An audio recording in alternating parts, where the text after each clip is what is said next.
they're pretty good. They're really story driven. You got to be a Persona type of player. It's definitely not for every RPG kind of person. Yeah. What intimidates me the most about Persona 4, I know it's the greatest RPG of all time, but just like how huge it is what scares me. And that's what I'm in for Persona 5. I'm totally on board. Right. Even if that game is 200 hours like everything else, I can handle it. I'm okay with that. And as you heard, still they're saying Persona 5 2015 with such confidence. I know. I know. I have to be honest. John was a really nice guy, but I'm still in disbelief. Yeah. The fact that there's no European release date. Yeah. Or, it just makes me think that, like, you guys are just going to release it whenever it's ready. And you say 2015, but that doesn't mean, what does that mean for us? Maybe they'll do like a demo in 2015. Maybe that's why he's only saying that date. That's the only answer you can get. Right. But as far as rhythm games, that looked fun and easy absolutely, to get into. Man. That looked fun. Yeah, I get why he said it would be easier on Vita because the screen is in the middle of where your two hands are of like hitting those things. But I like the presentation. I think it's actually very natural, and for some reason I love the analog stick. That part was cool. You can flick it in any direction. I think that's what it just you get in a groove. Oh my gosh. This is a great day already. Thanks everybody for sticking around and chat. Thank you. So what's happening now is at 11:30, Smosh Games is coming by. Flitz stopped by for just a moment by accident, and then he was like, "Oh, I have a shoot." So I think we're getting him whenever his shoot is finished, as well as Jovenshire. And then at 12:30 we have the Warp Zone coming by. We do. And we're just going to talk about E3. We're going to get in the nitty-gritty. Different perspectives on E3 is always really interesting. And definitely voice your opinions, chat. Give us topics and anything you want us to talk about. We greatly appreciate that. Oh, yeah. For this next hour, this all belongs to you. What do you want us to discuss? What's on your mind? What are you interested in with this E3 as we adjust more shots? What do you want? What are you curious about? The funny thing is, John and I, we've been in this bubble for all of E3. We haven't played a thing. Nothing. We have played nothing. We have seen amazing things, but we haven't played anything. Gears of War yesterday was about the only closest to the new release that we've played, or the Smash DLC characters. We actually got a really interesting question. Oh my gosh, I hate you, Twitch chat. Let me scroll. Oh, I think it's only in this one browser or something. Maybe it's a Chrome thing. Toa of Pi asks, with all the games that we've gone again, the chat just goes, wants to talk about trends. Like, what trends are you seeing amongst all the games that were announced? Like, what do you think is, like, the theme of games? Do you know what I mean? I think sometimes you'll like, oh, everybody's going motion controls this year. Right. Everybody's going second screen this year. What is the trend that you've seen? The trend I see is all humans are going to die. I see more post-apocalyptic things in this E3 than I think I've ever seen. Humans do not have a good track record, so I guess they're just going to put it in video games that we're all going to die. I see a lot of abandoned space stations. I think Elise said that earlier in the week. That you just see every time I see somebody in space and they're all alone, and I'm just like, oh my god, I've played this before. This is just like Alien, isolation or whatever. And yeah, I feel like that's a common theme. It's just abandonment of human, exercise, I guess. And you know what's so cool is a good thing I've seen a lot of is, when we say, oh, this game's linear, and then like the solution has always just been like, oh, make a big open world with watchtowers, and then like that makes the game better. This year I've seen a lot of just gameplay options. Like the gameplay is less linear. Like you have multiple options of how to handle this thing, and that I like that. I think even like Tomb Raider has some of that going on with it, even though that's like a super linear action heavy thing. But even like Uncharted 3 tried to show off, like, hey, this is not a linear level. This is a level in which you could go this way or this way or this way, still moving forward, still feeling action heavy, but you have an option. You can drive anywhere you want to right now. Right. And so I think that's pretty cool. I think that it's weird. That is not what I assumed next generation would bring, but it seems like it's just giving people more options. Right. I mean, it's just funny to see the spectrums. Like, you have No Man's Sky, which is on the opposite end of the spectrum. They give you pretty much, that's your world. You do whatever you want with it. Uncharted, especially when you go to the first ones, they're so linear. to see it now, they give you choice. They give you choice. You can choose to try to stealth it. You can choose to just try to knock people out, or you can go guns a hammy and just start blasting everybody. It's all right. It's cool to see, because I think Uncharted in particular, I think they want to say, hey, you can do cool stuff in our world too. We're not just linear thing, even though it largely is. Another really funny one from chat, Platinum makes everything. Very cool to see Platinum involved with so many projects. Yeah. To recap, okay, first Nier 2. Nier 2. Whatever that will be, Nier Imaginary subtitle. Secret subtitle. Yep. Transformers Devastation. Transformers Devastation. The one I'm most excited about. And then also that they are co-developing Star Fox with Nintendo. Exactly. That is crazy. Why am I most excited about the other game and not that? I'm more excited about Transformers. I thought, at least from just seeing Transformers, I thought it looked better than the Star Fox. It looked like to me I would probably have more fun with that Transformers game that we showed off than I would have with the Star Fox, which, really didn't show anything groundbreaking. It still looks like the N64 game.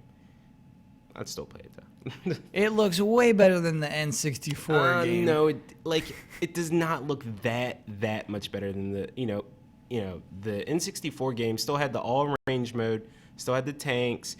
It's essentially, you got everything that in the trailer. In the Star Fox trailer, you got all of that. And cool, but could you at least up the graphics? The Wii U can do pretty good graphics. It's not terrible, but why does everything look so flat? Why is everything so abandoned? Can I tell you a really funny thing that I took personally? I think we were doing canceled games. GameTrailers did top 10 canceled games recently, and I had to do the write-up on Star Fox 2. And so I had to read up on what happened to Star Fox 2. Star Fox 2 was canceled because it was late in the Super Nintendo's lifetime, and it looked too good. It was too much 3D. You had freedom 3D movement in Star Fox 2. You could transform and move around in that game. Mm-hmm. However, the N64, Nintendo thought it was coming sooner than it really did. They actually delayed the N64, I think, by a year or more. So they said, this looks too much like what we have on N64. We need to create a bigger divide. We need to create a bigger gap between what the Super Nintendo and N64 is canceled, or what it's capable of. And so they just buried Star Fox 2 so that the N64 is a bigger leap. Right. So understand I come from this bitterness of that decision already. And so then to see the transformations of Star Fox 2 in this new game is like, how dare you? That's that Super FX chip. Remember, that's what was powering the Star Fox, and they had Stunt Racer on the Super Nintendo. That chip was developed late in the life cycle of Super Nintendo. It would have been interesting to see Super Nintendo games developed with it if it wasn't, for the N64 coming out. Don, we got to see Don Cam. Right. You can't just need that Don Cam. Yeah, there it is. Everybody loves Don Cam. World. Good morning. Wait, so Don, are you at least? We need some enthusiasm for Star Fox. John and I can't muster it. Can you do it for us?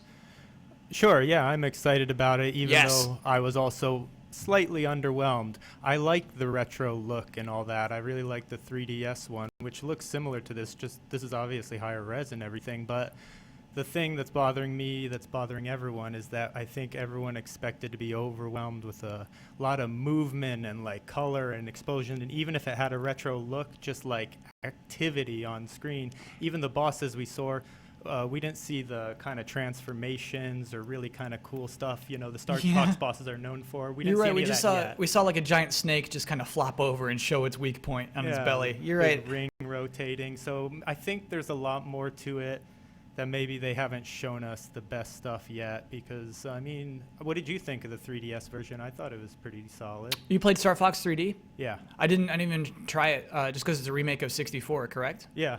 And so you're into it? That was pretty good? They added a couple new levels and some new effects to it and stuff, and I enjoyed it. They had a mode in it that you could switch between the 64 graphics and 3DS, so it was neat. Wait, I didn't even know they had that. Yeah. Yeah, it was cool.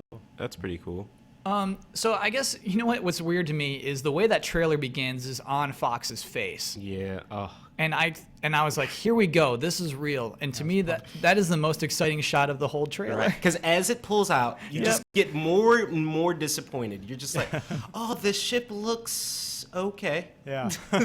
Oh, the rocks look Okay. But also, like, when Miyamoto talks about, like, what Thunderbirds meant to him, these shows that he loved, that isn't communicated in the rest of what we saw Star Fox to be. I would love to see his character model, just shouting something. Yeah. We got very little of the, hey, Fox. And I think that's actually because that happens on the bottom screen. Is that what they said yesterday? Yes. I missed that whole discussion. So that's why they're not in the trailers prominently. Right, because it's on the Wii Pad. It's too hard to capture.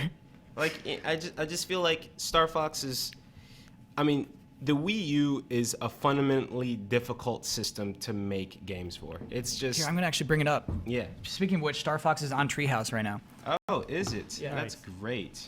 Perfect. Let's get disappointed, everybody. Let's all get disappointed at the same time and watch this gameplay. Maybe we'll see some details we didn't notice before. I really did like one of the first shots when they're in that green canyon with the water. Yeah. At first I was like, okay. Oh, wow. Like, this is going to be active. This is going to be, something different, at least. And but then when it goes back into space, it's just like, Yeah, and as soon as we got to Corneria, it looked really similar. It looked really bad. And I do enjoy. See, this is the gameplay. All range mode. My favorite part about Star Fox is all range mode. Being able to fly around, do barrel rolls, make me feel like I'm a pilot. Oh, here we go. They're actually talking on the top screen. This isn't over. There we go. See, look, I was spreading misinformation, and now we can debunk that immediately. I like that. Look at the face. I know they're face graphics. I know they're just face graphics. But actually, I should turn off the audio on that too, right? Or Don, you're not getting any audio from the laptop, correct? Mission. I got complete. it down. It should be down. Cool. Unless people hear What it. happens after the mission complete screen? Jazz Bones asks if Wii U is worth buying right now. My response would be, that's a guy we know. That's Chris.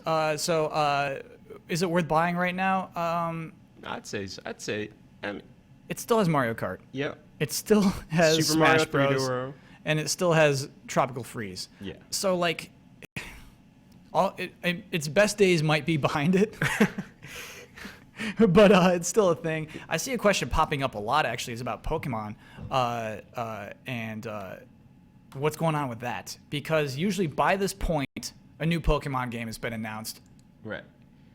They've never taken a year off since, I think, 2007. I think since when Pokemon Ruby and Sapphire came out, they have not taken 1 year off of a Pokemon RPG coming out in the fall. This is my grandmaster theory on why Pokemon is skipping this year. This is probably wrong, so do not quote me on this really, but I think that since they started creating the 3D Pokemon models, yep, they have been creating new 3D models every single Pokemon generation. So now they're redoing it, and I feel like they're finally, maybe not next year, maybe not the year after, they're finally going to do a bigger Pokemon game. That's how I feel. I feel like, take the 3D models, make it into possibly an X console. An X console. There's been a long time since Pokemon Stadium. All the Pokemon fans want something other than just a handheld. So I feel like when they move to the 3D models, I could see them just stacking up the 3D models all the way and then just high-resing them to the Wii U version or whatever version is going to be up there. This stuff on Star Fox right here looks a little bit cooler. Don's into this. Don, you want to full screen it? Yeah. Sure. Let's full screen it for everybody. Right. So, yeah, we were trashing on this game. It's all right. Look, there's still good stuff in this. Right. This still flying through the rings. Yeah. This is still a game I'm going to play. It's still, we're trashing on it, but it's still Star Fox. It looks like I had a correction back up there. I still think there will be a Pokemon game announced. I think they're going to sneak it over the summer or something like that. Don't worry about it. There's always a Pokemon game. They announced like Poke Watch or something like that, or Yokai Watch. Yeah, Yokai. Oh, my bad. I do also another correction. Also, there's still Xenoblade Chronicles X this year. There's still huge games. There's still Shin Megami Tensei, Cross Fire Emblem coming. And they were playing that on Treehouse Live. It looks good. So sorry. I'm sorry that I'm being so pessimistic. There are still plenty of awesome games coming to Wii U. 28 games this year definitely doesn't seem like a lot, but when you get Nintendo quality, maybe you don't need too much more than 50 games. 30 is a low number. PS4 is releasing like 110 games this year. Xbox is at like 89. the Wii U at 30 games. That's not a lot to choose from, but the games still have good quality. All the games that have released in the past year still have really, really good quality. Yeah, I'm just afraid we might start to lose that with Mario Tennis Ultra Smash. Yeah, their sports franchises haven't been nearly as successful as they were in the past. I remember the first Mario Tennis, and it was amazing. Now, the one for the Wii or the GameCube, I did not enjoy at all. Anti-Cynic brings up a funny thing, is that Star Fox at least has space battles, whereas Battlefront does not. Come on, man. That's going to be DLC. Do you think it will be? Once I've seen the way the game works, I don't know if space battles... It would need a new mode, basically.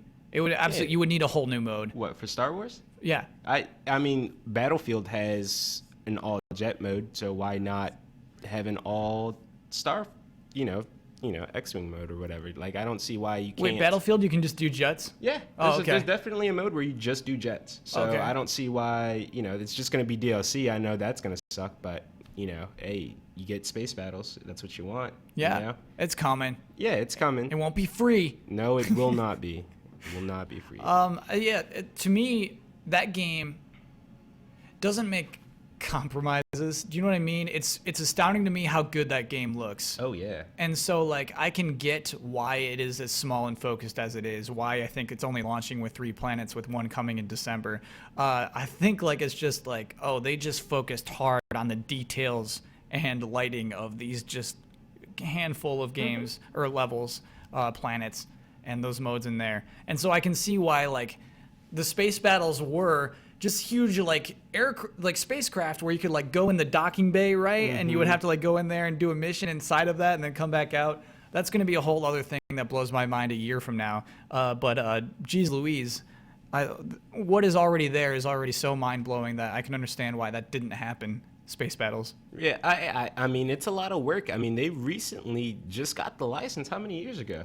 I mean, it can't have been that long. I think it was just last year. No, it was 2 years ago, 2 years right? ago, right. It had to be 2 years. Because last year was the announcement, which was just concept art, I believe, right? Don, do you have a fact on this? It's not a fact on this one, but it's a tricky thing with the space battles, because if the other part of the game looks so polished that, if the space battle thing isn't anything, like up to par with the experience of, being on the ground, it's like it's only going to take away from it, especially if it's a separate mode, Yeah. Oh, Don, hey, check it out. They're doing a boss fight now. This is what you wanted. Yeah, this looks all right. It's John Michael's size. Yeah, and I just want to know, like, we're transforming. Nintendo's statement is we are transforming into theme park rides. Right. Hey, I said it before, Star Fox, the game, the ride, I'd wait in line 90 minutes for that. Oh, me too. Oh, yeah. I'm ready for that ride. Bring it on, Universal Studios. Is this boss even attacking right now? What is it doing? Coltane, right, brings up the point. I said there's only 3 planets, but apparently 14 maps amongst those 3 planets. Wow. So, yeah. Or 4 planets. 14 maps amongst 4 planets? That doesn't divide, right? How do they do it? Who knows? We'll find out when that happens. Somebody brought up that Pokemon Mystery Dungeon is coming out this fall. That's not a Pokemon game. No. That's a that's an offshoot. You know what that game is. However, it does seem to be like, we need a Pokemon game this fall. Let's put this game out. Let's throw it out. Yeah. Normally they don't make them compete with each other, I think. So that's pretty crazy. Don's smiling. Don, are you digging this? Yeah. That's what it looks like in there. No, it's all right. The tank stuff, I don't know. I enjoyed going back to the train level on the 3DS version with the tank and stuff. A lot of people don't like it, but I don't mind it. But my thing is all right, in my mind, you can transform into all these different things. Make the boss battle be able to have to transform into tank mode at some point. Make me have to transform into airplane mode at some point. Make me John have Michael, to that's do a cool things. idea. That's a cool idea. Like it just takes off suddenly. Like it gets to half health, and then you're glad to chase it. Yeah, exactly. Yeah, that's cool. And I'm sitting here looking at this boss battle. It's like, oh great. And I'm sitting here shooting at a stationary object, doesn't even move 5 feet, and it's disappointment. Like, oh cool, it's got all these different attacks. What, like 3 attacks? Yeah. I just watched him demolish that boss, and he looked like he took his time and he didn't even try to actually start hitting it. I didn't see any new mechanics. He's just doing the same little side roll and, the same thing the tank had before. It doesn't look like souped up in any way. Yeah. We have another question. Are there any more news on Fatal Frame or Devil's Third for Wii U? I think Fatal Frame had a trailer and now has a release date. Devil's Third still is... No. No, why would you ignore Devil's Third, especially if it's coming out in August, which is what we're guessing. We don't know if it's coming out in August or not. Why not even give it a little loving? Maybe it looks bad and Nintendo's ashamed of it or something. Nintendo is just like, I mean, you don't know what you don't know what they're throwing out. I mean, some of these games in North America are probably not going to really sell the system, unfortunately. So, isn't one of these games? Isn't the Fire Emblem game already out? No, it's Xenoblade Chronicles that's already out. Yeah. I do like Xenoblade. That's probably the game I would pick out of all of their Nintendo Directs that I would probably play the most.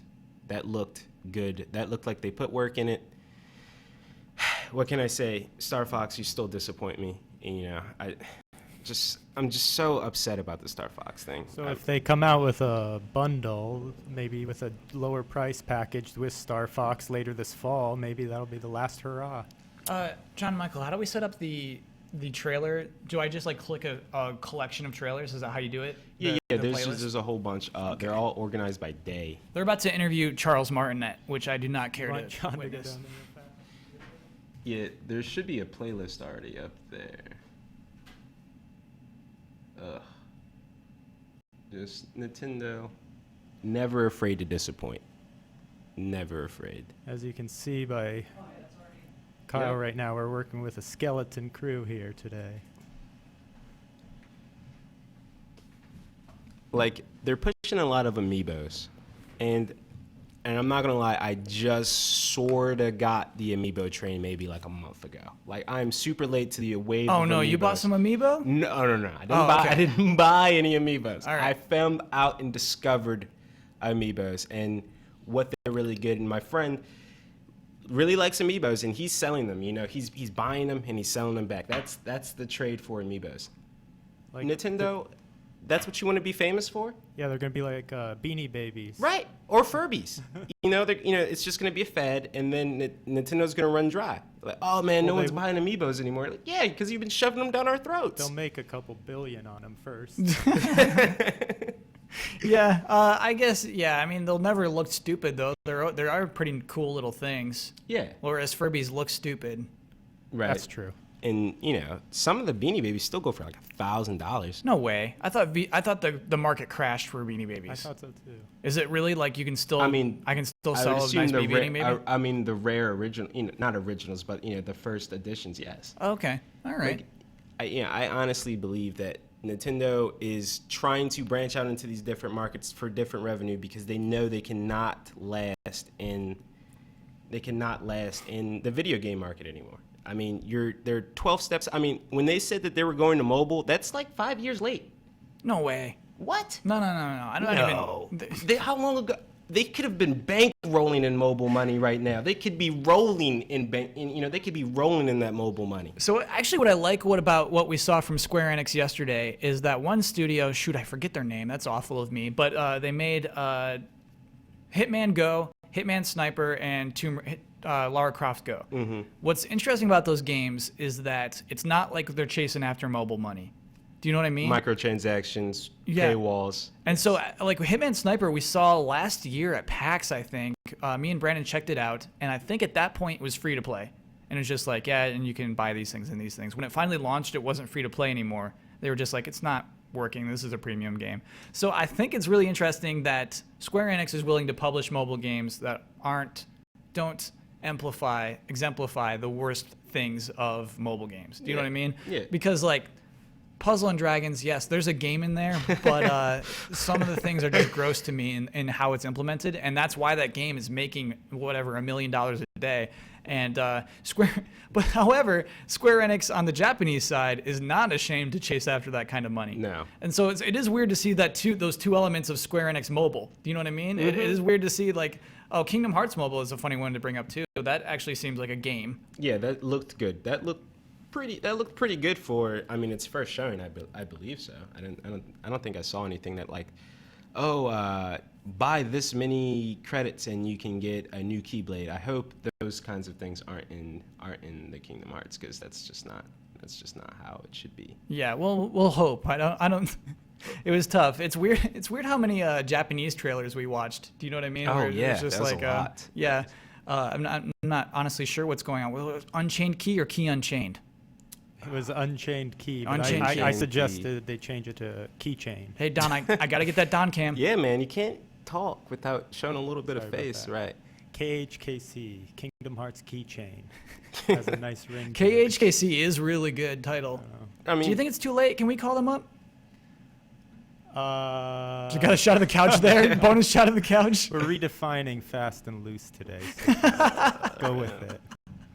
Redefinition. do you not think that the Nintendo move to go to mobile is late? I mean, if you think, just think about it. Like, Okay. When mobile games really hit the market and they really expanded to like, oh man, everybody can freemium games. We can charge you for free. I'm not saying that Nintendo should take that route necessarily, but when you look on the forefront of mobile games, Nintendo could have been there. They could have been selling Mario on your phone for. Don't start with this. I don't want that. You don't want Mario? No. Mario's off my phone. Classic Mario on your phone? There's Classic, no button. new No Marios. buttons. There's no button on this. I agree with you on that. That's one. what makes me so mad. So I think, honestly, their games will be like Lara Croft Go, where, it's like, this is designed around a screen. You're not running and jumping because that's impossible with, like, just touchpad buttons to do well. I mean, there's like Jetpack Joyride is as far as you can go, like runners, All right. I feel like is the most control. Like, Don't water down the quality. yes. I feel like if I handed you Super Mario Bros. On my phone right now, Yeah. you couldn't get past the third level. I could probably get past the third level. Okay. I would say, I jailbreak my phone, and I've played Mario, Pokemon. I've played all these games on my phone before, and I just sit here and But I'm it like, works? yeah. I Okay. jailbreak my phone, and yeah, it works. No, I mean like playing the game with like digital pretend buttons. Yeah, it works. I mean, Okay. it's not like, of course, it doesn't feel better than a controller. It does not. But it makes me think that Nintendo could have crossed this threshold earlier, and we're still 2 years away. We're still, they didn't even talk about it at E3. I thought they would talk about it. Yeah, they Apparently didn't- there's still one game coming this year. Matt Blair, do you want to join the desk? What's going on, man? I was just making sure that things weren't on fire. Yeah, come on over here, Come bro. on, man. No, we put out the fire earlier today. All the fires, whichever side you want. Are you guys rolling? We are rolling, yes. Really? Yes. When are you going to take a break, do you think? Never. Yeah. We're going all day. Do you need something? All day? I mean, Yeah. you want to take like a 10-minute break? I can come in here and measure some stuff. You can measure some stuff right now. No one will mind. Go ahead. Yeah. We've been on for like 4 days. It's Yeah, pretty yeah, fast absolutely. moving, so, okay, cool. Okay. So everyone, you're. So Matt. everybody's gonna think that I brought him in here to measure stuff. I Yeah. didn't do that. Okay. Actually, this is a coincidence. Completely separate party. Matt Blair, what is happening, man? Yeah. I don't know. So Where you did were at just woke E3 up? yesterday, right? Yes. Tell us about everything you saw on the show floor. I We got- saw that it we was got Matt Blair virtually impossible to get your hands on Star Fox. So did you do it? I did not. Oh, you got to get in one of those pods. I snuck around. I know the pods were pretty cool. I wish they went full out and made you sit in our wing to play, but it's close enough. Yeah. But I did watch a lot of it, and of course, there's been a lot of hate, especially from you. Oh yeah, we finished. We spent like 20 minutes hating on Star Fox. Yeah. Even Don. I don't know if I'd and call we it just hate, watched the just play- we're skepticism, not a hate, a little bit of You skepticism. What got to is give there us to- Don Cam every Okay. time. I need So- that Don Cam. Sorry I know you guys have about probably talked this to Little bit of death, but I've been busy. Yeah. all Yeah. week, so Absolutely. in broad strokes, why is it even possible to be disappointed in what you saw? I think the way I would describe it is it's this impossible thing of we wanted to be amazed, and we wanted to be wowed, and what we saw didn't wow us. What would you expect? Like, I would. I want Star Fox to talk. Yeah. Sorry, I want Fox Fox. McCloud to talk.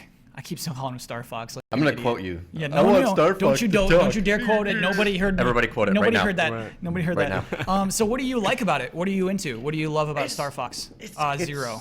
Star Fox at its best was the last time that I saw it, at least, was 64. Okay. And they showed us something that was very familiar, and then they expanded on it. So the Corneria level is bigger, and you have more objectives, and there's a lot more. There was more dialogue. I don't know if you were watching.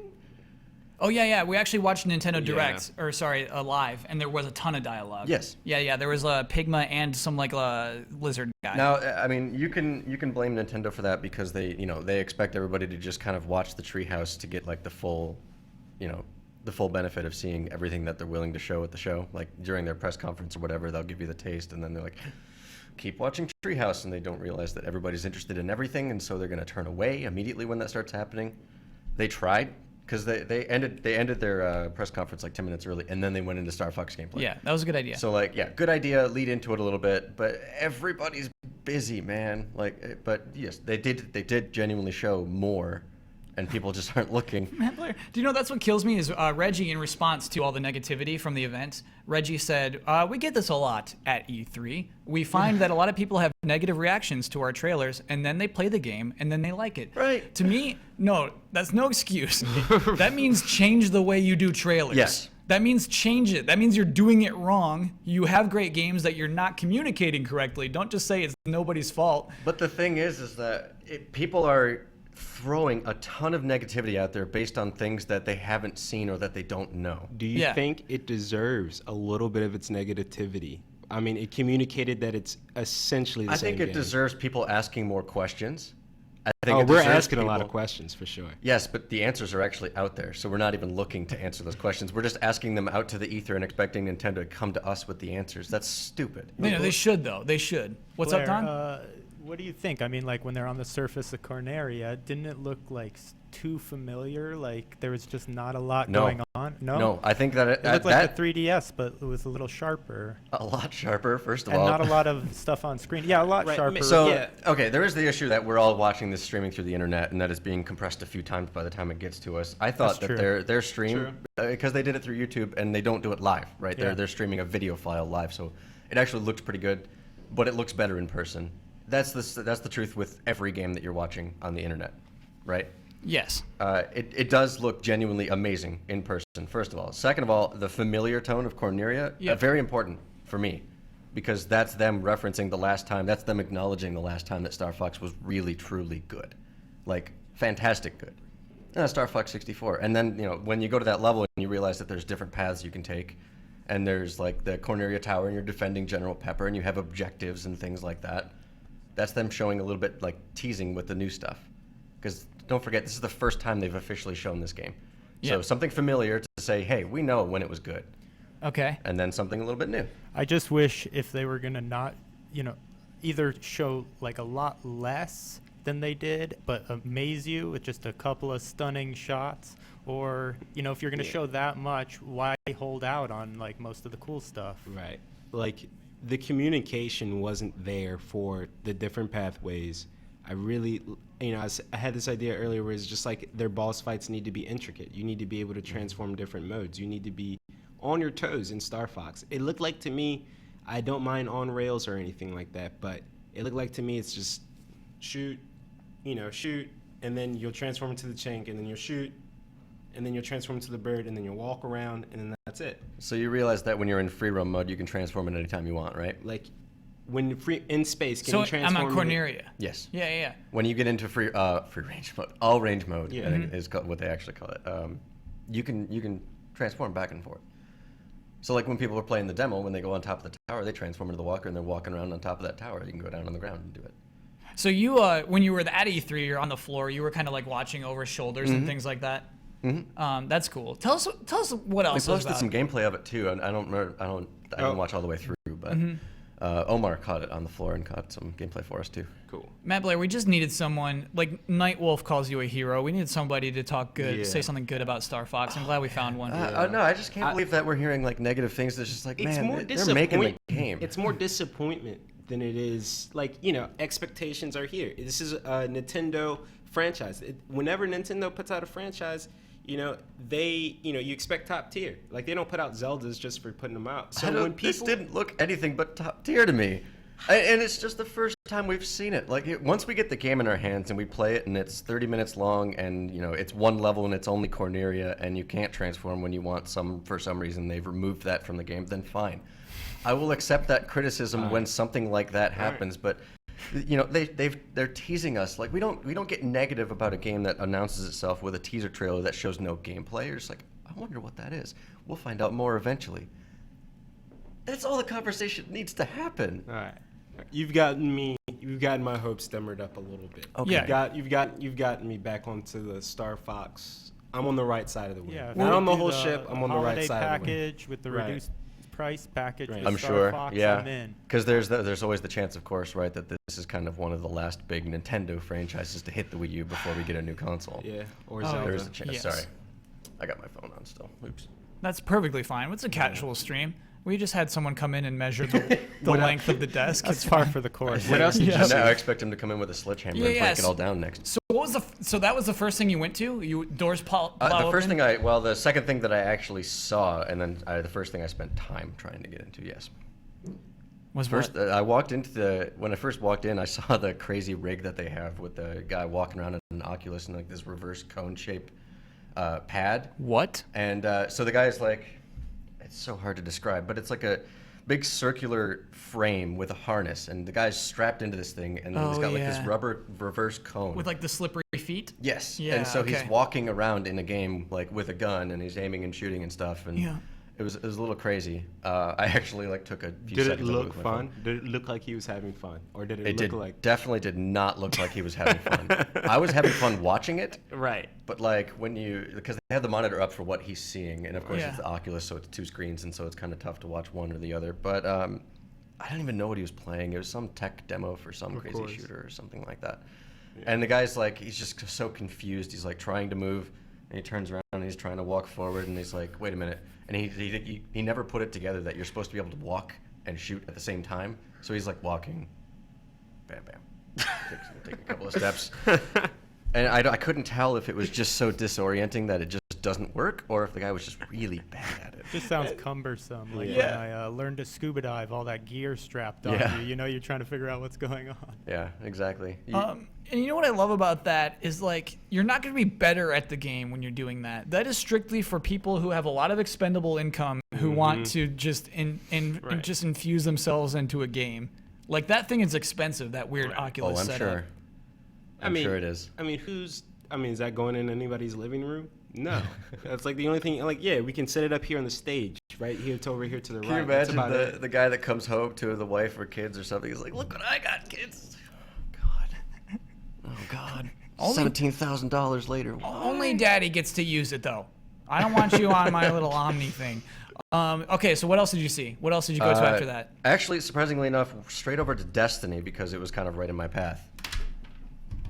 So, That Am makes I me mad. gonna turn you around on Destiny now too? No, do because you like Destiny? You already Yeah. like Destiny. You already love it. You don't need to see it at E3.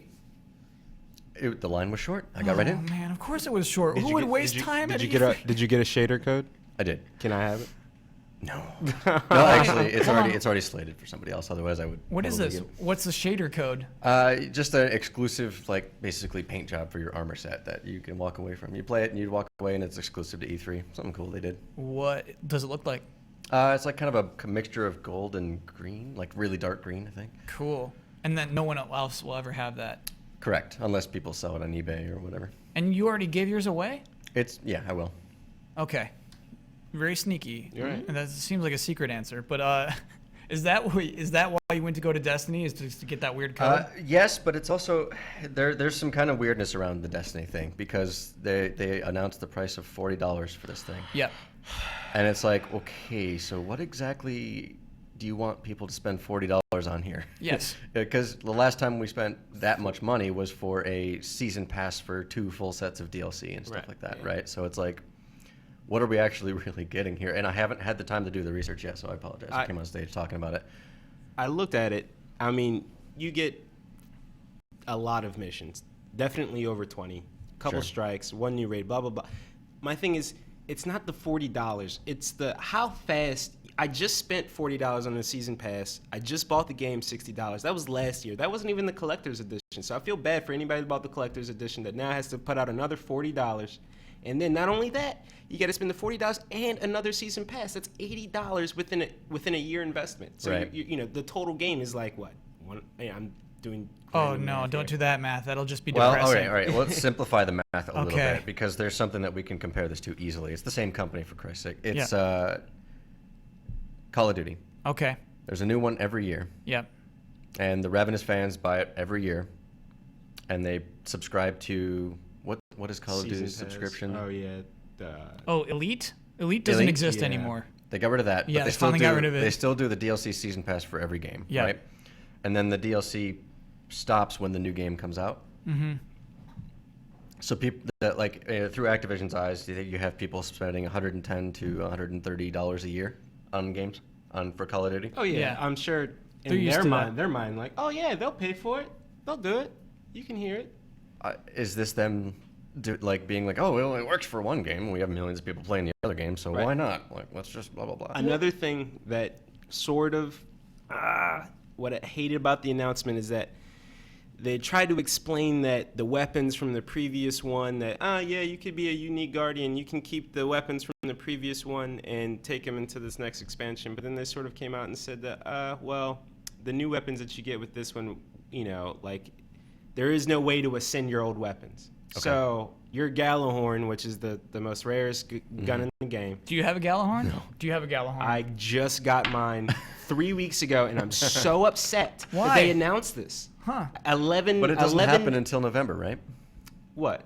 The expansion. The expansion is You in can use August. August. Or September. August Okay. or September. One of those months, Yeah. somewhere in there. You can use your Gallahorn all summer. Yeah, that's not enough time. You know, it took 13 days of game time to get that gap. 13 days of game Days time. of in-game Oh my play. God! What is It's it? gameplay. What is the actual weapon itself? It's just a rocket launcher that is, it's a boss killer. It's a boss killing Okay. weapon. Cool. Yeah. Cool. And I got it. I just got it 3 weeks ago. Super pumped, stoked. I was at home, had my headphones on, and then I got it. I jumped up top with my girlfriend wakes up. I jumped would up probably top, do the same thing. super pumped. And then now they announced this, like, oh well, your old weapons won't be as strong as the new weapon. You can still keep them, but they won't be as strong. Like, great. Now there's no, I can't even bring it in. You should bring it in at least just for the memories. You know what I'm trying to track down what the real issue with this is, because we sit here and we think about, like, we think we know how much content we're going to get for our money. We think we know all of these details about the game, but what it really comes down to at the end of the day is, are you going to feel like you wasted your money? I gotta turn this trailer off. Don't look up. Oh, okay. We got an outlawed trailer. Is that okay? Spoilers or something? Oh yeah. That trailer Well- is outlawed. That one we cannot have. So Kyle, Okay. Oh, and everybody in chat was like, Kyle, turn off the TVs as well. Thank you, We got it everybody. just Thanks in for time. looking out for me. Man, I saw like a dark chair. Have you watched that trailer? yes, I had to. Don't do it. No, Don't talk no, about Matt. it. Okay. It's off limits in here. Don't worry about it. I won't talk about that trailer. Okay. But at the end of the day, do you feel like you're gonna have wasted your money after playing through all of the content that you get? And I'm assuming that you have a pack of buddies that you play with on a regular basis of some kind. Yeah. Right. So you're continuously getting gameplay out of this thing, and of course, they've modeled some of the parts of the game on MMOs, but there's no subscription. But Right. there is a subscription because you're Right. paying for regular updates, and if you don't, then you're not gonna be able to play the game because everybody else did. Yeah. Right? So it's kind of a brilliant business model, of course, Yeah. but we feel like we're being taken advantage of right now with these announcements. Yeah. But Right. still gonna pay But at for the it. end of the day, yeah, when you pay for it and when you get a ton of hours out of it, are you really going to look back and be like, oh, damn, I wish I didn't spend my wasted money on my that. money. Right. $40 isn't a big. I just wish that it wasn't so soon after. I mean, you just released if they had just bought in a pack by itself just a month ago, it was $20. So Yeah. then within 4 months, you're asking somebody to spend $40 extra because you really don't have a choice. I mean, you can sit at Well, your you own- do. You could just stop playing the game. We always have that choice. Right. I could also We sell my always have that PS4 too, but Yes. I mean, we have an expensive hobby. it is expensive. It's very expensive, and of course, I'm a It's sucker. expensive to maintain, of course, Right. as well. But is it this expensive? Because you have other games that do regular updates that are free.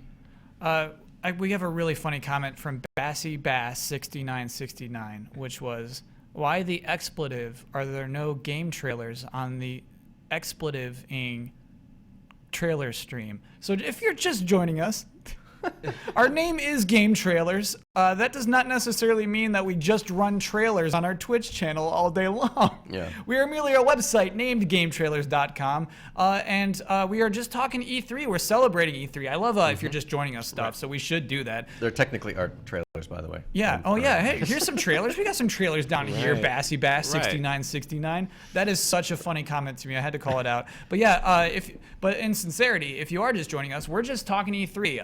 E3. This is the final day. This is day 3.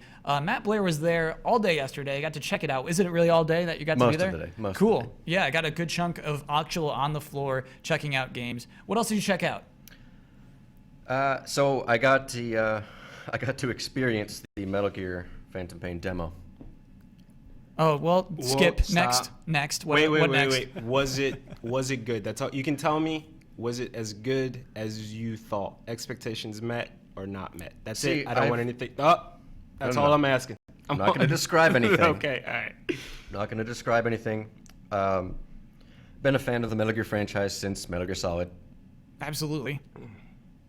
Every single time they announce a game, it's always been, the expectations are high, but try to manage them, blah, blah, blah. And I'm always blown away. So I've got a really good track record with that.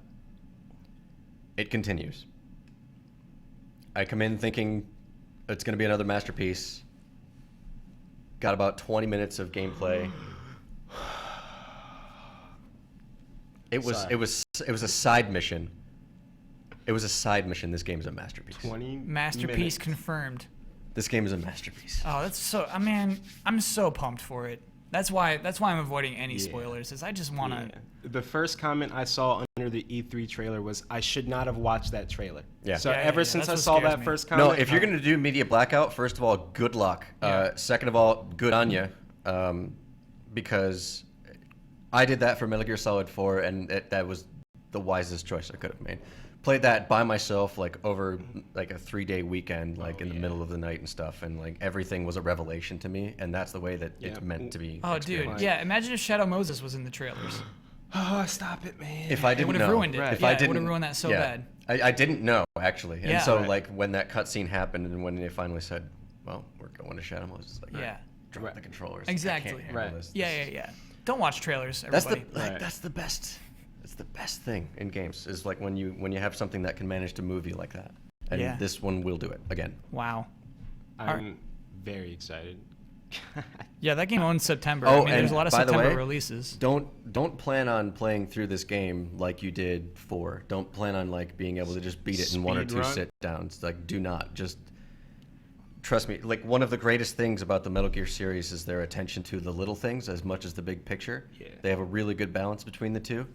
The little with an open world, it is absolutely amazing how in every corner of the map or whatever the little things are still perfect. Wow.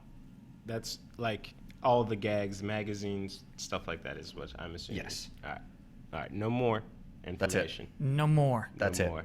It's I walk away from it thinking this isn't fair. That you have to wait? No, well, yes, but this isn't fair to other people that are working hard making games that Yeah. can't make them like this. Your games are It's not as just- good as it's Kojima's just games. Not That's funny. fair. We got a lot of me. I don't mean don't watch GameTrailers.com, obviously. Please continue to watch Game Trailers. Oh God, you know what? I love how trolly chat is. Trolls are obviously my favorite, and to me, the idea that we have this community of people who like to make mean jokes just warms my heart. Okay, so we're out of there. Where are we going next? What else? You know what? I was somewhat disappointed I didn't get to see Horizon. That's behind closed doors, correct? Yeah, well, yes, and I ran out of time is the reason. If I were to spend multiple days there, that would have been my number one target to go back and see. Yeah. Uncharted, kind of the same thing as Metal Gear, where it's okay, it was very impressive, it was very good, I'm going to play it, and it's going to be great. So did you watch it, or you're just no, I don't need to see that? Yeah, I watched it. Oh, yes. okay. But Cool, we don't need to go into it because everybody saw the demo, the first half anyways, and it's... pretty much the same thing. Well, no, I mean, not in a bad way, though. No, but amazing. It's the same template in a new place, and it's just I want to go hang out with my buddy Drake and have a great time and see a great story and blah, blah, blah. It's just it is what it is, and it's yeah, great. I might be hard media blackout on that one as well. Yep. Yeah. Because there were several moments of Uncharted 3 where it's like you're doing too many trailers. Well, yeah, but they do really good ones. Oh, they do the trailer. Well, I mean, because the game is all trailer stuff. Yeah. Some editors would just like love to work with Uncharted 4 because it's just like other games are. Sometimes you just have one perspective the entire game, and so it's actually really hard to cut with, you know. Just weird little editing, stupid inside things. Okay, so we've checked out Uncharted 4. What do we look at next? I wish I brought my little notepad in with me because now I'm starting to strain. Those were my kind of big moments from the show. What else? I'll mention a few. See if you saw any of these. Okay. Did they have? Don Cam. Oh, did you have something? Don Cam. Don, yeah, we need No, Don go for Cam. it. This is good. Did they? Do they have Until Dawn on the floor by any chance? Yes, I'm actually, curious. Until Great Dawn question, was Don, yeah. Curious. out in the open, playable in the Sony booth. And you know what? I don't know if you guys have been talking too much about who won pressers and whatnot. It's Sony, right? It seems that way, yes. Shenmue 3 alone, come on. Yeah. But their booth is always fantastic. And like Until Dawn, playable. They have just a big line of them and you just walk up and play it. But the way that their booth is set up, and some of you guys at home, like if you used PlayStation Home ever, it probably would have been during E3 because when they had it up, they would just map out the actual booth and you could go in PlayStation Home. Virtual tour of walk up everything. to it and then Yeah. just watch the trailer where people would be either playing a demo or watching trailers and stuff like that. So Yeah. their layout has been largely the same for the last few years. Somehow it's incredibly efficient. People just walking up and playing demos just left and right. Like Ratchet and Clank was also playable there. I didn't stop, but I wanted to. Dude, I'm pumped on Ratchet and Yeah. Clank. Looked great. It looks so. We had a trailer up earlier today, and it's just like, whoa, this game. Yeah. Looks great. Plays great. More Ratchet and Clank. Good on you. I can't wait to play it. Sure. Absolutely. Unfortunately, that's spring of next year because it has to tie into the movie. Yeah, of course. That's what sucks.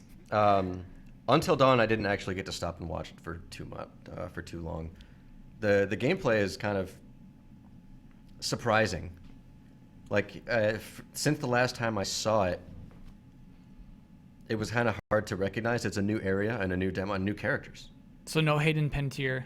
I don't. Well, if not this part of the demo that I actually saw. She Sure. might still be in a different level or something like that. But Was it some other actor where you're like, I kind of know who that is? Is it like that? Is the game full I of didn't those get to people? hear it. Oh, okay. But the gameplay, it was intriguing to me because it looked different from what I had seen. I'm starting to think like there's maybe a little bit more to that game than just kind of like a Heavy Rain-esque, let's walk around with this static camera. And somebody else is definitely going to be able to give a much better demo of that. I don't know if you guys had one of those yesterday on the stream. Did anybody come back having played it? No, because they're just only playing like the super good Right. games. They're all just like, oh, we played Dark Souls 3. Right. Well, okay. I if think we didn't, might have some Until Dawn. We can, or one of those roll-in clips later. Maybe I thought I saw something. Oh, cool. Like A little off-screen off-screen display. stuff. That's we'll cool. need to take a closer look at that, and hopefully we'll have something up for you guys, maybe next week. But yeah, very intriguing. A lot of people want to know if you checked out Morpheus. Line was way too long. I had about a 3/4 of a day to get through, and the lines for everything big is going to be at least an hour. Oh, So yeah. Oh, wow. And that just sucks at E3 when you don't have a lot of time. I Yeah. get 2 hours today. Hmm? I get 2 hours today at E3. what are you going to What do? should he do? Oh, well, I got to shoot my show, so I'm just going to be running around. Yeah. But if he has time, what should he check out? Yeah. If you get time, check out Horizon. Okay. Or Star Fox. Come back with the Star Fox. Star lady. Fox you might be able to finagle your way into the line. That's the thing. That Sony has a great booth for that. Nintendo's is the worst. Well, you just said you can't get into Morpheus. Well, Morpheus isn't like just out on the floor playable or whatever. It's in its own area. Oh, okay. Is there HoloLens at Microsoft? I barely spent time at Microsoft. Okay. Yeah, I don't know. I would like to demo HoloLens. Yeah. None of us have. I think none of us even have that appointment. Maybe they're not even demoing You know what? it. I will say, and we don't need to dwell on it, but their Yeah. little demo during the press conference is actually pretty solid. Yeah. It's a decent way to try to show off something that you have to be there to actually experience. To me, it's a highlight of their press conference. I think that was really cool. Yeah. What was your least favorite game that you played? Here we go. Gotta get some negativity. People love the So- negativity, Matt Blair. The Oh, no. man, He's really struggling with this Take one. it with a grain of salt. Don't. Okay. You're not going to take it with a grain of salt. No, I'm not. Assassin's Creed. Oh, well, that's Oh, no okay. surprise. Not a surprise at all. It's a surprise because Matt Blair's a fan of the franchise. Oh. That's Well, where that comes You know from. what? No, Yeah. being a fan of the franchise is like saying, man, I'm really mad at the wasted potential of the franchise. Sure. And it's like, it's not the fault of the developers. Like, it's never been more obvious, like, especially playing through Syndicate here this year, again, at E3, playing through another buggy Assassin's Creed game. It's not their fault. It's the fault of the people who are saying, we need one every year. Like, the scale of these games should be and could be as big as Metal Gear Solid 5. Right. So every single year. It's Ubisoft's fault, pretty Yes. much, yeah. And it's somebody that's not listening to us, that's up, sitting way up in their throne somewhere, wearing a suit. I'm just kidding.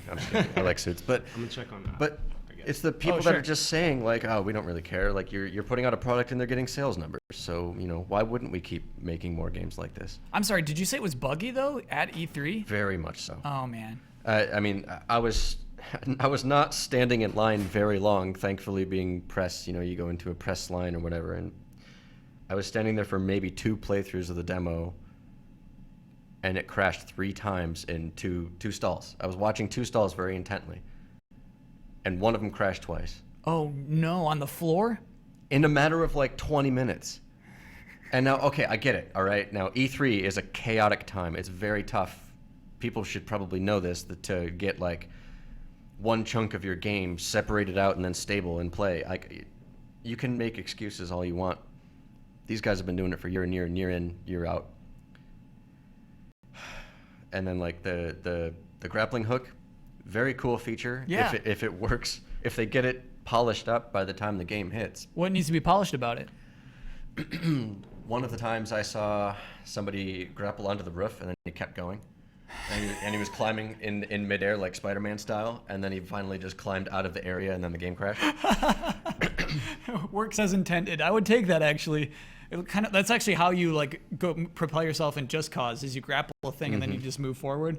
Well, no, see, there's 2 ways that you can use it in Assassin's Creed Syndicate. Like, Okay. When you're standing on the ground and you see the rooftop, you can go and like throw it up to the roof and then just kind of zip up to it, and that's very fun. It's very cool. It's very smooth. It's a good way to get around.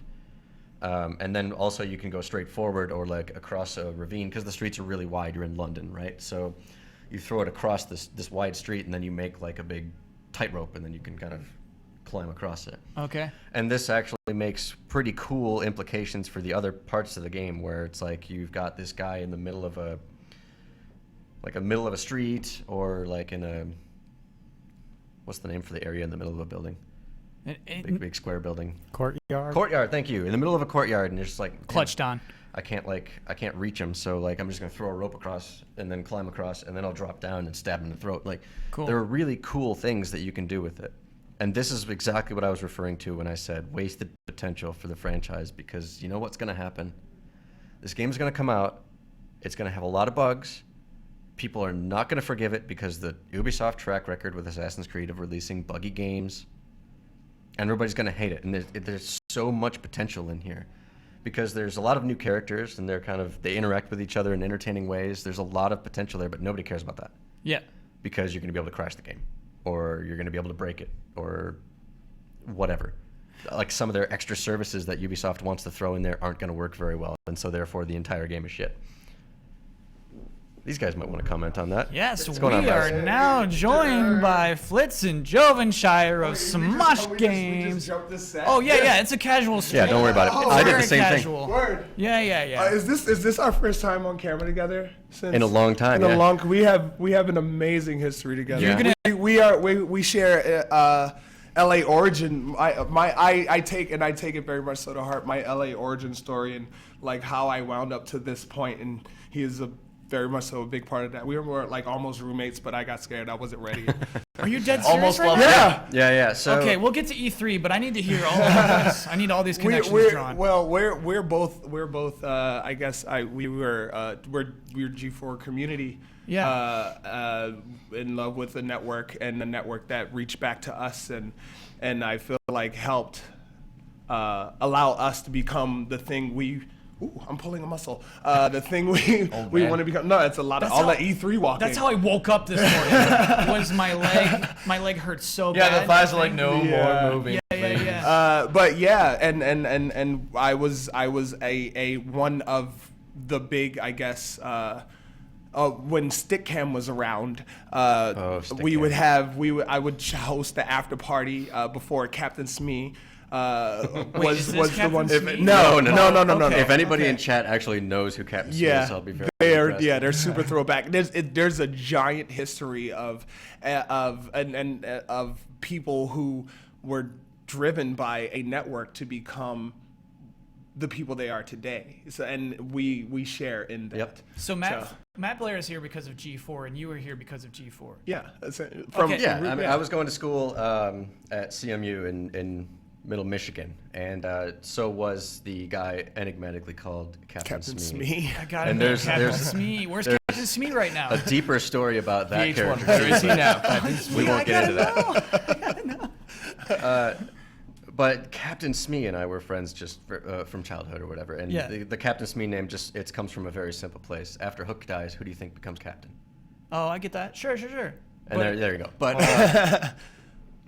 I was going to school for just broadcast cinematic arts, and I'm like, okay, well, cool. And while in the free time, the G4 chat and stuff was just booming, and I'm like, I know why you guys are doing this. And so I just hop in there and just kind of do some random odds and ends here and start to get to know some of the people from G4, and so that was my in. So when I moved out here, I was coming out to get a job at G4. As was I. Okay. And it's amazing how roads just go, and then it still just does this. We actually, Joven and I just had the chance to cover some aspects of E3 with Microsoft. Yeah, we were doing stuff with Xbox's Daily Show. Yeah, and the amazing thing about that is it just so happens that the sound guy and the camera guy that we got to work with were the sound guy and the camera guy that were there for my first E3 and Comic-Con experience. That's pretty cool. Provided by G4 because I was their super fan.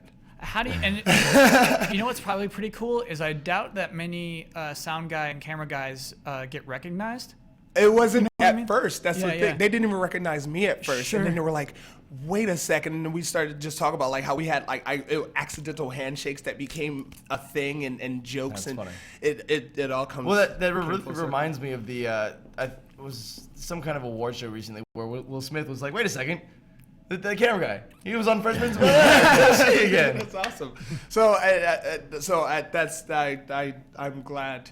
And that's what brings it back. You guys are having the first time we're on camera. moment. Yeah. This is a beautiful moment. But E3. Let's talk about great transition to E3. Wait, but E3 Captain Smee, what does happen after Cook dies? Is there mutiny? Does Smee really just get it taken without a fight? Sorry, I think that Captain Smee is probably the only guy on that ship that actually had the respect of the crew. No, he didn't. He's a beta. He's a total he's just like, hey everybody, I'm the new captain now, and then they just like droopy kick him dog. Off. Yeah. They kick him right off that boat. There's no way he's gonna be captain. Yeah, the only reason he's still there is because he's Hook's lap puppet. So hot dog. Yeah. Lap puppet. So maybe he's like a captain of his own ship and no crew. Yeah, isn't that how it ends? Isn't he just like on a rowboat, just like, I hope I'm the new captain? Let's talk about E3. Yeah. How did we? So, okay. Let's actually, you know what? Before we talk about E3, let's talk about something that happened just immediately before E3. The Nintendo World Championships. Yeah, we E3 kicked off with the Nintendo World Championship with Nintendo. That was a thing that I was a part of. Yeah. What happened? What happened? Well, it all started with one fateful day when I'm watching the Nintendo channel and I'm looking at, oh, hey, they're announcing the World Championship. Let's see who's going to do it. Speedrunner, Jovenshire. No, that's how you learned? Yeah, that's how I learned. That's how you learned about it? I'm like, yes, I made it in. What am I doing? And so it was really exciting to be able to be a part of Nintendo history. It's just a phenomenal experience. And I have a lot of faux confidence. I just lead with that, and it gets me in some funny situations. And so I'm as opposed to pho confidence, which gets him out of hungry situations. Yes. I get it. Oh man, I love pho. As opposed to SME confidence, which gets you nowhere. It gets you on a boat. Yeah. And so we're on stage on the wings, coming out one at a time, and it kind of hits me. I was like, no. I don't want to go on this ride anymore. Heart attacks. I'm pregnant. I don't want to go on this roller coaster. Wait, did you do practice leading up to the event? No, we knew nothing until we were literally standing on stage. I did not know I was going to be doing Turf War in Splatoon. Yeah. I did not know who was going to be on my team in Splatoon. By the way, we're mad you did Turf War. That's like the least competitive version of Splatoon. Like, why not do the ranked mode, the one where it's like King of the Hill mode? Yeah, they had some options. Maybe that was because that's the one you start off with, so it brings in a new audience if you saw the World Championship. I can understand that. I did not win the Nintendo World Championships. I did get taken out with a group in the first round. Yeah. Now, don't get me wrong. I knew I wasn't going to make it to the end. Yeah. But I put up a really good fight, and we did Turf War, and I had no rollers on my team. You can't do Turf War and not have a roller. Got to have a roller, but you can't communicate with your team ahead of time. No, right? we couldn't. We didn't even know who was going to be on our team ahead of time. Yeah, you need that. You got to. So have it was bad luck that Yeah. that we didn't have any roller. Okay, so we go into like the underground, as it was called, and then you have to do a speed run in a classic game to then stay in the competition. Yeah. I had to do a speed run against other speedrunners on a game that I haven't played in 20 years. Which was The Legend of Zelda. Legend of Zelda. And I thought I put up a good fight. Yeah, I was the first one to die, but one of the pros died seconds after I died. So and then counts. the third person died as well. Yeah, right there He at was the distracted end. that you died so quickly. Yeah, he's like, oh man, that guy over there died. Oh my god, I'm dead. So actually, what's weird about that is you were actually making further progress than they were because they died later than you did. You know what I mean? There's actually a weird advantage to dying first, except for the person who won. Obviously, died 0 times. Yeah, so, he did a good job. But all those guys were I make fun. I have made fun of speedrunners in the past because I just can't do it. Like it takes an amount of dedication and a skill set that I do not obtain or do not have and will never be able to obtain. Mm-hmm. And to see them up close do their thing is amazing. Like one of the guys, I was talking to him, like he plays Yoshi Island professionally. Like he has got the fastest time. He played it for 3 years straight. I'm like, I don't. Always so amazed, like to hear that he plays Yoshi's Island professionally. Is there like it's like what college did you go to? But at the same time, which is it's an interesting thing because a speedrunner knows that speedrunners do classic games. You don't really have speedrunners of like, I just maybe Bloodborne or something like that, but they're all classic games. And so at the very end of the competition, we had one speedrunner, Cosmo, who's an amazing, talented guy, does like all the Legend of Zelda speedruns, and then someone that qualified to make it there. John Numbers. Yeah, who also is a professional Smash player. I didn't know that. Yeah, professional Smash player, but also like he fought his way to the very top. Yeah. And then won. Yeah. Because he knew that you can wall jump in New Super Mario Brothers, where Cosmo did not know that. That's no excuse. No, I'm not taking it, Cosmo. Because you know what else his run sucked the first time is like there was those saw blades and they were connected to like these vines, and he was just like, I'm gonna jump over the saw blade and onto the vine, and I kept saying, stop trying to do that, stop trying to do that. And he didn't, and he died that first round. Insanity. But Insanity. Mario Maker, I'm so glad they ended with the Mario Maker because that is such a crowd pleaser and everyone gets into it. Like even we were in the back like cheering and like freaking out because it's full of surprises. Yeah, like they open one of the doors and there's just 4 Bowsers on top of each other. It's like, oh nope, not this door.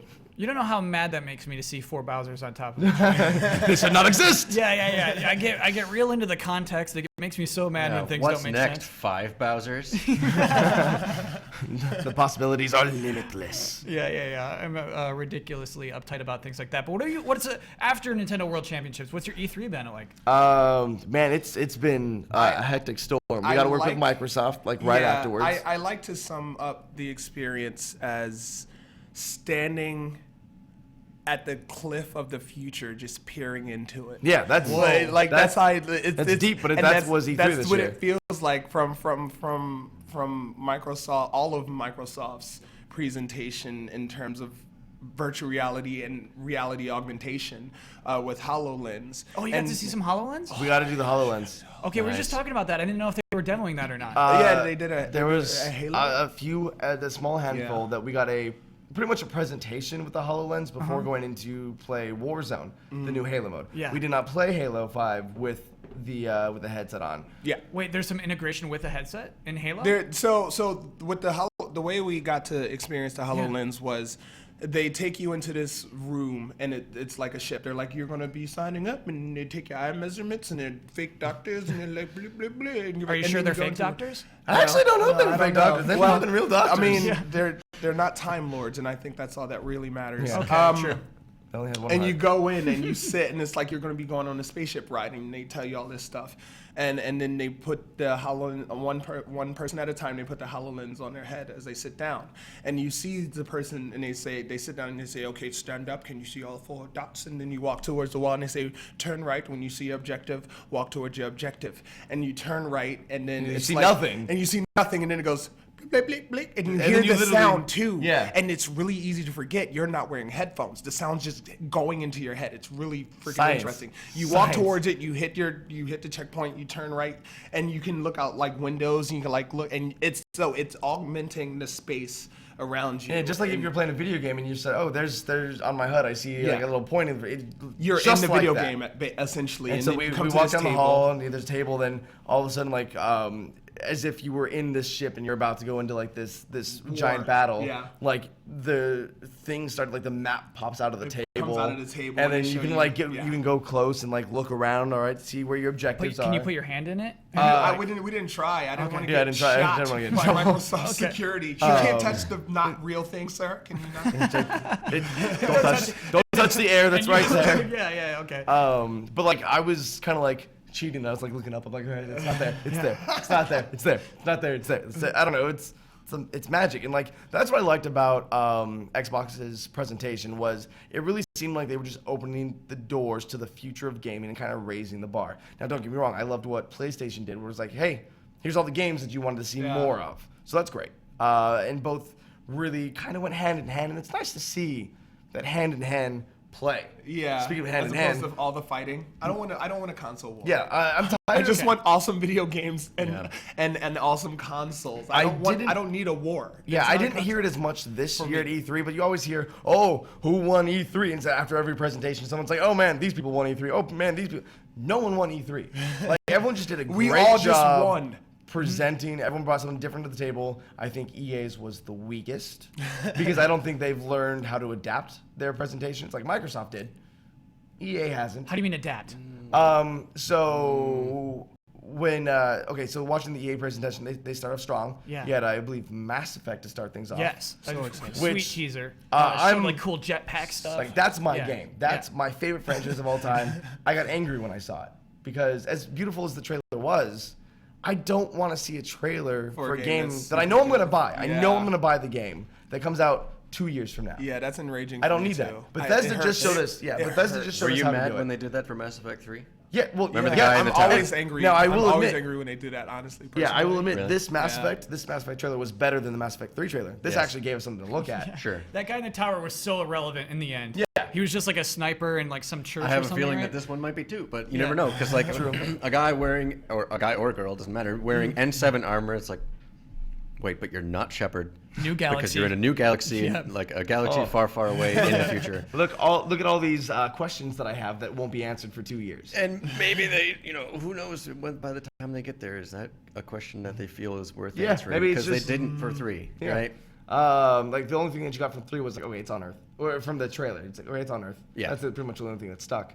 I mean, the hype, it was good hype, but it's just too early. And this is the thing about that. This is as we go into this whole virtual thing, also the internal universe, because it was internal worlds, right? Now they're internal universes, and that is what Mass Galaxies, Effect really. Galaxies Technically, it's galaxies. has to offer. Universe will have how galaxies. large it is, and you look at No Man's Sky and flying through Elite Dangerous and all these games. What do you want to offer that's keeping up with the times? If you were to show, yes, it's called Mass Effect Andromeda, but let's talk about how you're going to have like over 200 explorable planets and Yeah. it randomly generated. A big- so show how big it is. You don't even have to show everything. You can show some stuff, but talk about it.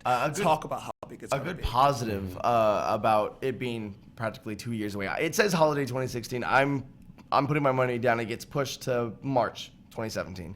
Smart bet. That's a good smart bet. I like that.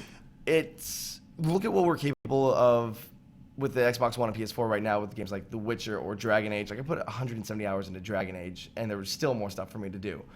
Imagine 2 years from now in a BioWare game, how much I will be able to explore and do. That's gonna be an amazing game. Yeah. And it's funny because I started thinking about, I'm like, so what was the overarching point of what we have to look forward to with the future of video games, with them being open world and ultimately expanding to open galaxy universe? It's like, okay, God. Like that's what you are. Like, what do you want to play video games? It's not even. It's like, hey, you want to go be God right now? You feel like doing that? You want to escape this reality and go explore a whole new, and it just keeps. And that's it's really fun with it. So. And that's what gets the whole conspiracy theorists like all riled up, because they're like, is this the Matrix? Could this just be a video game? And we just keep going deeper and deeper into video games, and it's like maybe, but for now, I'm happy to be here at this time where I get to. So if we're in one right now, which one is it? I don't. It's actually scary. There was one when I was at Morpheus. It's funny that you mentioned it. When I was at the Morpheus booth, I was watching a video. It looked like one of the characters in the game was wearing Morpheus headset. Also, I was like, how long until we do VR or virtual reality in a game, and then in that game we put on another virtual reality headset, and then we're now in a completely different reality. Simulator. That's all we are. Yeah, it hurts your brain to think about. Scary. Well, it's been done before, but at a smaller scale, right? Because when you're in a game and you go like Shenmue, That's Yeah. right. walk into the arcade and play some old Sega games, Yeah. but they were new then because you're playing the game in '86 and blah, blah, blah. Plenty of other games have done that, but It's crazy. It's fun to think It's about. coming, right? Yeah. Obviously. Yeah. At the same time, I thought it was cool that EA like you can be God, but you can also be like a tiny little yarn creature. I love that they showed Unravel. What is with Yarn? Why is Yarn so hot right now? Yarn's hot. Invest in It's Yarn. hot in the streets. It's physics. All the gang members are buying up the yarn. So like, we're gonna like it because knitting caskets, son. it's endearing, right? Because it offers you a new way to play it by thinking about physics in a different way. Yeah. So it's technically pretty cool and conceptually pretty cool and gameplay wise pretty cool, but then the chicks dig it. Yeah, that's true. It does. Yoshi's Woolly World. I'm looking forward to this game. It's gonna be a lot of fun. I'm gonna play with my girlfriend. It'll be great. But if she can put down Smite. Yeah. If she can put down Smite, which she's gonna be kicking my ass at that game soon. Yoshi didn't need to be a Yarn game. I get that's their brand right now with with Kirby's Epic Yarn. Yoshi could have just been another Yoshi Island for the Wii U and not been a Yarn game and been just as good. Unravel does look amazing. The physics in it, everything about it's gonna be really fun. I feel like it's being sub-genred as it's a Yarn game. You're right, but I think We're everything making a can new do Yarn that. game for the new generation. Mass Effect Andromeda will be Yarn. It was weird. It was weird though that EA like announced that. It was just like, we're making 3 new IPs. Here's one. The others we're not ever gonna show you today. Like, why even mention that? Hey, we have new stuff coming and then not show it. That always bugs me. You know, my biggest reluctant disappointment. It's like I'm existing in this weird void of happy sad. The expansion of the MMO, the Old Republic. Yeah. And them putting knights in front of it fooled me for a point in time. Yeah, we were just watching the trailer, and I am just so sad because I'm probably going to sign back up for the MMO. Yeah, they know what they're doing. Oh, I was Don't so wanna go excited. back in. My brain was Don't wanna go back like in. was doing so many things as I was watching the cinematic trailer. Those things that tend to fool us so damn often, and then when it was doing research and it finally clicked, and it was like, wait a second, this is not the game you were meant to be. You've disappointed me. And tears just rolling down my face. What is the game it's meant to be? We'll see that the cinematic next universe. installment to the Knights of the Old Yeah. Republic, as opposed to an expansion to the MMO, the Old Republic. So the MMO is Star Wars: The Old Republic. The next word is Knights. Knights of something All of else. those Yeah. words in a slightly different order. Yeah, it's a different game. But and that was kind of like EA, like we were talking about what EA did wrong. There is an audience for sports and racing and mobile games, and there's a lot of money to be made there. like racing games. You need to know your audience, especially during these presentations. Like on Twitter, I follow everyone in the industry, and when EA started talking about racing games and then mobile games and then back to racing games and sports games. Oh my gosh. Like literally, that's when everyone's like, "Oh, great! I'm glad they're talking about this because I needed a bathroom break or I needed lunch." Like, You know know how your you- audience. you know You're how trying you to get do that? people Hyped. You know who did that absolutely perfectly? Who? Yeah. Oh yeah, you know when they introduced their mobile game, it was like cushioned shortly in between huge announcements. So they come out and start talking about Fallout, and it's like, well, you know what? We made a mobile game, but we made it. It doesn't suck.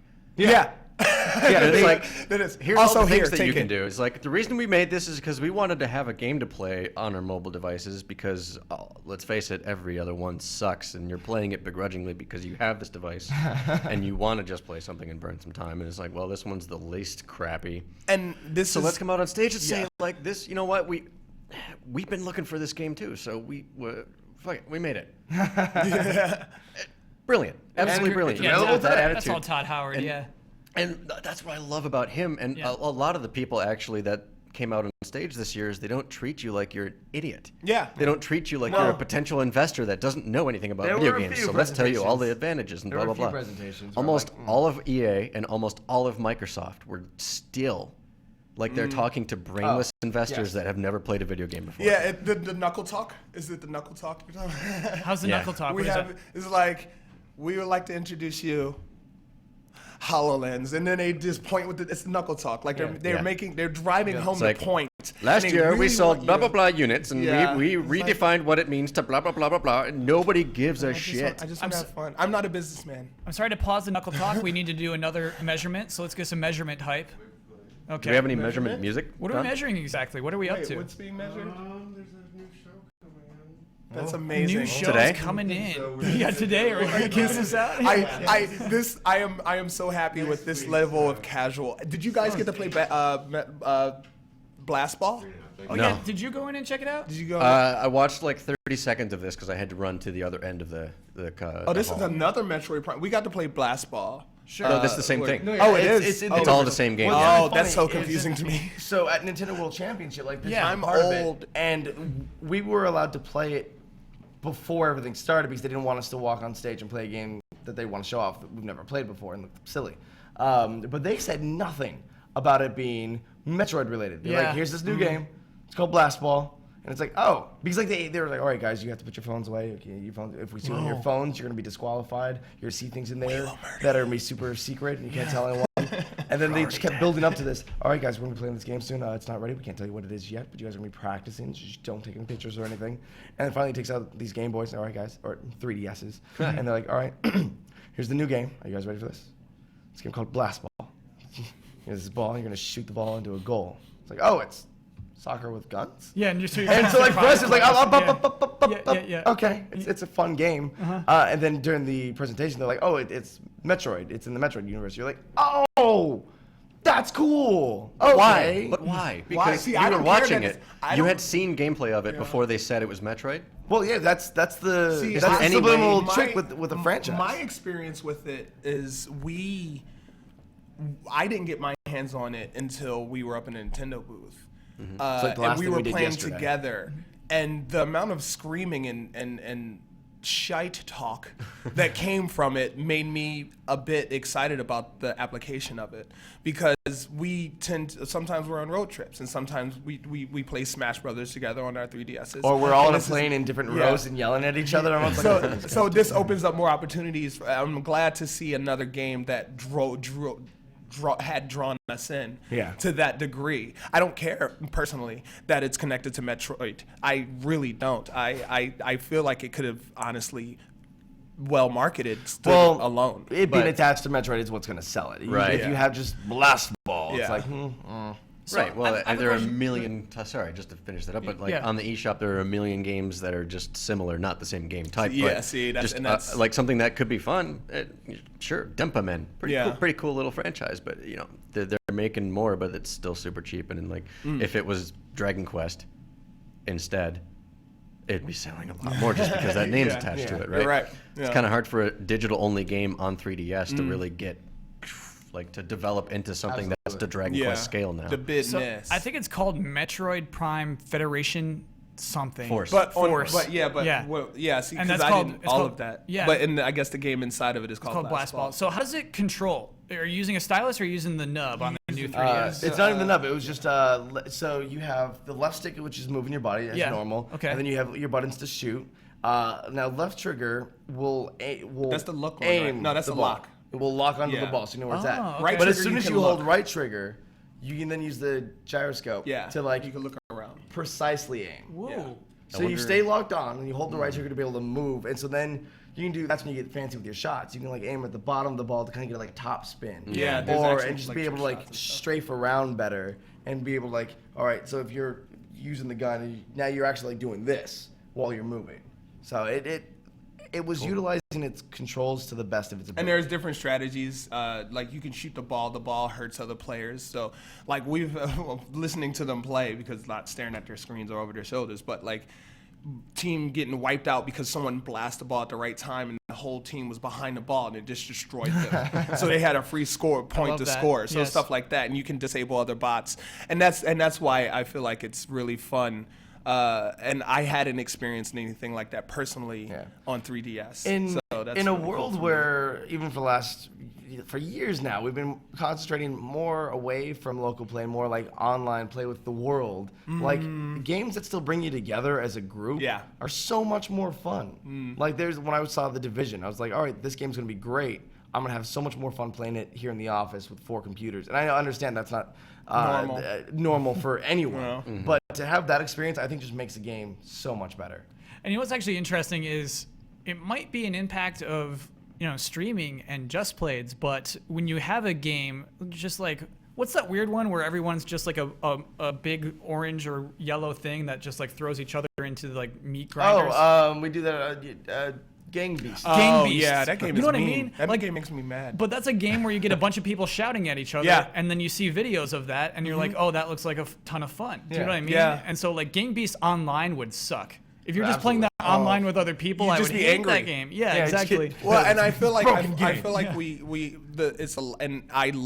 have a great love for, and I should be more, I feel, personally invested in, but I love the indie game market because that's the thing that's bringing that back. The people who want it so bad that they make it and then they share it with the world and other people, it make other people realize I want that too, and I have an idea, and it's I compare it to the boom in the creator cartoon series as the toyetic era disappears. The big corporate muscle no longer controls our imaginations, and now you have shows like I mean they still control the funding, but now you have shows like Steven Universe and Adventure Time and stuff like that are really they have a giant, amazing, innovative message that inspires other creators to create amazing, beautiful things that speak to like us Cuphead. and changes like Cuphead. I am so excited for Cuphead. Let's talk about Cuphead. It's so far away, and but that is Cuphead. The how smooth it is, and the fact that it's playing with a bunch of different play styles, and it's multiplayer as well. You can play with friends. Drawn animation. And it's challenging. So that is hand drawn. And Everything is hand drawn. So it has that Merry Melody look to it. Yeah. And they added the filter where it's like the broken film inside of it. It's a little twitchy. Like it's beautiful because it hits that genre so well. And that's why it's taking so long, is because everything is hand drawn. And its team is like what the small. They have small teams, so there's a lot more passion that goes into it. They don't have producers saying, "Well, we're gonna need you to do this, and we're gonna need it by X and Y and we Z." said we're gonna They're release like, this "Here's game my-" a year Yeah. from now, but we're gonna release it next week. So if you can just wrap it all up, what you already got, we'll do the rest of the DLC. We'll do the rest of the day one DLC. patch or Yeah, something. exactly. So that's why it's exciting between that and like Thumper, which it's a crazy. What is basically Thumper? it's like an acid trip. It's chaos. Was it that the rhythm racing- game the with rhythm? you're like racing as a scarab and you have to hit the things on beat and it breaks through and you hit left A and it's like "Duh," and it creates music as it goes and it gets more intense and the backgrounds are so. And it's all dictated by the intense. type of music that you're listening to with it. Where'd you play Thumper? I played. We got to experience PC the gaming PC show. gaming show. Oh, okay. Which so glad they had that this year. Yeah, and I it hope was that fun. just constantly gets bigger and bigger. Yep. Let's talk about it, because I think the reaction to it a lot was that it was too long and boring. Well, it wasn't for everybody. I mean, Yes. it was made for a specific audience. Let's be really, really like clear about this though. It's their first one, and it's their first one where they've gotten like a group of people together to actually organize it, and that's exactly how every other conference started. Yeah. Right. These guys have a leg up on the 19 whatever original E3. Sorry, I should know that, but I don't. But like the original press conferences, like we've been kind of mentioning, those were intended for investors, and those were intended for like press, people that you expected not to really know what's going on. Square Enix did an old school press conference this year. Yeah, and these guys did it knowing their audience, and so of course, like it was made by the Master Race for the Master Race. Yeah, exactly. Because I was just thinking that while we were watching the Deus Ex stuff, I was like, that lighting looks really good. Yeah. Oh, that's awesome. Like, So like even in the presentation, they had like the one guy come out and they were just talking about like graphics cards for like 10 minutes. Yeah. And I was like, and like for me, that's why I started to like zone out a little bit, and I was like, but everyone who's watching this, like, this is for them. Yep. They want those graphics cards. They want this information. There's not a place to announce this in a big capacity. Now there is. Yeah. And I think it only gets better. And after repetition, they find more exciting ways to kind of reveal that or make it pertinent to you. Yeah. And it's already pertinent to some people. They've got a leg up on that because obviously it's some people find it boring. Some people find it absolutely fascinating. And it's one step at a time, and you can't please everybody. And if it's not for you, it's not for you. They knew where to crack the right jokes. Day 9 did an amazing job. Did a good job. I love him as a host, and the fact that he was able to sit there and Q&A these guys the entire time. Yeah, and when Phil Spencer came out, and like he was making fun of him in the beginning. It's like, so what's Xbox doing here at the PC gaming show? Yeah. And like, of course, his announcement was amazing. Being able to play Xbox games that once were exclusive now are coming to PC, which Killer Instinct, Fable Legends, and the Ultimate Edition for Gears, which. Yes, I do enjoy Xbox product, and was able to host with them. But what's so great about this is this is the first step to getting rid of the word exclusive. I'm tired of hearing the word exclusive. Yeah. They took some of their major exclusive titles and put them on the PC. Yeah, it's and Windows 10. The crossplay thing is exciting for me as well. Yeah. The fact that the reason why they're releasing Windows 10 for free is so that I read a lot. Sure. And I read a lot about business because I want to understand certain aspects of business, but I also read a lot about patterns. I love patterns as well as a gamer. I feel like that's natural. Blue, green, I'm sorry.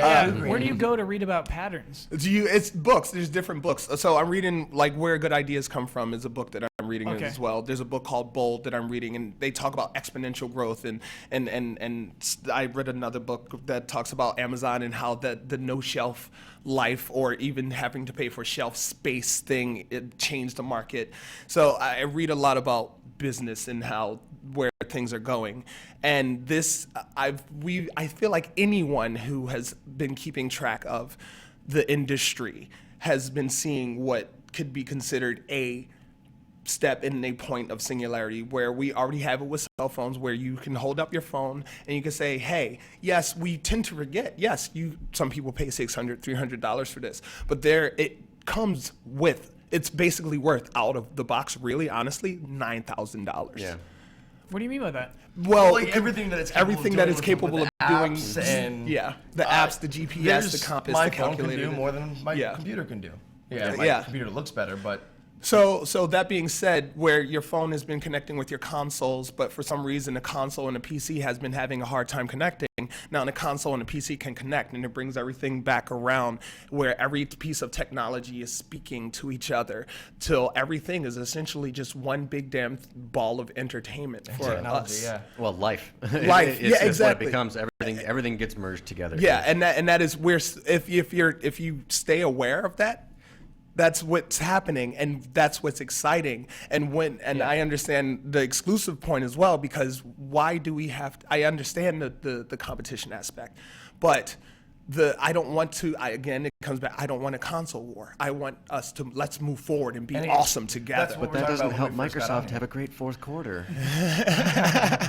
And thus we come to the reason why these things are held back. Yeah, right? yeah. Do you know what I like about the console war, though, is that, Microsoft announced backwards compatibility with the 360 this year. Yeah. Like things That's like exciting. that, I think are driven and by the yes, competition. You're Do you know absolutely what I mean? correct. That's a really good point. Competition. Yeah. Brings Oh, out the and that best is of what I us. understand, but Yeah. it needs to. It's the word. Maybe it's the word war. Yes. I That think part that's is what a it is. little much. Yeah. Word. I don't. I feel like there's because you can develop your itself just as fast and even more efficiently without hurting yourself as much or having to be worried about being hurt by someone else through playing. As we've become the humans that we are now. We got here through playing and having fun, doing the things we love, and we've learned a whole lot about ourselves in that on that path, in that process. There is a play aspect that can be visited as well. Damn, I'm sorry, I got real deep. Mario That's Maker. good No, never apologize for being deep. Yeah, see, none of this makes sense to me. This just makes me so mad. Mario Maker is gonna take over the internet, and I hope so. I really do. Yeah. Mario Maker is gonna be a game that you're gonna cheer for. You're gonna get excited about. But every time I've seen people cheer and get excited for it, there has been a group there. I don't know. I feel like it's something that the internet's gonna be able to take over and just love to death. Has nobody else been waiting for this since the TI-86, 83? It's like how long? Is that the calculator? Little graphing calculators, so instead of actually doing trigonometry or anything like that, you just make Mario levels or play Snake. I did used to like modify. I would do like bare minimum coding. There was like a weird shooter game that was like Gradius basically. Okay. And I would go into the weird little TI-89 code and like make myself invincible. And I thought I was the coolest. But that has nothing to do with E3. But you are the coolest. So. I am the coolest. That part worked out. Yeah. What else did you see? What else did you do? Final Fantasy VII. Like, Yeah. Are you curious about? I'm happy. I'm excited. Yay! It's finally happening. No announcement date. Oh, no, how could you expect that? Because Bethesda spoiled me. Okay. All right. Yeah. But as for the show floor, I did enjoy this E3 because they did open it more to the public. E3 for years now has mainly just been like a industry thing, and there's been a few years where there was like some public involved. Like there was a lot of the public that was there trying out the games for the first time. It brought a new energy to this E3 that was really refreshing to see. Yeah, so how did that work? It was like each individual booth got a certain amount of tickets to give out, I think, is how that worked? I don't know if it was each booth or if there was one specific company, like it was a GameSpot or GameStop, is what I heard. I'm not entirely sure who was giving out the tickets. But real people were at Yeah, it was about like Real five, people? Yeah. somewhere between Not 5,000 those to 10,000. androids we No, always no. hear about. We aren't real people. No, not at all. We're figments of your imagination. Yeah. You've never seen this Augmented in real life, have reality you? on your computer Yeah. screen. Yeah. Yeah, you made us. Ontological. Good job. Now, maybe you guys are all professionals, so I'm going to bring this up with you guys here. You guys are professionals in the industry. I have the best part for me at E3 is just the presentations, because that's when I get to be a fan and be like, oh my God, absolutely. what are they announcing? Yes. On the floor, they're like, oh, do you want to test this out, or do you want to wait in this line? I'm like, no, I don't want to wait in line to play a game for a few minutes that I know I'm going to buy in the future. Heck yeah. Yeah. Yeah, I totally and relate to that. I think that's the thing I learned like about myself this year that I said out loud. I said I don't go to E3 to play the games. Yeah. I go to communicate and see things, but I don't actually usually want to hands on because I like to spend time with my games. Yeah. I like. And it's definitely not like an elitist thing of like, oh, I'm too good to No, wait in line. no. It's just like, I don't want to invest the time in something that it's just going to give me, It's With the it's amount like of time it's that like it video takes game blue to do balls. that. it's like the handy when you know. yeah. It's like, okay, this is More than nice. the We aren't handy, gonna finish here. You know, It's just- and I just don't want to have to wait. Yeah. So if I'll just wait, I can hand myself my favorites. Do you have any questions about that? No, Do you have any questions about his I handies? think I understood what was being communicated there. Well, actually, and I actually like the short lines at E3. There's some like weird tiny games. This is Yeah, where I play like yeah. the weirdest games. Yeah. Is the short lines at E3, and then there's people there who are enthusiastic to talk to you about it. Yeah. Just like weird, like Yeah. That's where the Connect games are. There's always a short line for a Connect game, and like that person is so happy that somebody came by to play it. You know. But it comes back to like the indie games, and when they don't expect people to come over and play their game and ask questions. Yeah. And then when you do, they're like, "Hey, how's it going?" And it's they put their heart and soul into it, and then you play it, and if you like it, you like it and love it. If you don't like it, it's just not for you. But they got some attention So, from you. what you just said, okay. if you don't like it, it's not for you. Why doesn't everybody think that? Right? How is that not logic? How is that not? I don't like this game, so it's the worst game of all time. Yeah, no, yeah, if you yeah. don't like it, it's not for you. that's. Oh my God, you did a terrible showing. Screw you, Nintendo. You failed me. It's like that's expectations. That's. I mean, isn't that the biggest? I could talk deep about. I know. You and I both. We know. Flitz said something. We shot something earlier where he commented about Nintendo that kind of blew my mind. I was like, that's the way to think about it. He's like, you said that I've constantly been. It wasn't until like recently, like really, like just now, that I've come to learn to appreciate Nintendo for who they are and not for who I think they should be and want them to be, because they do a lot of remakes, and I'm very clearly all about like, yes, let's expand and evolve fast and innovate, and they take their time. They allow us the memories that Thank You creates. If that makes sense. When you think, if I say Super Mario and what memories come to mind from youngest to point now that are happy, they continue to create those with the same characters. Yeah, it's very Well, the easy. ravenous crowds. Yeah. It's very easy to make fun of Nintendo, like, oh, why aren't we getting another Mario game? Why aren't we getting another Legend of Zelda game? But look at companies that put out a franchise every single year. Yeah. And then all of a sudden it's like, it's too much. Why do you keep doing this? We were just talking about Assassin's Creed when you walked in. Yeah. See, and I love Assassin's Creed, and I really want the next one to be good. I can say that UB they are good listeners, and then they apply where they can. But yes, even with this, I would take less Assassin's Creed games if I could get the greatest of quality Assassin's Creed games. It's just wasted potential every year, right? Well, I hope this year changes that. I think it's not. WB did it in a very interesting way where you had Rocksteady, did the Arkham Asylum, then Arkham City, and then since Arkham City, they've been working on Arkham Knight, and for good reason. It needed a lot more time. But WB is like, no, we need more franchise. We need another franchise in there to keep people to remember that, hey, there's Batman games out there. Let's make a new company that's going to do pretty much Arkham City again, but Origins. It's like, okay, I played it. I enjoyed it for the most part. It's like I didn't need it. I didn't need another game in the 2-year gap to remind me that I love Batman and the video games that come from them. I would have just played the last one again. Yeah. I mean, that's what I probably going to do. Remember anyway. replaying games? Yeah, I still do. I'm going to play through Mass Effect 1, 2, and 3 again to just because Andromeda. Well, Mass Effect's a different that's a different beast. Like that, yes, is a game that I've played through so many different times. That's the only game in recent memory that I've actually gone back to replay. I keep telling myself, I'm going to replay this game. I never do. I said I was going to replay Shadow of Mordor. It was short enough. I'll do it again. I never did. I put them all on the shelf. Are you super pumped? Did you play Batman here at E3?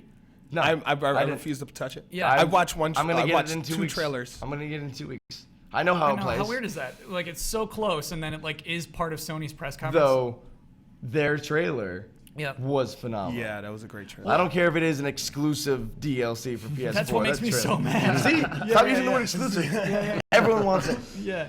But it was like, because you didn't know what it was at first, and then we're in first person shooting like weird freaky zombies. Man, that was weird. Yeah, weird freaky zombies, which was actually just a cop shooting innocent people. Yeah. Oh, you think Scarecrow just like that's what happened, juice, man. Oh man. They were all seeing chaos and they were freaking out and everyone. attacking each other. And he's gonna wake up and be like, "What did I do?" He Kingsman the whole situation. Yeah, that's not a spoiler. That sounds like a spoiler. No, it's not at all. Okay. Not even a little bit. But if you know what I'm talking about, it's a great treat. But the game, since they announced the Batmobile, as a Batman fan, I'm like, yes, Batmobile. Do I need it? Like the way it drives, it doesn't feel like a car. It feels like an old like tank game where you can just move in all these different directions and kind of shoot. I'm like, whatever. I'm having trouble figuring out whether or not it's going to be something that's just like, okay, just suspend whatever your impressions have been about this for a while and play something that's fun. Did they just make like a really fun thing to do? That doesn't necessarily fit into the Batman universe. But who cares because it's fun? Yeah. Or I'm okay with that. That's video games. Well, there was like a chase scene that I saw where he's like getting through the city and he do it really quickly. I was like, all right, that's gonna be fun to control. That's how you utilize the Batmobile. But like taking out turrets, I'm like, meh. Is it gonna be busy work? I don't know. I'm kind of scared about it. And like little Riddler racetracks.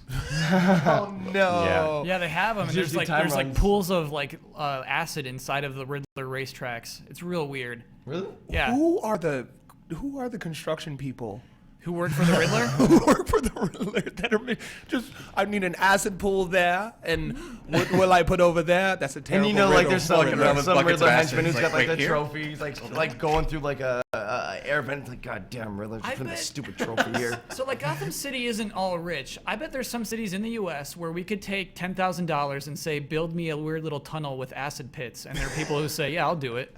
You know? I feel like there are enough. The lowest class of neighborhood, which I don't know. I can't imagine what city that would exist in. Oh yeah, don't call it any city you Any live in city, yeah. is the best city. Ever. City. Nobody in the has a world. bad city. But Batman is. I just saw that they canceled the deluxe edition. Oh, that was a huge headline yesterday. Yeah. Canceled it outright. Yes. I'm like, why? Oh, apparently they couldn't manufacture enough Batmobiles. Oh, they couldn't live up. Was the screen printer? What? It's an actual thing. It's like a tiny statue toy. Yeah, it looked printer. amazing. I'm Yeah. But they 3D print everything. They couldn't just. Well, they couldn't. They That couldn't kind of justify the same printer, price then. Yeah. Right. You're gonna bump up the price to an extra $100. For this year, like I knew Batman was coming out. I've been looking forward to Batman since first announced. Like it's gonna be great. We saw a lot more Battlefront at E3 this year, which I've known since since forever. it's so I want to play it. Yes, it does. I haven't played it on purpose. It's like, I'm gonna buy it. I'm going to same. love it. Whoa. Do you want to talk about it? Because I played it and it was really good. Let's talk about it. Let's talk about it. Is it Yeah, really yeah, good? let's- yeah, It's yeah. really good. Okay. Because I was kind of scared. Like I don't want to have I don't want to ruin the dream. I don't want to ruin the Battlefront dream. Okay, so I'll try to be as succinct as I can. Okay. You played the other Battlefronts, of course. To death. Okay, and it was like do you agree that it was kind of a guilty pleasure game? It's in that category. Yeah. Where it's just like, it's not a new story, yeah, and it's none not- of this has to make sense. The It's just, mechanics, the controls aren't fantastic. let's just have fun in this toy box, Yeah. basically. It's like playing with toys, but you're playing a video game now, right? Like we all used to have little Yeah. figures and stuff. No, just you. This time around, you did too. Yeah, and the bathtub. Yep. Plastic bags under the arm and throw them up and they parachute down. Whee! Yeah. Okay. So Wow. did you not do that? Nostalgia, Okay. no. No. So this time around, it feels a little bit more real, but it still has the same toy box mentality. So you're playing, and it feels very much like a Battlefield game, which I think hopefully we can all agree the feel of Battlefield is fantastic. Yeah. Why not? But it's every gun does feel different. Nice. Everything has kind of a weight to it, whereas in the previous Battlefront games, you just kind of forgive any wonkiness to the you're just gameplay. floating. Yeah. You just kind of forgive it because you're like, whatever, I'm playing with toys. Yeah. Yeah. This time around, it just has a more, I don't know if visceral is the right word to use, but you have a real presence in the map that you're playing. That's awesome. Nice. And Yeah. that comes straight from Battlefield and using Frostbite. It's fantastic. Yeah, that's what I like the whole like dice game. It's like, do you understand? Like, people were so concerned, but it's like dice. I've never been disappointed by dice. So that's super exciting, and I'm excited about the idea of people thinking about like What they're about like, have you servers? played Grand Theft Auto? And then they think about Grand Theft Auto and they look at the AT-ATs or AT-ATs. I don't know which one is for you. We use both. And walkers. Officially. I'm yeah. trying to get used to AT-AT. It just doesn't feel right in my heart. Yeah. It's been AT-AT for 30 And people are years. just going to be running their chips into these things. They're not going to be like, pachoo, pachoo. People were like, I don't like you. And that's exciting because that's a reimagining of the whole Star Wars universe when you put humans into it. Now, you mentioned it's like using action figures. Were you there by any chance at, what was the, at Celebration, they had like a little behind the closed doors presentation. That was for- our boss. Brandon got to look at that. Okay. Yeah. Because their head honcho, when they were talking about it, that was the first still they put on screen was like one of their kids playing with Star Wars figures in a situation that didn't happen in the movies and would never happen in Right. canon. And it's like, but this is what we did as kids. We played with action figures and we made our own battles. And it comes back to That's it comes perfect. back to So it comes that's back to so funny the, to use the, that. the crashing thing. I It's had the same no thing, idea that Yeah, he said that- that. so that but was that person. I'm And- glad I got it right. And I at job. first was a little disappointed and sad that there wasn't going to be any Clone Wars. I didn't like the Clone Wars. I didn't like the CIS. I didn't play that. I played because I've got to be Darth Maul. But if their statement there is true, it's like, hey, do whatever battle you want. Put the action figures together. Give me Darth Maul's DLC. They will pay you money. Give me Darth Maul's DLC. Well, then I want Mace Windu. alongside Put him with stormtroopers, and I'm good. I want Mace Windu then. I want that purple. Yeah, you'll have I it. want that purple saber. Yeah, You'll why have not? it. It's We'll be like obviously. Like a lot of people Think about a meeting where you sit down and talk about, okay, well, who are we going to have in this game and how? Do you think they're going to leave out anybody? Yeah, That's true. That's a well, great point. or do you wait for a sequel? Now, so a lot. I feel like once they did finally start to announce stuff at Celebration, that's when the internet started like, oh, you took out this. Maybe this game's not going to be as good as we hoped for it to be. And I was actually the opposite. I was like, you know what? I'm really glad that you took out a lot of the stuff from the other games to perfect the core of the game first, and then expand from there. Is it very EA to like give you a basic game and then give you the DLC later, or maybe just wait for a sequel to get more money out of you? Yes, but it's a different company, and they're giving their feel to it. So I say yes, go back to basics, perfect the basics, then move forward. I have a question for you. Maybe what? philosophical. Okay, here we go. As you've seen, we can do that. Do you feel like, because you used the word takeout, well, the words, right? Do you feel like that's a misconception that everybody has that maybe we need to get away from? Is like, especially with a sequel, and I noticed this, it's kind of, maybe it's an EA thing, maybe it's a whole thing, but like all of their sports games, I like NHL, when they moved to the new platforms, they had to take out a lot of features, but really they rebuilt a game from the ground up, and Yeah. they just couldn't get it ready. in Yeah. time. Yeah. Everybody wants a game this year, and so we're gonna make it, and we just couldn't rebuild everything because they had been working on it for years. You know, that's a really good point. That's a really good point. Lasercorn, also on Smosh Games, he was excited and waiting for this game, and then he's kind of hurt in his soul that they've taken out stuff. But yeah, you're right. They it's have made a you, game from scratch, right? and Yeah. he even said, "Oh, we saw the tech demo. We saw the other stuff. Like it's there. Why couldn't they just put this in the game?" Because you're right. It's not the same thing. They did start from the ground up, and that takes But time. to make these things look this good and to work this well, that takes so much work. It's not like it's just like Yeah, somebody it's- sitting there it's- being like, well, let's not do it's- this because it- I hate my customers. It is. Yeah. It is. It That is a comes from- fantastic way to look at it. I think it comes from in part, the age in which we exist. We live in a customizable era. We live in it where if you want something, if you have a thought about something, you can usually take your other self out of your pocket and be like boop boop boop boop and get it, and then from car rides to food to even groceries. If you have like there's an Amazon thing where you can just get your groceries just sent to your house same day. Yeah, same day. Same with your furniture. So with that being said, not furniture. I waited 3 weeks for my couch. You can get everything else instantly, except for you furniture. need to get that Prime, get your level up, Future's son. not here yet, I guess. Yeah, it's a slow process when it's physical. VR, AR, sure. Exponential growth trickles down. Actually it trickles up anyway. I'm sorry, exponential growth trickles up. Yeah, essentially, because as we create, down, and it's both ways, because our technology is expanding and moving, growing faster than we can keep up with. So we utilize it to augment ourselves. As that gets faster, we become faster, and we evolve and grow faster, and then we get to explore into the universe. Well, that's why it took us, 30,000 years or 3 million years to invent a fork. But in the last 100 years, look at what we've done. Exactly, and that's what's happening with our technology. That's the point we're at now, and that's why I always come back to being excited and that's why I say it's standing on the edge of the future and just peering over it. Because if you look at how fast things are moving, you think about within the next 10, 20 years, where the heck things are going to be. 20 years. Give me 5 years. You're right, next exactly. year. Yeah. Give me Next year E3 is next gonna be year to crazy. make Yeah. crazy. But yeah, so I forgot what I was saying. Well, we were talking about really broad concepts, but the idea of exponential growth trickling up and down at the same time is what I'm still trying to figure out. What It's do you mean by the- that? So here, take Okay. this one, move it up. Take this one, move it down. There you go. Okay. It Okay, trickles let's everywhere. let's We're right put it, here? let's We're put it right like here in the this. middle? Yep. It goes both ways, because as we create technology, as we were created by the universe. You handled that perfectly. I do. I just the universe becomes more aware. It's really weird. I don't even want to talk about it right now.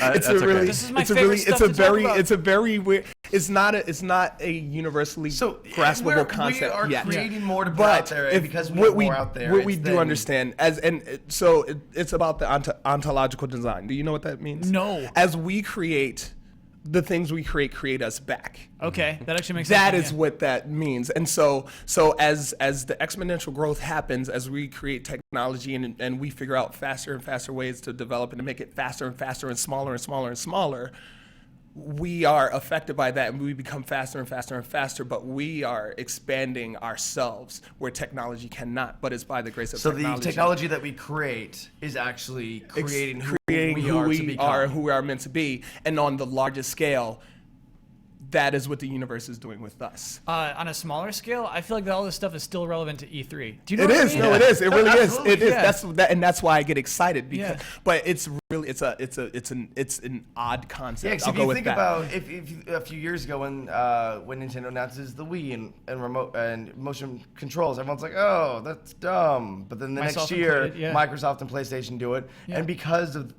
what we brought to the table technology, that technology has made us think differently, and now we have VR that's becoming a big thing with motion controls. Like when I was using the Morpheus with the PlayStation Move, and I'm like, have my gun, and I pick up a clip, and I have to do this. I'm like, that's what motion Freaking out. control is Yeah, now with VR. oh. So it absolutely is relevant to E3. I'm sorry, what was this in the game in particular? So you have the triggers on the PlayStation Move. So it's a 1-1 scale with your movement, but as you're moving around, you just trigger it and you're opening and closing your hand. So we opened up a drawer, all while holding a gun. You open up a drawer, you see a clip in there, you then go in and grab the clip, and then you have to like put the clip into the gun, and then kind of make sure it's locked in, and then you can go back to shooting. Did you ever miss, or is it pretty? Like, Getting used to it in the beginning, Yeah. yes, I missed. I'm like, I don't know what I'm doing with my hands. Yeah, I but get 5 that. minutes later, I'm like, throw it up in the air. Okay, I didn't throw it up in the air, but like you grab it, all right, let's go again. Keep going. Okay, you're in a car, and you're like sticking your head out the window. Give me a clip. All right, grab the clip, put it in the gun. Da da da da da da. Yeah, apparently, like you can. I didn't get to try the Morpheus, but the fact that like it has a range of motion where you can lean forward without. Was there a camera? Yeah, it would use the eye. Okay, so just like the Oculus, but even in that, it takes nothing away from either one of those. That's what's like awesome. Still good. It's utilizing all the funny? technology for it. Is that's a living example of what we were just talking about, where it's like video games began, where it's like we're in real life. Can you imagine doing this in a video game? Oh man! And then now you're it's doing. Can you imagine doing these things in real life? Okay, let's do that. And the thing, and I love, and I think we're running out of time, right? But and that's why I embrace and love the idea of video games as tools, and it really kind of sparked from the Oculus having public beta, where thinking about the therapeutic applications of it, where if you have a phobia of going outside or heights, now even it being more immersive when you can use the leap motion to see your hands, and then you look down and you're like, oh my, I'm on a plank. And it really does mess with your brain. And you're on a plank, but if you can understand how in control you are in that situation through a video game, and train your mind to deal with that situation, it's video games as I'm tools. going to argue against this a little bit because I actually got hands-on with the 505 VR with The Walking Dead. They had a tech demo for it, and in the tech demo, you're in a wheelchair. And what's great about their VR versus everyone else's VR is their screen isn't just right here next to your eyes, so you see it and you have to move your head. It's a screen that goes all the way around. Your so it has peripherals. your peripherals. Sure. And so you just move your eyes and see what's next to you. So you very, very much are in the world that they create for you. So you're in a wheelchair and someone's pushing you in the wheelchair in the game because you don't have a leg, and you have your shotgun, you have zombies all over the place. And it's so immersive. It tricked my brain because like the person in the game then leaves you and you're out of ammo. And you're just stuck in your wheelchair. You're stuck in a wheelchair. And even like my legs felt like they couldn't move. The zombies are getting closer and closer and closer. And the fear, the anxiety that I felt was real. Yeah, I think but that is still that Yeah. helps my point, because as we expand into the universe, right? Like what are we going to have to prepare us for those things that we may not even could have thought we could have imagined? That's true. But we did, and we created these worlds, Well, and my we've point is explored it's them. hard to forget sometimes. Oh yeah, good. But even before VR, this has been happening, because I don't know if you guys feel the same way, but like let's just Last use Starfighter, you play the arcade game and you get sucked up into space. But like, I'll use Uncharted as an example. You're climbing things and you're up high a lot, and any game can do this. But if you're standing on a ledge and you come close to, like, you're using this stick and you're not sure if you have the perfect control over it. But then like the the uncanny valley takes over when you get close to the edge and you're like, oh my God, I might actually fall. And you get that sensation of like, you're actually on a cliff and you're like, I need to do whatever I can to make sure I don't. Like that sensation is kind of the same thing, right? And like that's existed even without having it be so realistic. It's just now that it's realistic, it's like hitting you in every way, shape, or form. So guys, to recap, to conclude, to everyone at home who's watching who can't be at E3, what can we communicate to them about what is good about E3? This E3, I think, is going to go down in history as the E3 that kind of like opened the doors for gaming. Like it's the for gaming experience. Yeah, it's raising the bar. Even just like with the games that are coming out that aren't really like, if it's not VR, it's just like what we're getting from these games is so much more. Looking at a game like No Man's Sky, being able to travel throughout galaxies and just land on random planets to see what happens. This is the E3 that's showing us what the future of games really is going to look like. Other E3s have been like, oh, here's our new console, or hey, here's the games that you can buy in the next year. This is what we can do with games from now on. So you feel inspired? Yeah, absolutely. Oh yeah, I was thinking about when the new gen consoles were announced compared to now, and I'm more excited now. Wow. Yeah, I'm more excited now because it's showing what the new gen consoles are able to do and what we can look forward to, while at the same time seeing how amazing the graphics are now. If you want to go from Boom, which that was a big deal. Robot dinosaurs, right? Yeah. Horizon. Oh, Horizon. Doing. Yeah. That's But a new IP I'm looking forward to. Yeah. thinking about in terms of the future, because I guess in some aspects I'm a futurist as well. When the next gen consoles come about, like mine's just blown. Like just but like what you playing? It's like next consoles are here. but like you got no. This is the new. There are other steps. We're not wearing contact lenses yet that are just augmenting our worlds. There's so much more, and that's so exciting. And things are getting smaller and smaller. We have headphones still, right? Yeah. Instead of an implant that's connected to our phone, that's connected to our home. Exactly. console. So that's we don't have nanomachines yet. I mean, There's no tachyons. Those tachyons. And it's going to be interesting because it like in terms of the future, it's going to become a delicate thing because as much as we do love our technology, should we properly, effectively, efficiently merge with it, or should we continue to be human? Like I do feel like luckily some of our games are asking some of those questions. I do feel like some of the VR stuff, like there was an a Morpheus tech demo that I did also that you didn't really do anything. You just sat there in a chair and you saw that you had your hands tied and you were like, you were kidnapped, your buddy's on the ground, knocked out, and there's like some weird horror movie female killer who gets in a fight with the guy on the ground, and then you just see his head kind of roll out, and then you realize, I don't know, it was just so terrifying. Like, it's something that will cause heart attacks. Yeah. It's becoming maybe a little too real, which is a whole new discussion. That is a whole new discussion, but we've been pussified for a long time. Hand sanitizer is not good for you. Don't take my word for it. Do research.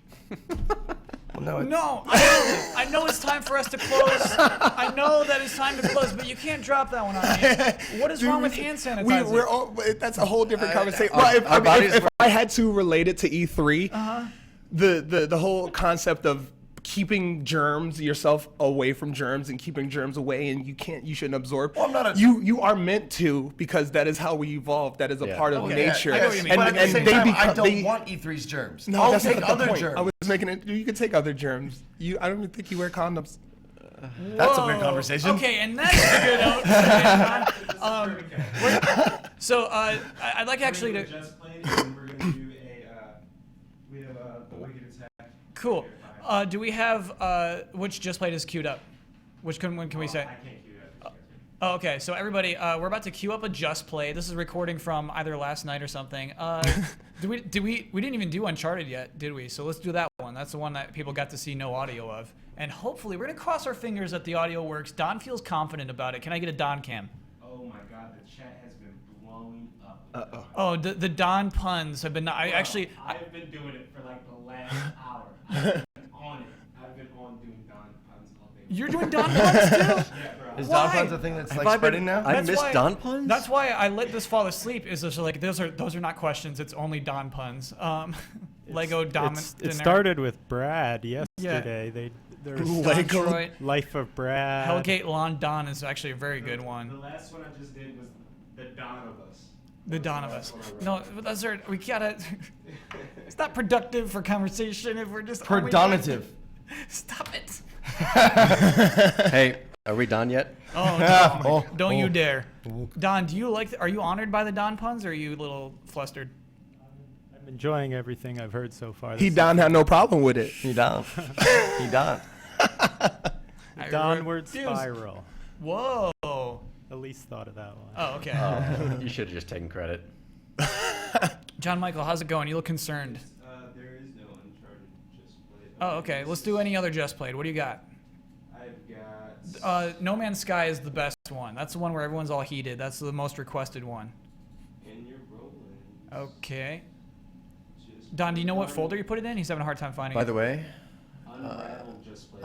I think I have all of these, and they should be going up on the site today. Okay, So- we're going to look at the Unravel Just Played.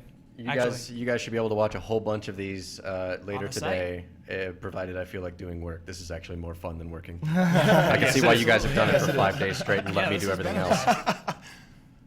All right, so Don, you're going full screen on those? There we go, cool. And then our mics are Press cut event off, with please? me and saw a lot of games, a lot of stuff. We were maybe predicting some of the stuff that they had announced beforehand, like Need for Speed. Some of the stuff was, we didn't really know the announcement for sure, but it was based on an old franchise. And then along comes Unravel, which is a side-scrolling platformer puzzle game that I was not expecting and was really charmed by, and I think was kind of seemed to be the thing that people really wanted to focus on that event because they hadn't played it before or seen it before. There were definitely lots of tricky puzzle elements, so it paid to watch the guy before you playing it. And the thing was down. It paid to cheat, Brandon? To learn. It's a learning experience. If that person played for you, that would be cheating. But if you watch them playing and you learn how to do it, then you go through. But I mean, even it was it's such a physical game that even knowing what to do, it was still kind of tricky to hop around and do the stuff. But and that little guy is adorable. How can you not love this little yarn guy? Yeah. So what'd you think? Yarny, is that his name? That's what the team said that they call him. So it's being developed by a studio called Coldwood Interactive. They're based in Sweden. A lot of the environments in the game are representative of northern Sweden, and we got a really kind of cool backstory from the team talking about their inspiration for the game and how they kind of came up with some of the level design. And so it's a physics-based platformer, and the character is clearly made of yarn, and it's got this really kind of neat, emotional story. The yarn is a symbol of the bonds between people, is what the creator said. And this character needs to set things right from this broken bond, and that's why he's, traversing through this world. It's kind of this, interesting idea of, this how you're unraveling as you get farther and farther away from the people that matter in your life. It's kind of got this really interesting emotional story happening, and then set against the backdrop of a really, awesome platformer that has, the physics element to it and also the yarn elements. And it was interesting because the first thing I thought of, I don't know if you thought this, when they unveiled this game, I was like, oh my gosh, it's Kirby's Epic Yarn. It's a platformer with yarn. Yarn is pretty hot right now. So yeah, Yoshi's Woolly World coming later. And so I asked him, I said, oh, did you guys, take some inspiration from this game? And he was like, what? What game is this? I've never played that game. And I was like, I don't know if I believe you. But I mean, regardless, they're doing their yarn mechanics, in a different way. It's definitely a different art aesthetic for sure. I had a great time with it. It had a very Limbo vibe to it. Yeah, it is a tricky game. They do put you in a lot of precarious situations. There's a lot of spots where you just kind of walk into certain death and then later you realize oh, there was a thing up there I could have grabbed. Okay. It seemed like a very physical game. The main mechanics were you could, swing. Obviously, you could throw your yarn over something and then swing, and you could also tie it between two places, and so you would create like a little bouncy area that you could, toss yourself up to other areas.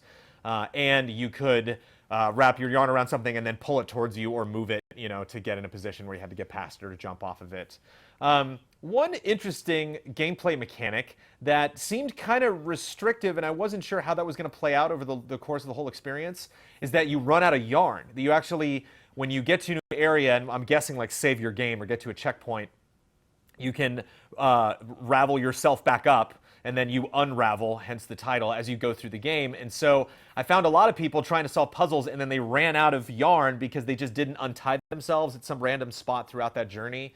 And so while it's easy to retrace your footsteps because there's a bright piece of red yarn tying yourself to everything that you've done, that seemed a little restrictive. That like, I figured out what I need to do, I just can't get past this thing because of this one tiny step that I skipped. What do you think about that? Well, I think that's part of the puzzle mechanic in the game, and we just saw, a small slice of it, as these press events unfortunately usually are. We didn't get to see a larger section of the gameplay, so I'd be interested to see, just how difficult the puzzle elements gets.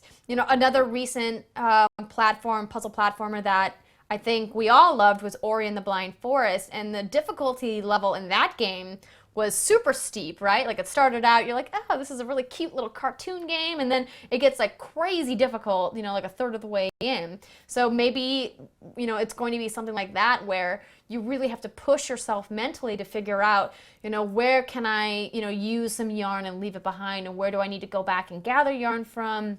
Which platforms can I go to?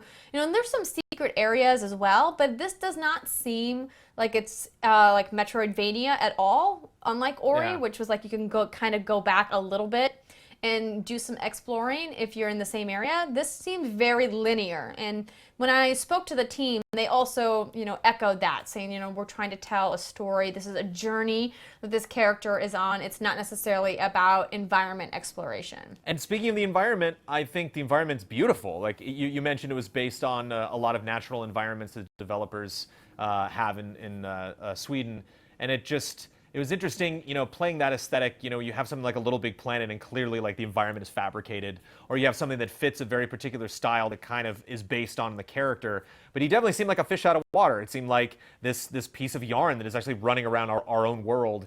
And so I liked a lot of the physical elements. I remember like the demo wrapped up with like a rock slide, and so you kind of had to jump as these rocks were flying down this hill to get to the one rock that would be launched in the air far enough so you could jump off of it to the other side of a lake.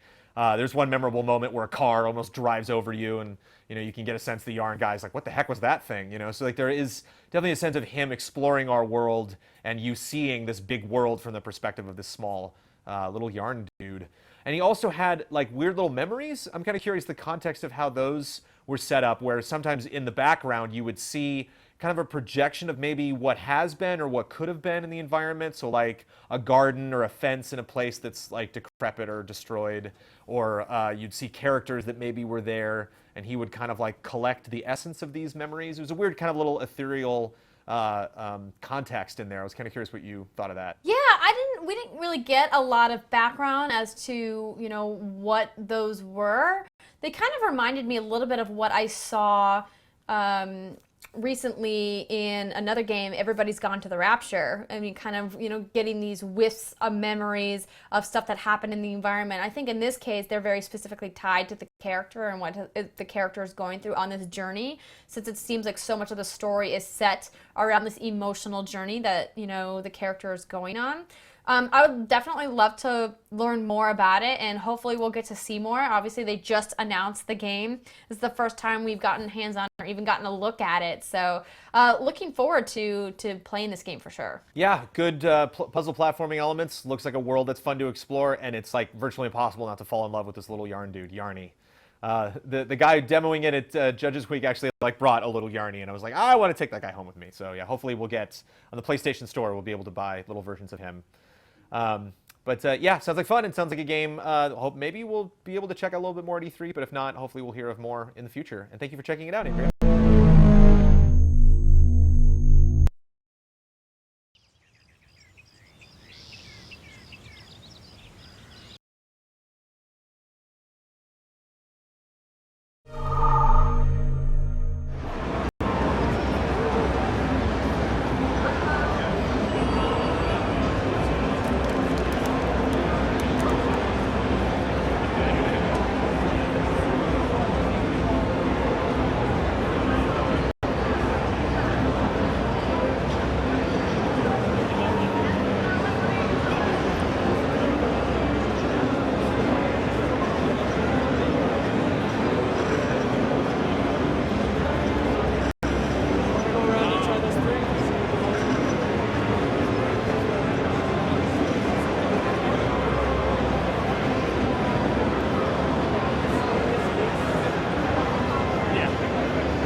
little bit so I can do a little more straight on? Yeah.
I saw it's the same thing. You guys see it?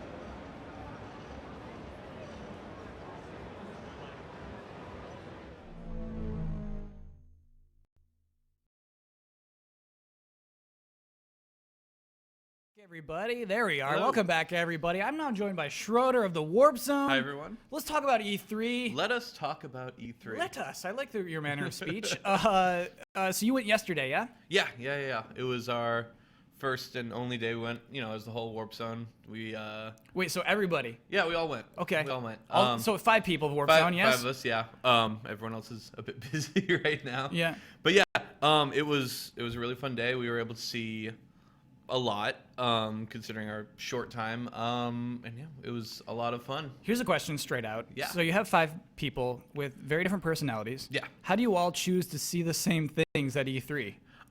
We split off a little bit halfway through, but for the most part, it helps that we have like appointments all together. Sure, so, yeah. Yeah, when we went to the Nintendo booth and spent a lot of time there playing all their stuff, and that was fun because they sort of at least have like something that we all want to try. Some people everyone wanted to play Star Fox first of all, and then like some people wanted to play Zelda over like Mario Maker, and then what did you want to play? You're in the Nintendo booth. Okay, Access to everything. Well, I want to play everything because Yeah. I'm curious about all of Nintendo had to offer, even though it was a little bit light this year. Absolutely, yeah. I That's guess the story light's anyway. an understatement. Yeah.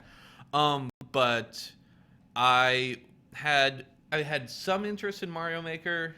I was kind of like, oh, it'll be like a fun little companion thing. But once I saw it in Nintendo Worlds, I like really started to get hype about it. Were you in the audience? No, I was. Okay. I watched it on the stream. That was a day where I woke up, found out that you had to wait 3 hours in line, and decided to watch on the stream. Good call. But still got to see all the stuff. Was rooting at home. But yeah, Quick the question. Mario Maker was just. Oh, sorry. I'm sorry. Before we get to that, were you embarrassed by how Joven did during the NWCs? Joven did fine. Uh-huh. He did his best. It was good. He did okay. Joven did what Joven did. But yeah, because he's Joven. So the final round was this game, and So describe that. So I had just seen, like last E3 they showed it for a little bit, or it was in one of their directs that they showed it, and I'm like, okay, cool, you're gonna make some levels. I didn't understand the like levels of complexity that you could actually build. Like it's like full on ROM hack. Like you can just go in there and change everything and customize everything, and seeing all those like really hard levels was like, oh wow, this can really be a thing. I really want to play through all these levels. And so I've been hating on this game all week. Really? Yeah. What can you tell me to like get me out of my hate zone? I just think that after looking at their editor, and like just the community that I see is going to be built around this is just going to be a lot of endless, challenging, and I think fun Mario levels. I found out at the booth, and I think it's a really good thing that Nintendo decided, you actually have to, before you can complete your level or call it completed and upload it to the internet, you have to actually complete it. I love that rule. You have to complete it from beginning to end without dying. Yeah. And if you don't, like, you can't upload it. Little Big Planet does not have that rule. Yeah, exactly. Yeah. So you got to make those tweaks, and so you can actually finish the level. It can be still super hard, but someone's got to be able to finish it. Yeah. So I like that. You know what I also like is that you can follow a creator. Mm-hmm. So if somebody's making levels you like, you can follow that person. I envision this idea of like Mario Maker celebrities who actually are, well, not celebrities, but like people everyone follows. No, but I get who it. are Yeah. like, like major Reddit users that people always follow. But just like major creators that everyone just favorites, and I could see you them. gotta play his levels. You know what I mean? I can see that being very cool. Yeah. I just hate how you have a shadow on the sky. I do hate that too.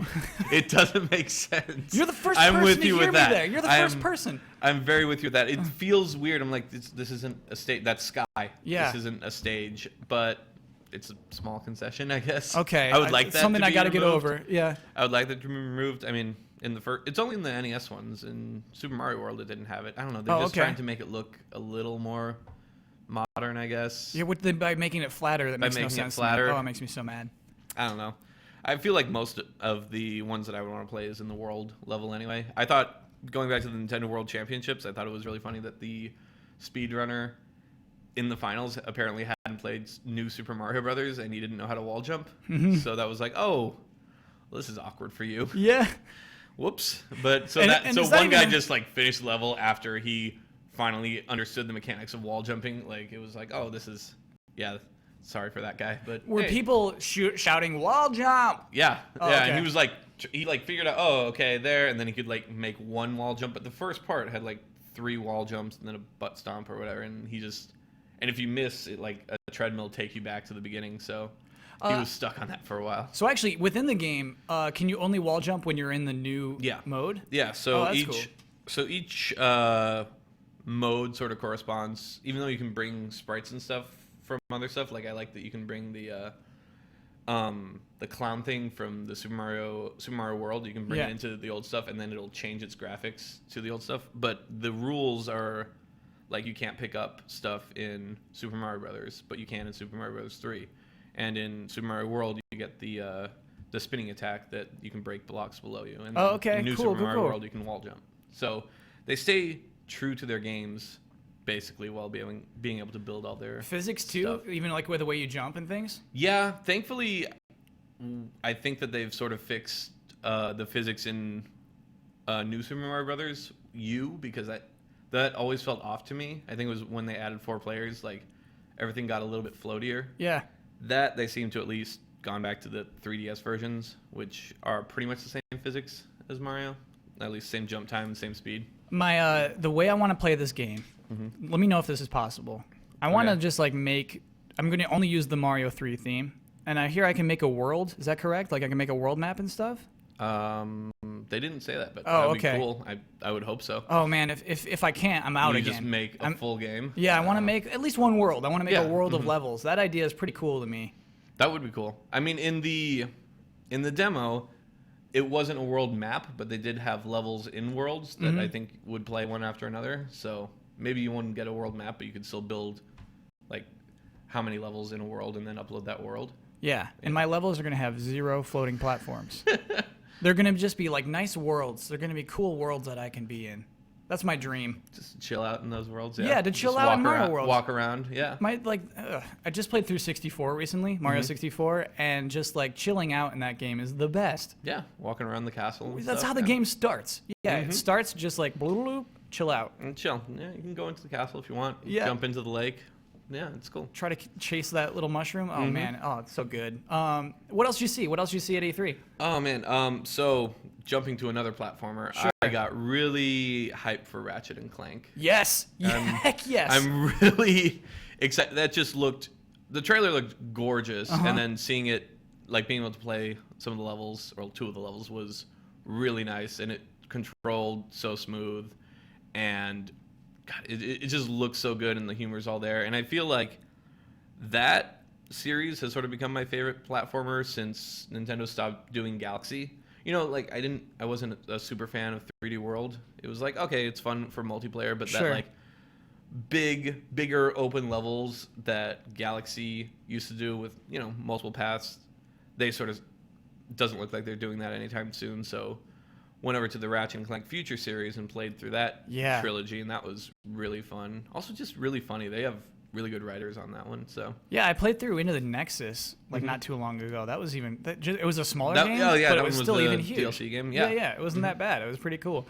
So this new one, I saw one of the weapons I saw was called like the Pixelizer. Yeah, that one was fun. What does that do? It literally it makes a little 8-bitty sound and then just pixelizes the characters, and they're like really weakened. If you shoot them a couple times, they'll eventually go down. But I think it's mainly to weaken and slow them. Then you can just use your regular gun to explode them into little squares. Yeah. And just that, it was just gorgeous because all the squares have their own little physics. They hit the ground and bounce off there. And it's just like, there's so much little detail in that game that's just really, it just really sells me on it. Yeah, I mean, I'm so bummed because I think the only reason that game's coming out next spring is because of the movie. Yeah. Because the movie got delayed, the game has to get delayed too, and it looks so ready. It looks so ready to go. I think I have a feeling it's pretty ready, and they're just gonna have to hold it until then, which, you know, it's fine, I guess.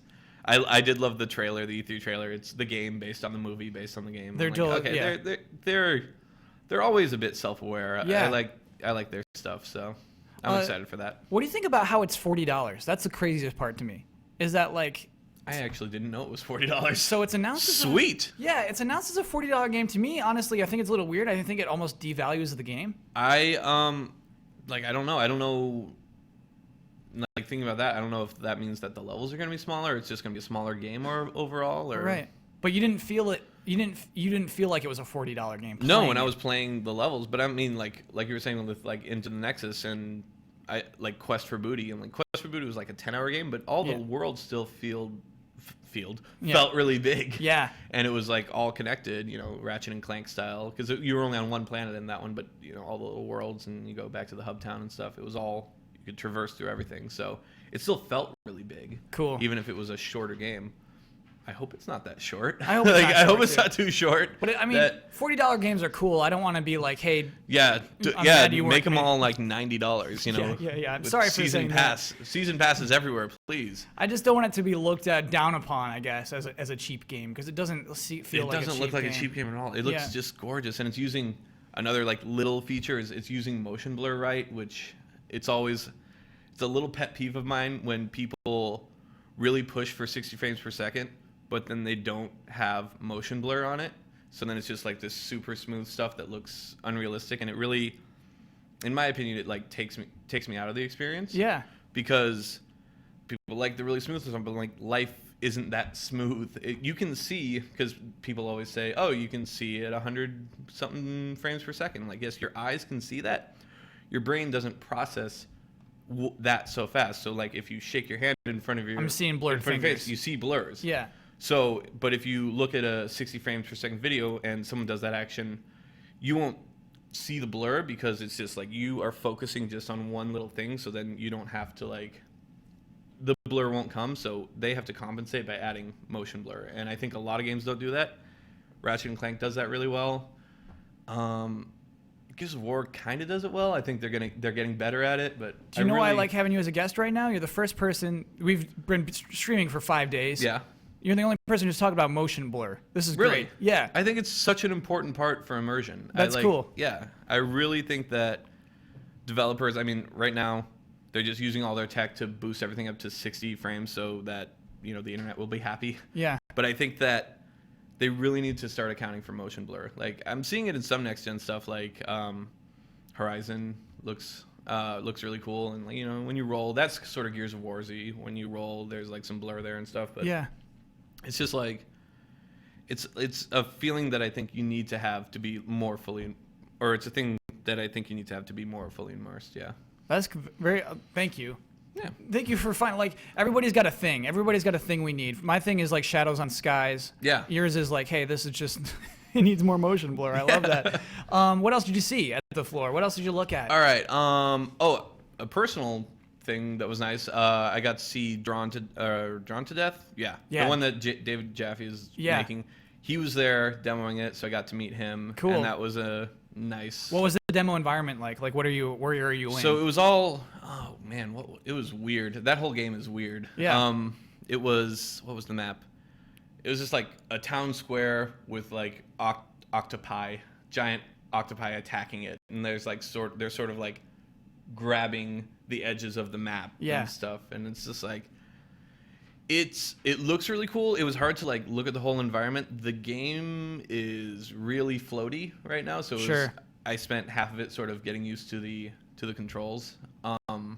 But it looks really cool, and it's just insane. They just want to do the most insane and like sort of vulgar thing. It's like it's supposed to be like by an emo teenager, and it does feel like that. Like it's like, oh, if you die, like a thing pops up. It's like, oh, you're fucking dead. I'm like, oh, okay, well. I kind of hate that, but I love the GIFs. I love the animated GIFs. GIFs. Oh yeah, the little thing where there's like a dude crying or like a little nuclear explosion.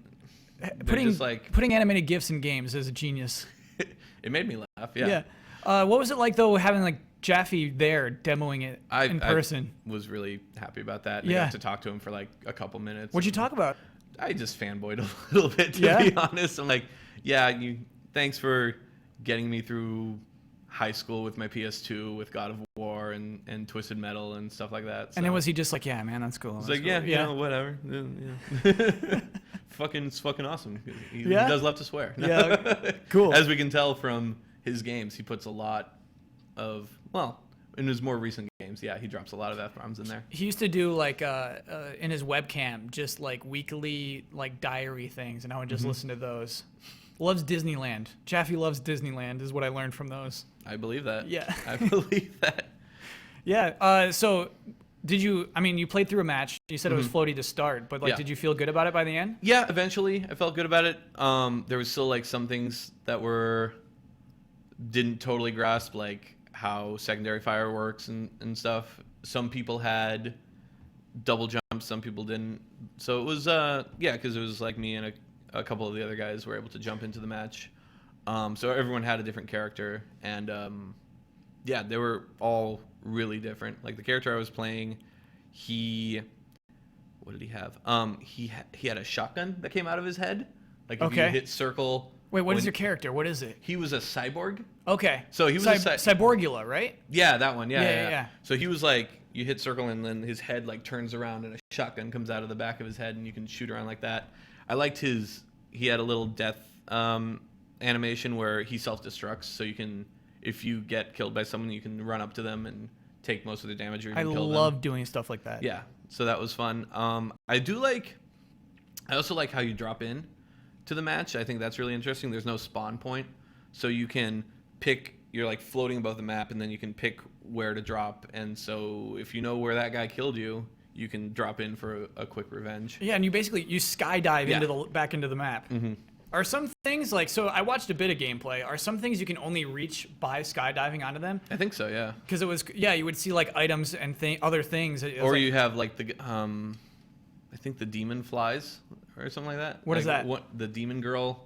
She has wings, and you like hit L1 while double jumping, and then she can like fly for a bit. Oh, okay, cool. So I think like some of those guys can reach him, but yeah, not all of them can. Isn't it free to play as well? Yeah. So how do they monetize it? I do not know yet. I didn't ask that. Okay. Probably, I'm guessing, unlocking characters. You pick your favorite character. Oh, so they'll be like heroes, basically. Yeah. Mm-hmm. Okay. How many? So do they talk about how many heroes they have now? There was at least 6. Yeah. I think at least 6. I think there's going to be a lot more. They need more. Yeah, you need more than 6. More. I mean, it was just for the demo, so. But if that's how you're monetizing, we gotta call Jaffe. We gotta tell him he needs more characters. Yes, and then go to Disneyland. And then go to Disneyland with him. Oh, it'd be so fun. Mm-hmm. It's like, oh, look at that fucking Space Mountain over there. Yeah. I'm sure he'd say that. Yeah. What else did you see? What else did you check out? Okay, so what else did we do? Disney Infinity, because we love collecting the figures. No So, way. we do. My boss, Brandon Jones, is the hugest Disney Infinity fan in the world. Really? Yeah. And That's he does, in fact, have them all, except for the crystals. He's mad about the crystals. Oh, damn. Why, do you collect the crystals? No, we just collect the ones that look cool. Okay. Like, we have all the Marvel ones. Mm-hmm. We sort of skipped a lot of the Disney ones. Sure. Probably going to collect most of the Star Wars ones. But not the Inside Out ones. Gonna leave. We did demo that, and it's cute. We're probably going to see the movie on Friday, so, but... Wait, so do all 5 of you go to the movie together too? Yeah, we do a lot of things together. Listen to this unity. I actually really like that as a team. Yeah, we tend to, like, every summer, we always pick movies together and go and see them. That's pretty cool. And I mean, because then, when you're doing your comedy stuff, you're all on the same page. Yeah. You know what I mean? Like a shared reference. Man, that's awesome.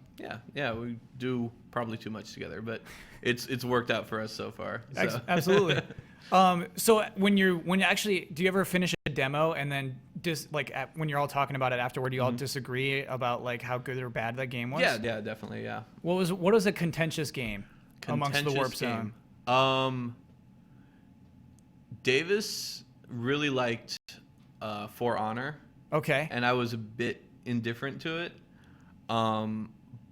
But he got in and played a few matches. So, and I only saw the trailers and stuff, so he might have a better opinion of that. But it seems like a thing you got to play. I was the same way. I do think, maybe it's because I missed that demo. So, because we had some people come back and just sing praises of it passionately of For Honor, and I don't know if it showed that well in its presentation or something, but like when people play it and come back, they're crazy about it. Yeah, I think it warrants a playthrough. Yeah. Because I don't feel it yet, but maybe if I was able to get a few matches in, I'd be able to feel it. I think it's that idea of just the power of a sword, that a sword can just hack and kill you so quickly, and then that's all of us have.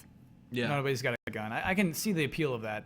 But of course, you need to play it. It's one of those things you need to play. What were you playing while they were playing for Honor? It was in the Nintendo booth. We stayed in the Nintendo booth for probably a bit too long. At the end, you're right. We kind of skipped past the Nintendo booth. Yeah.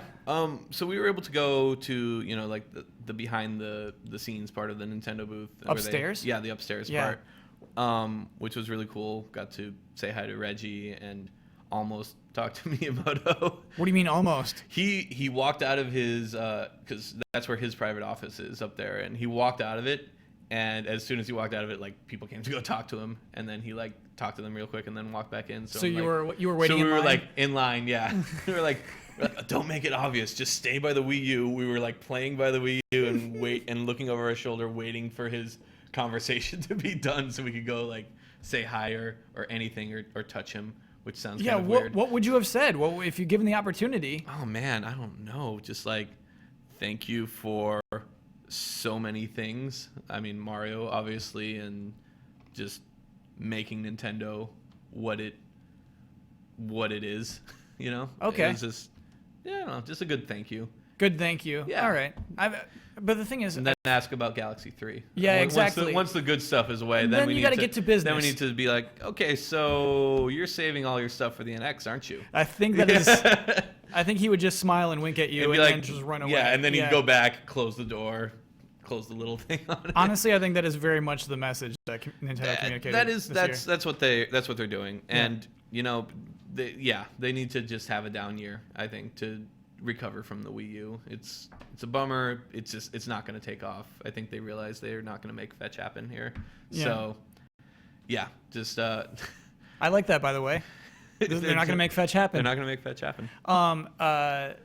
So I think, and they keep saying, no, Zelda's going to be on the next. I think that they're going to do a Twilight Princess and drop Zelda on the Wii U and then drop it on the NX. But we have to assume with the NX, like, this is mean, but when the Wii version came out, it wasn't that much better graphically than the GameCube version. And that will probably happen. Also, the Wii wasn't that much more powerful than the GameCube, so... Yeah. I imagine, though, the NX version will just be graphically superior to whatever the Wii U version is. Like, yeah, I think that... the best version will be on the NX. They're just going to... I think their next console is going to play catch up to 360 and PS4... Or 360. Xbox One and PS4. Yeah. Because I think they've lost so much third-party support that they just need to get that back. And, I mean, their games are great. Their first-party games are great. Except for Metroid Fusion or Metroid Prime. Except for this.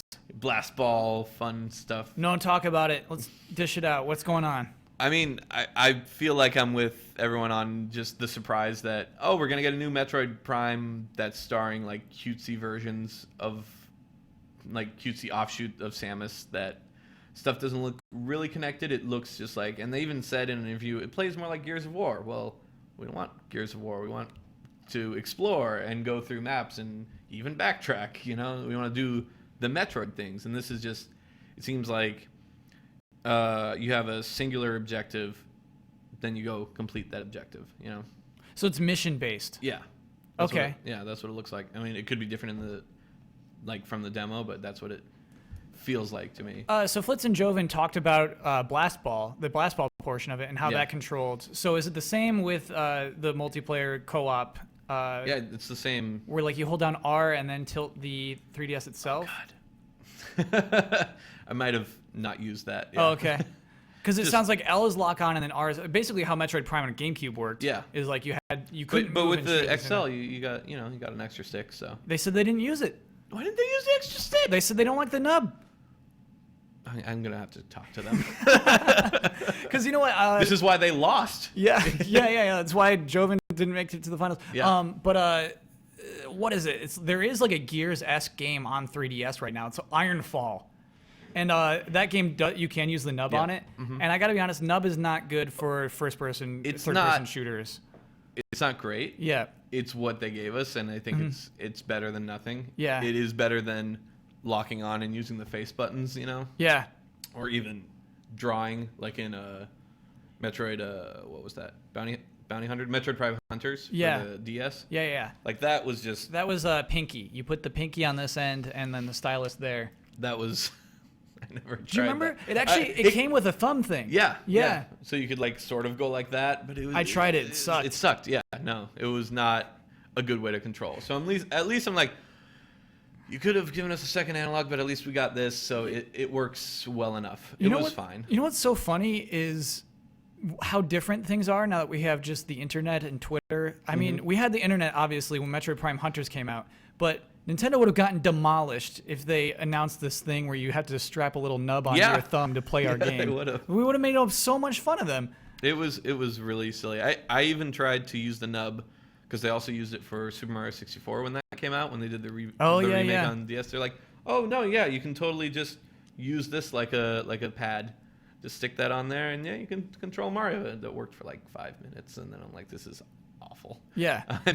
I'm gonna just use the D-pad and only have 8-way controls. I'll get through it. That's what's so weird is like you want Nintendo to change faster and faster. They're changing. They're at least not putting nubs on our thumbs. Yeah. They're getting there. They're getting there. Yeah. So you spent a ton of time there. What else did you see at the Nintendo booth that you liked? Star Fox was a lot of fun. Cool. I will give them that. That was super. It was fun. I'm just not a fan of tilt controls.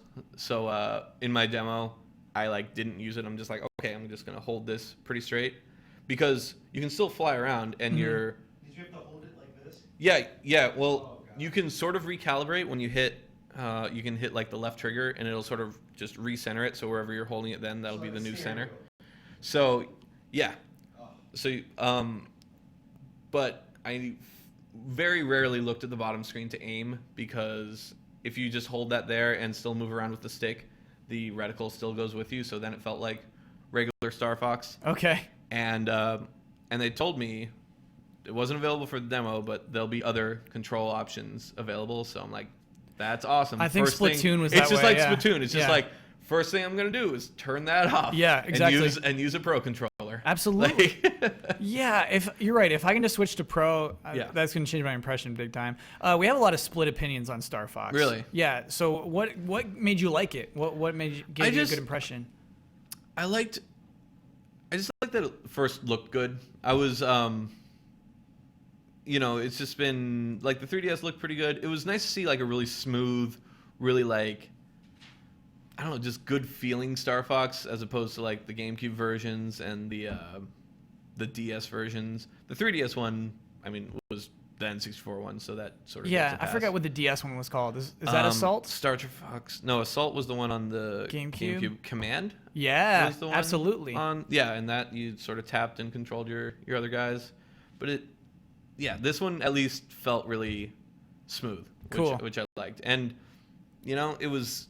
Even with the alternate controls, it was novel at least to look down and be like, oh, first person mode, third person mode. Because like in Star Fox 64 and some of the levels like in space and stuff, I would switch to first person mode to get through it better. Cool. So like actually tactically it made sense for you to do that? Yeah. That's cool. So while I only played Corneria and it was really easy, I could see that it would be nice, if you're flying around and there's like too much like stuff in the way, you can just look down to be more precise in your movements and stuff. Like I see potential there, even if it didn't play out in my demo. So sometimes when I get to go to E3, not much this year obviously, but in the past, when I do get to go to that second floor, the people showing you around, you basically get one person, right? Is that how it worked for you? And like that's your PR person basically.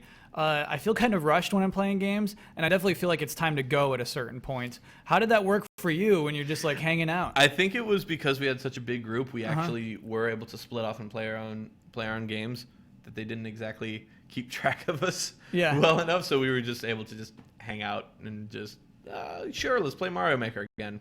Or let's play another round of Star Fox, or Zelda, jump in on that. And so we were just hanging out in there.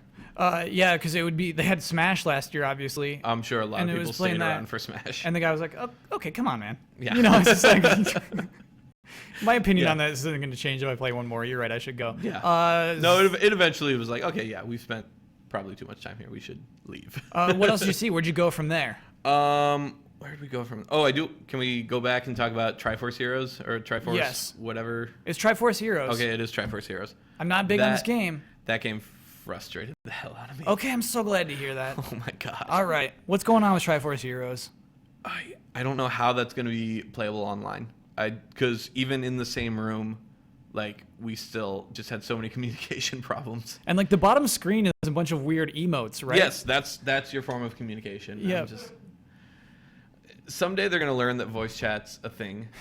It's been a thing for years. No, it's too dangerous. The kids can't hear voice chat. It's too dangerous. Yeah, but in the me world, they can show pictures of dicks and have Splatoon cum jokes. That's fine. We were wondering about that. Do you think there's a person whose job it is to like go in and clean up all the Miiverse? I'm sure that we've had a similar conversation. I bet you there's just one guy that has to, maybe a team of guys that just has to scroll through everything before just it gets sickening like stuff. Dick, no dick, no dick, dick, no dick, no dick. It's just And you probably see like just things that would shock you for your life. Just seeing like the things that people draw. I'm sure they draw terrible, terrible things. I'm sure the things that get through are very tame, I'm sure. But you're best buds. Why are you having a hard time communicating through Triforce Heroes?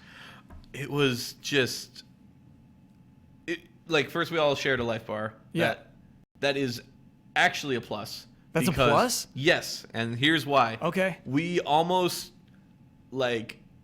ended our friendships because of Four Swords Adventures. Okay. Where we would just dick around and not do an objective, and it's just like, oh, cool, I'm gonna pick you up, throw you in a hole. So that's what the health bar prevents. I get that. It was just a breakdown of society when we got through that. Was that college? It was it was early college. We just almost lost our shit. There was Game Boy Advances thrown. Wait, so Warp Zone's all college buddies? Yeah. I did not know that. Yeah, we've been together for a while. We haven't been Warp Zone for a while, but cool. We've been together and known each other for, I guess, all of us about 10 years. Yeah. Oh, awesome. Yeah. How many E3s have you gone to together? This is our 4th. Awesome. Yeah. So anyway, back to this trying to communicate with each other. You have this shared health bar, but it's just like hard to do an objective. Yeah. Okay. So because in the totem, one person, the bottom person has to walk around and aim, and the top person has to like do the objective, like swing the sword or shoot the arrow. Yes. And timing the person to aim and the person to shoot the arrow was a nightmare. Where it was just like, no, turn, shoot, and you think you have a shot, and he keeps moving, and you got to yell, stop. It was just a lot of yelling, way more yelling than I think is necessary for a Nintendo game. And you know what I would do? I would just be mashing the shoot icon too. The little guy who says shoot. That is what I would do. This is why I'm like, this is not going to work online. Yeah.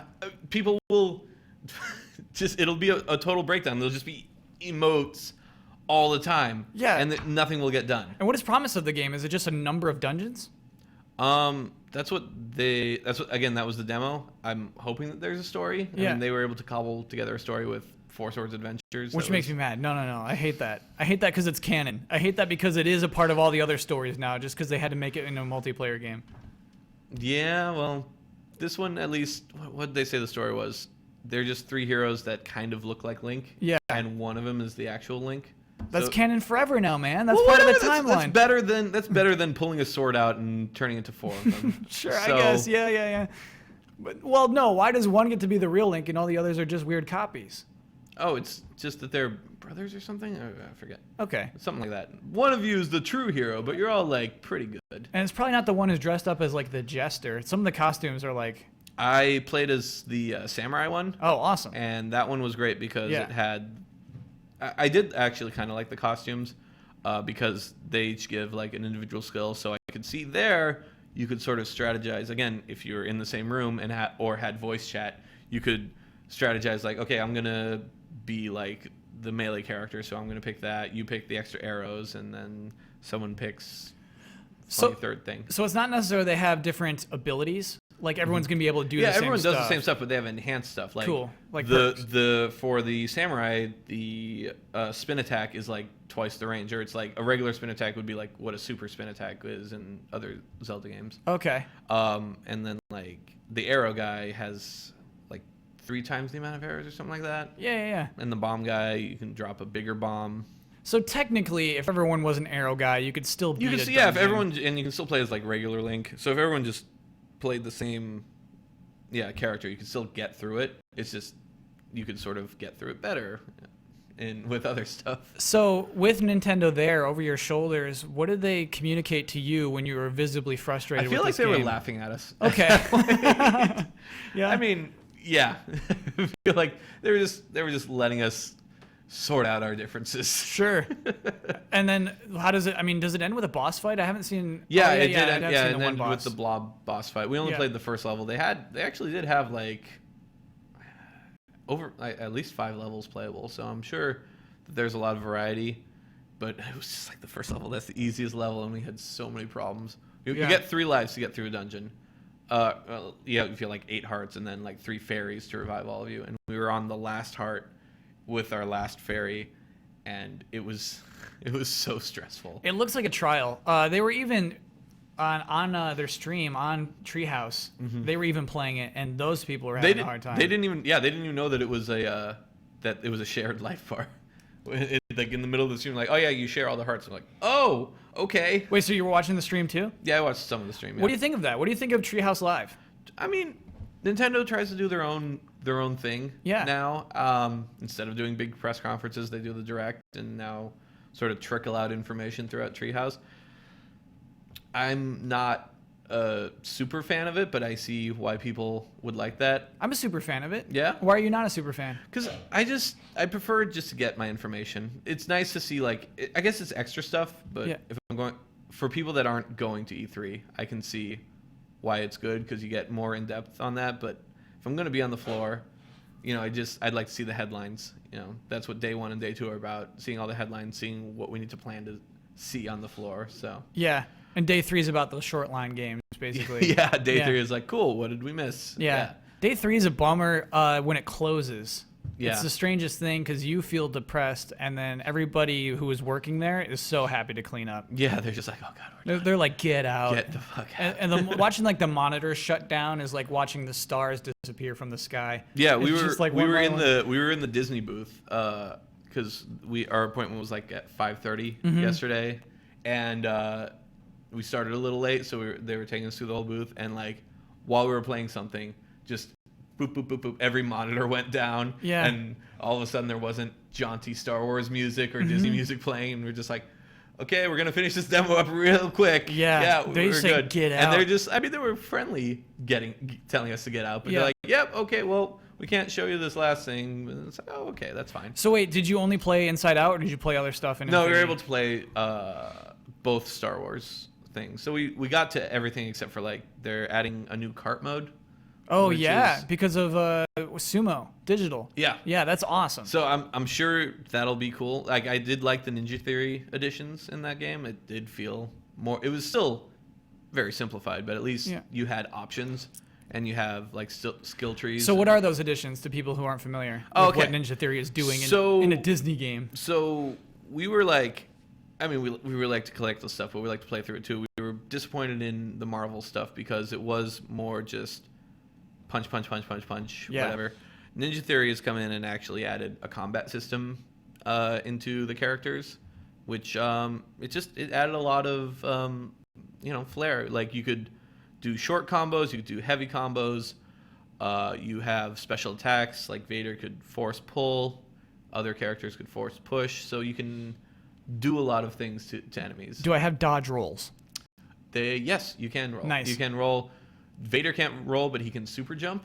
So, which was really funny to see. It's a fair compromise. Vader doesn't roll. He's not a rolling kind of guy, actually. He definitely doesn't run. Like, yeah. I liked his character because it's just he walks through everything. Oh, cool. Even if you're holding down the run button, yeah, he's just kind of like. So they keep that. Yeah, he's just that's like, cool. nope, I'm just walking. That's awesome. Too bad you're not gonna get me run. Yeah. You're not gonna get me running here. Yeah, that's cool. So yeah, I mean, they all played really well. Ninja Theory more worked on the prequel stuff. So while some of that the Clone Wars, right? Yeah, the Clone Wars episode. Like that's where most of the fighting takes place. The original trilogy stuff is more because you have like Han Solo and Leia. That more relies on shooting. So the original trilogy stuff, even though it was really cool to see all that stuff like in their art style, which we're a big fan of. Yeah. It did feel like the older Disney stuff because it was mostly based on shooting, and that really hasn't gotten a big upgrade.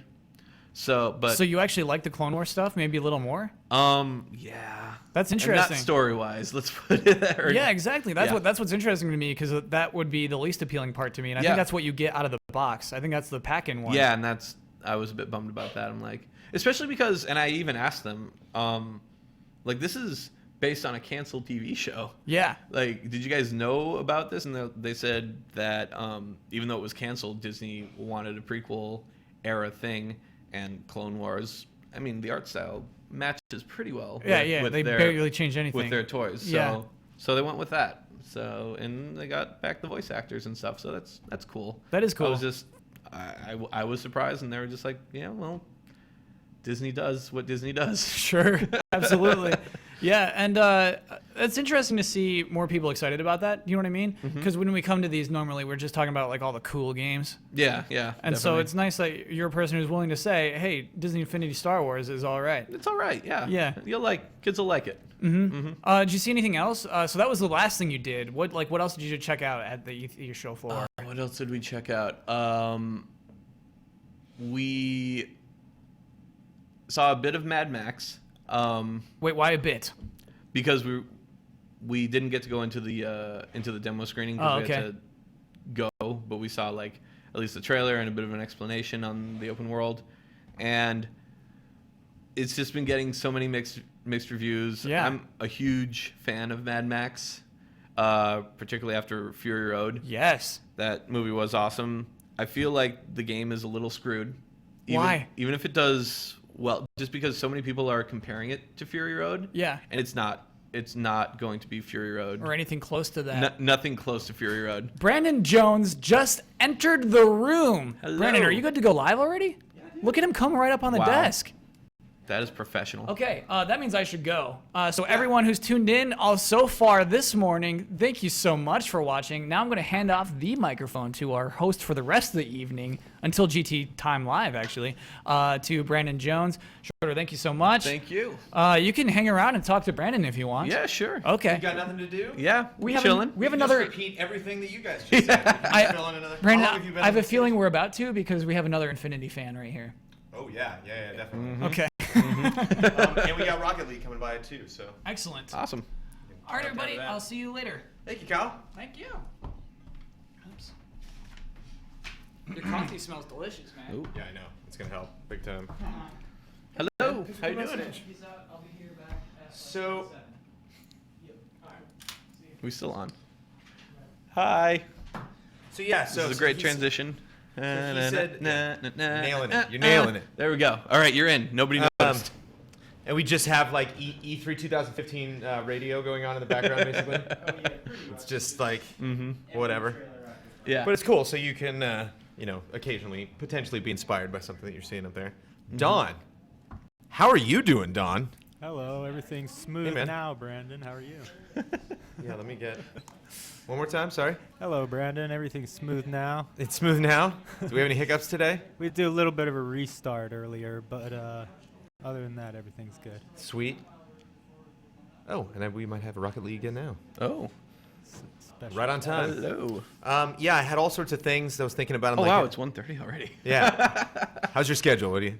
Oh, I'm fine. Yeah. Yeah, there were Talk lots for a of bit. things I was thinking we could talk about when I came in, but it's like he said Infinity, so it's like, Disney okay, Infinity. cool. What were Yeah. you guys chatting about before? Oh, we were just chatting about how just the difference between the two eras and how Ninja Theory sort of more worked on the prequel era, which makes me kind of like the prequel stuff better, even though it's the prequel stuff. Right. But it's Clone Wars. At least that's a good part of the prequels. I like the series. One of the things I didn't know until yesterday is the synergy with the Star Wars characters, where like any Star Wars character can be in any Star Wars playset, Yeah, and they confirmed that for 7 too. So when Episode 7 comes out, Yeah, like, that was nice. Because I played through the prequel stuff with Darth Vader because I needed to play as him. Because when figures come out and they don't have a playset attached to them, it's always kind of a bummer. You're No, like, I oh. totally agree. I never. So in my collection, in my Disney Infinity collection, I never actually buy the characters that don't come with a playset. 'Cause Okay. I do feel like they're a bit of a waste. Like, I hear you. yeah. Even though you can put them in the toy box and Right. stuff, but no, I'm serious about this. I'm only playing Marvel levels with my Marvel characters. Right. So yeah, no, it was cool to see, and gonna be collecting a lot of those characters. So. I like that they had before they had like the open world New York, and you had to like fly around and find all the Rocket Raccoon coins. Yeah, before, like, and then you Rocket could be use in the Rocket, playset. yeah. And now it's just one coin, and it's like right in front of you. So Yeah, it's like and really it's like- clearly like you'll reach a point in the playset, and it's like, okay, now you can be Boba Fett. Now you Yeah. can be these other characters. But yeah, I actually interviewed John Blackburn and John Vignacchi this morning. Oh, cool. We were gonna have them on the stage, but the schedules did not work out, and so Oh, okay. I bolted down there and early in the morning. Yeah, and I asked him a bunch of questions. Hold on, let me bring up my list. So were you in it since 1.0? Like, did Yeah. you always? Yeah. There was no question. It was a thing where we were watching it and we're like, oh my god, this is gonna make so much money. Does that come from the toy side or the Disney side or the game side? It comes Like- from the Disney side and the toy side, Okay. than the game side, because we, like Davis and I primarily, we collected pretty much all of 1.0, like, and then we sort of pumped the brakes a bit. Right. Then we're just like, okay, maybe we'll just get the Marvel stuff for 2.0, and but yeah, it came from the Disney side, and we really liked the art style with the toys, and they just look nice on the desk. We have a few on all of our desks. Yeah. They did a really good job with Yeah. the style. Yeah, and, I really like that. It's really cool to see all the Star Wars characters come together. And Yeah, they look really good. And it's always fun to see, like reinterpretations of characters that we love, whether it's like Lord of the Rings or, like stories that we know for a long time. And Yeah, it's the just- Infinity Vader is just like this beefy dude. It'll just like can one hand crush your head. One thing that I was so excited about, I said in the interview, I love that there are 2 Hoth demos at E3 this year. Two totally independent demos of Hoth. Totally different thing, but everyone loves Hoth. You can go. Everyone loves to see the rebels lose. There's just something about those toe cables, man. They just they toe cable you right in the heart. And you're just like, you did it. And they both controlled better than Shadows of the Empire, so there's that. Whoa. Shots fired. So I thought it was cool that the Star Wars characters can interact. I wanted to confirm that. Yep. One thing that I thought was interesting, I snagged Mickey Mouse. They had like 4 different characters. Oh yeah, I got Mickey too. And I was like, all right, it was between Obi-Wan and Mickey Mouse, and I'm like, I already got Yoda. I got a lightsaber, I got a Jedi already, so gotta get Mickey Mouse. But I asked them, I'm like, wow, Mickey Mouse, that seems like a card you'd play maybe later, like a desperate card, like in 4.0 when you're out of franchises. Yeah, I think they. If you really think about it, they have really yet to dabble in like a lot of their movies. Yeah, I've been wondering why they haven't done more Disney franchises. Because they got to save something, Save it for and Mickey 4. was one of those things that I thought they were going to save. Yeah, and they said that when they got Mickey Mouse as the Sorcerer's Apprentice, which is like the actual legal like title of that character, that the deal was that they're like, well, we got to do Mickey. They call it Red Pants Mickey. OG Mickey. OG Mickey. I like that. But so got him. So I put him right next to Yoda, and those comes. Let him fight it out. Yeah, exactly. Give him a lightsaber. Well, they're not going to do anything until the game comes out. They haven't announced a release date yet, but hopefully it'll be like end of summer. It'll be end of summer, early fall. But enough time for Christmas. Yeah, man. If I wasn't a journalist and I was not covering these things for journalistic purposes, I don't know how much money I would spend on this. It'd be ridiculous. We spent a bit of money. It's nice. It's nice that power discs aren't blind. Did you know that? Yeah, I did hear that. That's cool. Good. You can get them in like full packs now and stuff. So that's cool. Because some of those are fun and like add a little fun thing like to gameplay, and like a handful of those are legitimately really cool. I remember like from 2.0, I saw like the what's the band of the Muppets? Like their van. I was like, oh god, I gotta get that. And generally, there's a playset that they can do the Muppet playset. But yeah, just with franchises and stuff, like the golden era from like Little Mermaid to present, like they've only really done Aladdin. There's like all sorts of. And even that they haven't done a playset for him. So. And I think it's also like there's got to be some schedule that princesses run on where it's just like you get one now. Mulan this year, there you go. She's like the princess quotient. Trying to think what else. Oh, I thought it was cool that the Inside Out playset. Looks like it'll have a lot of fun platforming stuff. Oh yeah, no, that really was talking fun. about that. We demoed that. That was cool. I played as. But I think about that. Yeah, naturally. Yeah. But I think about that translating to the toy box and having like all these fun new platforming things. I think they'll make a lot of cool stuff. So did you talk a lot when you demoed it, or did you play a lot, or there's like there's like 8 things to play? Yeah, there's like a ton of different. So things. our thing was like at 5:30, and we played like 3 things, and like. I was talking about it earlier, how just, once closing time hits, everyone, really wants to get out of there. So it was just like we were playing, and then just all around us, all the monitors just turned off.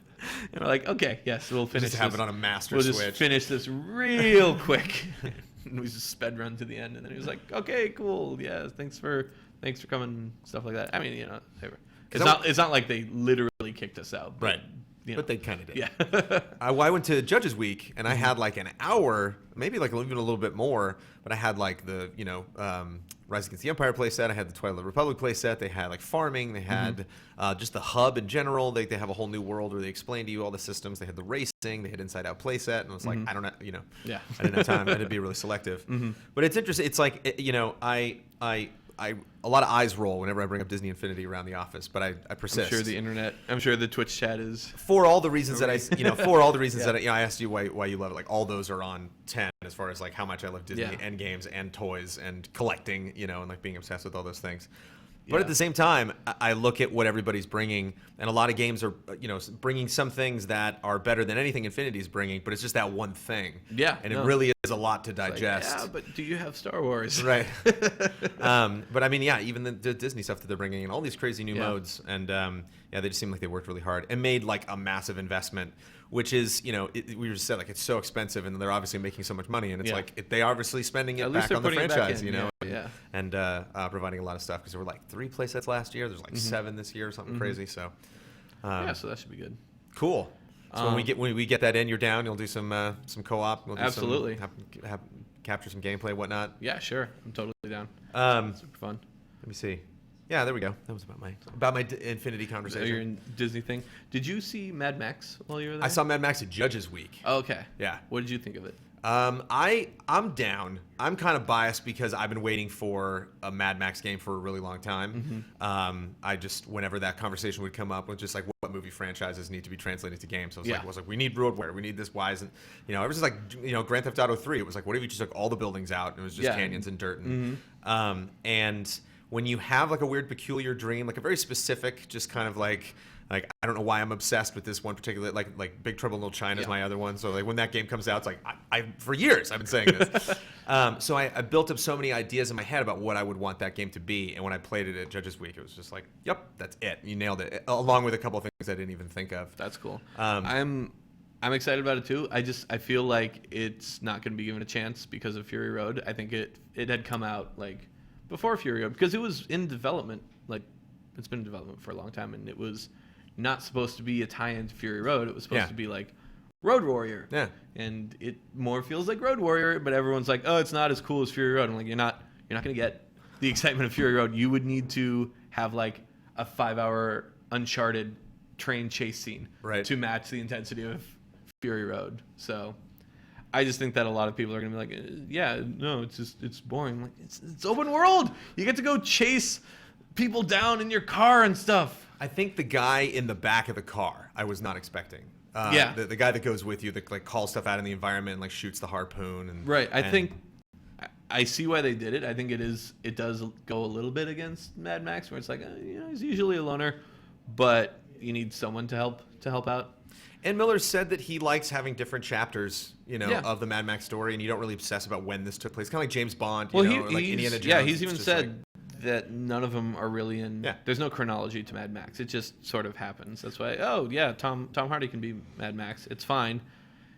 Like guy's pretty generic. It doesn't matter. Yeah, it doesn't matter where or when it happens. It just happens. The Max they have is a little generic, but I really enjoyed it. And of all the demos that I played at E3, it was one of the most freeing. It wasn't like a really rigid mode. It was just I was only constricted by the hour and a half I had to play it. The time limit, yeah. When I finished everything and I still had a couple, like half an hour left to play anything I wanted between Batman, Lego Dimensions, and Mad Max, it was easily Mad Max. Still went back to Mad Max. Yeah, filled that time up. Speaking of car destruction, John, yes, how we doing over there? We're great. We're good. We're just not gonna rush you guys. We're just ready whenever you guys are ready. Well, we don't want to rush you guys. Are you guys ready? Oh, dude, we're ready.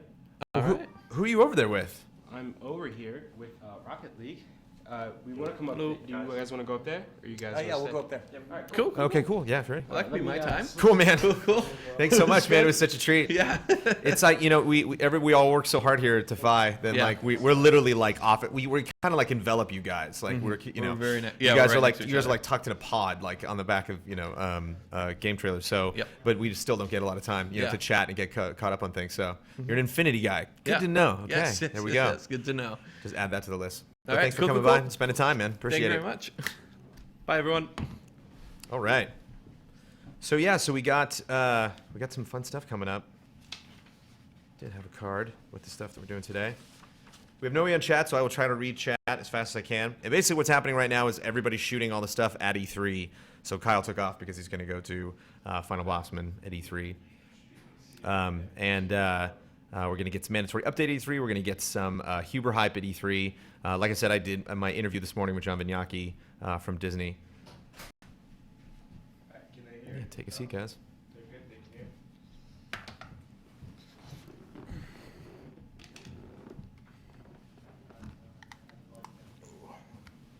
So you guys got some nice placement and some press conferences there. Yeah. How does that feel? Do you like your coverage so far at E3 2015? Yeah, we're really excited about it so far. I mean, to be honest with you, it's much bigger than we thought it would be, and so for us, it's a big win. Do we want to get the game, John? Do we want to get the game booted up and? Oh, he's got the controller there. Oh, okay. So you can just play it. Yeah, you can actually turn around and play it on that monitor. Right, cool. Oh, great. This just seems like such a great stream game. This just seems like such a great game, like a perfect party game, like the perfect demo game that you can just jump in. And especially at E3 where we can get so serious with like Uncharted and The Last Guardian and all these like big Horizon and like epic serious demos. And it's just like, let's just play some Rocket League, Yeah. It's really kind of a staple game that you like. You play every once in a while. You don't just play for like a few weeks and then you stop playing. You're going to play it like for probably a year. and you just whenever you don't have anything else to play, Rocket League. It's actually a sequel to a game we did way back when on the PlayStation 3 called Supersonic Acrobatic Rocket Powered Battle Cars. Nice. And we've shortened it now, a little bit easier to remember. But the fact that we still have people today, 7 years later, still online, still playing that game in groups is proof that the game has legs. And that's actually why this game exists, is because we wanted to give back to these people that have given us 7 years of their life, give them an updated version of the game, lots of new stuff, lots of cool stuff. So, and you were talking about people picking the game back up after they've played it for a little bit. Obviously, content updates, something like that would help. I'm looking at this sweet ride, and skins might be something that would be sweet. Yeah. I don't know what the customization's like. We had skins in the original game, and in this game now we have over 150 different items that you can use for over 10 billion combinations that you can have. One of the cool things that we have, as you saw, Dave, if you could back up a little bit, one of the items that we have now is Sweet Tooth from Twisted Metal. It's also a selectable car that you can pick. That's our thank you to the PlayStation fans and all the people who have played the game over the years, and Sony was kind enough to lend this to us. But even if you don't pick Sweet Tooth, tons of customization options to go through. We were talking about Twisted Metal before, actually, because we analyze all the press conferences and the big companies and try to figure out what could they possibly bring, and someone just kind of tossed that out in the room. We were like, yeah, it's one of those franchises. Like, what do you do with that, in current gen? So it's nice that you're keeping it alive. Oh yeah, we're big Twisted Metal fans. We actually have a car that we bought off Amazon a few years ago that was our inspiration, sitting in the office. It's a giant, and even the Sony Santa Monica guys were like, where'd you get that? But we worked really closely with them specifically to bring their model in and to use that from their existing materials and get it as close to the actual Sweet Tooth as possible. And then our own cars, as you can see, tons of things that you can customize. Our rocket boosts, our wheels. You can choose your paint color, your paint type, so you can go from metallic to matte to semi-gloss and things like that. That's great. You can even put hats on your car if you want, which is one of the things we really like to do. We have some really interesting ideas that aren't in the release version of the game, but we're also exploring some other things to add further down the line. And we also see that we're big fans of video games in general, so we actually have items from other games in there too, Blacklight, and we have items from Warframe, and a bunch of independent games that we enjoy, like Phoenix Rage and Edge of Space.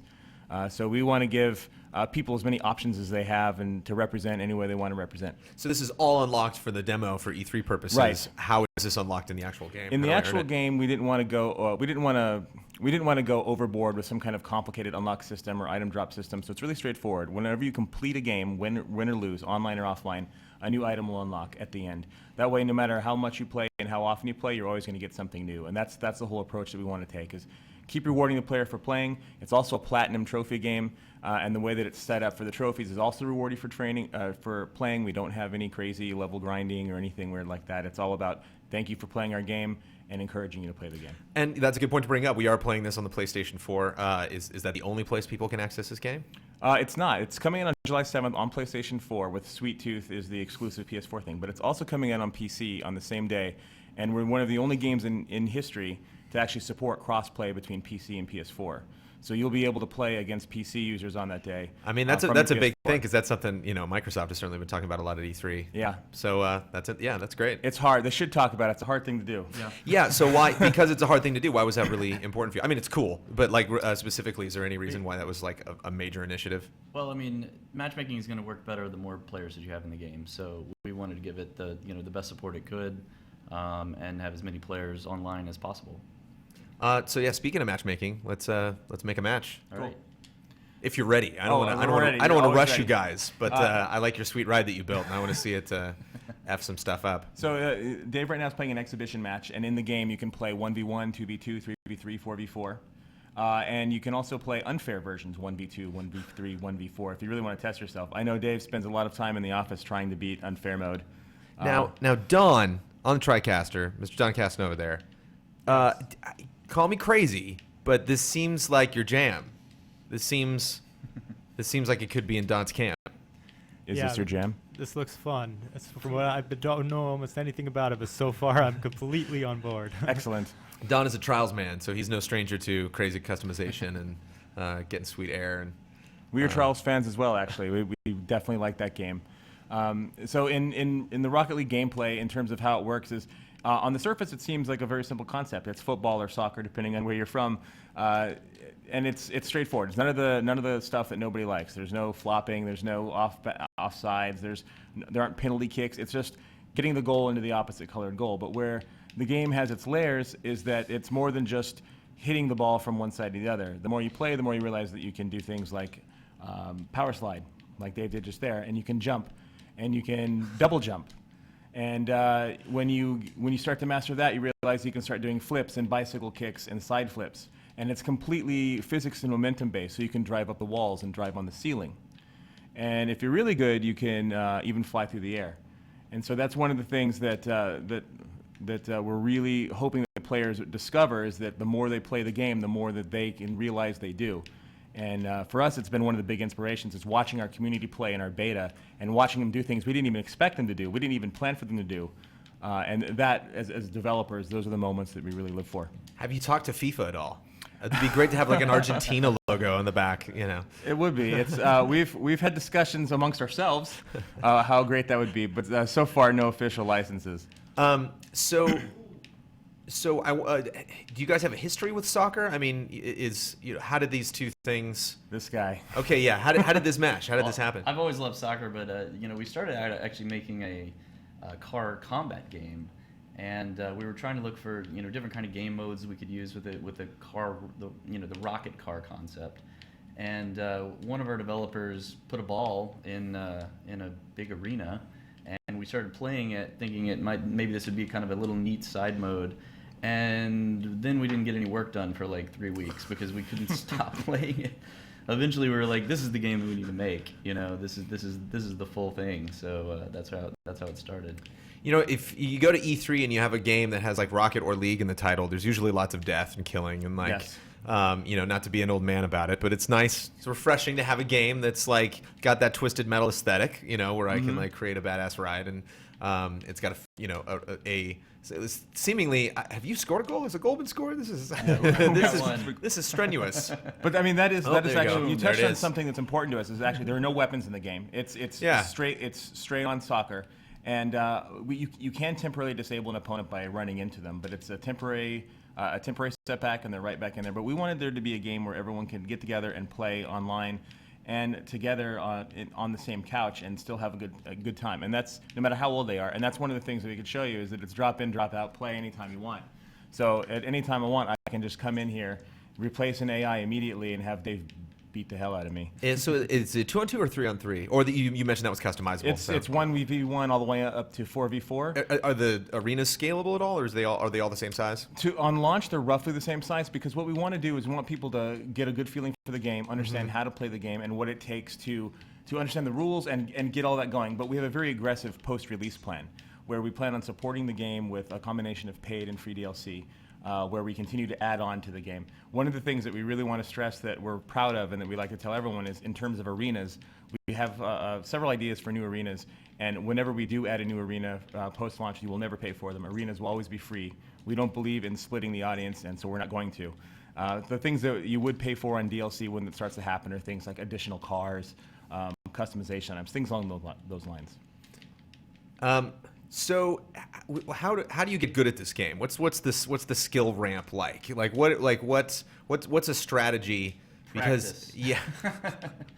But I mean, I see you leading a lot. It's like it seems like momentum is just a huge deal. There's got to be some plays that you just shouldn't do because they're going to be really, really difficult to recover from. There's a lot of layers to it, and I think that's one of the reasons it's been doing so well in beta is that. When you first start, it's kind of just bumper cars. You're driving around like this. You know how to steer. You know how to drive. And then like the next little layer is you figure out, I could double jump, and I'm just going to score on that. And then after that, I'm gonna let this replay finish.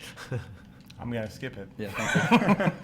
After that, you learn that there's a way to kind of kick in the game, and that's the dodges. So if I press any direction and I double tap, it'll do a little flip. And you get extra boost out of that. And so you're basically kicking the ball. And I can even do it to the side, like that. And you can even do a backwards one. And that'll also give you additional boost as well. And so, that's kind of the second layer, is when you really start to play a lot more in the air.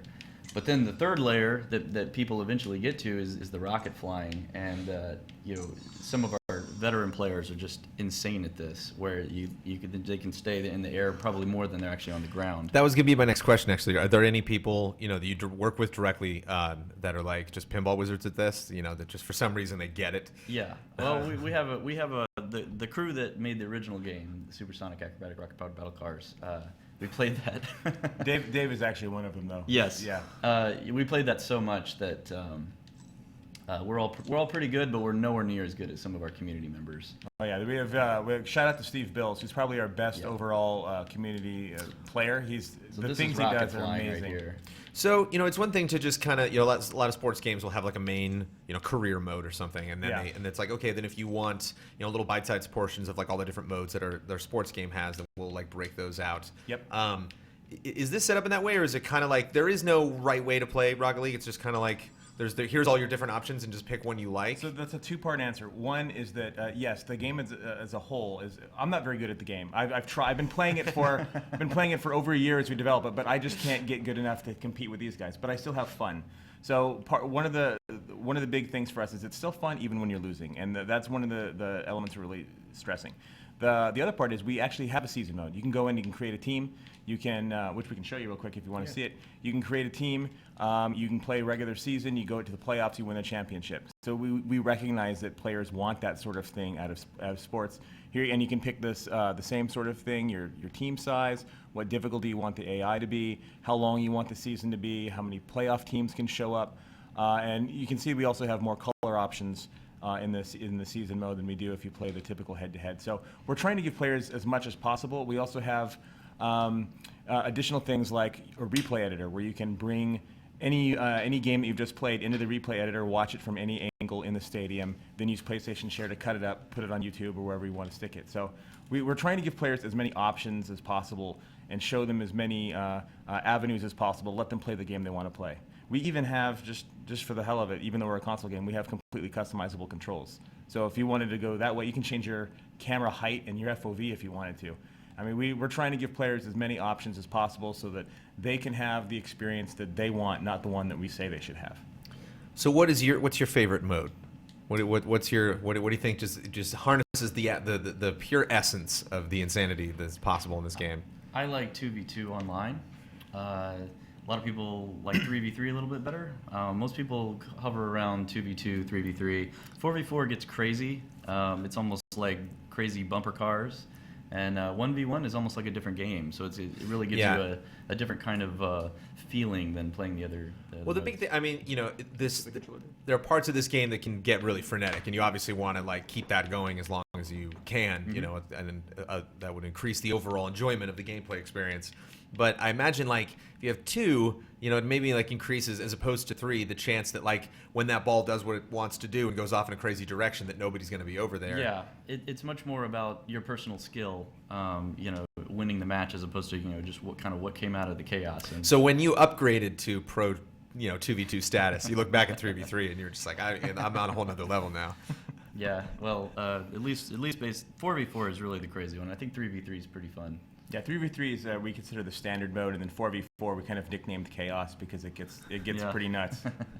This is actually 4v4 too. We've set it too, so you can see it. It's in a different time of day, and my favorite game mode, if you're curious, is any mode where I'm playing someone who hasn't played before because it's my only shot. There you go. My only shot at winning. That's why you're feverish to demo this game. That's right. I'm like, who's first? Then yeah, if I get to play this before you guys take off, then we'll play. Yes, maybe perfect. You can commentary. So yeah, the arenas. What is this environment inspired by? We're like outside of a futuristic city. Yeah. So this one actually, we have different inspirations from different places. This one is in sort of a training field located just outside a train park, which was a level that we had in Supersonic Acrobatic Rocket Powered Battle Cars. And this takes place just outside, and we brought that stadium back for this as well. And this is more like a practice park area, but we also have full-on stadiums, both U.S. style and Euro style stadiums. And where we have some other cool stuff that we are already planning on working on to release post-release that we think people are going to really like, especially if you were fans of the original game. And just apologies to everybody in chat. We have a very strong Europe audience for game trailers, and football. I'm sure. Well, see, that's the thing is we are a U.S. website. We are in the U.S. currently, and that's just what we call it. Yes. But I realize that makes no sense. I realize it is a game that you play with your feet. That's the rule of this game, that you need to play with your feet. We can kind of get away from it, just I think technically, because the cars don't have any feet. So maybe there's that. And then also internally, we sometimes we call it soccer. Oh. Yeah, really bad pun, but that is what we call it. Oh, that's sometimes. really great. Yeah. Why didn't you call it that? It was too punny. With like an exclamation point. Yeah, soccer, all caps. So how has E3 been for you guys? How what kind of exposure do you guys have you gotten at this show, and what was it like preparing for it and showing the game off? It was really great. We're on Sony's we're in Sony's booth right below their giant video screen, which is great. So people who walk by see us right next to the Nintendo booth and right next to Sony's own booth, and we're next to some really good games like I Am Bread and Galaxy, which are also really cool indie games. And on top of that, we for a very few milliseconds, we were in the Sony press conference during their I saw video it. roll. No, I mean we're game trailers. I'm an editor by trade. You know, I was an editor long before I tried the hosting bit. I picked those up. I love that stuff. When you have, especially with the independent games, because those are that's the really weird stuff. That's the stuff where I can show you something and you really don't know what you're looking at. And so, you see a game like this, and you can hear the conversation later. Like, what was that with the ball and the cars? Exactly. Like, what happened? And game? If you hear three guys screaming their lungs out when it showed up on the live feed, that was us. Yeah. But I mean, for us, we think that it's been a great show because, and this is a true story, is we've at the show we've had people come up to us saying, "Are you the Rocket League guys?" Before we were wearing the Rocket League shirts. When we were in regular clothes without our special branding here. And so the fact that we've now reached a point where fans who are just going to see video games recognize that we're working on this game tells us that means they recognize the game as well, and which is all we wanted. We've always felt that this is a game that people have fun with and that they'll really enjoy, and the trick was just exposing it to them and letting them become more aware that it exists, because the community for this game is fantastic. They're really welcoming people. They love to play. They do whatever they can to welcome new players, and so the fact that we're getting so much recognition now is a big deal. So when you make a new car in the game, what's the mind process there? Like, what's the goal?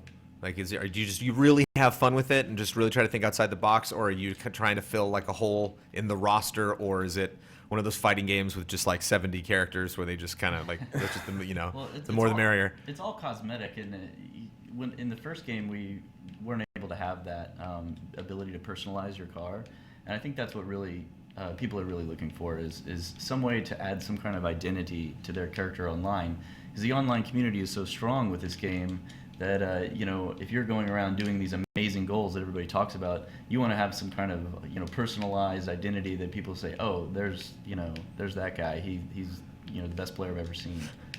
Who's Steve Bills? Yeah.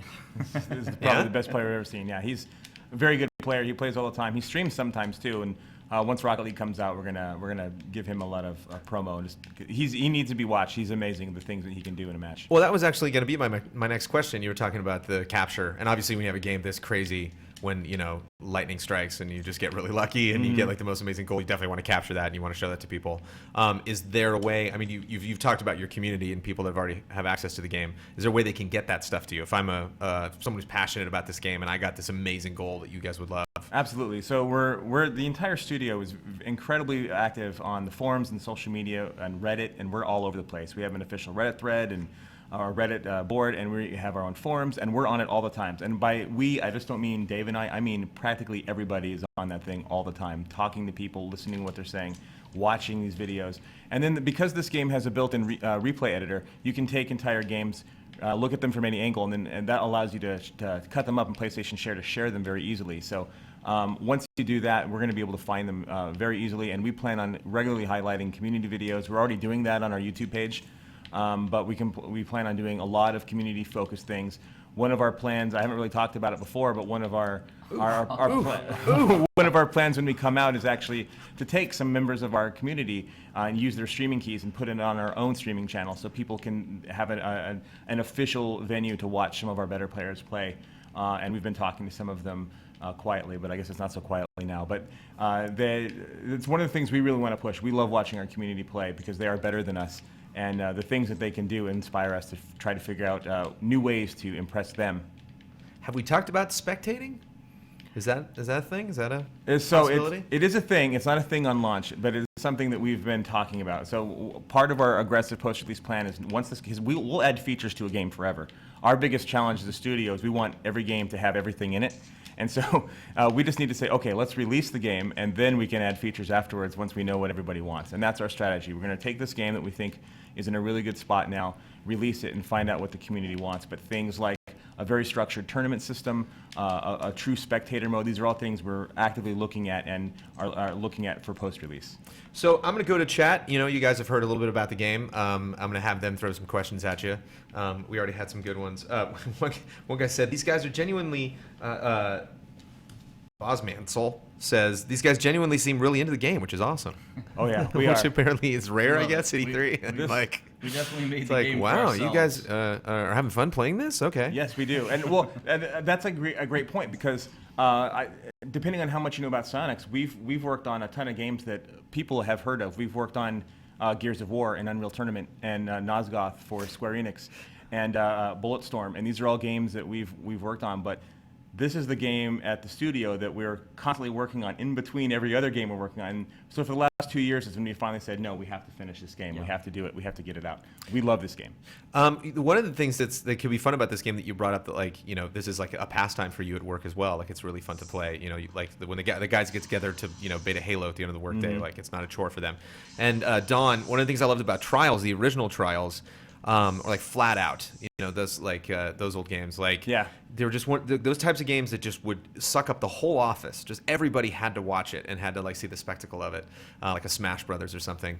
But like that's kind of a more, you know, like big, like AAA, like high profile game. But like these types of games just sneak up on you. Like you're just not expecting it to be that fun, and then just like, well, those are the best kind of that. games. Yeah. The games where you can take someone who's never played it before and sit down with them and say, here's our game. It only takes 5 minutes. You can play a whole game. The controls are really basic, and go. And you don't have to make any other investment other than just those 5 minutes. And you can pick it up and play at any time without having to learn a complex combat system or a backstory or trying to learn all the subtleties that are involved with the other more involved types of games. And that's part of why we think it has such strong appeal, is because it can hit so many different people's tastes. Somebody brought up a good point that I didn't think of. Bigger car, bigger hitbox, right? That's true. Mean, Sweet Tooth's a big box, you know. So like, is that advantageous? Is there any way to like work against it? Most of the hitboxes are surprisingly the same size. There is a small amount of variance, so you will see some kind of handling differences. But for the most part, I think we've actually showed people online the actual size of the hitboxes before, because we want to be very upfront about that. We like to keep all the cars very much in balance. Some people will swear there's major differences between cars, but we can actually show demonstrably that they're not very different. But at the same time, you know, when I look at this, it seems like one of those games that like if I got better at, I couldn't tell why. You know, it's like, wow, I scored that goal. Like what? Was that luck, or am I actually like, you know, getting better at this? So I can see people that are, you know, are superstitious about things because it's just like it just worked, you know. On a Tuesday, I'm just amazing at Rocket League. It's all skill based, and that's our focus. That there's not a single stat advantage or anything. All the cars are the same speed. They're the same. They have the same stats because there are no stats. We want everyone to be on an equal playing field, and this is all about how they want to express themselves and which one they just think looks the coolest. But it is like a fascinating physics play, you know, at the core of it, or it seems to be. Mm-hmm. You know, so you're just constantly creating that moment every time that thing goes up in the air, you know, and like you want to route the camera at it so you can see where it's going to go, but at the same time you're not looking at the people around you, so you have no idea who's going to be there, you know, crashing into you when you get to that spot, and then just that constantly over and over and over again. Yeah. How long are matches typically? 5 minutes is the standard, but if you're tied going into the end, it can go into overtime. We don't have penalty kicks or anything like that. It's actual real time is a little bit less than that if you keep watching the replays and things like that. But on average, you're looking at 5.5 to 7.5 minutes probably. Are you a sore loser? Yes. This is our unfair mode where we have 3 bots against just Jeremy and I, and they're also our best bots. So they're kicking our butts right now. And so you can adjust that AI. Yeah, you can. And what's it's a 5? I think was the. The max number 4? For players? Yes. Split screen, you can do 4 on a single machine. Okay, but it's and 8 online. And you can also take 4 split screen players and go online and play 4 other split screen players if you want, or 2 players on one machine, 1 on another, 3 on another, any combination thereof. It's up to 8 players. Cool, and that works off, so 4 guys can be on a PC and 4 guys can be on a PS4 over the network, conceivably. Yeah, in theory. The one thing we want to make sure that, and this is a limitation of PlayStation and PlayStation and the way Steam is set up, is there's no unified friends list. So you can't like invite a friend from Steam into the PlayStation. It would take a little bit of some high-end finagling to make a scenario like that happen. But technically, it is certainly possible if you were to hop in at the same time and figure out a way to do it. Right now, our main goal for the cross-platform stuff was just to have a bigger player pool, which, given a lot of the politics and the technical difficulties, is really pretty much the only way you can do crossplay right now. So you showed earlier that you had a lot of references to other companies yes. That make independent games that you guys love. Have you not necessarily worked, but have you do you spend a lot of time talking to those guys when you go to events like this? Do you get to have a lot of time, or just enough time checking out other games and socializing with people, and maybe Absolutely. getting feedback? Because there's some games that are just kind of like a quick. What Remains of Edith Finch, or there's just like a very linear specific demo, and then this, which is just it's gonna be different every single time. You can play it for an hour or 2, we plan to, or you can play it for just 5 minutes. We talked to so it depends on the game, and we've talked to it's everything from something cordial we think your game is cool, can we put you in our game because we think it's cool, to and that's it, and they're like sure, to things where we have very involved long conversations, like the Sweet Tooth, for example. Long process. We were working on that a long time. We worked very closely with Sony Santa Monica. We took their original model that they've used in the last Twisted Metal, and we brought it into our game, and we did everything we could to make sure that it ran well and that it looked exact as possible. And then we have Warframe items, and we talk to those guys all the time. And the Blacklight items, we have lots of cool things planned with those guys.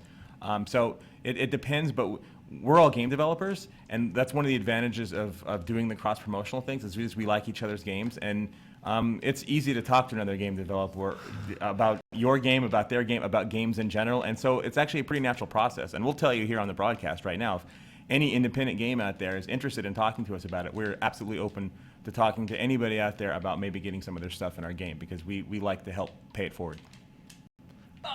There's a lock on to the ball, right? I'm just that's sinking in right now. You can toggle that. It's called ball cam, and you can toggle that back and forth. So I'm one of the players that likes to play with it on almost all the time. Mm-hmm. And some people toggle it constantly. Some people play with it just straight in front of the car.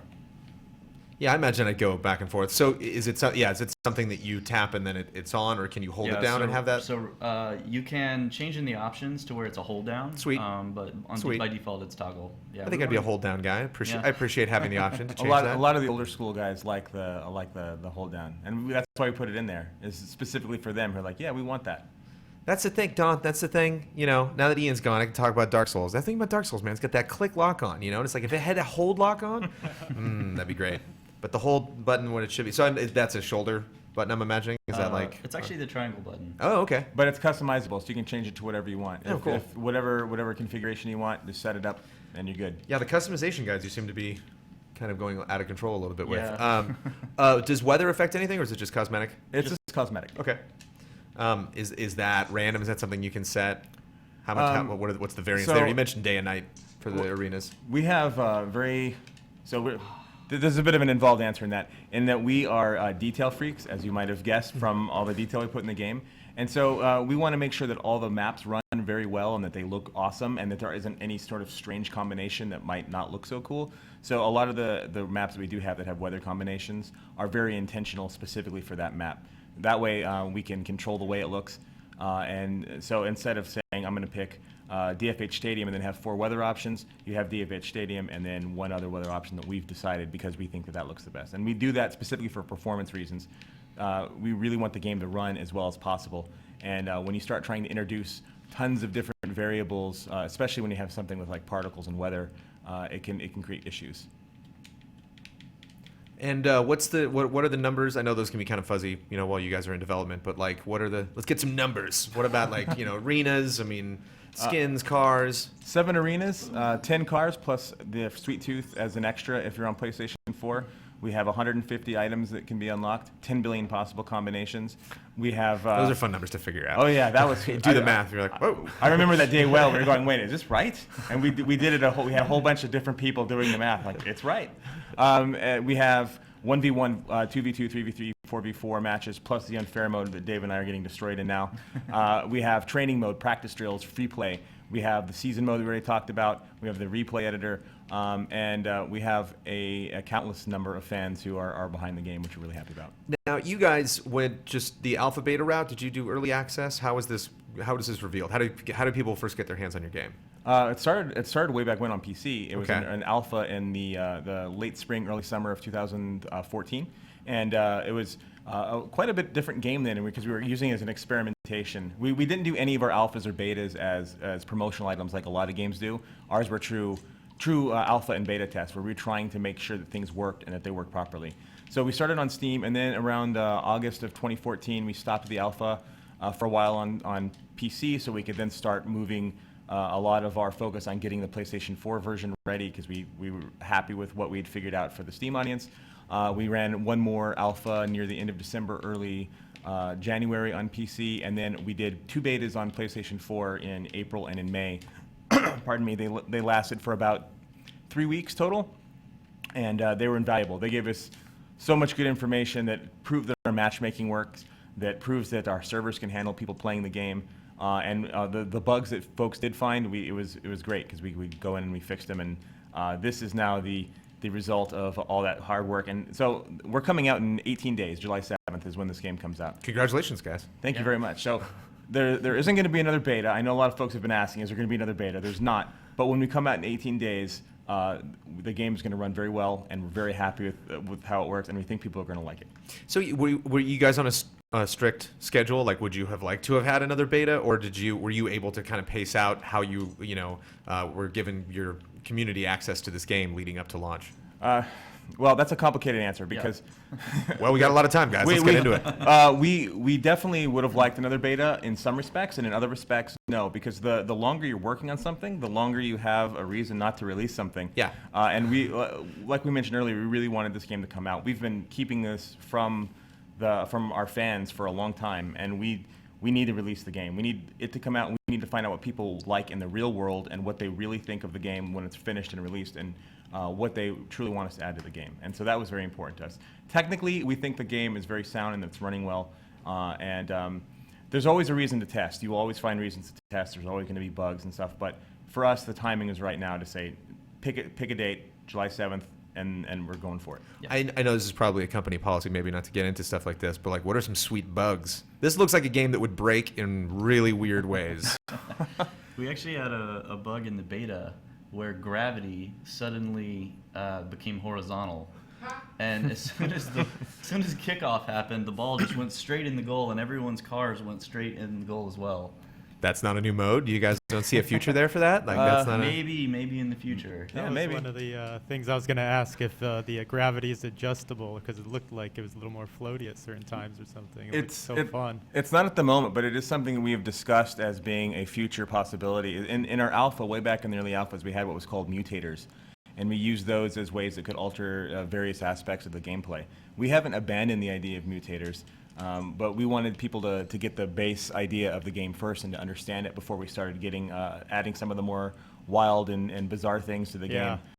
So once that's definitely not something that we would rule out, and it is very specifically something we've talked about before, but nothing specific to announce. This looks fun. Are you able to actually, at some point, I see you going up on the walls every once in a while, can you somehow go so fast that you can travel across the ceiling to the opposite side? I'll show you in a minute. You can get about halfway. Oh, cool. With a full boost. This looks fun. Colin's getting into it. This is the kind of thing, like, you end up sometimes just messing around for hours just trying to see what kind of physics things you That's can pull what out. I love, is just a game with a fun physics system and speed. Look at that, where you can just play around. If you go fast enough, you can also destroy other cars to temporarily disable them to get a quick advantage. Do I just stop in place and get stunned, or is that like a respawn situation? You'll explode, you'll disappear for about 3 seconds, and then you come back. Right where you exploded? Right where you exploded. Oh, okay. Or no, sorry, right around that zone. It's like it's near the goalish area. So, even a franchise as sacred as Mario Kart wasn't afraid to get like BMW licensing. They're Nintendo though. If Ford came along, or if somebody came along and were like, we want you to blow up our cars. Well, I'm sure as unlikely as that is. When Nintendo signed that contract with their golden pen, I'm sure that was our pens are still Bics. But we would definitely be open to. I mean, I think we've shown in the game that we're definitely open to teaming up with anybody and helping out, because we love games and we love stuff. We love pop culture. We love being involved in the process. So we'd be open to doing anything with any number of folks. Orange, a winner is you. Just keep cleaning up. We do have. By the way, I want to mention this. We do have secrets in the game. There are secret things that you. You don't want to bring up secrets. Well, that's all I'm going to say, because I want people to look for them. But just know that there is they exist. Go look for them. There are things to find. Mouse and keyboard for this game for some reason? Is that something? I mean, obviously it would be a preference for some people, but like any advantage there, or have you found in a community like a little sect of people that prefer that? It's actually, if anything, it's more of an advantage with the controller. It's right. It's a little bit more of a learning curve to figure out how to play with mouse and keyboard. So you're not going to see that being a big advantage online. We actually recommend you get a controller if you're going to play on PC. Although some people do really, really well with it. It just takes some practice. It is one of those. Was that a little victory lap you did there, like right before? It's more like a. That's quite a goal. You don't see that often in soccer, where like a guy will kick the ball towards the goal and then run up to the ball in front of it before it rolls into the goal. That's right, I want to see that happen. So did you ever think of like having a goalie or something? Because the goal is really just kind of wide open. You really just get no one is going to permanently be in that position. Like I'm glad you brought that up, because one of the things that the beta taught us informationally, not just in terms of the technology, is there's no one way to win, and what we saw from all the data and watching people play in general and playing with them is that playing defensively or playing aggressively or trying to play more balanced or any combination thereof, there's no definite way to win. It's all about what you want to do. And so there are people that play goaltender, but it's not required. That's pretty sweet right there. There you go. What's that? Is that just the analog stick to flip back over? Yeah, you can come up with some fun little things to try to figure out how to do.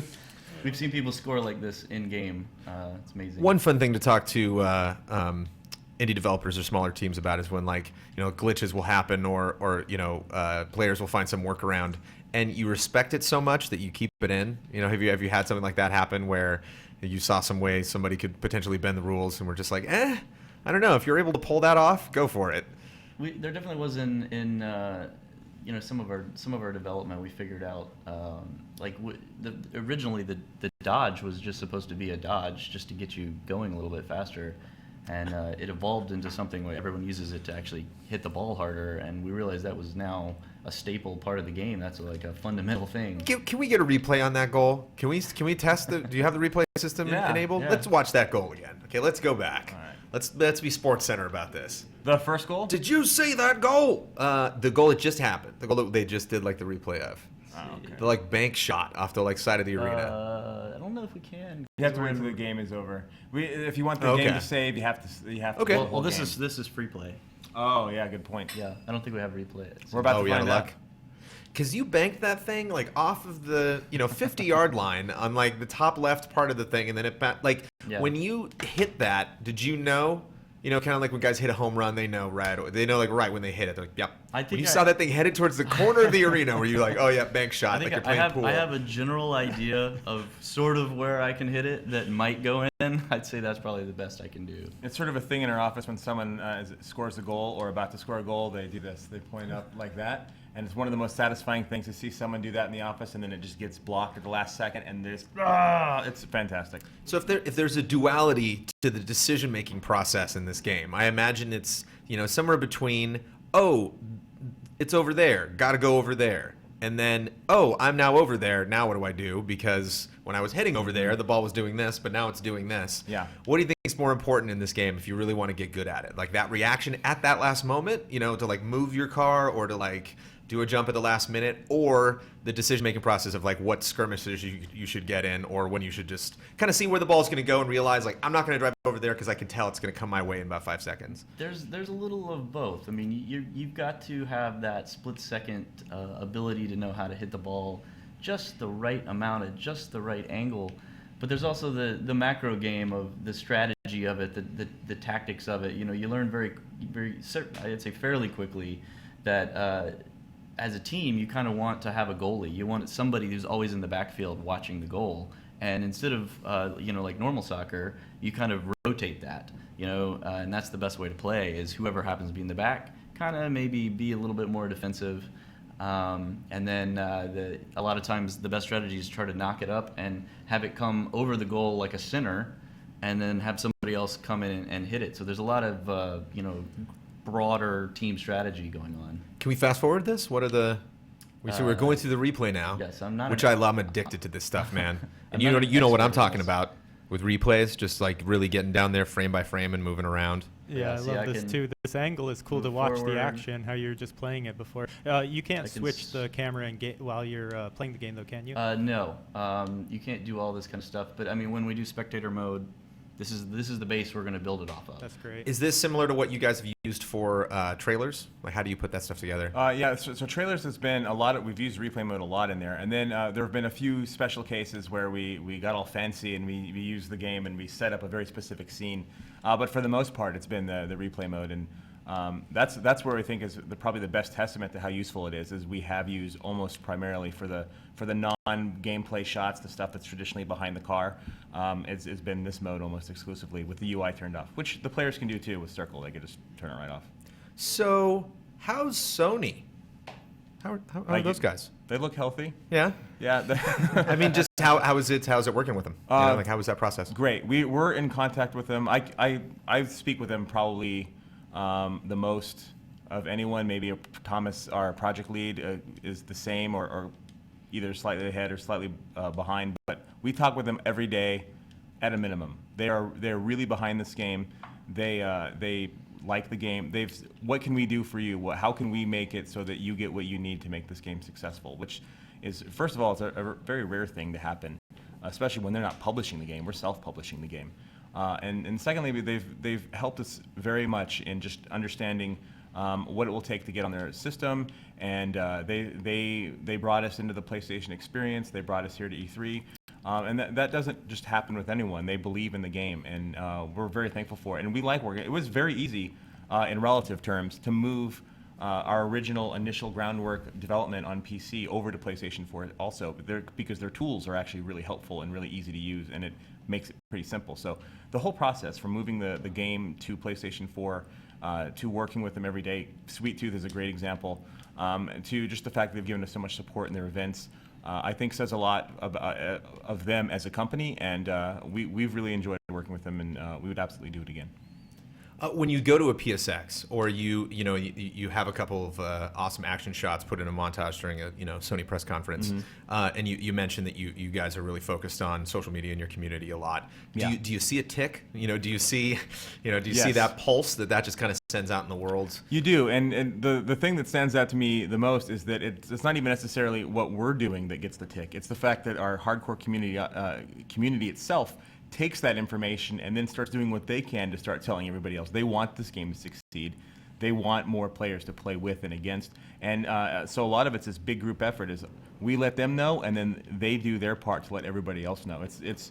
It's unlike any community experience that I've been in video games for 18 years. And in that time, I have never seen a community anywhere as dedicated and helpful as these guys. What's happening right now? This is a goalie training, and he's taking a really hard long shot, and I'm trying to block it in air. But now you got the rocket boost? You weren't getting up that high before. Did they just give it to you for this mode, or is that like a power-up you can grab? No, you always have this. I just wasn't seeing an opportunity in other games, and I'm not as good at it. But, you just don't need it. Layers. At your skill level, you're past it. It's not, But that goes back to the layers thing. See, things you didn't know you could do, you could actually do. Yeah. You just need to be aware. So yeah, it takes people a while to figure it out sometimes, but all you have to do is kind of angle yourself up and rocket boost, and you can go all the way to the ceiling. So this looks awesome. I imagine when you get a little better at it, you can just almost have somewhat aerial matches a little bit. Yep, absolutely. I like the respawn time too. It's nice on these challenges. So you can just, like you were saying, like to get better at it, you can. It doesn't take a while to load if you just literally want to like repeat. I'm not the best at this, but this is our aerial training. So all it will do is lob balls at you, and you're supposed to not just hit them, but actually hit them in the goal. Yeah, we need our design director Corey to show us the proper way to do aerial. That guy's crazy good at aerials. Yeah, Adam is too. Yeah, definitely Adam. Adam is I was considering giving him $50 to help me with my trophy quest on the first battle cards because they're so hard. He's like the only one I know that can actually do. He's like, no problem. Meanwhile, I'm like, help me. So we were talking about early access, or just kind of like people getting general access to a game like for the first time.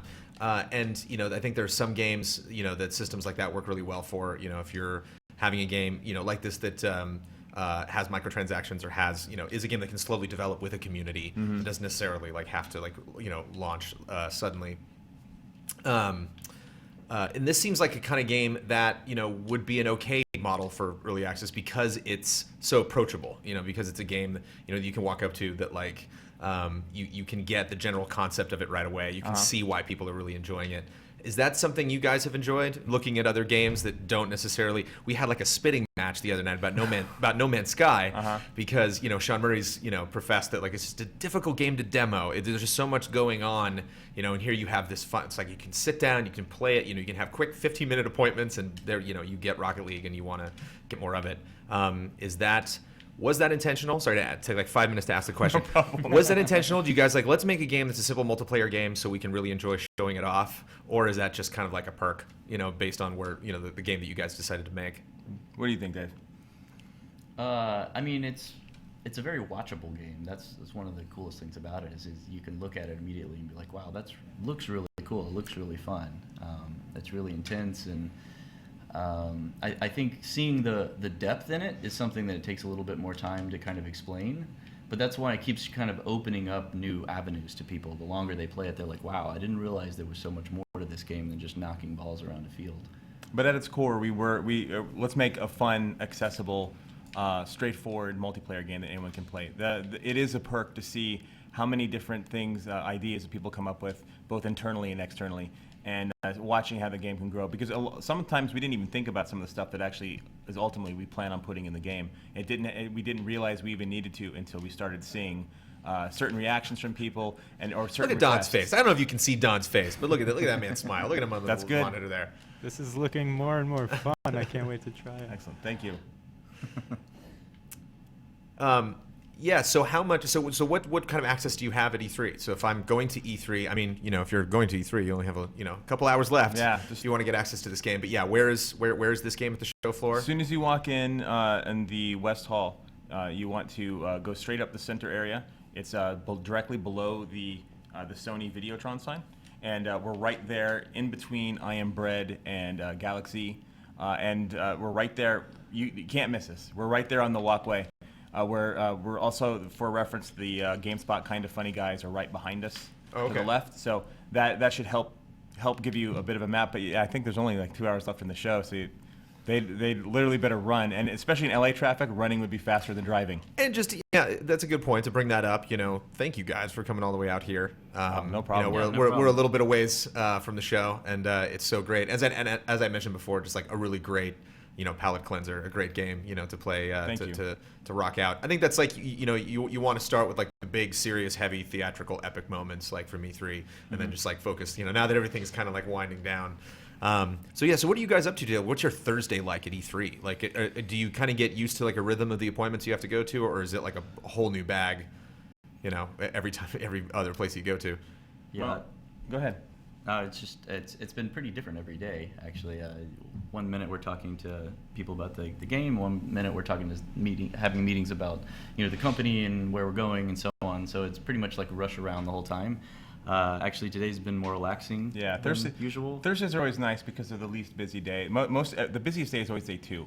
Because that's when badge swapping starts happening. People are like, here, you go in and check this out. And all the major games that were being shown on the first day have now been seen, and now people want to see everything else.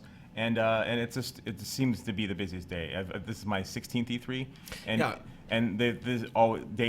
Thursday always the calmest. So 18 years in video games, 16 years at E3. What were you doing those those first 2 years? You For, just weren't well, two of them I missed. One of them I just I was part-time in video games, and my other job kept me from going. And then the other year, what was I doing the other year? I think the other year I just decided not to go. I think it was the only year I had the option not to go, and I'm like, I'm not gonna go. Sounds awesome. You know, a lot of me loves E3, but you know, on a Thursday, as exhausted as I am, you know, maybe it would be nice. Yeah, that's what makes it just the take best it off day. to have the power. Exactly. Yeah. What do you think about E3? Your 16th E3. Yeah. You know, what makes E3 so great from people in your position with this type of game? It's a perfect opportunity to let people who don't otherwise follow video games or understand video games or even realize that there are more than just the top 10, 20 most advertised games out there, that these other titles exist. The first 10 years of my career, I was in the media. I used to run IGN.com.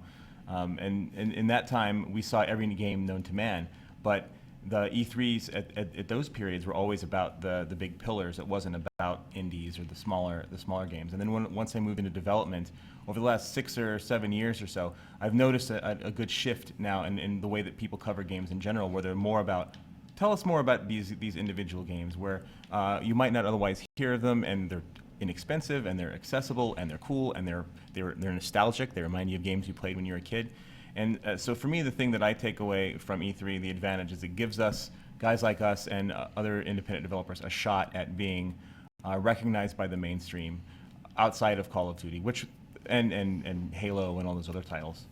When do you think that shift started? Because it's something, that we really expect now, especially from the Xbox and the Sony press conferences. One of my favorite recent Sony moments, other than the 8 amazing ones that we got this year, was when they brought 6 independent developers out on stage, and they all demoed their game simultaneously. And they did more indie love. You guys were included at the Sony press conference this year. Microsoft had a big montage showing off all of the ID at Xbox stuff. When did that start? Was that a decade ago? It was a gradual shift, and I think I think it's because of the success of games that weren't supposed to be successful as they were. Things like games like Journey helped, and games like Minecraft. Even though it's a massive, monstrous thing, it sort of came out of nowhere. If you're looking at the games from a mainstream perspective, where you have all these franchises that are entrenched, and then all of a sudden this game out of nowhere just starts showing up on YouTube, and your friends are talking about it, now you're downloading it, and look at all the things you can do.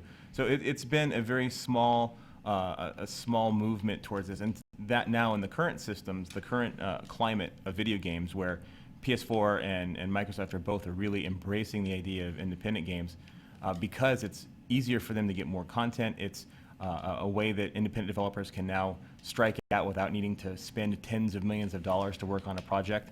It's where the industry's going, and it's also, I think, console world's reaction to the explosion of mobile games. There are so many mobile games, and they're so much more inexpensive, that you need to be able to have these inexpensive, straightforward pick up and play sort of alternatives, just in order to compete with the mobile market.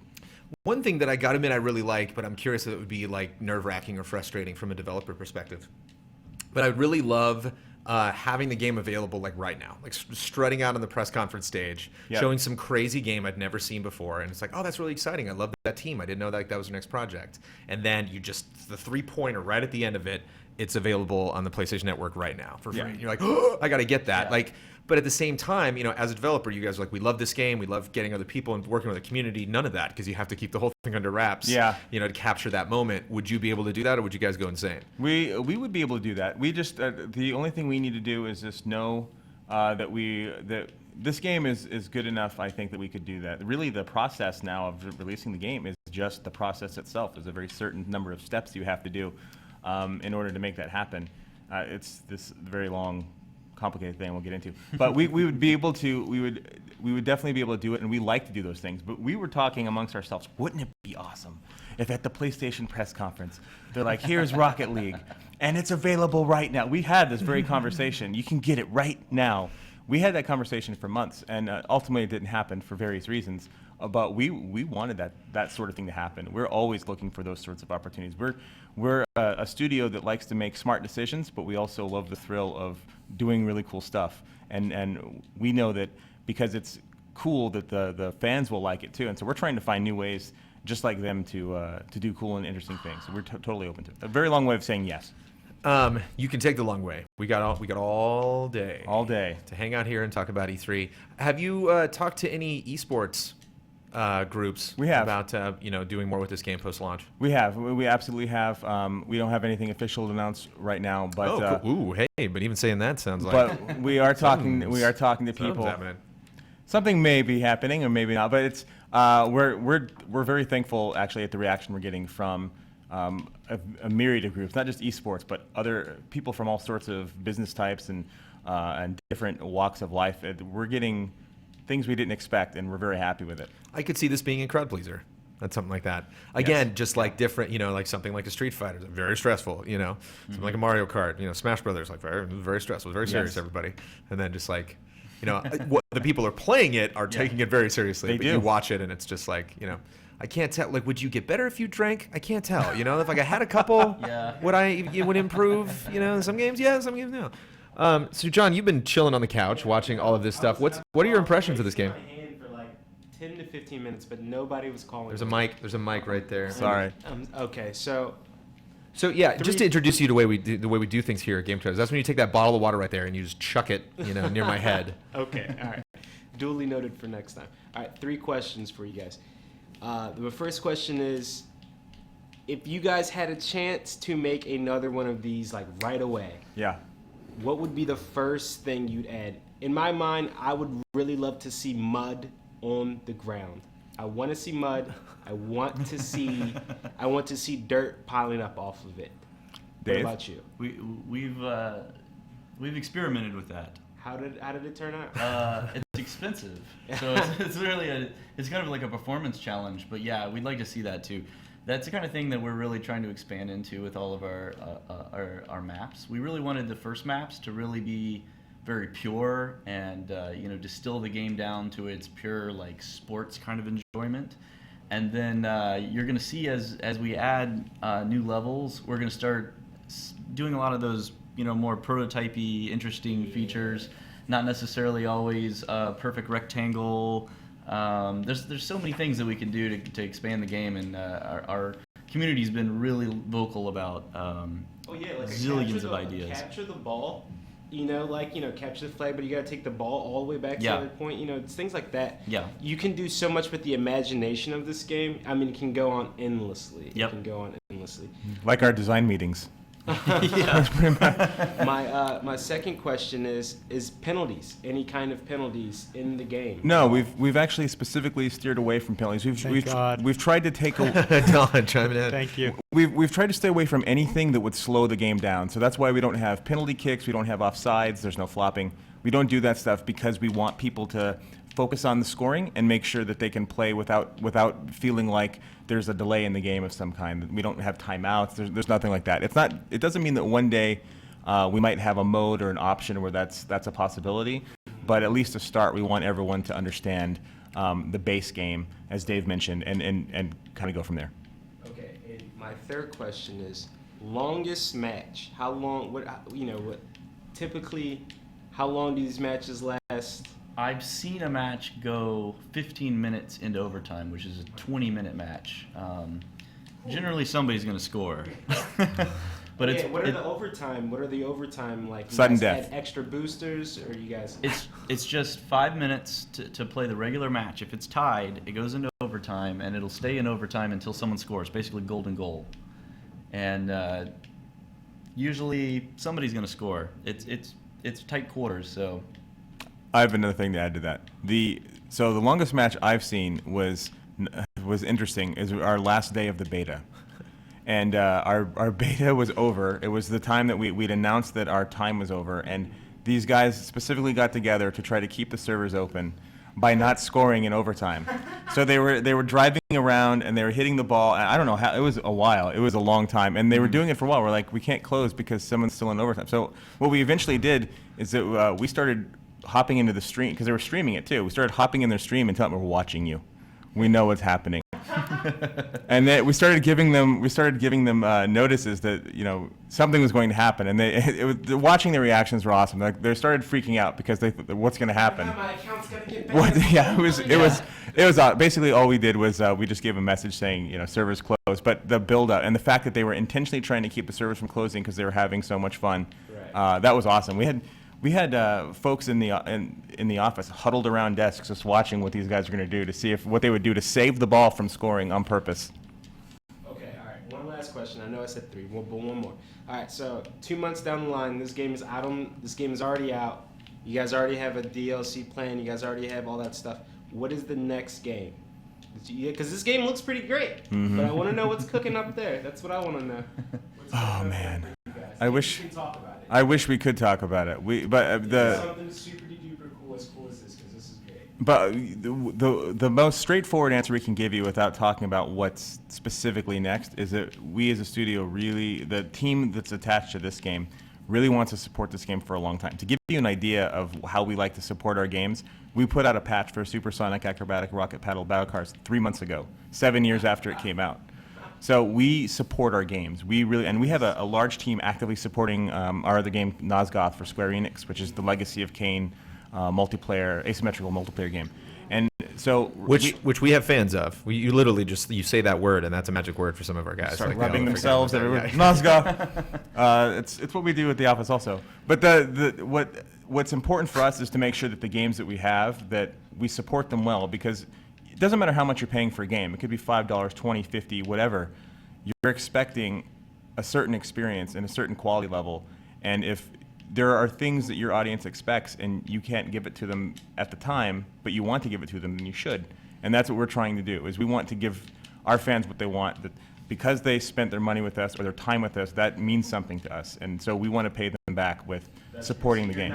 You're not directly just moving on from this game. We're not directly just moving on from this game, no. We do, we obviously, we're a business and we have lots of ideas. We have so many ideas floating around the studio, it's actually ridiculous. Like you said, there's an infinite number of things that we can do with it. So we look at it as almost like a platform more than a single game. Yeah, that's actually a perfect way to think of it, is as a platform, not a game.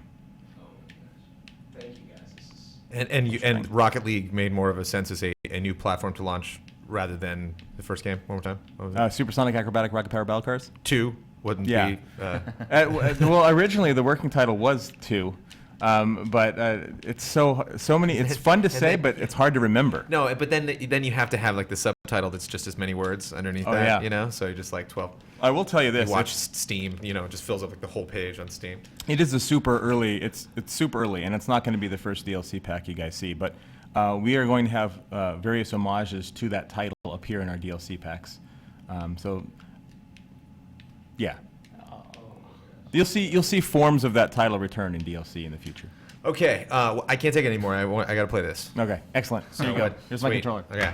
All right. Am I going to pop up on the right? I think that's perfect. That's good from my perspective. Yes, you will. There. So I would just yoink. So basic controls are R2 is accelerate, and L2 is to reverse. Okay. And then cross, as Sony likes to say, is jump. I don't want auto. I want. You want to be on his team or against him? I want against him. So that's be on orange. I'll be on orange. Okay. And so those are your basic controls. If you want to change your car, we can quit out real quick, and you can do that. And you can mess with customization. all the way. Oh, okay. And so you also have a boost button, which is on circle. And you increase your boost and that boost meter in the lower right-hand corner by driving over the lighted circles. Just give me like 30 seconds to figure it out. That was your teammate. Oh, that was my teammate scoring on me. Oh, scoring on you. Yeah. Oh, never mind. I'm sorry. Good job. But I will warn you, though, Dave is extremely competitive, and he's not going to hold back. All right. Okay. Let's do this. Or his version of holding back would be my version. Don, you can. I mean, you can literally also just put it on this, you know, and you don't have to change angles, and you can get in on this if you want to. Yeah, I mean, this supports up to 4 players, so if you have a charged controller, you can... Whoa, why did I just go flying It's away drop from in, drop out. You can just drop in anytime. Is there like an explosion when a goal happens? When the goal happens, it explodes and everybody flies out. You'll see in the replay here. Your body. You might need a cable for that one. Yeah. All right. I know where to go. Okay. Oh, no. Oh. So one of the things that, even though I've been playing the game a long time, I still have the skill level of someone who's just starting. It's just one of my weaknesses. The thing that I recommend about being new is to be a little bit more aggressive, so you can at least see what your potential is in terms of how fast the ball can move and how fast the car can move. And then at least that's what I like to do as a newbie skill level guy. But a lot of the more skilled players and the older players like to hang back and be more reactionary as opposed to being aggressive.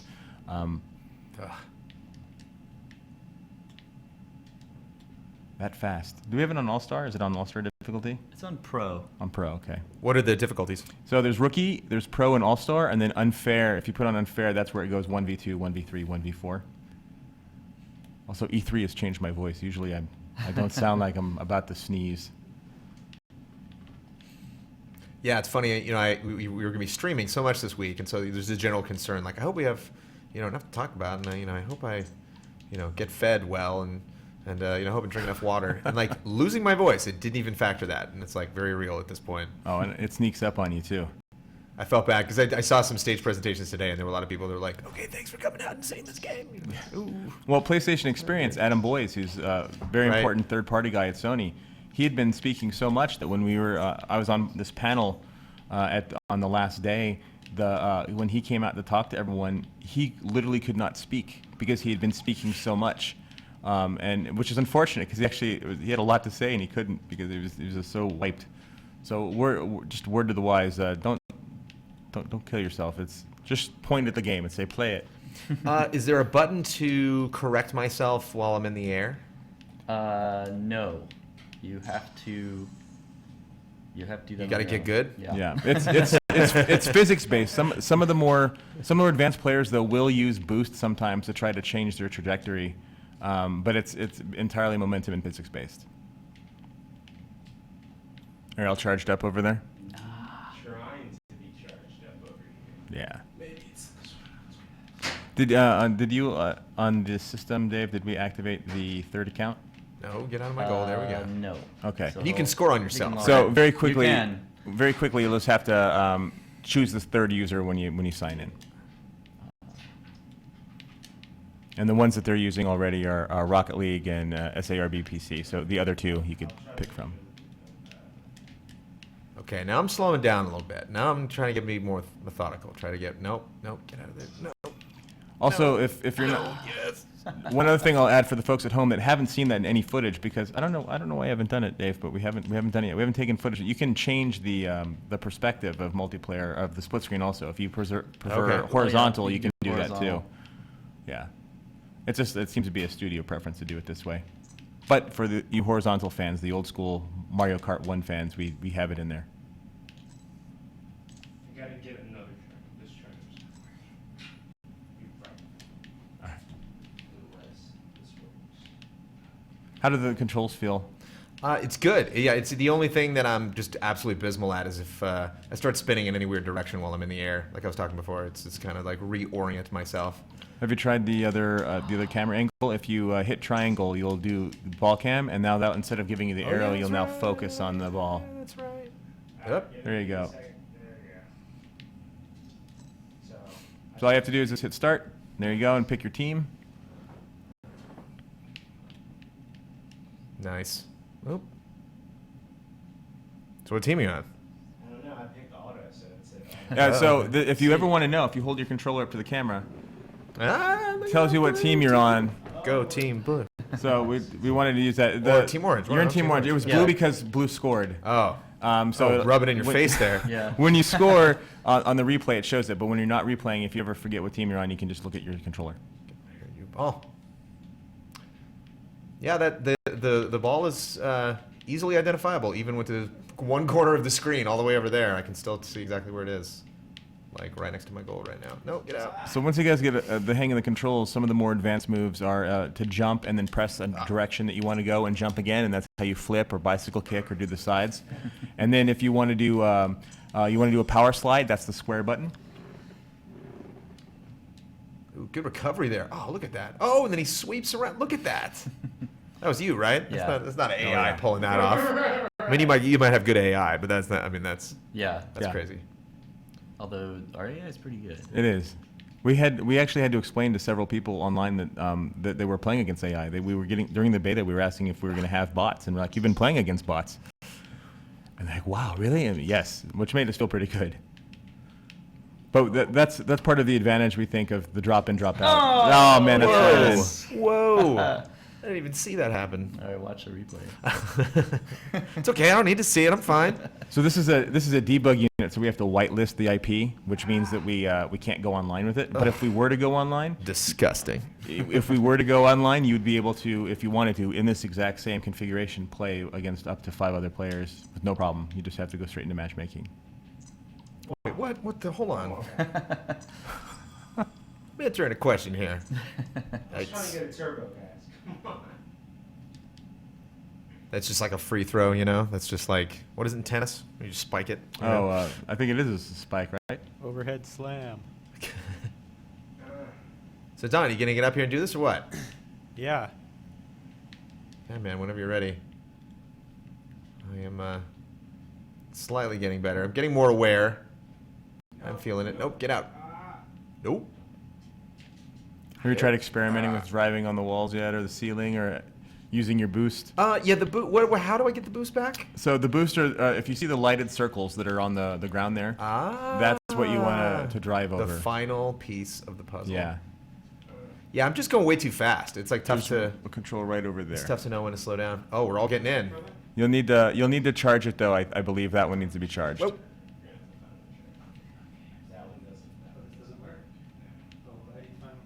Keep forgetting about the. No, don't go back. The other rooms are from where the cafeteria room, or they capture the No, no. Ah. Yeah. I was there. I got there. I didn't do anything when I got there, but I was in the vicinity of that goal. 6-0. What? Whatever. I'm not counting. It doesn't matter. If you score 6 goals in the final game, that's a trophy, actually. Just Oh, to let you okay. know. So if you're curious, score 6 goals in a game. It's called Helen's Pride. It's a trophy. In like online multiplayer with random people, or In general, you can do it play, offline so you can play or with online. friends, and Yeah. So I can game that. You know, if it's like you just You score me can. 6 times, and then we'll win. You can, and so full disclosure, you could probably game a lot of our trophies, but we did that. We don't want people to have to do these overly complex things in order to get trophies. We want them to have fun, and we want to reward people for playing. So, as long as people are having fun and playing the game, we're glad you got the trophy. I'm having fun. It's tough to keep up with this. Only 5 seconds left. You should go take him to DFH Stadium, which would be perfect. Well, I can lower the bot skill too. Yeah. Although if he comes in, then there won't be any. Thank you guys for throwing questions and comments. Sorry we don't have somebody specifically in the chat right now. Do they have anything specific they'd like to know? We've.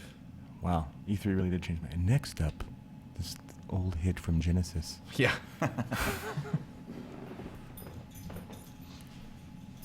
Don's grinning. He's ready. It's gonna happen. Let's get it on. It's about to happen. So 4-player split screen, huh? Yeah, 4-player split screen. Yeah, people are rooting for me. I don't know why that's happening. That's a bad idea. I mean, do you get phenoms? Do you get like hustlers? People that come up and they're like, "Oh, Rocket League, what is this? I've never played." And then just like, they just drop the controller. And That walk hasn't away. happened yet. Most of the fans who are fans love telling us they're fans, and we're glad that they do, because then we know that we can just play against them and have fun. Which one do I join? Just do auto. We'll see what happens. And remember to check your controller. I think you're blue. You're on the blue team. Yeah, you're on If you press in the right stick, it'll show you behind view, and I kind of use that to figure out who I am. We just both jumped over. Got it. The other way to think of it is the cars on the screen right now are either blue or orange, or different shades of it. So. No, get out of there. Come on. No! Come on. I just hit it into my own goal. Yeah. Sweet. Let's watch the replay of that one. That was totally So- me. This was me jumping right. So yeah, for reference, it looks like John, we're on the same team. Yes, we are on the same team. I see the attempt to could you, block John? it. Oh, Right there. Could you, John? it's terrible. I thought we were gonna get Team John Don, but it didn't happen. All right, here we go. Here we go. So for you guys over there, Oh, If- yeah, get it over. yeah. Get it over there. Wait, get back. Get back. for you guys over there, if you want to change your camera, just hit triangle and you can toggle between behind the car and ball cam. So what racing games that aren't car combat games do you guys like? Like what? If I've played. Here we go. Well done. Personally speaking, I love the Burnout series, and and I like Forza Horizon quite a bit. Cool. I played the hell out of the Fast and the Furious, but even though it's Fast and the Furious licensed thing, I played the heck out of it. I got to check out a little bit of Forza today. Forza 6. Yeah, and I dug it. It looks really good. The weather effects look really great. Yeah, they're a really good team. They definitely know how to make card games. No, get out of there. No, I scored on my. Come on. You're just loving it every minute. Really good. I mean, he's doing trick shots.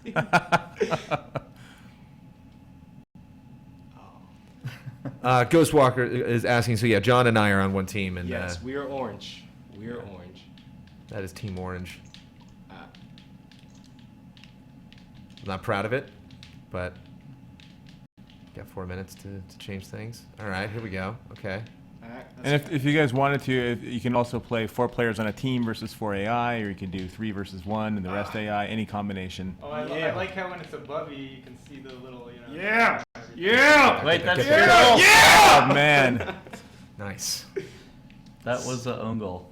Because I mean, when I first started out, everything was just like big hits. You know, it's just like I'm gonna hit that thing, it's gonna go flying, and I hope it goes flying in the direction that I want to. And now I'm like starting to juggle a little bit. Now you kind of like, I really want to just keep it on one side of my car and try to steer it. I was trying to save it. Subtlety. Subtleties are a big deal. Every inch is a mile. Yeah, the subtlety is what I really get from this game. Yeah. Oh, nice. Oh no. Yeah, that jumping boost. I haven't. Yes! That's rolling right. All right, now we're even, right? Coming back. Oh no, close. It's in 1. Yes. Well, you guys are playing. What would you like to see in the game? What would you like to see next? I know you want to see mud. You want to see mud. What else? What else do you guys would like to see? Just crazy. I mean, I think one of the things. These are we've tried a couple different arenas. How many different arenas have we seen? 7 at launch, but we're gonna add more post launch. But in this current play session, just for reference for people checking out. We've gone through all of them, almost all of them. Almost, yeah. I don't think you've gone to the rainy stage, the stormy ones yet, have we? No, we did one stormy. No, here we go. Yeah! Oh, yeah, get out of here. Get out of here. Just crazy shapes of arenas. Here we go. I think would be fun. Or the ball, make the ball any different kind of object. Make it a skull, an air balloon, anything to make the gravity just a little bit different. In the original battle cards, we had a crate. Probably that'd be the first thing I would start looking for. You mentioned there's a lot of secrets in this. There are things to find, yes. I love that. Yeah. There are certain, like Sweet Tooth, for example. Sweet Tooth is not available at the beginning. You have to unlock him in a very specific way. I'm wondering, for some reason, I'm imagining. I was thinking of pinball earlier. It'd be fun if you had things on the ground that are a little more, that like this thing can ping off of, that maybe like pop up and lower. So here we go. So the good news is everything you guys have mentioned are things that we've. Yes, do it. Go. No. Everything you guys have mentioned is something we've talked about or debated or are considering. So these are so at least we can tell you that we've definitely had these discussions on all of these so far. So we have no original ideas, is basically what you're saying. That would be a. Yes, that's not. No, that's blocked. That would be. I guess that'd be one way to look at it. This is intense. I'm also imagining the ball blowing up for some reason, like some kind of version of hot potato, where like you have to get contact to reset it, and it keeps ticking down, like it's like a 10-second timer or something. And when I was first watching you guys play this, I thought maybe it'd be cool if the fields were bigger, but this actually feels like a pretty good size. The size of this field feels pretty good to me. I don't know. Yeah, there's been a lot of iteration for many years on that. This feels like a pretty good. Oh no! Oh god, I get so close, but no! Oh god! Yeah, get out of there. And so all of the things that I'm picking up on the field, all of that's turbo, right? Whoa. Yes. Yeah, just some kind of Mario Kart. This is it. Pick up, some kind of Pele. Red shells. Red shells in this game would be Lightning pretty, bolt. Yes, get in there. Oh no! That's in. Yeah. Yep. Tie game. Well done. Minute and a half. All right. It's getting real silent. I just noticed right now that the ball changes color depending on what hemisphere of the the match that it's in. That's nice and helpful. It's gratifying. When it turned blue, I was like, great. We're big on details. I mean, every stadium has its own soundtrack and has its own crowd reactions. And there are hidden things that the crowd does based on what you're doing if you're doing them long enough. I mean, we've given an incredible amount of detail to as many things as we possibly could. And that's part of the discovery. We want you to discover more and more every time you play. What's the story here? You know, am I a young, cocky Rocket League player that my dad died in a match, and I'm just trying to, we have his legacy, do my dad proud. We have, if you notice, we tent all the windows. You can't see who's driving. Yeah. And we have. I mean, we know who's driving my car, but exactly. Everyone else is not. We have very intentionally not said what the backstory is. Oh man. And we likely will never say what the backstory is. We want people to we want people to come up with their own. Yeah! Good save. Let's go. Finally, I'm effective. Come on. Oh, was that you the block? That was my block, baby. Oh man, that was brutal. Are you driving in reverse? Let's go! So we got to get. We're gonna get overtime, right? I've been playing backwards this entire time. Yeah, think about that. Dave's been playing backwards the whole time. It's gonna be your first hour-long match right here. It's gonna be. I thought it would even out. Where is it? We got it, Brandon. No, I can't. I can deflect, but I graze it every time. Like I go right alongside it. Turbo. No, get out of here. Get out of here. Oh no. Okay. Slow down. Get in for no. Oh. Overtime. Yeah, okay. All right. All right. This is sudden death. Okay. Here we go. Oh, yep. That's where we want it to go. Yep. No. Get back here. Get back here. Yep. No. Oh no. Oh, is that gonna bounce in? It's gonna bounce in. Oh no. If I have something to say about it, get out of here. Oh, that was close. Okay. slowly picking it up. Reverse is huge in this game. Yeah. You need to be able to reverse. No. That's in. There you go. I zagged when I should have zagged. Well done. That was great. That was great. Excellent. That was really fun. So that is our scheduled time to sit down and talk about the game. What's your calendar like? We have Smite coming in an hour. We have to catch a train back to San Diego. Everybody is taking off today. Yeah. That's actually kind of been popular. We've been like the last thing people do in town. We're like, we'll hit GT in the round. You're on the way out. On the way out, I'm just we're done. So I mean, just to talk, we've talked a lot, I think, about this game, but just E3 in general. I mean, what do you guys think? I mean, stuff other than Rocket League. I mean, how about this E3? Huh? It's pretty crazy. Great show. I thought it was a great show. I thought Sony had a really strong showing. The Final Fantasy VII. My wife texted me in the middle of the Final Fantasy VII thing, and she's like, "Did they just do the thing?" In all caps. Yes, they did the thing. I got the text from my wife, and she's like, "So, Final Fantasy VII remake and Shenmue 3. That's big, right?" And I was like, "Yes, that's big." We're like so busy. I only have a second to just like, "Oh, yeah, sorry, yeah, big." Yeah, it's I had a great moment then.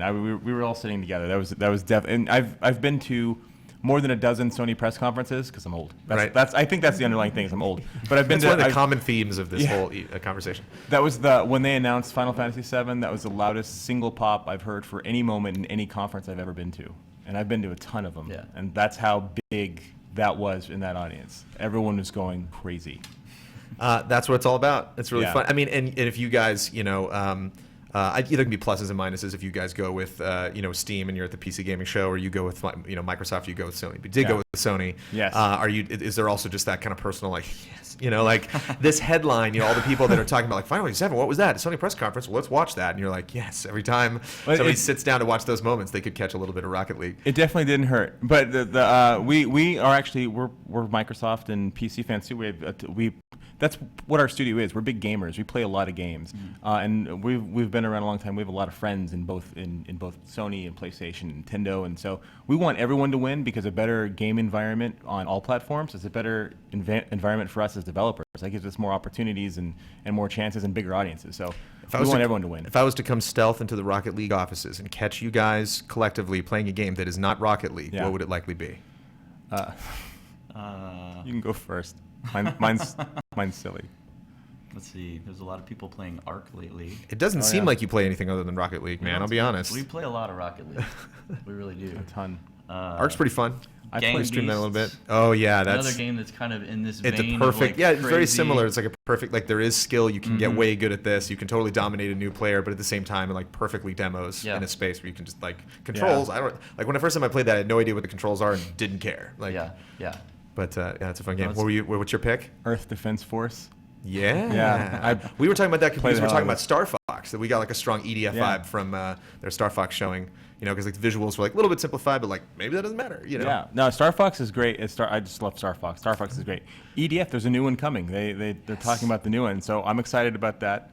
I think unhealthily excited about that. And I play a lot of Project Spark because I have a lot of friends on that development team. Cool. And I like it's a great opportunity for you to kind of mess around. So long thing, but the Earth Defense Force is definitely. Speaking of Sony, what do you think about Dreams? That was pretty crazy. It's really sweet. It's also the trailer that plays right before the Rocket League trailer plays on the video screen.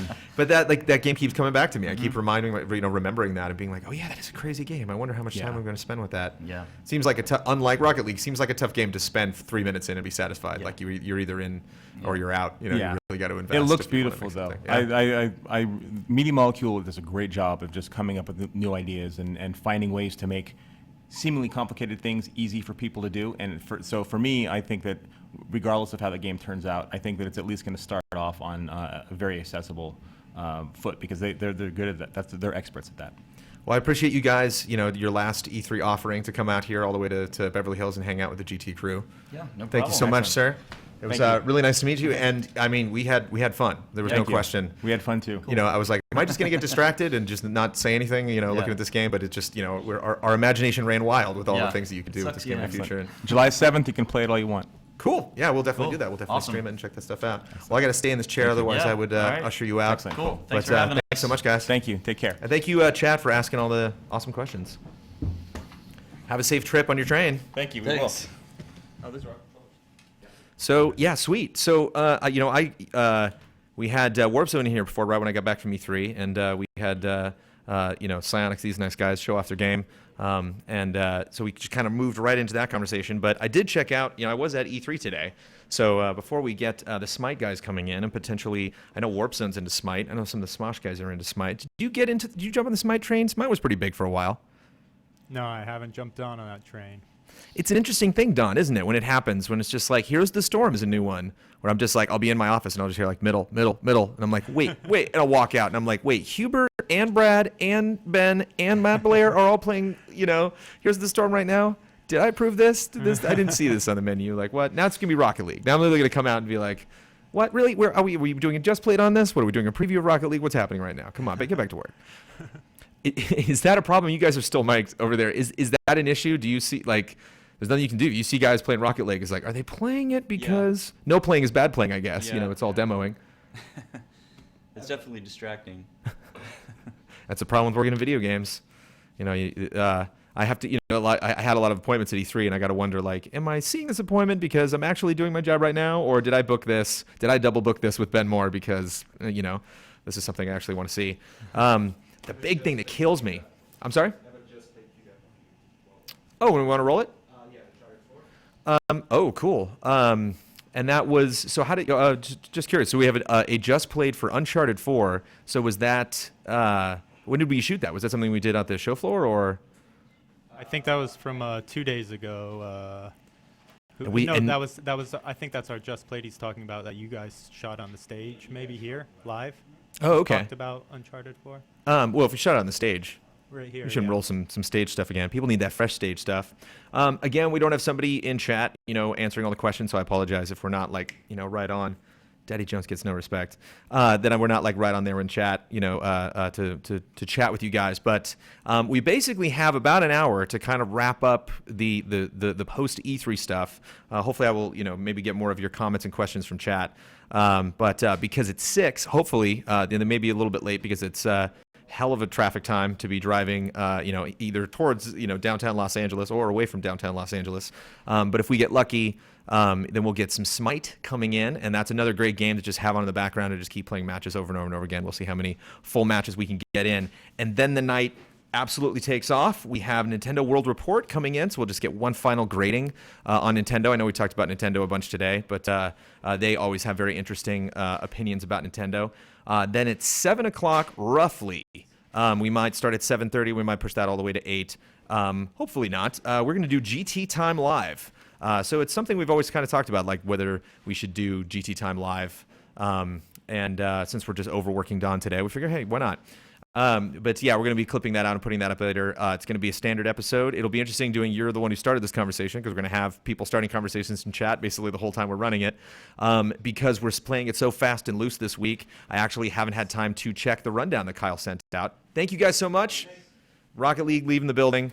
That was a good time, man. That was, you play those games that you get better at, and then it's just like right when you have a chance to put the controller down, you're like, now I get it. Now I'm actually, I was good at deflecting, but anytime I actually wanted to try to make a goal in that. And then after that, we were going to do a trailer score, a bunch of trailer scores. And that's actually something, once I go through the stuff that I saw at E3 today, that we can talk about. Have a bunch of trailers here that I was going to plan on doing trailer scores on. But I could potentially have too many. So I want to throw these trailers out at you and gauge, like, what's the A-tier trailers, the B-tier trailers, and the C-tier trailers. So if we're doing the trailer score segment later and we run out of... Nathan the Demon just taking over chat right now. Sorry, guys. If we, if we don't have time to go through all the trailers, then I can know, like, what trailers do you want to see? Do you want to see us score? So yeah, we had to ban the Demon earlier. I guess he's back, Brandon. We have to ban the Demon. He was here this morning. What's up? His little Destructoid heads. Yeah, he's having a good time. Yeah, it's a whole Destructoid camp. They're just spamming it. You're gonna have to ban him. Can you maybe do that? Here, I can get the chat up on my phone. Can you maybe take the laptop and just check to clean up the chat a little bit? I unplugged it, so you got a bunch of battery on there. Aaron, I'll switch to chat over meow. And I can talk about the stuff that I saw. How was today, John? How any memorable things? I mean, obviously, the awesomeness of the Shenmue 3 reveal. We'll never attain that glory ever again on GameTrailers.com. That was the coolest thing that's ever happened on this Twitch channel, and the coolest thing that will ever happen. But hey, you gotta just move on, and you gotta do other stuff. Was there anything even close to that excitement level? No, we had Atlas in for the Persona dance game. How did that go? Yeah, I had a feeling that's what that game would be. To tell you the truth, it literally was not as bad as I thought it was gonna be, and I feel like the chat liked it a little bit too. It wasn't, Kyle did pretty good too. He actually did better than the guy that came in and demoed the game. So I thought that was pretty cool. Kyle is a savant at some games. Well, that's the thing about E3 is like there's some games that are good games, and then there's some games that are good show games, and that seems like a good game. Rocket League, great show game. Smite, great show game. We're gonna have Rock Band tomorrow on GT Live, like awesome show game. Rock Band is like the game that you reserve for the end of the parties. I went to the Xbox party, and all the PR guys were like tweeting out. They're like, "Oh no, all the drunk people have found us." We're just like, "Oh, let's get in line, play Rock Band." So yeah. You want to queue up some just B-roll, or you want to queue up? We don't have to queue up. No, we don't have to queue up these shows. I'm gonna just rattle off all of this stuff that I saw today, and we're just gonna talk trailers for a little bit. But yeah, let me make sure. So I'm gonna be out of chat. So are you? So you're in chat. So you're good. Yeah, I'm on chat. I'm about to. Once again, he's back finally, so I can ban him. Let me bring up my schedule. So yeah, just so I got to look at my schedule on my phone over here. So if yes, correct. Or they could. Rocket League was a little bit early, so who knows? We're about 40 minutes away from 4 o'clock, so they could show up a little bit early.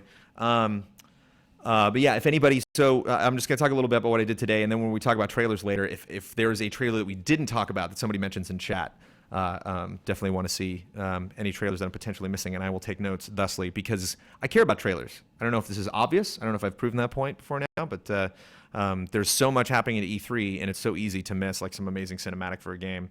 Because a lot of those amazing cinematics aren't necessarily announcements, so it could be something that could potentially fly under the radar. I saw Forza Motorsport 6 today, which is another one of those games that just looks amazing. You know, I think you can be nitpicky about the differences between, multi-platform games on the PS4 or the Xbox One. But if you're making a game exclusively for those systems, if you're something like Forza that's so ingrained in the Microsoft camp, and they know if they're going to make a game, something like Gears, I also saw that today, that game remastered. Like, man, that game looks really good. And Gears is funny because I played the definitive edition. I don't know what the advanced edition, the ultimate edition. There's only like 20 adjectives that you can use if you're going to make a remaster to pick from. But Gears, I remember, as being one of those games at like the beginning of the last gen, because we got the 360 before we got the PS3, that clearly, I don't know if it was going to establish like a new level of graphics as in a way that like I want every game to look like this, but clearly something was happening. It's kind of like when we saw 1313 for the first time, that Star Wars game, and we could tell that it wasn't, this Gears generation. Like, this is next gen. This is there's just, it's the smoke or the lighting, and it's just like how much stuff my brain is trying to process looking at this. And so Gears was a game kind of like that, and Forza was really great. I mean, this game is just absolutely gorgeous. Oh, sure, great. Talked about HoloLens a little bit when we talk about Forza. They mentioned that there's a Halo demo that people have been talking about when they check out HoloLens, but Forza, because they have all of these modeled cars that you can go in and check out, seems like such an obvious play. Wait, a Halo demo for what? HoloLens? Related to HoloLens? Yeah. Ooh. It's not you like playing Halo. It's like a weird little demonstration. I'd be curious to know what that is. I'd be curious too. That's what I would have loved to have checked that out, but there's just only so much time to check stuff out at E3. They want to know what's your reaction to Final Fantasy VII. What's my reaction to Final Fantasy VII? We can get into that later. That's one of my trailers, actually. I'm gonna like make enemies actually, because Final Fantasy VII is not one of my favorite Final Fantasy games. But which one is? 6. 6 is the best RPG I've ever played in my life. There's no question. I mean, that's not online. Like, it's tough to rival a game like Final Fantasy 11 or 14 or City of Heroes or World of Warcraft or something like that versus something like 6. But 6 was the first time I actually legitimately cared deeply about a character in a video game, beyond just like Mario's iconic, gotta love Mario, Mega Man's a trooper, gotta love Mega Man, or I really prefer this character in this fighting game, but like, oh my god, that guy died, or like, oh my god, that, like, these two characters are arguing, it's like, get along, guys, or like that whole concept that like, that a friend and enemy in a video game can be, on the same team, can be on the same thing, that like you can have like, Hubert, uneasy alliances. But just the complexity of the story, like the first time, and I actually saw it on the Famicom. I saw it played in Japanese. I had a friend who was Japanese, and he owned a Famicom, and I just went over to his house one day, and he was like, let me show you this game specifically, and he like loaded up a save right before the Opera House. And I was like, I don't understand, because I had a strong theater background. I've been doing, I started doing musical theater when I was like 8, and so I was like, oh my god, you have to like memorize the lines and just like much like Grand Theft Auto 3 did when it first came out. It was kind of like, you can do this with the game. Like, that just kind of totally rewrites the rules. Tangent, but. So it really surprised me, actually, that nothing against Final Fantasy VII. That game's incredible. You can look for reference. If you guys don't know, I cut the Final Fantasy retrospective. I wrote and cut that thing, and I gave, hopefully gave 7 its due. It was really, the music in that game is incredible, which, again, with that announcement, the music and the shots and everything, the way that they package that is like everything I'm all about. It's like, I love game trailers. I think the videos are the best way that you can possibly announce a game. Mm-hmm. Love when they tease something and then literally just roll to video and you let the video do what it needs to do, because you can conceptualize like absolutely everything to perfection about that announcement. And we can get into it later on Trailer Score. I don't want to like say the same thing twice so close on the stream. Is Destiny in your Trailer Score or no? No. So what's Destiny? They want to know. They say, Jones, what's your thoughts on the Taken King trailer? The trailer, not the game. Here's an interesting thing. No, so I'll put that. So I also have honorable mentions over here. So trailers that's like, oh god, I would love to talk about these, but just there's a lot of trailers to talk about. Destiny's interesting. I actually got in a tiff one time with somebody from Activision about Call of Duty, because we've done this for a long time, and actually I'm curious to bring it back. It's always tough to like lay more projects on everybody because everybody is like so strung out. But we used to do Trailer of the Year awards. Mm-hmm. So now we do Game of the Year awards, and then one of the categories is trailer. But like I've always wanted to do like a whole new campaign just for trailers, and they're breaking up like best sports trailer, best action adventure trailer.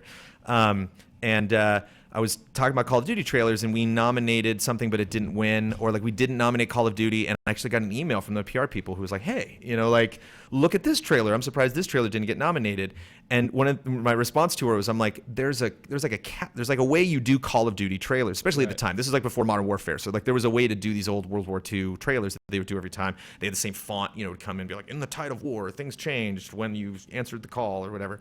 And so I'm like, when you see the fourth or fifth trailer that just follows a very specific format, it's tough to be super excited about it. But it's understandable because you have a producer coming in and producing all this media, and they do want to have a format to it. And I just get that from Destiny. They just like the trailers seem very formulaic in how they do it. Oh yeah, fast cuts, images of explosions. Even down to like they'll have, oh man, don't put this on the background. I'm just kidding. But like I'm gonna be so distracted by this gorgeous demo. But even just like at the end of the trailers, they'll have like bump bump bump bump bump, and then show a clip, and there's like dun dun dun dun dun, and show another clip, just kind of like building up. And it's strangely actually at the end of their trailers will show people just like walking. They'll have these amazing shots in the middle of just like jumping and shooting the new bow and doing lightning attacks and everything. And then like the big ultimate ending to the trailer will be them in just badass outfits, just like walking down the hallway, like we're here and like by ourselves. Okay, that's all the that stuff. Coolness you just saw is embodied in these characters. That's what you put at the beginning. But there is one line in the Destiny trailer that I really enjoy where he says, you must know Oryx because you killed his son, and that's why he's angry. And so that's kind of fun to have this continuous story that they're not just constantly throwing out new characters, but it's like my problem repercussions. With that is that in Destiny, the guy you're fighting after you kill Crota's son is supposed to be a god. He's supposed to be a badass. And Destiny's supposed to be 10 years. Why in the year after the expansion are we already fighting the biggest, baddest person in the Destiny universe? So they'll think of something. Yeah. That's what I thought about when Deathwing came to World of Warcraft, when they did Cataclysm, and I'm just like, I'm fighting Deathwing. Like, how are you going to top Deathwing? Deathwing's it. There's not much you can do with the established power cycle of like how power works in the World of Warcraft universe.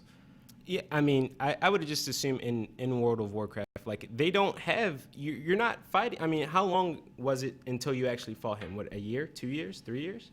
Till you fought who till you fought the biggest, baddest person in World. Oh, in World of Warcraft? Yeah. Oh, you like 4 or 5 years, a long time. It was like the third or fourth expansion. Yeah. Because that's how it's supposed to be. You're not supposed to be fighting gods already. This is Bungie's first MMO or not MMO. This is their first try in an MMO, and they've already broken their own economy. They've already gone ahead, and now you're fighting the biggest, baddest person. It's gonna just be a downhill climb from here on out. Well, but maybe think about it's the biggest, baddest person for your concept of Destiny right now.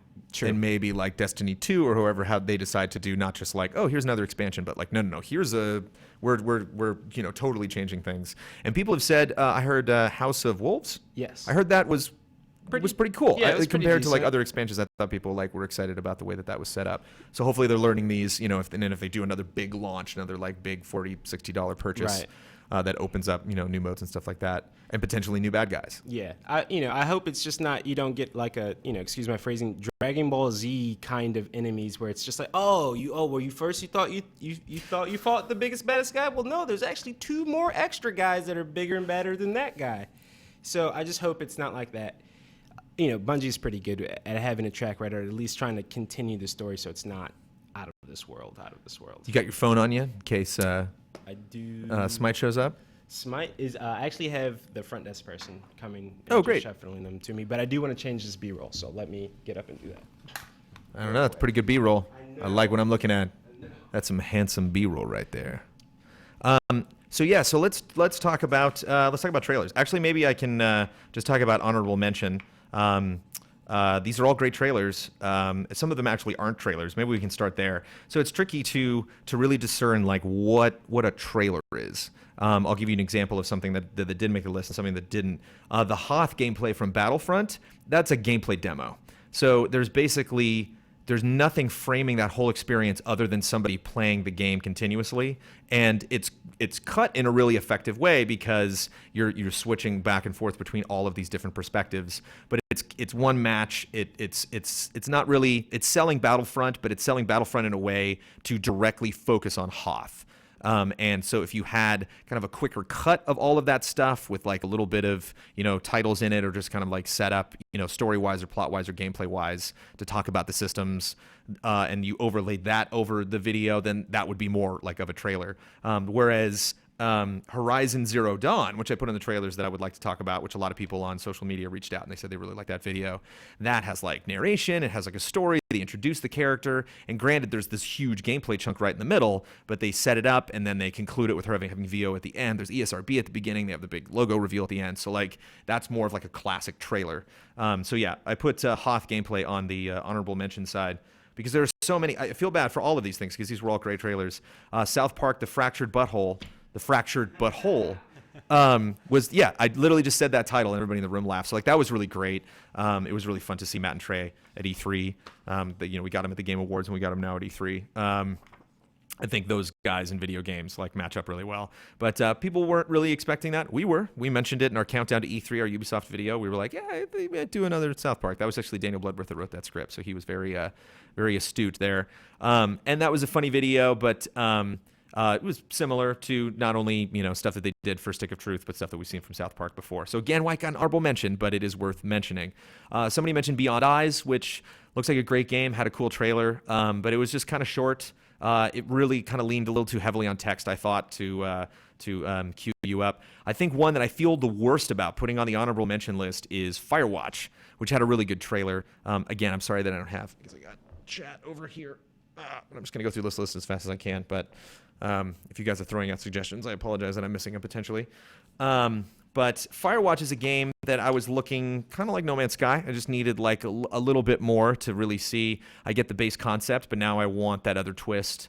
And they did have a great twist. A couple interesting twists, some really cool lines of dialogue in this. There's one time where the woman that you're speaking to says, "I don't talk to the other guards as much as I talk to you," and I thought that was a nice moment, kind of setting up like, oh, okay, they're going to have this relationship without suggesting, too much what that relationship would be. And then there's a big twist at the end of it where, she says, if you're not in the tower, then who is? And from your perspective, which is a pretty hefty walking distance from where you usually hang out, you can see someone is staying in your tower, and that's kind of a nice Hitchcock moment of playing on your expectations. And they really played up how it's a pretty game. It's a not cartoony game, but it does have a lot of like bold colors, kind of a Team Fortress style. And I think he's got really big hands whenever you see him operating tools and machinery and stuff. But so it seems like a cozy, colorful indie game, but it does have this kind of dark angle, and it was a game that I needed a little bit more from, and I thought I got that. So again, there's so many. I think there's maybe like 15 trailers that I could potentially talk about. So I didn't put that one on there. Apologies to that. Fallout 4 had a lot of different trailers at their Bethesda's press conference. They showed a lot of different videos, and there was a gameplay video that they showed called Atom Bomb Baby, and it reminded me a lot of Fallout trailers that we've gotten in the past. Fallout does a really good job of picking the right gameplay moments and having fun, because they have these great classical music, so there's this like juxtaposition of all this death and destruction and nuclear waste and post-apocalyptic frenzy happening to just this really like happy-go-lucky tune, which sets the tone, which makes you nostalgic for that era, and it's just something you really associate with the brand, and they're really good. You're really smart about getting back and doing that style. But at the same time, it was a bunch of gameplay to an old song, and that was it. So I thought some of these other trailers brought a little bit more than that. And keep in mind, this is all honorable mentions. There's other awesome trailers that came out of the show, and if I'm missing some, let me know. Yeah, people are saying MGS. We're gonna get there. I just said Brutus TV. Yeah, that's my email if you want to send me an email. Here come all the emails. Recore, I thought was a cool announcement. I really dug that trailer. It was nice because it raised all the right questions. You wondered who this woman was in this game, what her story was, how the tech works. They gave you an example of one, specific system about, you would get these cores and you put them in different robots, and so it's kind of this, brain that you're taking through the game, and that's going to take different forms. So I thought that was really cool. But again, it was something that Elise liked, and then even after, like, at the end of the day, Elise was like, Recore was okay. So it was something that, didn't really stand out, but had a clever trailer. It's tough selling a game with just a CG trailer, and I thought they did a good job. Sea of Thieves had a huge reaction, but it's, again, one of those cases, which is why it sounds like we're talking about this stuff over and over and over again, but specifically I'm talking about trailers. So we've been talking about these games, throughout this whole process, and, what do we get at the show? What do we think that means for the game in the future? trailer? When's this game coming out? And I specifically want to talk about these edits. So Sea of Thieves was a great presentation as far as getting people excited for that game, but the actual trailer itself was just kind of a simple gameplay edit. You know, it was just like, okay, I see how that trailer was put together. It was exciting, like, to get an advanced look at that game and have that game be in such a state when we see it, you know, for the first time. But yeah, it's okay. And Halo 5, kind of the same thing as Fallout. It was just, they had a fun gameplay trailer. I actually, yeah, I don't know if that did make the list. Yeah, their gameplay trailer for Halo multiplayer was pretty nuts. But it was just weird that I put it on honorable mention because I just remember a time when Halo trailers were just, every single time we would get a new Halo trailer, it was a massive event. And it's been really fun to get updates on Guardians, but like all their advertising has had so much mystery in it that nothing was really had that big story impact that I usually associate with Halo media. So that's why I put Halo on the honorable mention list. Don, do you have an emotional reaction to any of the media I just talked about? I want emotions, Don. What did you mention right before Halo? Oh, Sea of Thieves. Yeah, that one I got excited about. I mean, for a first trailer, I thought it was great because it just gave you a little hint at what the game was without really showing everything, you know, and it had something about it, like really looked like old Rare games in a while. Right. The art style, which was really cool. I like that throwback look. But, you know, I'd expect, like, I love the Assassin's Creed extended trailer from Black Flag I'm talking about, where they, you know, it's like a 4-minute trailer. It wasn't the first thing they showed. The cinematic one was first, but where they just, you know, went through the village, then he swam, he got up on the boat, and you saw, like, a whole sequence of things, and you're like, oh, I see exactly what you do in this game. You know, you got... This trailer is a tough genre right here, the one that we're looking at for the card game that's coming to Elder Scrolls, because you got this 2D art, you know, and it's really predictable to, you know, use the 2D art and try to animate it as much as you can. And that's cool, but at the same time, like, if you're just showing me characters doing cool stuff and they're frozen, it's like, all right, I don't really get, like, a lot of, it just seems kind of obvious. And, you know, the narrative that they spilled, this seems like it's not selling the world of Elder Scrolls and more just, you know, communicating, like, we made a card game. Yeah. End of discussion. And we have, you know, cool art. This is the quality level of our art. You know, think that's what be more excited about information. Just the art to get you appealed you. But, you know, Don, it's nice that, like, we got all these journos out of the building. You know what I mean? And, like, we're editors, so we can talk production now. Do you edit, John? Yes, I do. You do some nonlinear editing? What's up, editors? Got some editors in the house. Shout out to the editors. But there's one thing that I think about whenever, you know, a lot when I judge the quality of a trailer. Do you want to jump in the chat and see if there's any, specifically trailers, if there's anything that people are just like in all caps screaming every 5 seconds, like, talk about this trailer. Yeah. And there are trailers that I'll get to that were super awesome that I definitely want to score. But one quality level that I use when I talk about trailers and when I think about trailers when I evaluate a trailer is, you know, Don, there's some projects that we work on here at GameTrailers where you are heavily involved. We can do like Timeline or Pop Facts or, you know, Kyle does a crazy Final Bossman episode. He's really involved with that. You know, we have multiple producers, multiple people coming in and watching it.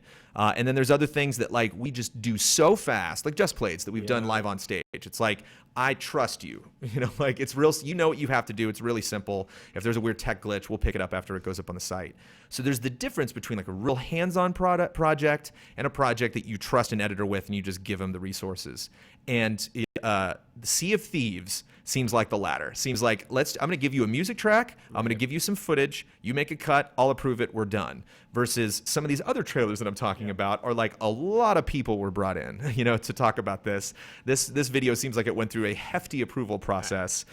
And the shots that were picked. We do have a question from Nacho Boy 33. Sweet. Brandon, but isn't the goal of a trailer to get people excited regardless of the type of gameplay they show? This is the ultimate question.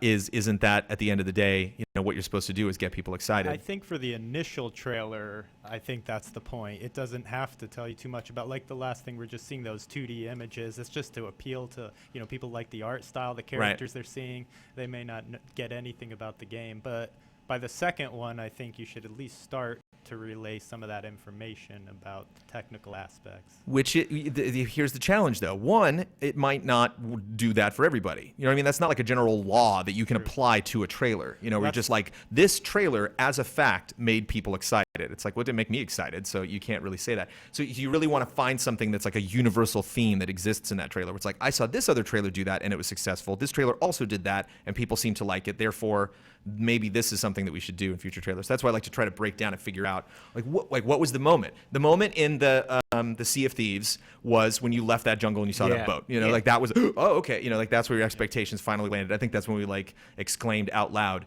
And is that really a master stroke on behalf of the producer of that video to realize like, you're going to start really confined. You're going to be in the interior in this jungle, and then it's going to be this big moment. Last Guardian did that when he first walked out. Uncharted did that when he opened the door. Like, whoa, you're in a big space. Tomb Raider had that classic shot where she came out of the cave in the dust and everything, and like saw this big thing built into the mountain. Or is it's like, yeah, duh. You're going to show the game. We gave you B-roll, right? And like the guy who cut that video might not have made that decision. He literally might have just been given a bunch of clips, and so he was like, oh, okay. It's like it's fascinating for me to analyze that creative process and decide like how was that decision made? Was it obvious, or was it really somebody like coming up with a creative idea of like, here's how you could sell this and introduce people to this experience? I also want to know how much they care. Like when because like some of these trailers, like the Halo. I don't want to get into the scores or anything, but the Halo 5 trailer, it could still be a lot left to desired, or at least to me, that's how I felt, a lot left to be desired as far as that. And you just wonder how many ranks did it get through, or who cares? Who wants to see, like, who's like, nah, man, I don't really feel the emotion from Halo.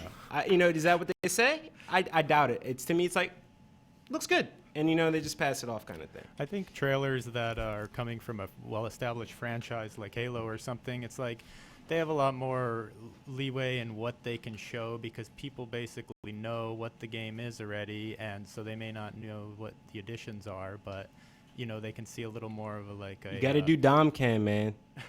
Can't be giving these long explanations without putting yourself on.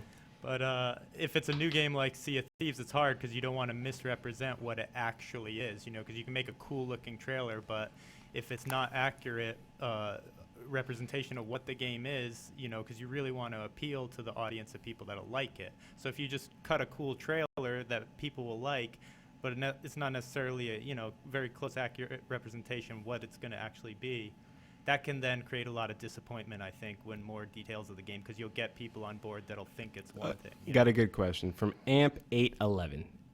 How do you balance judging a trailer based on, 1, its success as a marketing device, and 2, its merit as an art form? That's a good question. I was reading chat one more time. It says, how do you balance judging a trailer based on, 1, its success as a marketing device, and 2, its merit as an art form? 2's got to be bigger because, again, 1 is relative to how do you gauge that? You know what I mean? Like, how do you – and that would actually be something really interesting to talk about. Missed the chance with the Rocket League guys. Maybe I'll ask Smite. It's like, how do you gauge a trailer's success? Like, how do you know looking back – looking back at old media that you did, that you're like, that one worked, that one didn't, because like downloads is one thing, but it just how to, comments, I guess, but like, how do you gauge the reaction to the trailer? Right. That first category. I can remember one of the first trailers to really get me like, oh my gosh, was that Halo 2 trailer, which was live action, I believe at the time. And their marketing, they had an idea. They hired, it was pretty much film from the get-go when it came to their marketing. It was like, no, we want to make this at least a live-action looking trailer.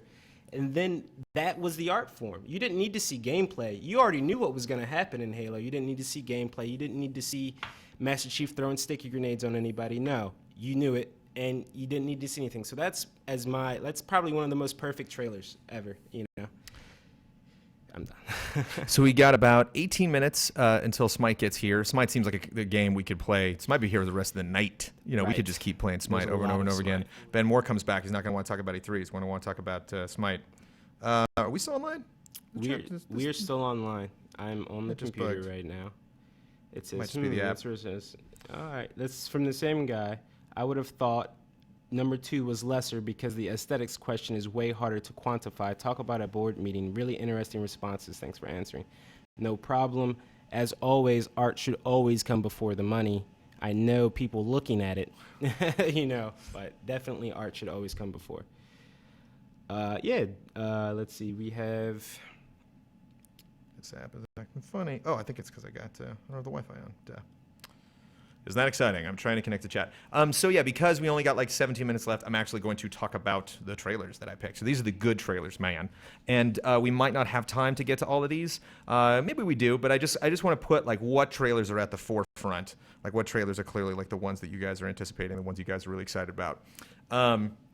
And again, some of these you might want to be like, I'm just going to start off with Call of Duty. And a lot of people are like, oh, Call of Duty. You know, it's like, it's just every time. But these guys cut, man. These guys bring it. Again, it's like, you talk about from Don's perspective, somebody that's like given all this footage and told to make an edit.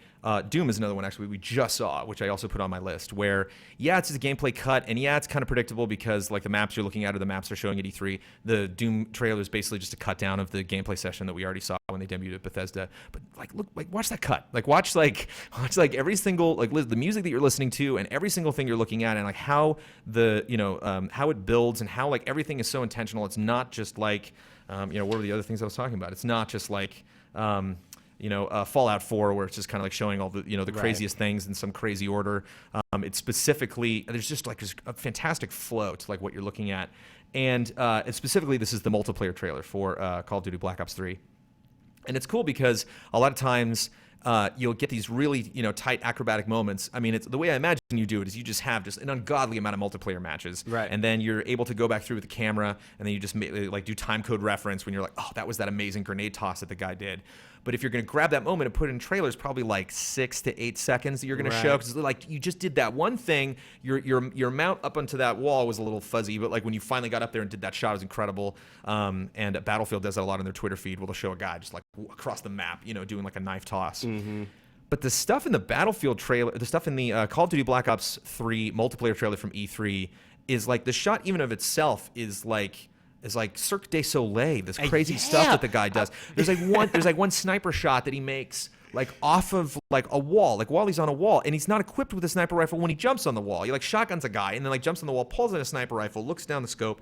And I know what people could say would be like, yeah, well, the guy that he was shooting was still, was probably in that area expecting to be shot, and they were setting that shot up. And it's like, yeah, that's true, but the guy still shot the guy with the sniper rifle on the side of a building. Right. And so there's just a lot of really great movements, especially because I went to a Black Ops 3 event before E3, and that's like a major thing that they talked about. So they're like, we didn't want any movement that you could possibly do get in the way of what you wanted to do. So like vaulting is so much easier, sliding is so much easier, and you can really slide for a long way. You can aim anywhere when you're sliding. You can transition any move into the next move. And I thought the gameplay demo did a really good job of demonstrating that, especially because Call of Duty Black Ops 3's story trailer when they first launched was like, it was okay. Yeah, I wasn't really but impressed their by it, multiplayer trailer was literally like, oh my goodness gracious, this is insane. This is you wanted to get that yeah. good. You're like, I want to do that thing. I want to school a guy look just the way that I did. And it did a great job of introducing classes, because it did a Battlefield like originated this concept with their gameplay trailers dating back to like Battlefield 2, where they would keep upping the ante. Overwatch, when they launched, basically did the same thing, where you would be introduced to a character, you'd see them do the thing that they can do that kicks ass, and then they would get taken out by another guy, thus introducing that character, and then rinse repeat. Until everybody is murdered and you see what everybody can do. And it just kind of shows the balance where it's like, this guy's cool, but you can always be trumped by somebody else. So yeah, Call of Duty. Dark Souls 3 got a pretty good reaction in the room, despite it being super simple.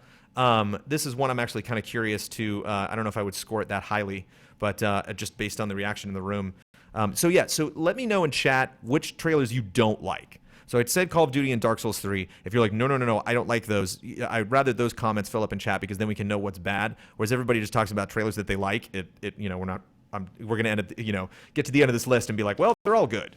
So like, I just want to figure ones that you guys are just like, boring. I don't care. Like, you guys have already talked about that game a lot. A lot of people say, or at least I saw a couple comments saying that they didn't really like the Final Fantasy VII trailer. And I mean, like, I get why you can be. It doesn't really elicit much emotion outside of you could have put that announcement on a news article, probably would have almost gotten the same amount of excitement if people woke up that morning and that'd be the first thing they saw. They would have hopped right out of bed. I actually totally like an idiot forgot to put it on the list, so I have even more trailers that I want to talk about now. But I really like that trailer. I'd actually like to save that for last, or maybe even save it for. I mean, obviously that's on the list, and I'd like to maybe save my comments because that trailer's genius for a lot of reasons. But it may not necessarily be the best trailer of the show. So we got Call of Duty, Dark Souls 3, which you talked about briefly, but it is a brief trailer, so I don't know how much more we can say about it. Especially because some of the stuff that we saw in that trailer doesn't necessarily translate to the gameplay demo that we saw at the show. So lots of crazy questions about Dark Souls. Did we nail it? Is this Dark Souls right here? Did we nail it? Or is this... Wait. Yeah, I think it is, right? Dark Souls. Nailed it. There we go. Nice. Right, they There's a woman weeping crouched on the floor. It must be a Souls game. Because there's so much like Bloodborne. There's like all the people praying. Somebody asked, does Nintendo have a good trailer at E3 this year? I don't think I see any on your list. Yes. Oh, I have right. a Nintendo trailer on my list. It is from a franchise that always does awesome trailers, Super Smash Brothers. I was curious about their Ryu reveal. Because there's been some announcements in Smash Brothers. Great transition there, John. There's been some announcements in Smash Brothers that like boggles my mind how much work was put into this one announcement. Kind of like I'm talking about Final Fantasy VII. Just like wow, like there was a lot of thought about like how do we introduce this character. So much so that people make like fake videos, and like just kind of like. And something we talked about earlier about like that I mentioned with Destiny. That can potentially be bad if you have a strict style about how you do the trailers, and they can be kind of predictable. And these trailers are not predictable that they do. The Roy trailer was ridiculous. But at the same time, well, specifically the Ryu trailer I thought was better because the Roy trailer had like a little bit of an intro, but really just focused on gameplay that was available in Smash. Where a lot of these things, like the Little Mac trailer, had its whole CG intro with its own art style. So right before Smash Brothers came out, they really went all out. And now like they're a little bit cheaper, like they're a little bit easier to produce. But at least Ryu had that opening of him, like the slow reveal and all the characters showing up to fight him, and they had a lot of great dialogue in there. Whereas the Roy trailer was just kind of him showing up and then kicking ass. Here's the Horizon, right? Is coming on. Horizon is definitely on this list. We mentioned it before because I was talking about it being I love how this almost starts. a gameplay trailer, but it definitely is a full trailer. Definitely sells the world really well. Definitely just completely owns as far as having everybody sit down and be like, this is a game you should pay attention to. Also in this camp, I think maybe two games that are kind of rivals at this year's show, as far as like showing up and being absolutely gorgeous and something that people are obsessed with. For Honor and Horizon seem to kind of butt heads a little bit, as far as like never knew about this game. Obviously Horizon single player and For Honor is more of a multiplayer experience, but. Both had awesome trailers. For Honor is also on my list, specifically the CG one, where you kept transitioning between the different fighters. Do you think, this is for you, obviously, Brandon, do you think the Street Fighter trailer was short to you?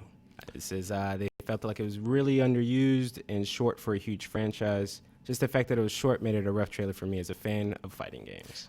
Can't just put it in the forefront of my mind right now.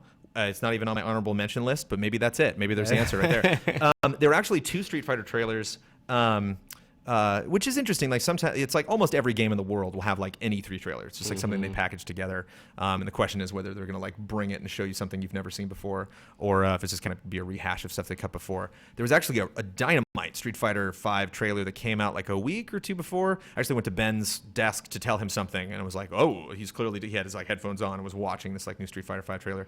And I think that's when they first introduced the limits or whatever. There's so much information at E3. I can't forget what those things are called. And that was cool because it was one of those trailers that had a lot to say, but did it in a fun way, had a lot of energy like Street Fighter does. Nope. Arkham Man on your Arkham? Arkham? Arkham Knight? Anywhere? No. No. There we go. Although, I might put that in honorable mention. John, I don't know if we've talked about this, because we just met recently, but I like Batman a lot. Yeah. And it breaks my heart not to put that at the forefront of stuff. Don, you have something to say? No, that's an understatement, I think. But it's so close to launch. I really dug the opening. I mean, like they went right for the jugular with, like cremating Joker. Oh yeah. It also was kind of more of a procedural like gameplay thing. It seemed to focus more on like this was a specific moment from the game and like a gameplay demo rather than like an actual packaged trailer. Right. I think that maybe the demo we were watching dragged on a little bit, but it's kind of unfair actually because. I did like barely watch that because I was on my way to the Xbox event when they showed that during the Sony press conference. Also being in the Sony press conference with all these amazing trailers, it's kind of like it's just not up to par with some of the other ones. But I do love Batman. I got more. Is there any other comments that are trailer relevant? Deus Ex: Mankind Divided was pretty awesome, especially considering they had this great CG trailer, and then we got to revisit a lot of these environments. Specifically that one with the big with the wings with the yellow neon sign. The riot happens in front of, the guy gets beat up. We saw that actually in game, and it looked pretty close to the CG trailer. Yeah, that looked really good. Yeah. Good selects, good writing, really good writing at this year's E3. The Uncharted gameplay demo had fun quips. I thought this was, Horizon we're watching right now. I thought this was written really well. The way, tell you the truth, they could have started with just this. I've seen many Right? trailers. I've seen many trailers. I love just how they started, though. Just I start love how with they just did. like, Yeah, oh, yeah, well, yeah. this is this character, and he's already moving, and he already has a weapon. No, but didn't you like? I love this thing getting instead destroyed. Of starting in the cave. Or Yeah, what? no, I love that they started in the cave. I love that there was this whole narration that you actually got to see the settings before you actually even got to know who the character was. That's telling a story without having it thrown in your face. Somebody brought up Shenmue. Shenmue's a classic example of great announcement, whatever trailer. Like the actual video was, Right. it was smart to do a documentary. It was smart to, focus on him and show him like in his excitement, hear from his voice like why he's excited about making Shenmue 3. But the actual video was meow, right? Dishonored 2 was one that I heard a lot. I think Dishonored 2, I would not be surprised to see nominated for trailer of the show. A lot of people talked about it. A lot of people really dug it, despite it only being a CG trailer. And not actually, showing gameplay from the show. People would potentially be disappointed, but kicked off the show. That Doom and Fallout were like the first things we got to see before things started. So definitely dug me some Dishonored. Dreams, I dug. Dreams is one. Maybe I might just even write down now. Dreams might be in 3 tier. Dreams might be in the C League. Dreams was cool, but I can understand it being kind of weird. Kyle Bossman was like terrified of that. We would probably get a low score from Kyle Bossman based on fear. But I thought that was an interesting announcement, interesting transitions. It was kind of something that you had to. One thing that's always really smart for trailers, they can backfire, but just for your brain to slowly process what you're looking at, to be like, you have a bunch of questions when it's over. A lot of independent games can do that really well. Maybe that's what I wish. Where is it? Beyond Eyes had done. Is maybe be like a little more mysterious, a little less like. It literally like Beyond Eyes literally had text that there's like, this girl's blind. Yeah. She's scared. And She's going on a journey. And I'm that's just what like, I mean, slapping you in the face with story. Yeah. Like, you could have showed us 30 seconds. And like that text is not happening right now. Like they wrote a really good script. They had a very good actress come in, and picking the right moment for a logo reveal. Like on a vista, seeing the whole world. Right. Like very well done. And I know Game Trailers fans out there that it may seem ridiculous that you can dock something for text, but it is just so rude to think that your audience is so stupid that they can't get a 30-second like, oh, she's just walking in a white room. You think she can see? Right. And then when you do VO on top of the text, that's even more stupid. But I mean, text can work because I gave honorable mention to the South Park trailer, and that had very funny text at the beginning because they were like the sequel to one of the top RPGs of 2014. You're like, it is actually it is. And so it's fun that you can put those true statements, much like the title, Fractured But Whole. It's like that actually is a complete sentence. Yep. That actually is a riff on stupid subtitles that we get for other games, and of course it's potty humor, which is always appreciated. Yep, always. So we talked about For Honor Hitman. I don't know if we've talked about that. Had a rad trailer. Yeah. That did something that I thought actually backfired for the announcement trailer for Call of Duty Black Ops 3, which is finding like a trick. I'll get the Guardians is a great example where they had the Ooga Chaka Ooga Ooga. What's that song? I can't stop this feeling. So like the guy in the beginning of the Guardians trailer, like the alien, like puts the headphones on. And he's like, "Hey, that's my thing." So you have diegetic sound, where like we're listening to music, but it's music that exists in this world. And then like you get to the Ooga Chaka part, and then they just like start riffing on that, and repeating it, and it gets louder and louder, and they like gets into the action sequences, and like the trailer kind of pulls you along because you're not expecting to see the things you're expecting like when you do. Hitman did that, where they had this like drum beat. It was like a clapping or a snapping or something that was going through the whole time. And it just has lots of interesting connotations. I should probably save this for the trailer score, but like, there's lots of looking at clocks, and there's lots of like waiting for things to happen. And you see him setting these things up. And so it just kind of shows that like everything is methodical. Everything has a pace to it. Like everything is running in real time in a Hitman mission. So you have to evaluate what you want to do, how long it's going to take, time it's going to take. By the time you finish and you go get that postman outfit, like where's the target going to be? Like, did he get away? Did he get in his car and drive off? And then you shouldn't have done that. And I thought the trailer did a really good job of reflecting that. Has this really awesome like long long slow zoom into Agent 47's face. I just kind of wonder what they're hitting at there. You really like get into his eyes and his expression, and such a cool looking video game character. But again, just like the one we were looking at earlier. Telling Hitman is a great example of telling you so much story without actually telling you. Without beating you over the head with it. Those are the kinds of trailers that are really, really good. And for a reboot of Hitman, for the first time we're seeing anything, it's like, okay, you're redoing Hitman. What are we? What are you going to do to show, like, to us from our perspective, IO Interactive, what you're looking at right now? is Hitman. Like this is the core of it. You know, this is where this new, you know, however many sequels we're going to get from this iteration of Hitman, this is what this is going to be built on. And I think if you're a Hitman fan, that trailer's it. You know, that trailer really sells it. So again, I would probably Hitman Horizon. Looking at the list right now, are I think two pretty close to locks for not being nominated for trailer of the show. Kingdom Hearts 3 had a pretty cool announcement. It did have like a kind of like not really slapped together, but like not really a inspired gameplay demonstration. Kind of seemed like gameplay we're looking at, not necessarily because the editor's picking these perfect things, but Nomura is like going through a checklist and being like, you can use this shot, not this shot, this shot, you know. That like him, Sora jumping off that cliff, that fun like gameplay moment was less of the editor, really like pulling it out of a big trough of B-roll, but more them specifically being like, we captured this for this reason, we want you to show that. But it did have this cool intro. Actually, I'll probably put that in Kingdom Hearts. Yeah, it was a fun announcement, but I'll put that in the Kingdom Hearts is that's the kind of thing where you got to separate your emotion from the trailer. So excited to see Kingdom Hearts finally get its first gameplay reveal. Now, as far as trailers go, like, the voice acting was really, really good. They did tell you a lot. I guess you didn't really find out about the story. You don't really know too much about those two characters playing chess other than, the lore through the other two games. I would, culmination. It's culmination. Huber would say. It looks good, but I definitely wouldn't say it's one of the best trailers. It like emotionally, it wasn't like, oh my God, Sora. Right. It wasn't like that. It was just like, great, I'm glad to see this game is finally in existence. It's not in my dreams. And it looked good. Yeah, the gameplay that they chose to show was really smart. It was nice getting an update on that game. Speaking of getting an update on a game and possibly seeing gameplay of something that has raised lots of questions, people wonder how long it's going to take to come out. Mass Effect, Andromeda. I'm going in alphabetical order too, so I'm not picking favorites here, although I actually am. But you remember that? You remember how before E3 we really want to see some Mass Effect, and then now E3 is almost over, and that's the Mass Effect we got. Yeah, I mean, was this trailer? Oh, here's this awesome with these gameplay clips, man. Go full screen on this, man, so you can see some of this stuff. Wait, where's? Okay, I'm sorry. We have to stop everything because we were talking about Call of Duty earlier, and I want to point out my favorite shot in this trailer. This is ridiculous. I will point it up when we can get to it. I think it might. Absolutely. I think it might be this. Right. Maybe he goes later.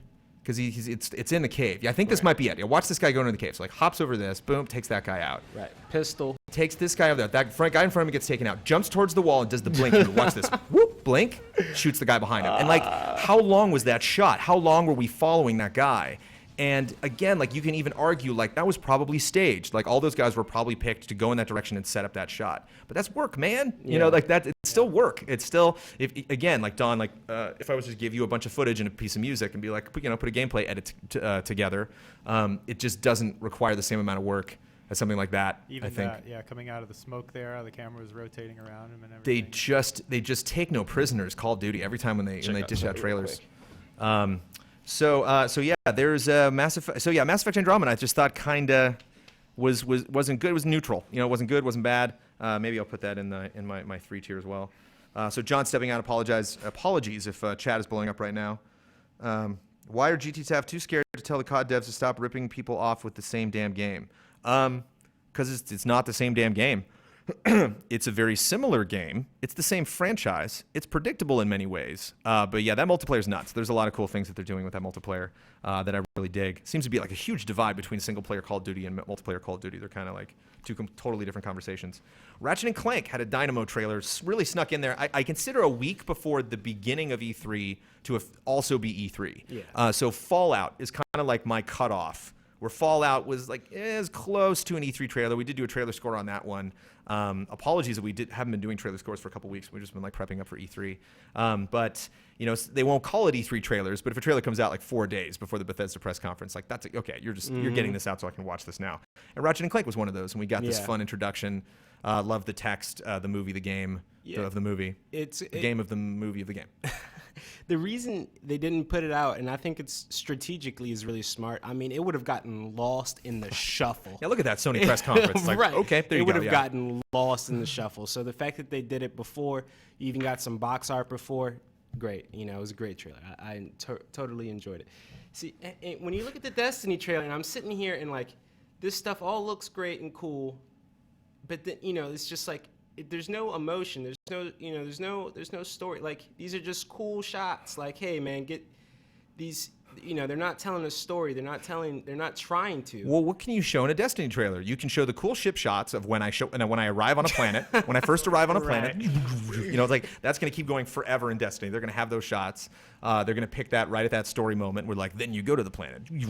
The ship goes flying by. There's the look at our awesome armor, and we're walking into this zone. And then there's targeting an enemy and doing some cool super moves. There's the shot with the wings. That's the only shot that elicits any emotion. Like, oh. And I think this exact text has been used over and over again. We're like, get ready for the next big thing in Destiny, or like, get ready to go down to the dark below. Right. It doesn't elicit a lot. It doesn't elicit a lot of something new. I mean, kind of cool ending there because it actually was creepy. I played the single player, a mission from the Taken King, and it was very creepy, satisfyingly so. Almost done. We talked about Super Smash Brothers, the Ryu reveal. Hello. Soup's on. So how are we doing? The Smite has not yet showed up? Smite has not showed up yet. Okay. So Unravel was one. I think Elise sent me a message. She's like, make sure we're talking about Unravel. It was weird for me because I hadn't actually seen that trailer, so it was interesting to see. You played the game. I played the game. Before. So they cut up stuff that I had seen, and they had Smite. What up, Joey? Joey. We can smite Joey. You just checking in? Just for fun? Oh, sweet. Joey, everybody. Yay, Joey. Let's get a camera on Joey. Get Joey in there. What's going on? What's going on, Joey? The lower half of Joey. He has a head, I swear. Oh, no, wait. No, now he's, well, back to Joey. There he is. Yeah, Joey's the guy, Joey just fixes things all day. Imagine if you did that. Imagine if you just fixed, now camera not on Joey, or just looking at the couch. There we go. So it's weird to play a demo and then you see the trailer afterwards and see the moments that they picked and why they do it. It didn't have as much of an impact as I would have liked because I had seen a demo before. But totally for me, I was like, oh my God, this thing is so cute. And I'm a guy. I'm like, oh my God, this thing is so cute. I can't believe it's so cute. They're doing so much cute comfortable stuff. in my cuteness. Yeah, because this game's doing it the right way. Yeah, it's a great feeling to get that, and just I believe they started out, and it's just a shot of a piece of string. I think, I think the first thing is him just stepping out, he just looks out from the. And you just see the world that he steps out into, and that all elicits emotion, and that's definitely one of why the trailer's so good, because it tells you the story without beating you over the head with it, that you're going to follow this Yarny is his name, right? Yarny. And you're going to follow him on his journey through the world, and hopefully you can stand all the cuteness that you're about to see. You can just stand the cuteness. It's too much cuteness. Cool. I'm just looking to see if you're suggesting other trailers. Let's see. Or just what trailers out of these specifically that you don't like. Yeah, again, the Hoth thing from Star Wars was more of a gameplay video. And then they had a demo of the co-op campaign, which actually was more of a trailer. But it was okay. It was fun. The co-op campaign was fun, but the trailer itself was just kind of a recut of that footage. They just kind of packaged it together. Give you a real quick version of what that campaign might look like. So there we go. There's trailer score. Call of Duty Black Ops 3, Dark Souls 3, Deus Ex Mankind Divided, Dishonored 2, Doom, Dreams, For Honor, Hitman, Horizon Zero Dawn, Kingdom Hearts 3, Mass Effect Andromeda, Metal Gear Solid 5, The Phantom Pain, Ratchet & Clank, Super Smash Bros. Wii U, the Ryu reveal, Super Smash Bros. Ryu. Just thought of that. Super Smash Brothers for the Ryu. For the Ryu. Unravel and the Final Fantasy VII Remake. Which some people weren't into. It's interesting. They want to know if we watched all the PC trailers. I was like, no, because I had no pillow next to me. I'm assuming in chat, tell me if I'm wrong, that the coolest PC trailer was that Heroes of the Storm. That seemed like the biggest announcement via a trailer that we were getting an expansion to Heroes of the Storm. And somebody also asked why didn't we talk about Metal Gear Solid? Obviously, oh yeah, I skipped that when I was talking about trailers. Yeah, well, I mean, we just kind of mentioned that. Hell yeah, that Metal Gear Solid 5 trailer. And that's gonna be really fun watching that. I actually have yet to see the thing in its entirety with full volume. So, how are we doing for sound? So we can, because I'm not hearing the trailers that are rolling now. Can we set that up later when we do trailer score and hear the? Oh yeah. Yeah, we're good. I can raise up the sound a little if you want in the background. I don't need it right now, but just later when we actually do trailer score. We're good to go. We can check that out. They say they don't like Assassin's Creed Syndicate cinematic trailer. No. Yeah. Not on my list. EV. Yeah, no. It was definitely. It was Assassin's Creed is one of those things that obviously now you expect them every year, and it's becoming to the point where there's nothing a trailer is going to do to make you excited again. You know, it's it's not going to be able to do this. It's not going to be able to do this. I personally really love the Final Fantasy trailer, but it wasn't until this moment right here when she goes down the slide that I really felt it. I was like, oh, okay, they're remaking Final Fantasy VII. I sort of knew, but I was like, oh, okay, they're going to really draw the emotion. They're not going to cut anything back. I mean, once again, even if you've never played Final Fantasy VII, the music they choose, I believe, is right here.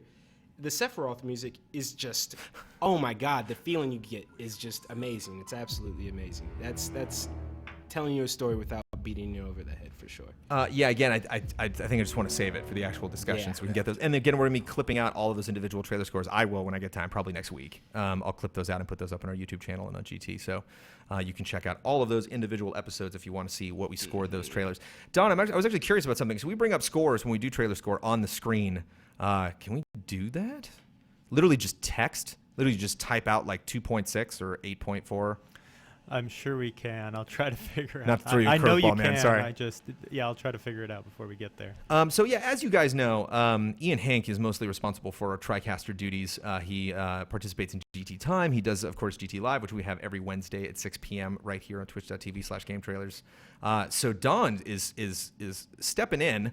He's been popping in, all celebrity style, randomly throughout the week. But it was to get, to get more comfortable with the TriCaster, so we could jump on today because Ian has 2 more hours to shoot the rest of Mandatory Update from the show floor today.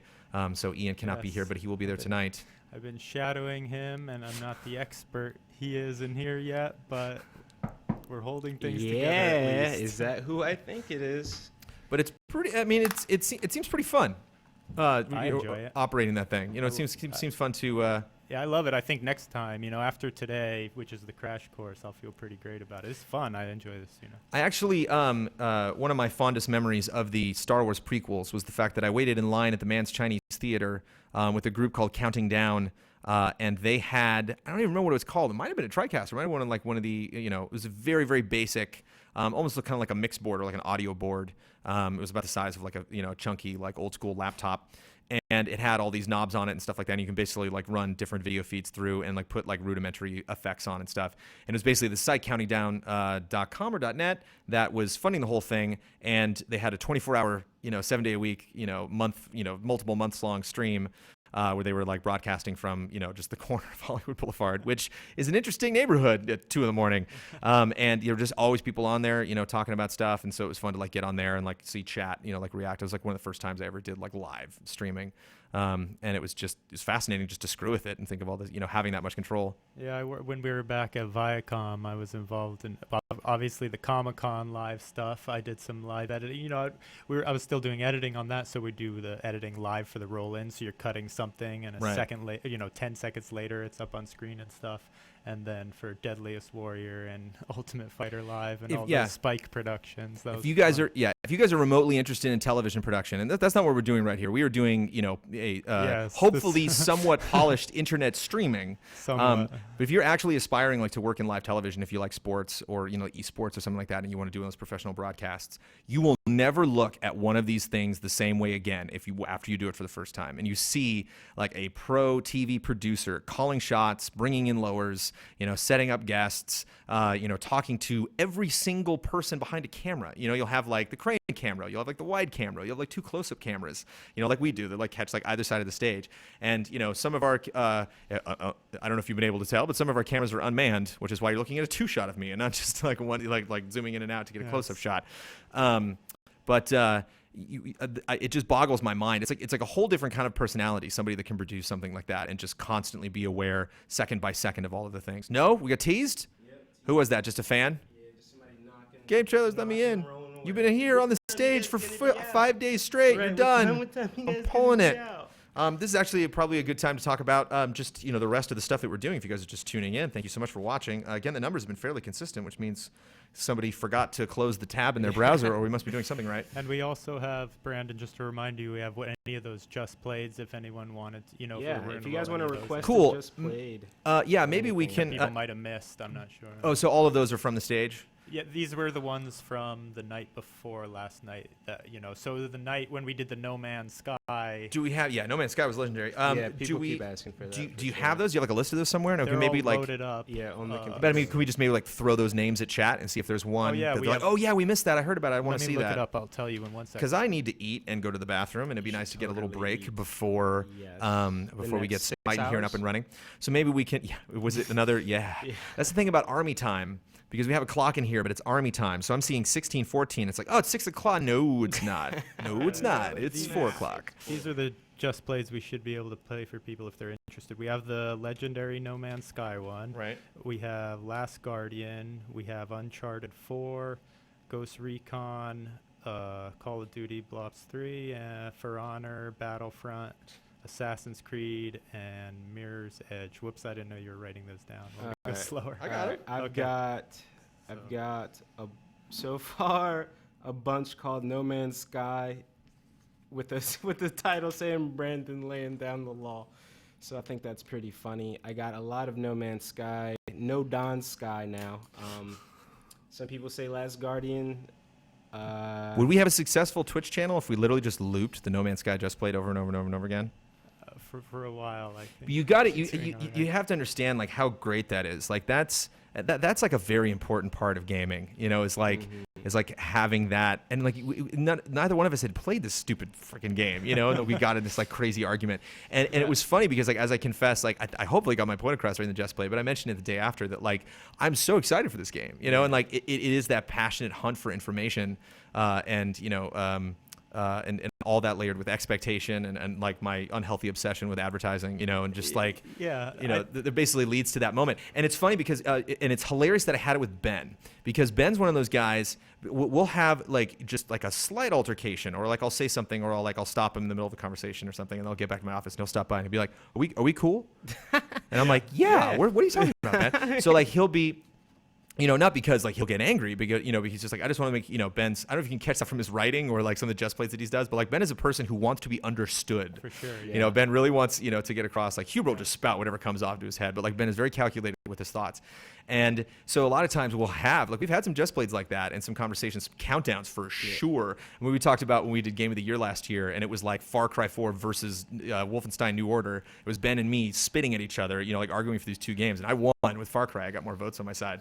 And felt good for the win, but it didn't feel good, getting Ben all hot under the collar. But at the same time, like the reason why that No Man's Sky Just Played is so good is because like we finally got there. Like we got to the nucleus of potentially what could be wrong with No Man's Sky. Right. Because we both appreciated the game, but we both, like, one person, didn't need more and I wanted more, and like when you can sense that the conversation is getting that heated, it sounds like, oh, I don't want to like, hurt people's feelings or get angry or something. Well, and like on the other end of the token, now it's happening. Now we're actually getting to the conversation. Now this is the good stuff. I think a lot of it was, Ben was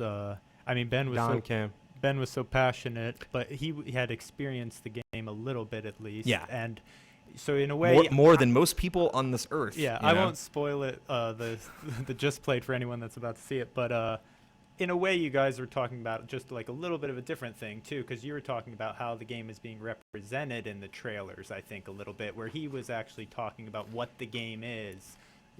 So. Which is the classic, marriage-ending argument where neither one of you is making a point. You're actually thinking about two totally different things. No Man's Sky to me is like two things. It's like, all right, you can give one person a blank canvas, and that person will just draw whatever. You can give another person blank canvas, and they will look at what to draw. And that's exactly what No Man's Sky is to me. It's some people like direction. Some people just want to go off and do whatever it is that they want to do. I got a lot of votes for No Man's Sky, so it looks like that's the Just Played that people want to see. Is there a second place, just in case? Uncharted. Uncharted is number 2. So we'll line up 2 so that No Man's Sky and Uncharted were the winners. Yeah, actually that works out too because it is a Ben freaking out just played and it is a Huber freaking out just played. So it's good. You get both of them freaking out. And we still have there's remnants of a dinner over there that I can run over and grab. Oh yeah, there's stuff and in my we're face. getting food also at 6 o'clock or 6:30. So Sweet. Yes. So yes, there's still food over there. So you want to cue those up, John? Yes, sir. Thank you. Sweet. And we got the sound rocking and everything, and you can hear it. Yep. Yeah. Do you have a laptop up in there, Don, or do you have anything? Not today. We're okay. Bare bones. Maybe just check. Maybe after it runs, John, just check the audio to make sure we don't set up 2 clips that nobody can hear and walk away from the stream. Yeah, we'll double check. But can't turn it off. We have not turned it off since we've gone live every single day. I can't believe it. I can't believe Kyle.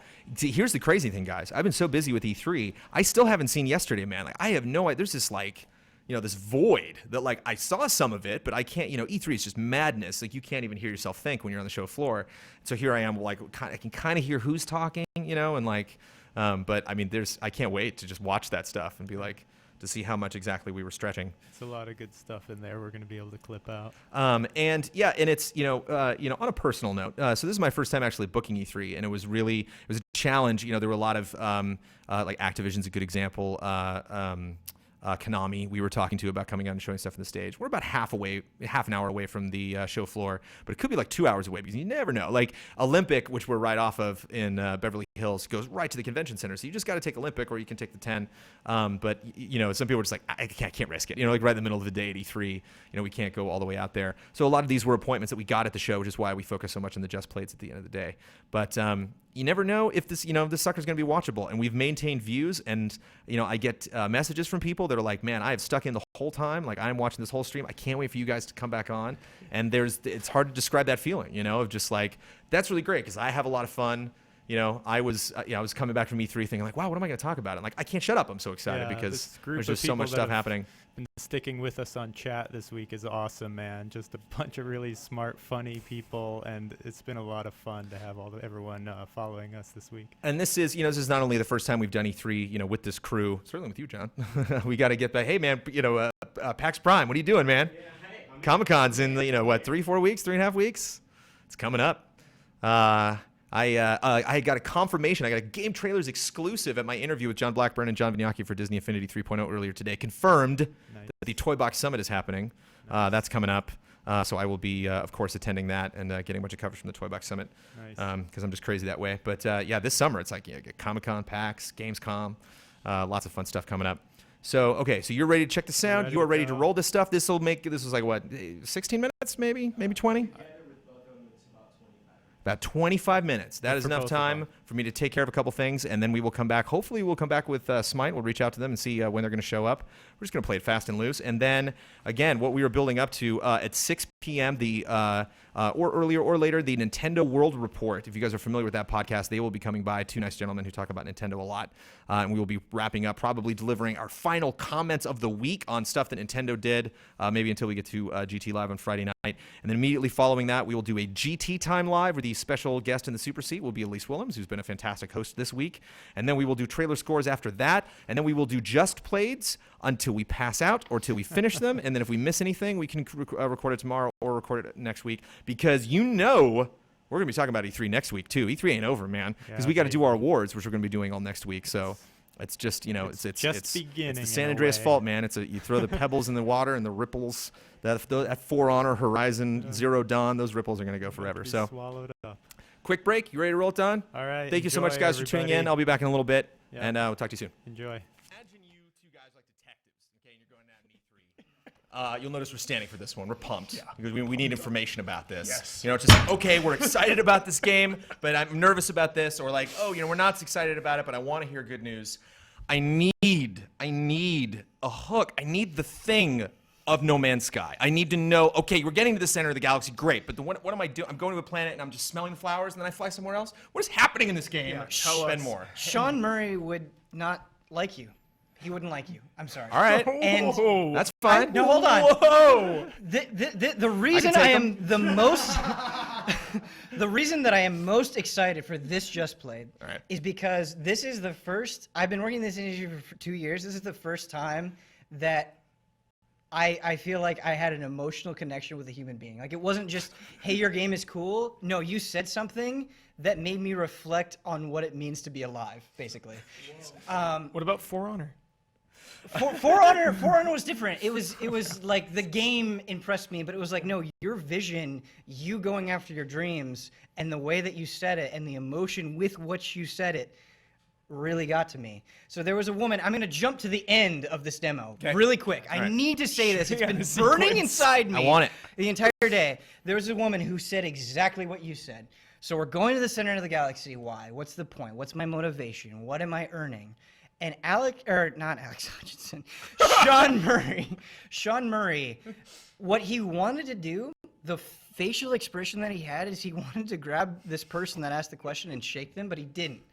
He didn't. He gritted his teeth and he said, what is the point? What is the point of anything? He said, I have played so many games where I'm just going around and I'm collecting things to get stars, to get puzzle pieces. And those are all great. I've enjoyed all those games. But he said, I'm excited about where games are going, okay? Super Mario Brothers was the game that got me excited about games. But what I'm excited about is Minecraft, right?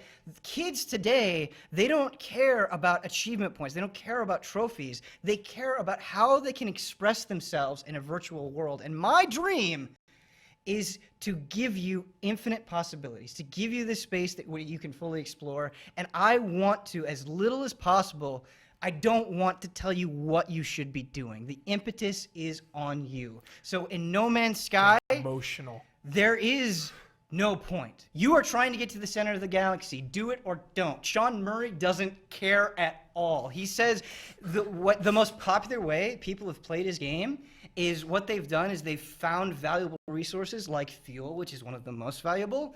They've bought it for a really cheap price in one system.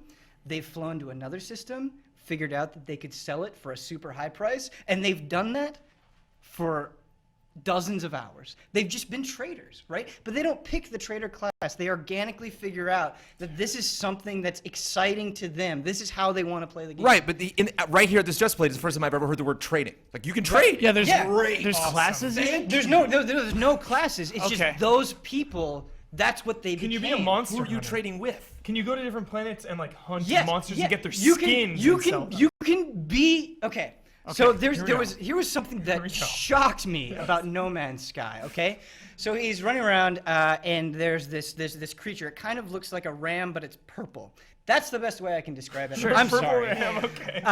And he has his laser gun, which he can use to mine, but he can also use to shoot things. He shot the purple ram. Okay, all of a sudden, there's a wanted level. I'm not kidding. That's what he called it, a wanted level. Space police came.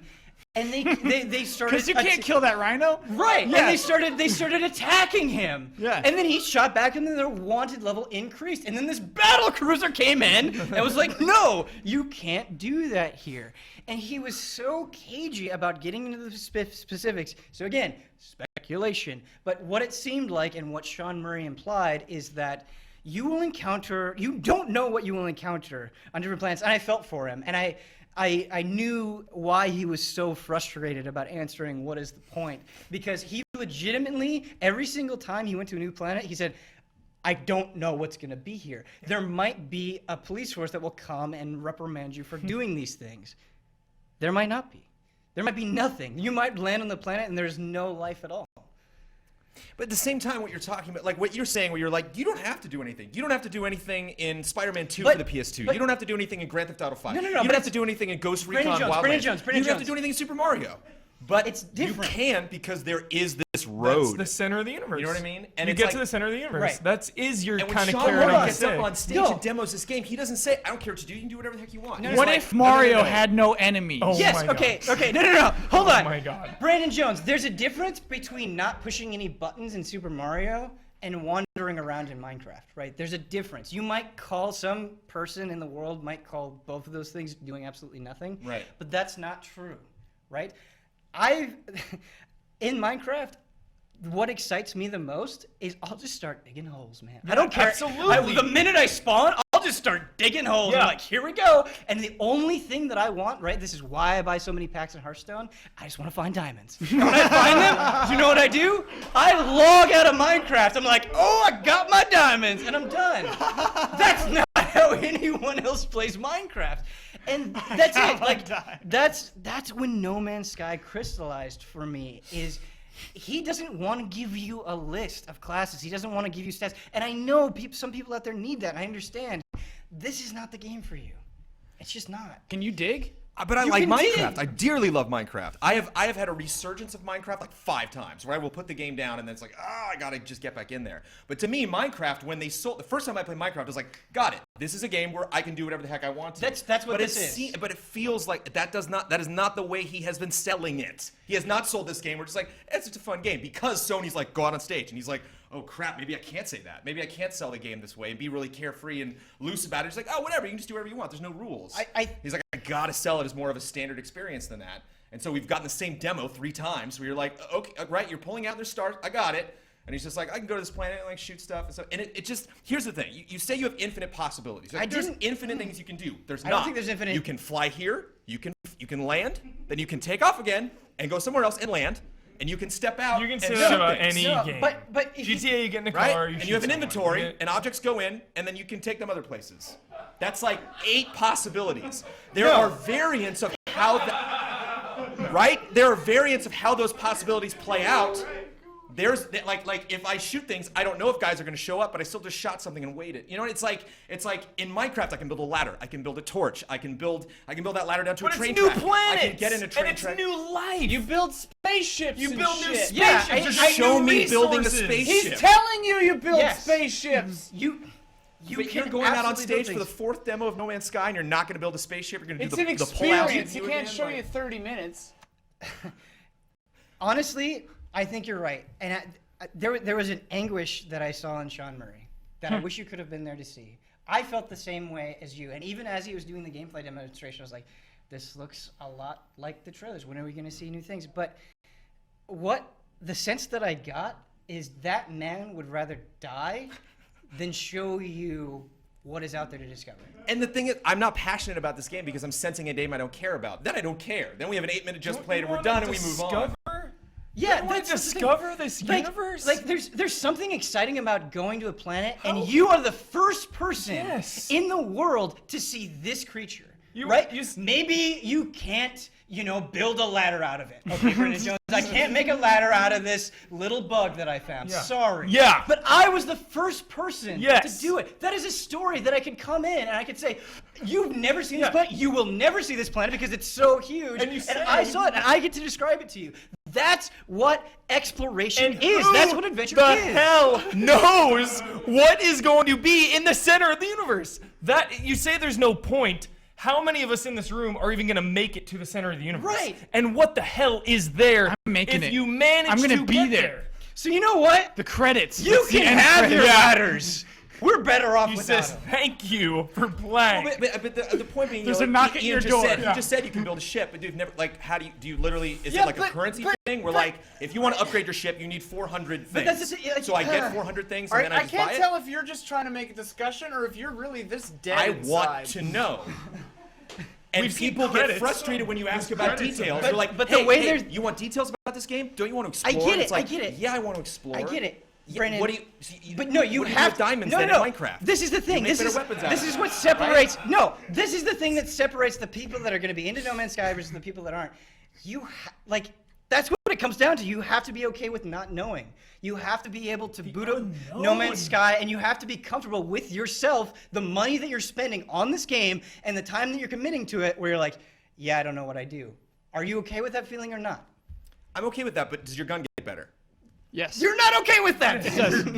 Just say it's not a game for you. So you're gonna go into a game with Your gun no gets idea how to better. customize, no idea how Your to gun prove gets yourself, better. no So idea how to he make it actually better. said your gun gets better. No, Your he ship will actually never showed get that. faster. He Why would actually you want your showed ship to you get can faster? upgrade Why would your weapons everything. get So more? your Why gun, would you jump higher? Why would you want to prove yourself at all? Your gun is a multi-purpose tool, right? So he showed an example where he was mining some rocks. There's this giant orange rock. He shot it. He did it. He kind of sped it up a little bit. He says, look, if you invest in this, you can get a better gun that fires more powerful lasers and allows you to mine more. Then he said so you start in this very small solar system, right? And he said if you want to think about like the most linear form of progression, it's all about your hyperdrive in your ship. Right. Okay, if you want to go to the center of the galaxy, that today. He said, I can only go this far because right, that's because of my hyperdrive. In order to get the hyperdrives that you upgrade are some of the most expensive things in the game. So if you do want to explore, you have to go deep into a planet. You can't just land and hang out there for a while and wave at a few creatures. You have to get in there. You have to mine. You have to explore every part of it to find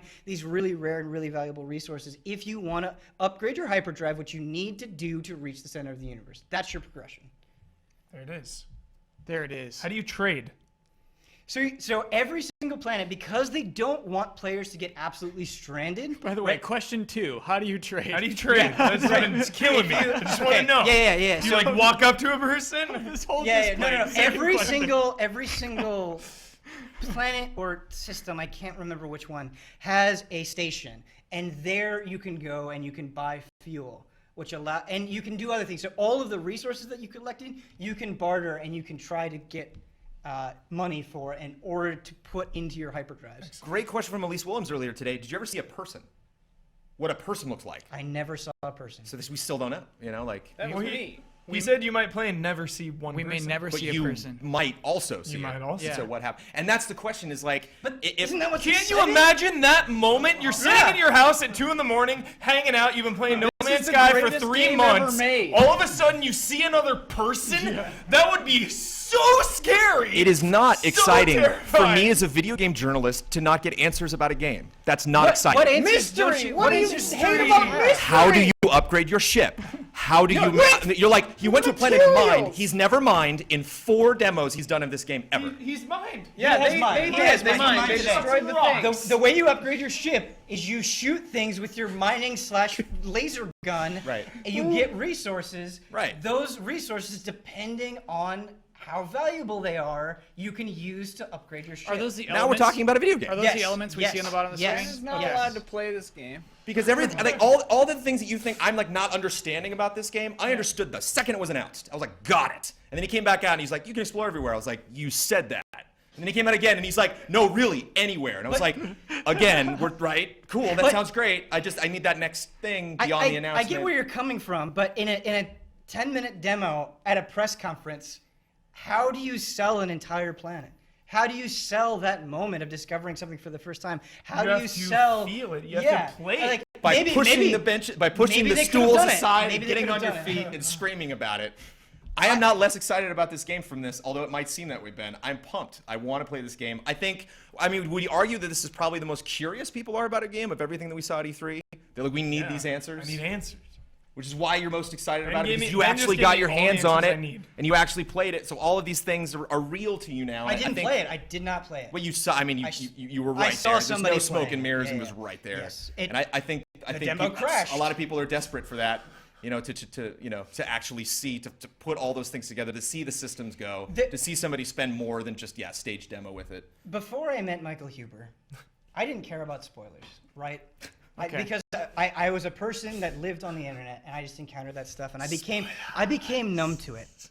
And then I met Michael Huber and he taught me the integrity of a story and and when I saw how much it mattered to him, that's how much it mattered to me, and that's exactly what I saw in Sean Murray. That guy is it killed him. I've never seen a man look so defeated than he did. He did not want to be up there showing this game to these jaded journalists who just want to know how they can get the highest rank. He didn't want to do it. You could see it. It was so visible, right? He doesn't want to give you those answers, Brandon. I know it's frustrating, but it convinced me. All right. So we learned more. There's still. I feel like I know exactly what the game is now.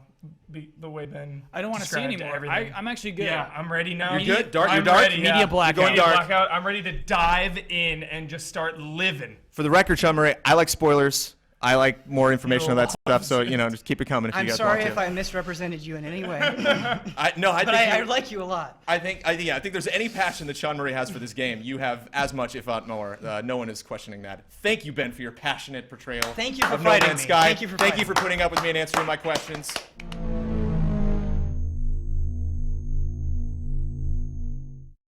Shotgun! I see him! Surrounding us!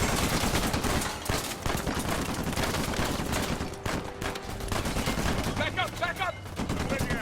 I don't see it! Move around! Behind the pillar!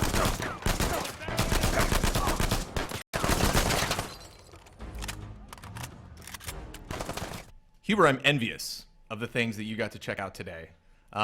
Uncharted 4, A Thief's End. Oh my God! Right now, just brace yourself. I'm not even Which joking. I actually didn't see until a couple hours ago because I missed parts of the Sony Yeah. press conference because I was on my way to another event, and so it only was today that I actually finally saw this entire sequence. My heart is racing right And now. yeah, just because of this. so many questions on so many different levels. Okay. Impressed. Okay. So, I mean, my first question, and I'll just give you time to talk. Was it different? Did you see something different than what we saw at the show? Again, it was Last Guardian style. This went after. So do you remember when the demo ends and he slams into the rail? Right. There was another 10 minutes after that. I don't know why they didn't show this because it was the most insane action sequence I have ever seen in a game. I'm not even joking. This is the most insane action scene ever. So it picks up. He throws a thing. He starts getting dragged in the water. He's dragging on. He's in the water. He's like freaking out. He gets lifted up. There's like this big boat. He goes over the boat. There's people in the boat. They like duck down. The momentum and the rush throughout this entire thing is what I cannot stress enough. It felt like watching this was better than any action movie. It was so intense. So he's going, and then he's getting dragged. So then the water ends, and he starts getting dragged up this mud hill. The mud is covering him. Then he starts shooting. He's hanging on with one hand. People are driving by. He's shooting him. He's trying to climb up the cable. And you're not playing this. Someone else is playing this for Neil you. Druckmann himself is playing this. Where did you get all that? Friends of Legends. What the? He's playing himself right there in the chair like it's his living room. So he gets up, climbs onto this giant the truck with the giant hook that we saw in the trailer. So he's on top of that.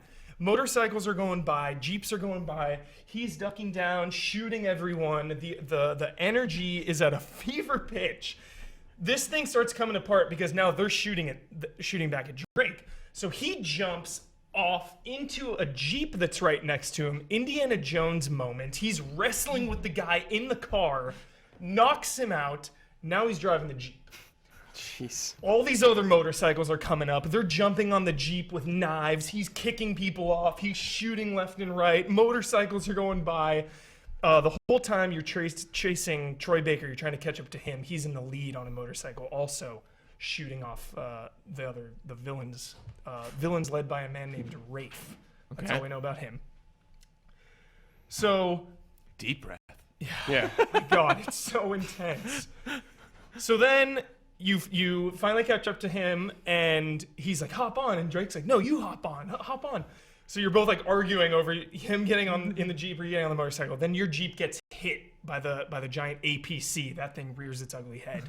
So then it gets really intimate, Last of Us style. Okay, now we're in the overturned Jeep, and it slowly starts catching fire. It's lighting up. Drake's freaking out. The graphics are ridiculous. So then he slams out the door. He pops out of the door, getting away. The enemies are like, he's still alive, he's still alive. Drake starts shooting them. Troy Baker rolls up on the motorcycle. He says, "Told you to hop on." Like, really good banter and dialogue the whole time. He hops on. Now it goes classic Uncharted 2 style running at the camera. So now you're on the back of the motorcycle. It's coming at the camera. And you're shooting at the APC behind you as Troy Baker is just all over the place on this motorcycle. Then you finally kill it. You destroy it. That's it. It's nuts. So then we think it's over. Then they added, there was another like 2-3 minutes. I thought it was over too. Yeah. Everyone thought it was You over. fooled me, Huber. Everyone started clapping. Everybody on GameTrailers.com just went to load the next video. They're like, wait, no, wait. So there was an extra 2 or 3 minutes story details. You, your brother and Sully are talking about following this man named Rafe because we found it, the Pirate Island, which is probably the first E3 demo they were there. we found the pirate island. We need to go there before Rafe. And then Drake goes into his hotel room, and who is there but Elena? And Elena turns around and is like, so, how's this Malaysian excavation you're on? You're pretty far off course. And the look in their eyes, Drake and her eyes, it's emotional. Jeez. Like, and then it just ends, hard cut. I was, whoa. No, I said whoa out loud. I was like, whoa. And that's what I'm saying. That crazy, crazy action has that whoa, and then also the emotional moments with Sully and Drake and Elena, these characters we've really grown with. Also whoa. Yeah, also whoa. Double whoa. Double whoa. We got the action and the story. That's what it's all about. 2 out of 3 woes from Ricky. So you saw a lot of stuff at E3 today. You're gonna see more stuff. Yeah, you could do a one-man show of the Uncharted 3 E3 2015 demo. There's no question. But have you've played Uncharted 1 through 3? Yes. And you're saying like this is, I mean, this action sequence rivals films, so that you hadn't seen anything of this caliber. I've never seen anything like it. Like it. There was so much freedom. The part that the Jeep part in the beginning that was the E3 demo, they took a couple different courses to show you how varied it is. There was a moment when he went right instead of left, which he did last night. He goes right, and there's a huge traffic jam. So he's like, what are we doing? We got to get out of here. So then he backed up and went a different way. So just showing how many different ways and you can go about accomplishing a mission is insane. And they even showed that off briefly in the first demo in the caves. It was like, wow, how big are these caves? This is expansive. It's mind-blowing. It's mind-blowing. So do you get a feeling this is coming from guys that, you know, I mean, obviously the answer is yes to both questions, but I'm just curious what you, like, get the raw feeling that, you know, was responsible for this amazing demo that you played today. Is it just the PS4? Is it just that, like, this is stuff that they could have put in Uncharted 1 through 3, but we're not capable of with the hardware? Or are these guys that have made these 3 incredible action games and are just, like, just the pros at what they do, I mean, and they've just, you know, pooled all of that experience and all that creativity into... I think it's both. You have the tech, you have the evolution, you have the... With more tech comes more possibilities. The doors open up, and you look at the evolution from Uncharted 1 to 2 was the biggest leap. 3 gets criticized because it wasn't as huge of a leap. It was a lot like 2. Also an incredible game. Then to The Last of Us, and then now to this. It's just they keep raising the bar. I was speechless. I was blown away. So, I mean, and not only just the demo you played today, but just Uncharted at E3 2015 across the board, all the stuff that we've seen. Yeah. I think it was a good coming out party. Yeah, I'm really surprised they didn't show this action scene because I think it would have left people way more jazzed and hyped because the Jeep thing was really cool. Everyone was super into it, but there was Shenmue, Last Guardian, there were huge announcements. We had already seen Uncharted. It was like, okay, more Uncharted, cool. Wow, that was incredible. But if they had shown this part too, people would be talking about Uncharted right now. It was ridiculous. Can I just say, despite them not showing it, you did an outstanding job. You painted the picture. Well, not only that, but... I have not been this excited for Uncharted 4 until right now. Holy cow. They were like, if you have any questions, cool, but we're just going to let the game speak for itself. I wanted to translate that. The game just speaks for itself. And I obviously we're gonna get more stuff. You know, like we're gonna get when we see that motorcycle shot in some trailer coming up. Like, oh, that was it. That was that scene that Heber talked about. And maybe we'll never actually see that scene played out, all, you know, in its entirety until we actually get our hands on this game. But I think there is kind of a secret sauce to that. So like, I'll show you a little bit. I'll show you a little bit else behind closed doors. I'm sure what Blood saw of The Witcher at last year's E3. He's like, why aren't we seeing this? You know, like even they were releasing, they kept releasing more trailers. He's like, we still haven't seen some of the crazy stuff that I've seen. But at the same time, like, didn't that give you an itch every time Blood would mention that? Just be like, there's still stuff. I'm telling you. Yeah. You know, we were still holding out hope, holding out hype, and just day one, man. I mean, are you gonna make it through the week? are your appointments getting progressively more boring as you go through, and you just like kicked it off with these amazing games right off the bat, or is it just? I mean, it's pretty hard to top Uncharted and Last Guardian. The hits just keep on coming. He's got a day tomorrow. I have another. Like he can't take a cameraman with him. I can't send a cameraman with him because he's seeing all this stuff that we can't show. So there But you can talk about it expertly, I might add. You know, it's about the hype, it's about the heart, Yeah. Do you guys it's have about any the questions? passion. Any questions? No, dude. I got no I questions, was man. just like, When are we playing it? That's my question. When is this game coming out? story. Do we know? Do we have a launch date? Next year.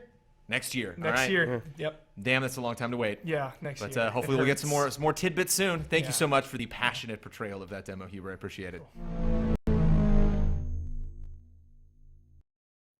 There we go. I'm back. It was weird because I was watching the old video. I was basically watching the stage. And then all of a sudden I see myself on the stage. And I can hear the volume on here, but I just muted it. Nailed it. So yeah, thanks guys. Thanks for letting me take a little bit of break. We have more viewers now. Hey, let's just roll old Just Plays, man. If that means we're gonna get 100 more people to tune in, what am I doing here?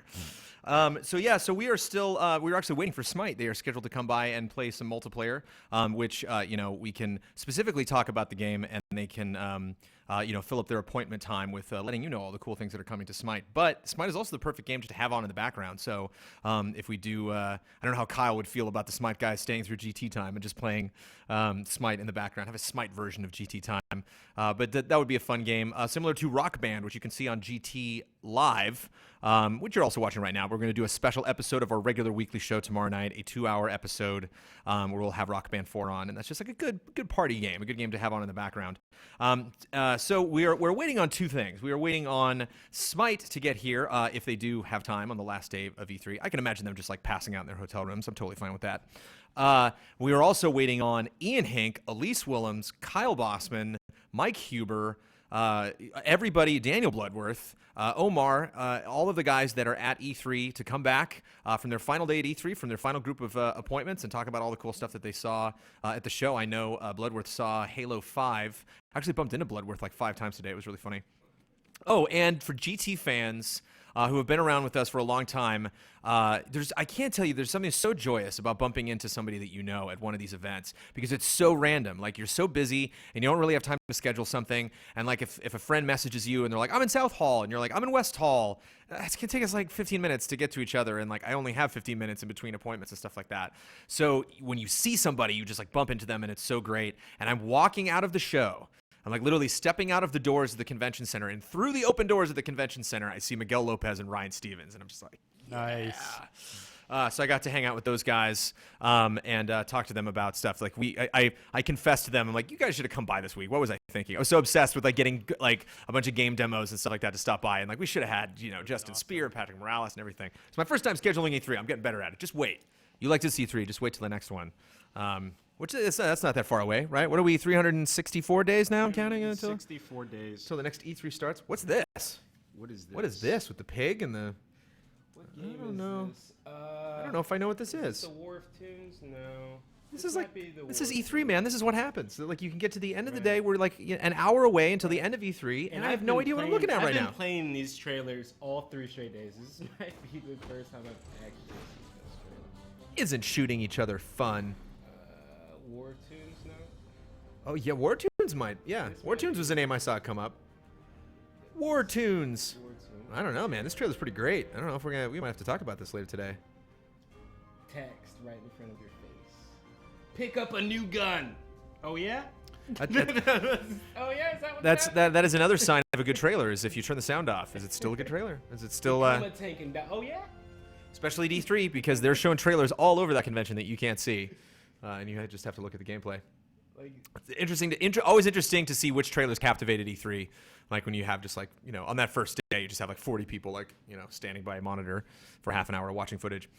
So I have a couple things that I want to bring up. So we have our awards that we're going to be doing next week. And we have a couple of categories that I'm actually sure to just kind of like toss out there. Again, we're going to be doing trailer score later tonight, where we're going to go through, maybe a dozen trailers and give them all scores. But at the same time, this is not a giveaway of what our E3 awards are going to be, because it's just Kyle Bossman and myself and Daniel Bloodworth issuing the scores. And then we're going to get the whole staff to come in and vote on what the best trailers were. And so even if we say that the Final Fantasy VII or the Horizon trailer or Dishonored or Hitman, if like that's like the best trailer from the show, that doesn't necessarily mean it's going to win our awards. And if we talk about these categories now, it doesn't necessarily mean that the stuff we're talking about is going to win. But it's these kind of things that you think about. Now the dust settles, the doors are going to close. We have an hour and 8 minutes until the official end of E3 2015. So I have to know. And we might not be doing this category again because we haven't, I don't believe we did this last year. What was the biggest news story? The biggest news story. That's the question that I throw to chat. So Again, yeah, probably Shenmue. I mean, because you think about and again, this is like we were talking about trailers. It's like take the game concept out of your mind and think about it just like a headline. I mean, we I don't know if you guys caught it, but we were on at midnight last night on Comedy Central, Chris Hardwick's show, and he grabbed our clip of FF7. That was the news story that he chose to grab. So I wonder if the FF7 trailer, if that was the biggest news story. What do you think, John? You've been barraged with news all week. I know. I was gonna say. At first, I was going to say Final Fantasy VII, but, I mean, probably not. I guess I got to say backwards compatibility for the Xbox. I mean, that literally, as far out of field the HD remake came, or the remake for Final Fantasy VII, backwards compatibility for the Xbox. I mean, I don't think anybody knew that was going to come. That was like a megaton bomb to drop for Microsoft fans. If anybody was super duper happy, all Xbox fans should be happy. They came out with a great press conference. They slayed the competition pretty much. Thank you. They came in and they slayed the competition pretty much and really decided to attack this. And I don't think there is a true winner of E3. I love Sony's conference, but none of their good games are really coming out this year. So everybody wins to me. This is an everybody wins E3. Don, biggest news story. What hit you? Trials? Yeah, that was actually quite shocking and exciting for me. So that's definitely some of the biggest news for me. I was excited about that. I guess, the Last Guardian should be. That's a producer right there. There were a lot of people that seemed to kind of know Last Guardian was going to show. So I guess it has to be Shenmue. For me personally, it was Trials. That came out of left field. I had no idea.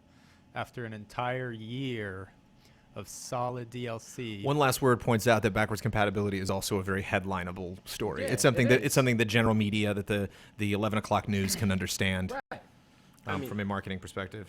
But so what the deal with that though is there's a pretty limited number of games though that they're rolling out for that though, huh? They don't know that. The public doesn't Something know else that. we're not going to get for a while. V8 Dave said HoloLens, I think, got the most interest from the general public. I was super stoked to check out HoloLens. Smosh Games checked it out. Did you get that? Oh, you didn't get to actually. Didn't get to see it, no.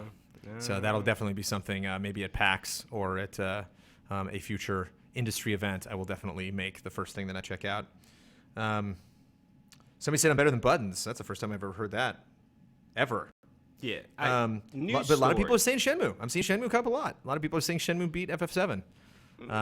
But I mean, you got to explain that one. I think more people know about like how the impact and what it would mean if we got into their Final Fantasy VII. When I hear news, like when you say biggest news story, I don't think of the trailer that they showed me. I think of waking up in the morning, drinking my coffee, walking onto the front door, getting the paper like this is the 1940s, and all of a sudden, bow, Final Fantasy VII remake, or bow, backwards compatibility.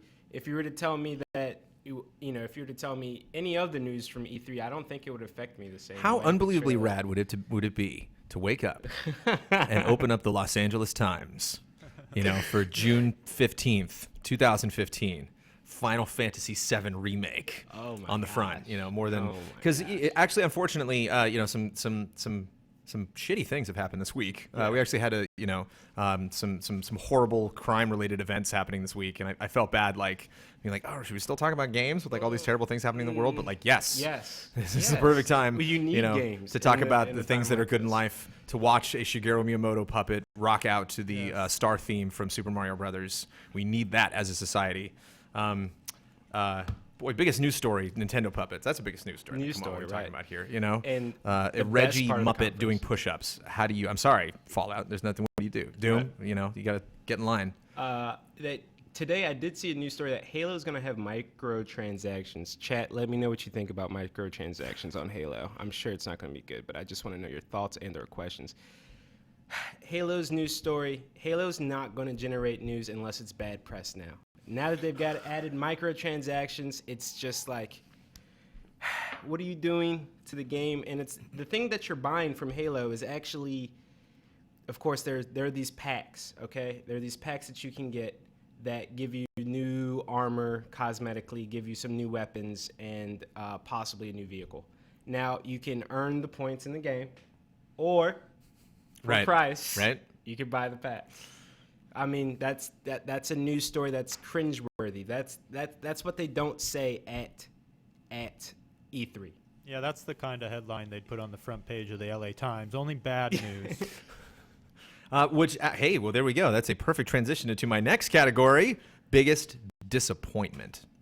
And disappointment's interesting. Like the word disappointing is something that, you know, we've put in videos before in game trailers and people can get kind of incensed, but it's tough to we always like redefine it every single time we mention the word disappointing. Because when we mean about disappointing, like something that comes to mind for me that was disappointing, but I necessarily wouldn't put it on the top tier, just personally, was the Animal Crossing board game. You know, like that was really disappointing, but the disappointment is tempered because I didn't know that was going to happen. It's not like I knew if I knew they were going to talk about an Animal Crossing game, like they had put up a teaser or something, preview for Animal Crossing, and then it turned out to be the stupid board game. That would be some prime disappointment because I would have specific Animal Crossing expectations going into the show. So it's more disappointing to expect something than see a Right. bad show. So I had hopes, but like I can't, you know, my hopes can't line up with my disappointment because that's just me being an idiot and just being like Red Dead Redemption 3, you know, or like.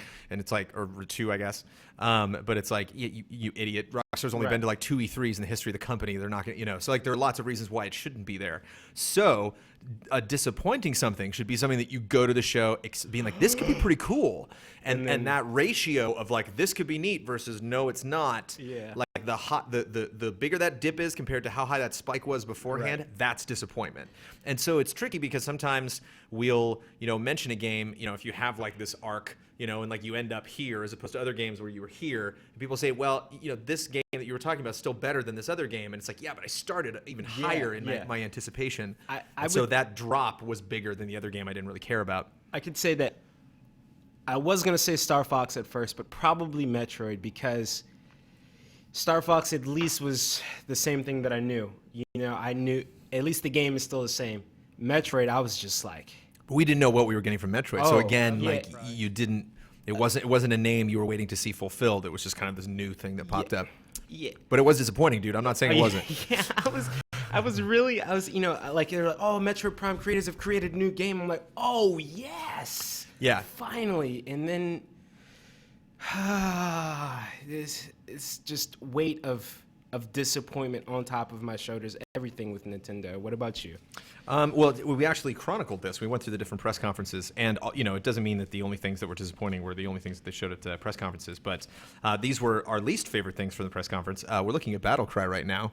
Battlecry was one of them from Bethesda, which was still, you know, acceptable, still decent. Which you know, but for the Bethesda press conference, it's like decent doesn't cut it. Yeah, they didn't even show it for more than 2 minutes outside of this little trailer. I have a feeling if you know, all major outlets did this, I wouldn't be surprised if the Division showed up. I'm still really curious about the game, but it is something. It is a series that's kind of gotten stagnant, and E3 would be a good opportunity to show something crazy. I actually was kind of bummed. I saw like some gameplay edit or some montage. I might have been at the Ubisoft booth where they showed some really awesome interiors from Division that I had never seen before, and it was kind of disappointing that we didn't get that. They threw you into the dark zone, you know, really trying to select the dark zone, and you're like, it's not that dark because there's snow everywhere. It's actually the light zone. Like it's actually very bright in here.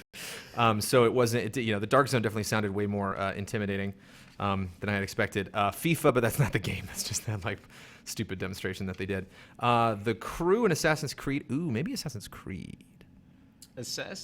Well, I mean, how high were your expectations? Yeah, I was gonna say, I know what people were expecting to be disappointed. Yeah, I guess you can kind of but I mean, they needed to. I mean, they needed to do something to really, not only because of just where the series stands right now, but because I have so many really fond E3 memories of Assassin's Creed. I mean, it was like they were just on a roll there. I think it was like near the end of the Assassin's Creed 4 campaign, then everything just kind of like started to teeter off. That was it. Call of Duty Black Ops 3 single player. I heard people kind of murmuring about that. Well, you know, Chet, let me know what was your expectation for the Call of Duty single player trailer? Because you know, the 4-player co-op, they were selling that. Right. You know, it was the first time they've ever done that in a main Call of Duty game. It looked like a barrage of bullets. Right. That story player, like, oh great, now it's like, oh, you have 4 players, but you can pretty much just play it by yourself. You don't even need 4 players. You can, yeah. You can just keep blasting everybody. There was no like, oh, team movement, split into teams of 2. No, none of that. So there was no story. I heard Marshawn Lynch is going to be in the game. Didn't even get to see him. So disappointment. Yeah, and they kind of reminds me of Battleborn in that, you know, it's Battleborn, you can also play single player. You can play with co-op with friends, and it makes it more fun if you have fun friends. Yeah. But like, there's nothing really inherent in the game that like these dynamics are crazy now because we have so many people we were playing. We were actually just talking to Rocket League, and they were talking about how they have 2v2, 3v3, and they're like 4v4 is just a totally different thing. Yeah. So yeah, it's maybe looking for that scalability. Oh, sorry, John. What did you say? Marshawn Lynch was going to be in which game? Call of Duty. Haven't you seen was it ESPN the magazine that had him on the front? Yeah. That was a big deal. The latest ESPN the magazine is about esports. And Marshawn Lynch is on the front. And all they're talking about on the cover of ESPN the magazine is video games. It's just like they said. I cannot pronounce your name, but it says the Black Ops 3 demo was seriously underwhelming for me. At least Advanced Warfare felt like a step in another direction. True that. At least Advanced Warfare tried to take itself out of the modern warfare era where you're still using the guns. But Black Ops 3 it's completely fantasy now. It's absolutely in the realm of impossibility. It is, yeah. Call of Duty is almost getting into the same like problem that Assassin's Creed has, where they've like pumped out so much story or really committed so much to this like particular genre of making games that they really got to wonder like, what are we gonna do moving forward? Like if we're dealing with this advanced tech, and this is like the soldier of the future, it's like, how are you going to sell a soldier of the present or a soldier of the past? You better have a really good story or really, really have, really just kind of like take all the mechanics back to the drawing board. Because, you just kind of, we were talking about this with World of Warcraft Cataclysm earlier, that like once they did Deathwing, I was like, what's after Deathwing? Pandas. Oh, okay. Pandas after that's the new Deathwing. The death threat. Nothing against Battle of Pandas. Nothing against Pandas. But following Deathwing, a little rough. Tomb Raider, for some reason, the Square Enix press conference. I'm trying to remember what Tomb Raider did specifically during the Square Enix press conference. Or the Microsoft? They had like a little documentary. Yeah, and that was really just the press conference thing. I actually saw a demo of Rise of the Tomb Raider at an Xbox event, and it looked pretty darn cool. FF Portal. Boy, I don't remember that at all. What was that? FF Portal. Final Fantasy Portal? I might have just been tripping when I wrote that down. That might have just been like a super tiny announcement. That was probably what I was disappointing. But then again, it was something that they were announcing, so it's tough to find that. And it's another fun category that we can do if we're just getting down talking about all the bad stuff. I guess this is also kind of bad, but MIA, missing in action. We actually have another list here of got a bunch all of our predictions for the different events. Red Dead Redemption has to be on there. Could have sworn that by now that we would have seen another Really? A teaser. Too close to GTA 5. I'm never surprised. I mean, these are the guys that advertised heists, showed us gameplay of heists. Don't even. Hourly. And also what Jones said. Before launch, we saw heists. Before that game came out, and it's been like 8 months. Stuff at E3 though, right? Yeah. I mean, I love those guys. They're so great about how they just know it. When they show something, it's just like, oh, you want this? Okay. Oh, there it is. And it's always great whenever it comes out. Okay, so let's look at Nintendo first. Waluigi Sneakin' Love. Not at the Nintendo Direct. Really surprised there. The Pokemon fighting game did not get talked about. Sonic Boom 2 did not really get talked about. Fatal Frame. Devil's Third. Kyle lamented the absence of any Pokemon game. Hyrule Warriors they talked about. Twilight Princess HD was Elise wishful thinking. It's funny, we just wrote Metroid down, and we definitely got a Metroid game. And Legend of Zelda, but that was not disappointing because they had mentioned that before. I was really disappointed Sneakin' Love wasn't there. Yeah, I know. Especially because the box art's so incredible. Right. They've shown that. It's a killer cover. I would say that the missing in actions need something to keep them going. Like Red Dead Redemption, it's only going to be... I know that they can release it whenever they want because they're Rockstar and they're great developers and they make great engines and everything, but... Fatal Frame was at the Treehouse, apparently. And someone said Crackdown was a surprise that it wasn't there, but that was actually not. They mentioned beforehand. Crackdown, Quantum Break, and Phil Spencer made a comment. Scalebound were 3 games that they said were not going to be there. Scalebound. Please wait for Gamescom. Okay, so now we're at Xbox. So HoloLens, we got some of that. Halo 5, obviously. Fable.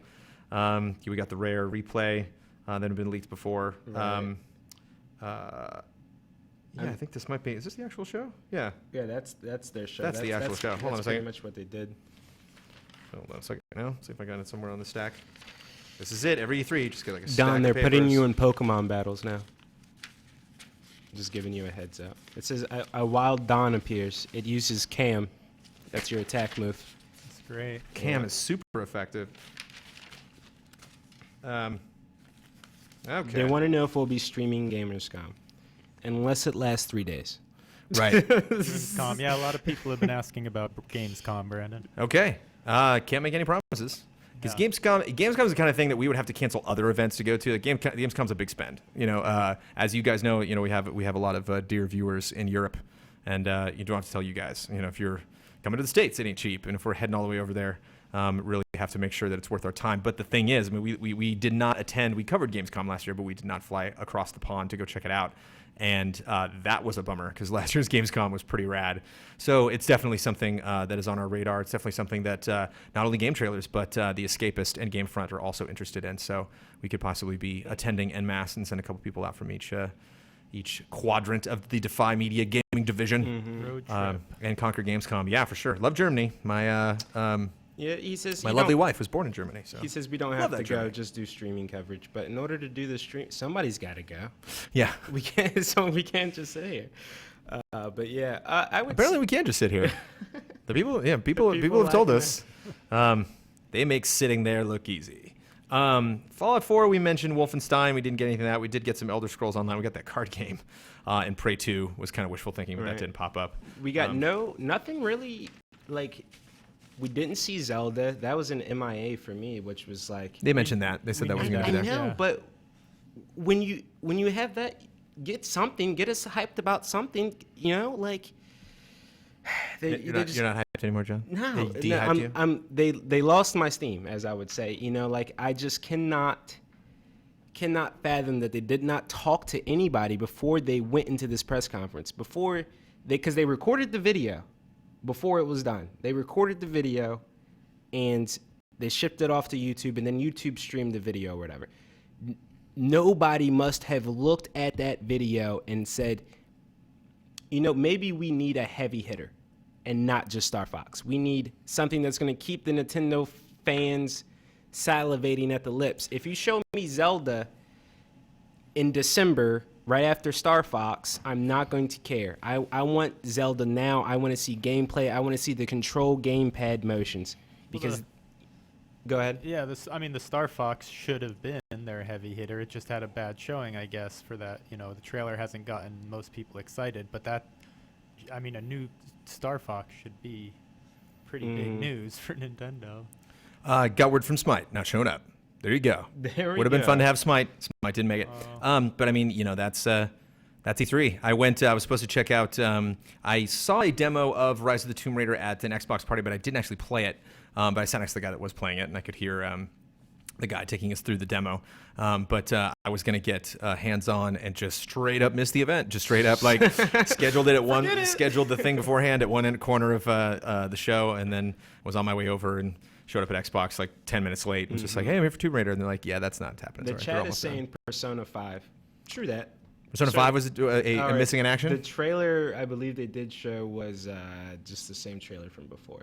Oh, that's right. Yeah. So, okay, chat, you are correct. Persona 5 is MIA. So that is a decent MIA. Well done. I saw somebody also talking about, I believe it was Ahab, mentioned in chat when we're going to be doing the secret word during GT time. So the bet for the special E3 live episode of GT time, first time we've been doing GT time live, which should happen in a couple hours. Kyle is going to say a word, and he's going to say a secret password. And then the first person in chat that responds to that secret password, he's going to count the number of letters in their name. And then the closest person that said the number of letters in that name wins that bet. Minus 7. I put 7 characters because I figure there's a nice average. But we'll see. I have not done good in bets. But Ahab was specifically looking for the rule set of how that's going to go down, and that's how that's going to work. And he's going to do it probably at the end of the episode because that's when we do bets. So just throw that out in chat and see who's the first person to go, to jump in. Who's going to be the first person? Yeah, Kyle is pretty sneaky with his bets. Yeah. And I'm pretty terrible at them. So looking at Ubisoft, there was a new Rabbids game. I saw some Rabbid action when I was at the show, but they didn't really show anything during the press conference. Watch Dogs 2, I don't really know if that was a very tear-inducing missing in action piece. But did you get Andrea's reaction to Rabbids by any chance? No, was she a big fan? I know in an episode of Ladies in the Lobby, that was the game she chose to have her consciousness uploaded into. So Into rabbits? Yeah, I assume she likes that world. Yeah, I don't know, but that would kind of grind on you a little bit after a while. Be like the Minions, going to the Minions universe. Like, I don't know how much of those guys I could take. What is this game called? Rhyme and the Witness. Rhyme and the Witness, are two different games. The Witness is being developed by Jonathan Blow, who did Braid before, and he's been working on it for a long time. It is a open world where you're on an island and you're walking around different installations that have different puzzles, and you're accessing them. And there's a lot of like connecting devices across a great expanse of a great distance. So like you'll like hike up this mountain to get to this tower, and then you do a puzzle to like point a radar dish at one direction and then go over to another tower and make sure those two line up. And it's something that, you know, Jonathan Blow gets really, really into games that he's working on, works on them for a very long time. And a lot of people are really curious to see what's going to happen with that. But that's been something that's been, you know, showcased heavily at Sony events before, and nothing, not a peep. Nah, must be working on it pretty hard. Overwatch. Must be nice. I remember Brad was pretty upset that Overwatch didn't. You know, I'm pretty sure Overwatch. I mean, it's just PC shows. Just it was a different monster in itself. You can't really blame the PC show for not showing Overwatch, just because it looked like they were filled with advertisement. They look like oh no, you can't show another game because we got to go ahead and talk about this AMD processor that we're about to put out, you know? Right. Like that's what it just looked like to me. It was filled with such people that weren't about gaming. That's probably why the show lasted 3 hours. Way too long. Well, we're about gaming, but we're necessarily about new game announcements or game development. And someone said Overwatch is at BlizzCon. There we go. Oh yeah, it'll definitely be at BlizzCon, and that, you know, I think we shouldn't have been anticipating too much Blizzard news. Same thing with Rockstar. You know, it's just like one of those weirdos that doesn't like E3. Those graphics card announcements are pretty exciting to a lot of people, PC gamers. Are they, Don? I'm just kidding. Do you have a PC, Don? Is that what you game on? Do you have a? Yeah, I have a PC, but I don't do a whole lot of PC gaming, honestly. I'm mainly just console. One of the big MIAs, you can't really put a specific name on it because we don't know what that would be, was, I'm trying to think, is the Art Engine? Is that what made Valiant Hearts and the Rayman games and Child of Light? Yeah. And Elise was upset that that didn't show up at the Ubisoft press conference. Some kind of standalone expansion to Far Cry wouldn't have been too outside the realm of possibility, but did not happen. New Splinter Cell did not happen. Beyond Good and Evil 2 did not happen. Rayman did not happen. They could be pumping out Raymans like they need to pump out Assassin's Creeds. That's what they need to do. I agree. They need to be pumping out Raymans like they pump out Assassin's Creed. Have you talked about Rayman? Have you? No, but I'm a huge Rayman fan. I love him. Where did that come from? I've been playing Rayman since the PlayStation, I believe. So I've been playing Rayman since the Jaguar, baby. Wow. Do you know that's what it came out on? Wow. No, I did not know. I do not remember that exactly. No one remembers that, but the first Rayman was on Jaguar. Oh my God, the Rayman creator left Ubisoft? No. Michel Ancel? Is that true? Don't lie to me, chat. I hope that's not true. Rayman is something that they could take advantage of, and you could put those out on 3DSs. You could put them out on Vitas. You could put them out on mobile phones. Shove that in my face. Don't shove Assassin's Creed where I'm like sort of want to be interested in the story, definitely want to be interested in the characters, want to be action oriented. Now, I feel like it's a drag to play Assassin's Creed. When I got that Rayman Legends on the PS4, I was like, oh my God, yes, it's been so long since I've played Rayman. So, Ubisoft just needs to take a different approach. What's next on your list? So we got the EA press conference. Obviously, we knew Battlefront was going to be there. Oh, the Amy Hennig Star Wars game. Didn't get any news from that. That was a huge MIA. I think that is, that's a perfect example. That's something we knew existed. We knew it was the perfect time to watch. We've definitely gotten Star Wars news. When we first got that tease of Battlefront trailer where the AT-AT like brought its foot up in Hoth and smashed down, and that's all we had for a real long time. So they could have just made some sort of announcement, which makes you wonder. Episode 7's coming out, and it's like, now's the time before you get episode 7, like to just something, so like once the party gets kicked off, when episode 7 comes out, and then all these other games and all this other stuff starts coming out, then we can at least just like lump that in, which makes me wonder, D23, big Disney thing. I wonder if that the debut of that game is going to be at D23, which should be later in the summer. Very possible. You going to that, Brandon? Oh yeah. Wow. Yeah. Don't know where that is though. All right, no, that's location. no, it's not a secret location. That's in Anaheim. It's the the Toy Box Summit that I don't know where that is yet. So yes, Need for Speed game was not there. Yeah, Mass Effect was there, even though that trailer was kind of cryptic. A new IP from BioWare we thought we might see. The Criterion game. That was also MIA. Oh, yeah. The thing with the ATV, that sports game. The extreme sports game did not show up. And whatever Hazelight is working on. We didn't get... that was also missing in action. We did not get an update on that. There's a lot to be shown. Some games can't get shown at E3, though. You got to, some games just can't get shown. It's just not... There's too many announcements. There's just too many announcements. I get it. I get why marketing does that, just because you got to be strategic in revealing. Like, Resident Evil is a great franchise, and I know they're working on a Resident Evil 7 now, but if you were to throw Resident Evil 7 into this E3, it would have gotten smashed. Right. It would have gotten destroyed. Oh, who cares about Resident Evil? There's Final Fantasy 7. There's, Nier 2 just got another sequel. It's like it would have gotten stressed. So I definitely agree that some of these don't have to be there. Some of them definitely don't have to be there. That was the EA press conference. Yeah. For Sony, we definitely, we're looking at Guerrilla Games' new game right now. We definitely got that. Until Dawn did not appear at the Sony press conference. Gravity Rush 2, I don't know how serious we were about that. Yeah, I was surprised Until Dawn, actually. I was really surprised that didn't have a bigger show. It was playable on the floor, though, huh? Yeah, Drawn to Death is at the show. It's playable. That was not at their press conference. And I played Drawn to Death at PSX, and they had a new map. That was, again, one of those games that's, just on a couple of kiosks right on the show floor in the Sony booth, and just walked by a bunch of times and saw new gameplay of it, didn't have a chance to actually play it, because it is impossible to play everything. Persona 5 we talked about being a huge absence. Hellblade was at a pre-E3 event, but I don't know if I saw that on the show floor. Chat, correct me if I'm wrong if you guys were at the show. Agent, LOL, we laughed at. Bloodborne DLC could have been a possibility. A Sony press conference didn't happen. Witness, which we just talked about. Morpheus was definitely there. And then PC show predictions. I mean, just all sorts of crazy things. And I didn't watch the whole thing, so I can't say whether these were actually there or not. So that was MIA. Those are all the things that we were expecting to have at the show. Anything else that people are... Devil's Third? Devil's Third, yeah. Devil's Third was not there. Was not at... was at the Nintendo conference? Yeah. If somebody poking their head in. Some people say they disagree, that they think Resident Evil 7 would have been... Don, you want to say? Who's that coming in? Do you want to go just say hi? Is that... Hey there. Oh, no, it's the measure guy, guys. Don't worry. Oh, okay.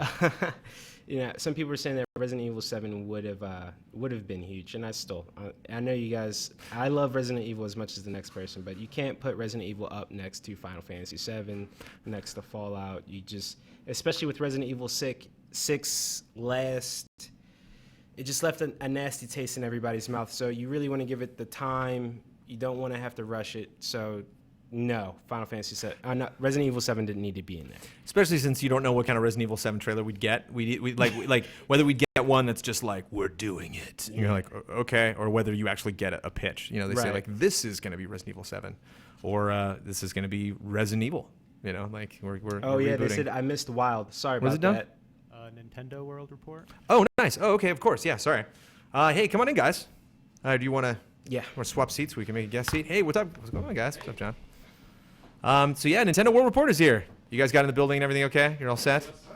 So we got headphones if you want to listen to Don Casanova, who is in our TriCaster booth. If you want to put those on, but you can come up here and get nice and cozy. Thank you for coming by. You guys have any video or anything? We were just chatting about... No, they're just... We got the video, man. We got that hot Nintendo video. So we've met before, Mr. Jonathan Mess. Thank you so much for coming by. And I don't believe... I am Neil Ronahan. Hi, Neil Ronahan. Nice to meet you. Nice to meet you. Your voice many times. Nice. Well, yeah, I've heard your voices before. You guys have your podcast. And you guys are weekly, correct? That's right. Come hell or high water, what will cause a episode of Nintendo World Report to not go up? Pretty much nothing. That's right. It might be a day late, but... Certainly not during E3 with hot Nintendo news flying all over the place. No, actually, the most dramatic is when my apartment was flooded with about 3.5 feet of water, and my computer and recorder and everything were completely submerged. And I dug it out and went and got the SD card out of it and put it in something else and got the file off. And all the guys were like, no, don't worry about it. You just take care of your business. And I'm like, no, this show will go out. And we did. So let's get that guy right in front of you. So make sure to get all of your Nintendo criticisms crystal clear for our audience. Like how go directly to criticism. Well, before we do that, because that's just everybody's favorite pastime to make fun of Nintendo. Yep. I don't know anything about pitch your show to the guys who are maybe people who are watching right now who are unfamiliar with the Nintendo World Report. What are you guys all about? Nintendo. Yeah. World reporting, all those kind of things. Yeah. So Neil is the director of the website, my old job, literally. Yeah. And we've been around for 16 Since years. 1999. We had a Sweet 16. Wow! Congratulations, you guys. Yeah. We're 2002. I was, I was goofing around for 3 years. I could have been around the same time, but yeah. So our website used to be called Planet GameCube, and before that, Planet in 2000 and the N2000 HQ, and also we absorbed the 64 Source and the N64 HQ and lots of stuff over the years. You absorbed Daniel Bloodworth for a bit there. Yeah, we sure did. He was did. writing for Planet GameCube in the past. Yeah, Dan was actually a community member and was helping in our forums a lot, and so we kind of saw his enthusiasm, and I hired him to be part of the staff, and he did a fantastic job, and then ended up doing it professionally here in the industry with you guys. So these Muppets, man. They're Can you wonderful. believe this? Jim Henson Company made these them. Muppets, It's bro. fantastic. They're pretty cool. Favorite Muppet, John. What do you get? What's the? I think the Falco looks the best. Yeah. Oh, really? Yeah, I was really impressed. Not by even that. these three guys, not the realistic Oh, no. puppets. Although but, I do like the Reggie going Nintendo 62, Nintendo 63, doing push-ups. It's wonderful. Yeah, I mean, do you need? Are they setting a weird precedent with Nintendo Directs where they need to do something jokey? Like Ubisoft gets jokey, but not like this. Yeah, they did Robot Chicken last year, right? And had all this kind of interstitials that felt like it could have been like a Robot Chicken Nintendo special. And with this, they did the goofy Muppet stuff, and then had the whole transformation thing, which was kind of their theme, but they didn't really seem to have too many games that felt with that theme. It was really, you had, I guess, Star Fox, you're transforming into a little chicken walker thing, right? And I guess you're transforming in some of the other games, maybe? Mario Maker, you can turn into Amiibo. To me, the missing transformation. Oh, okay. I thought it was a little different. To me, the missing transformation that they really didn't show was, Samus transforming into the Morph Ball. They showed a Metroid game that specifically doesn't have that, which is really strange. So even in Metroid Prime Hunters on the DS, all the characters transformed and had kind of their version of the Morph Ball. And I guess I haven't seen that in the new one, Federation Forces, yet. Excellent transition. What about this weird game? It's like it's one of those E3 instances where you go in, you're just like, Metroid would be really good. Metroid, right? Metroid, cool. And then you see it and you're like, no Metroid, no. Like that's not what I was talking about. If they called I'd it rather have something no else. Metroid than this. Yeah. If they called it something else, it probably would have been way more exciting. It's like, oh, cool, a 4-player first-person shooter from the guys who made Luigi's Mansion: Dark Moon. Like that sounds like it could be really cool. Oh, it's Metroid Prime, and you're playing as the Galactic Federation. Like I just want a side-scrolling 2D Metroid where I can go and find things, collect them, and have power-ups to solve puzzles, all that jazz. Which is the name Federation Force screams not what you want. It's like a warning almost. You're just like, it's not kind of, we'll put Prime in there so it'll have some association, but don't expect this to be something you've been clamoring for. I guess for me, I love Metroid to death, and I really like the story of Metroid a lot, but it's not the main reason that I play those games. And so when Nintendo gets new ideas for different Metroid games out of the story, when they say, we really wish we wanted to explore the Galactic Federation and what that means and what's happening outside of Samus, I just think that's not really the part of Metroid that I care about. I would love for you to do new things and explore different aspects of that universe, but maybe not that part of it. But, I think this game is fun from what we've played, the multiplayer blast ball competitive thing.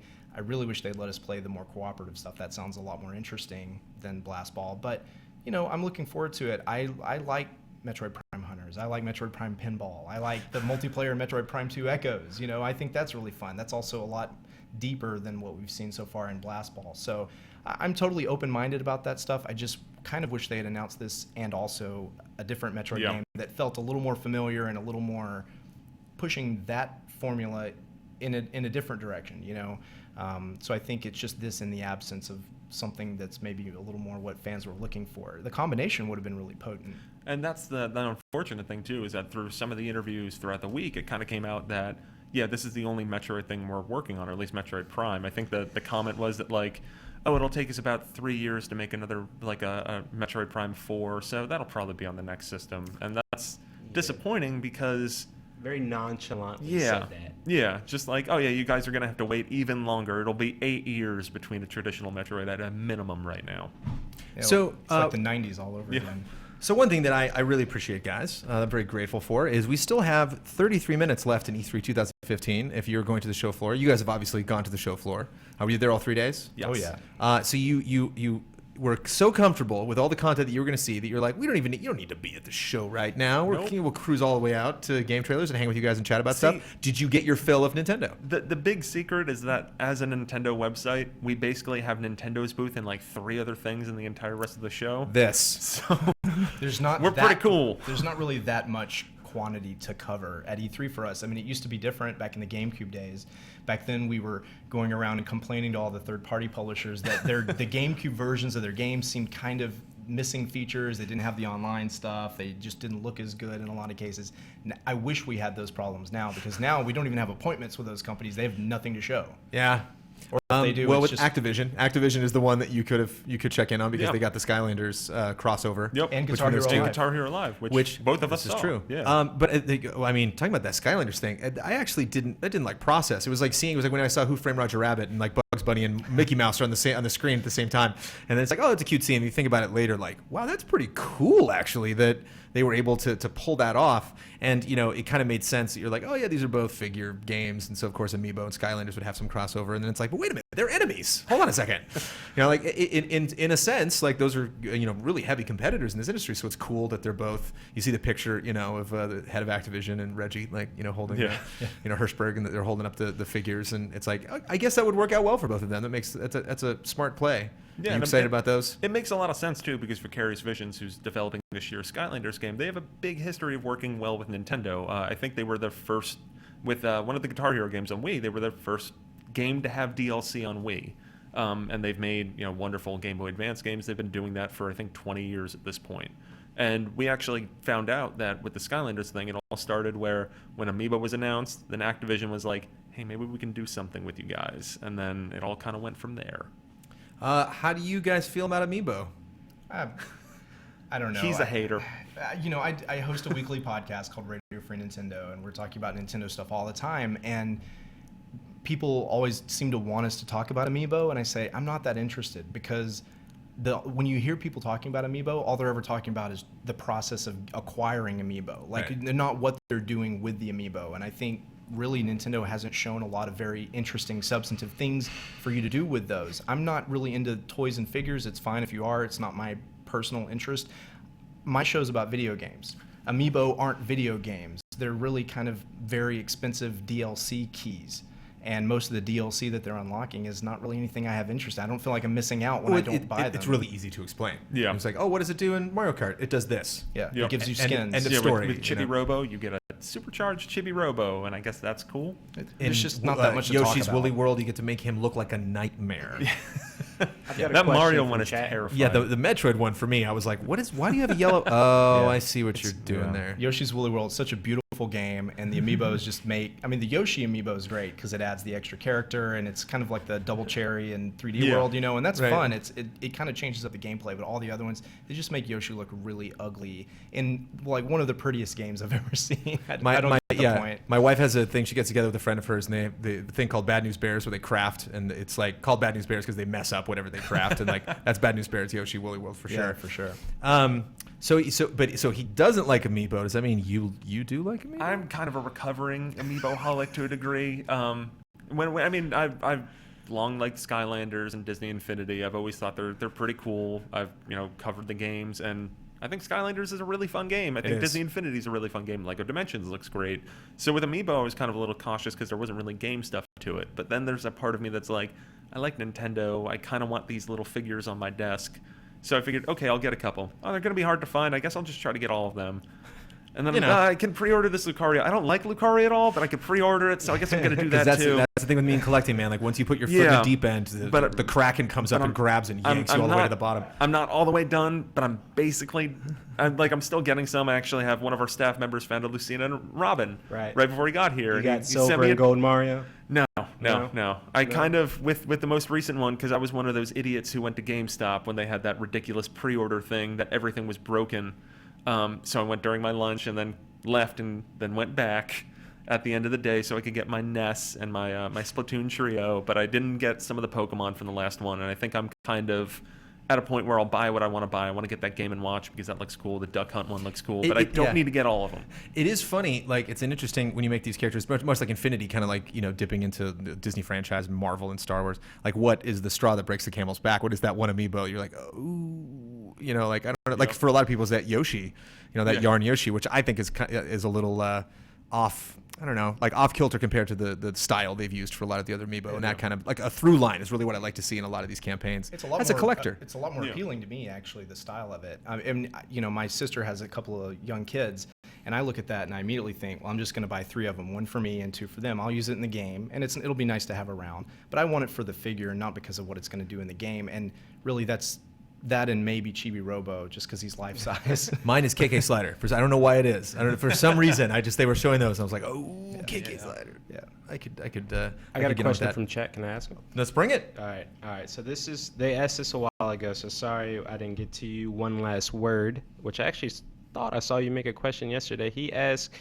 should Wii owners keep faith, or should we just cave and get a 3DS if we want any games?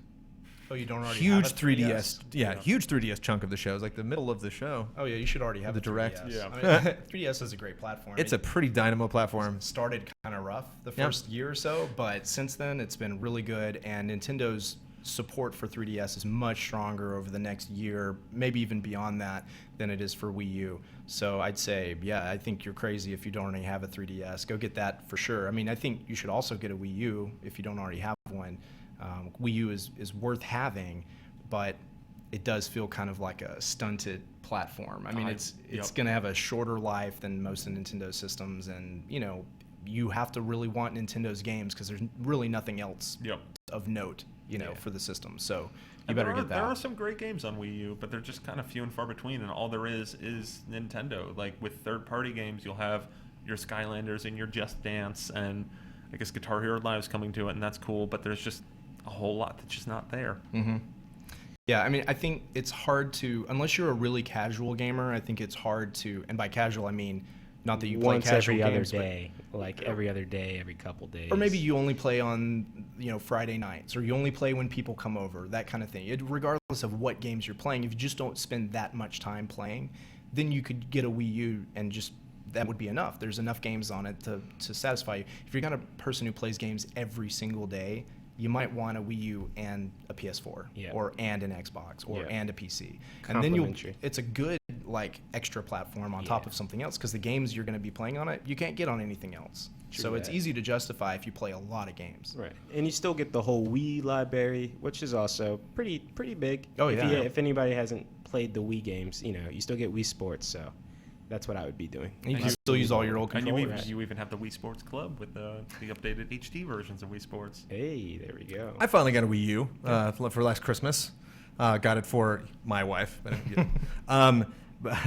it's funny. I feel like I really got it right at that time when the library was finally locked. Yeah. I thought Pikmin 3 was going to be it. I thought that was the game that I was going to finally buckle and get it, and it just didn't. My demand for it's it. It's a great game. Yeah, it looks amazing, and I've yet to get to it, but got it and got Treasure Tracker and Tropical Freeze and 3D World with that, and just amazing. Mario Kart 8. Mario Kart 8 as well, of course. That's really where the whole platform crystallized. Never been good at Smash Brothers. Never been good at fighting games. But it's still fun. So it's always something. Yeah, it's always something that I play through another friend. I'll go to their house and play it, or we'll have it at work, and we'll do some online sessions. Good at Smash. I love Smash. Yeah, I'm good at Smash. I didn't ask if you love Smash. I'm good at it in a kind of a weird way, because I've been playing a lot since Melee. I played a little on 64, but Melee came out when I was in college. Had a roommate. Oh, yeah. We played for an hour every single day after school for 2 years. So I got really good at playing against him specifically, and after a while, we kind of get bored playing with the same characters over and over, and we came up with this idea that we should just both play random.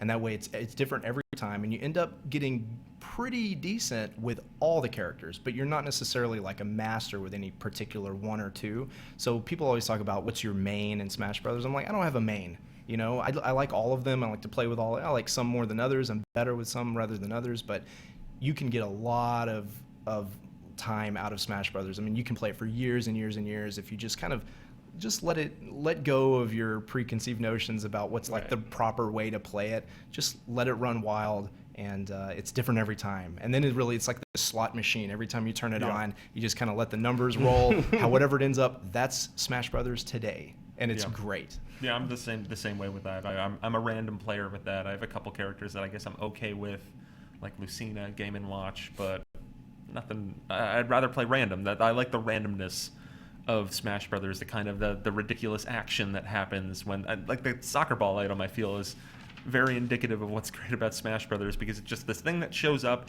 and you hit it and it bounces all over the place. Do you think that's kind of like the blue shell of? No way. There is literally a blue shell in the new one. Right. So. Yeah. No, but I mean, a lot of people complain about Mario Kart, that there is that kind of randomness to it. But at the same time, like it is so chaotic that is kind of it. Like if you lose 8 times in a row, don't feel too bad. This game's just nuts. It's not necessarily like, oh, you really need to work on your Mario Kart skills. I clearly need to work on my Smash Brothers skills, but there also is that element of just unpredictability. I mean, the blue shell in Mario Kart, I think the thing that's annoying about it is that it's kind of like a skill-less item. It's a fire and forget. It doesn't matter if you're in last place. And also, if you're in last place, the unfortunate thing about it doesn't really help you. It helps the guy who's in second place, who will never get it out of the items anyway. So, and until 8, there wasn't really a good way to avoid the blue shell either. Now there's one item that you can use to defend against it, even though you probably won't have it.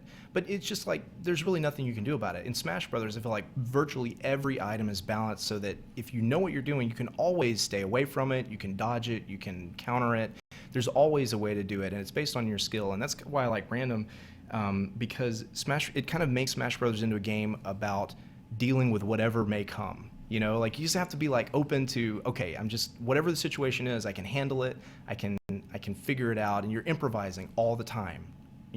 And Mario Kart, I love Mario Kart, but that's not what kind of game it is. Mario Kart is a party game primarily. It's everybody has an even chance. It's a little more like Mario Party, where it's like it's a bit random who wins. If you take players of equal skill, there'll be no consistency at all in who ends up winning. What do you think about Amiibo Party?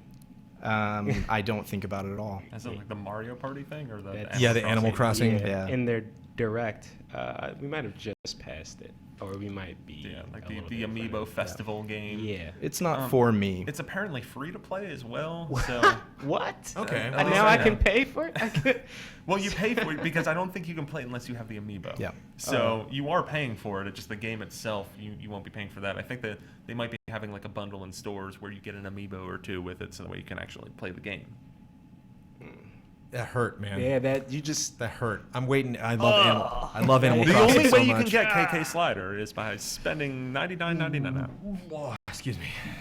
I have to step off the stream for a little bit. I'm getting ill. So yeah, it's kind of funny. We can maybe like talk about these things as they come up. So we have this like Four Swords meets Final Fantasy 3 thing. Yeah, I mean, it sounds like fun. That's demoable on the 3DS in multiplayer. Yes. So they got like little stations where all the 3DS are set up there. So yeah, Triforce Heroes make some friends. Is a lot of fun. I mean, it is exactly 4 swords with one less player. It's 3 swords. If you've played Zelda 4 Swords, it's the new one of those, and it's really good. Which does factor into the Triforce. It is called Triforce Heroes. Mm-hmm. It does make But make it's like sense weird. to have There's that. a space between Triforce for some reason. It's Tri-Space Force, and I don't really know why. We don't.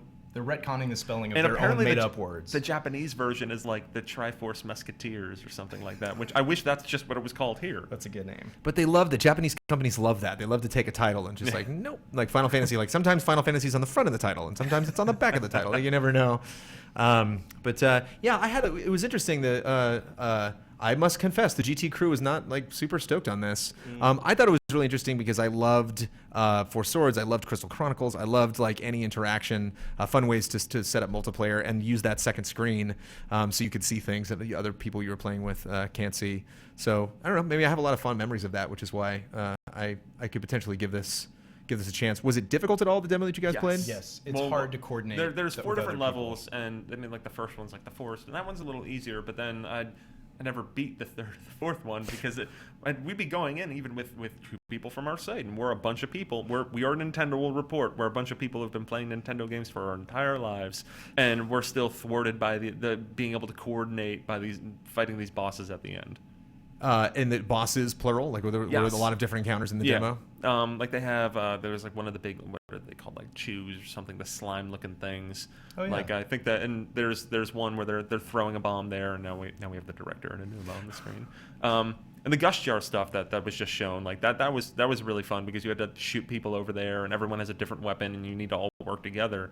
The one thing is that you really need to communicate, and when this game's online, there's no voice chat. Is there going to be online? There is online. Oh yeah, absolutely. Online, download, play, local wireless. Yep. You can even play it single player. Okay, so you're at Nintendo. Why this? Why is this? What is this filling some? Are we like so hungry for Zelda that we got it? Yeah. I mean, at this point, you can kind of see it where, okay, yes, with Ubisoft, you have a new Assassin's Creed every year. Nintendo doesn't really have like the same style of game like that every year, but if you've noticed, like with Pokemon, we've ostensibly had a new Pokemon game every year. I think there might have been like one off year in the past decade. With Zelda, they did have Majora's Mask earlier in the year, but with the Wii U one being pushed to next year, they still want to keep Zelda, known and people talking about it. So they had, it looks like probably some segment of the team or maybe the entire team that did Link Between Worlds. It's the same director working on this, kind of make this, and it seems to me it's more of like let's keep Zelda relevant this fall because we're not going to have the Wii U version. Which sucks, It does suck. Well, and it's always, that's one thing that fascinates me. Here at GT, it's like at GameTrailers, it's all about the sell, stuff like that. Yeah. I just keep like revisiting that theme, and so it's rough when you see them talking about the project and you wonder like, are you selling this right now? Or are you legitimately talking about, like we had the Rocket League guys in earlier to demo the game, and it was just so fun to talk to them because they were so excited about it, and they had so many great answers to questions. And you see this, and I actually got to be honest, and I'm curious what you think about this at Nintendo, but when they were showing off Yoshi's Woolly World, they had all the amiibo like on the floor by like the file cabinets, and like here, like it's kind of fun. We got a cute little like Link, stand up in the background and stuff. But it's just like, what do you think? The selection process when they're just like, how about this conference room? Yeah, let's just do it in here. Like the amazing Zelda preview that we got at the Game Awards was just in like an office. It was just in this like completely unassuming spot. And it's just like, I've seen like lesser developers, independent developers, like put a cool backdrop up or something, something that they can kind of like, decorate the room and make it a bigger thing. It all just depends. I mean, at the same time, in the digital event that Nintendo did for this E3, you had Miyamoto out at the shrine talking about I've heard awesome. I've heard that story before, but I've never actually seen him at that location talking about it, but drawing the fox on the piece of paper, and he's walking through the red arches, and that's where he got the idea for flying through the arches in the first level Corneria. So I thought that was great. I'd like to see more maybe on location stuff. But yeah, if it's going to be yet another video of someone holding a yarn Yoshi thing talking about this game that was announced like 3, 4, 5 years ago. Yeah, we did get that 2 years in a row. We got someone holding a yarn thing being like Yoshi's Woolly World. It's coming out soon, maybe. Right. Yeah. I have a question for you. This isn't actually from chat. Me and Kyle were talking about this earlier. He disagreed. But my opinion is that I think Nintendo, and you guys can give me some insight on this, Nintendo's actions feel like they're 5 years behind. Like, that's kind of how they've always been. Like the move to mobile, they could have capitalized on that a long time ago. And then we get into the Wii U era, and they still haven't figured out the online portion. They haven't figured out. It works. It works, and you can voice chat and all that, but they don't capitalize on the multiplayer. Star Fox could have been a great chance to be. We have online co-op for the first time ever in Nintendo Wii. Yeah, that system seller would have been so cool. Yeah, you got 4 main characters. They always fly together through these missions. Exactly. Have each player plays it. Someone has to be Slippy. That's too bad. Yeah. Hey, well, I'll be Slippy if I can play with Brandon. It doesn't matter, Yeah, that'd be great. I think that is a bit of a missed opportunity. Then again, I've never thought dogfighting in Star Fox was like the greatest part of the game, so I'm okay with them leaving that part out and focusing more on the campaign. But yeah, cooperative makes a whole lot of sense. But Nintendo, my biggest issue with Nintendo is they've actually gotten their online infrastructure up to the point where playing their online games is easy, it's fun, it works well, it's very smooth. You get in pretty quick most of the time. With like if you look at Splatoon, they're updating it a lot. They're responding to people's requests, and they've Smash Brothers I think runs really well. We had a whole tournament with our entire staff. It was this amazing logistical challenge to schedule it and put everything together. And Neil did live commentary on all the matches. Well, not live. We would record the matches, and the only way we could do it, because there's no way to kind of stream from that, is that we'd have one person have it set up to record, and then they would jump off the edge and die, and then we'd have the two people fight. And then me and another guy from the site, Scott Thompson, we would both then watch that, and I had laborious notes about like who was playing good as one character, and then I'd commentate over it. Yeah. So, doing it the way we would like to do it always ends up being way more complicated. You have to have a computer with Skype open, or you have to have your phone open and talking to someone over that. And I wish it was just kind of all built into the game. That would be the more Nintendo way to do it, right? Is it's just all one package, and you can do everything you want to do with the game, and it's just all right there, and it's easy to do. Instead, it ends up feeling a lot more complicated to play these games the way we're used to, playing on other systems. My nickname for Nintendo is the fine print company. It's like every time Nintendo announces something, you're like, oh, that's cool.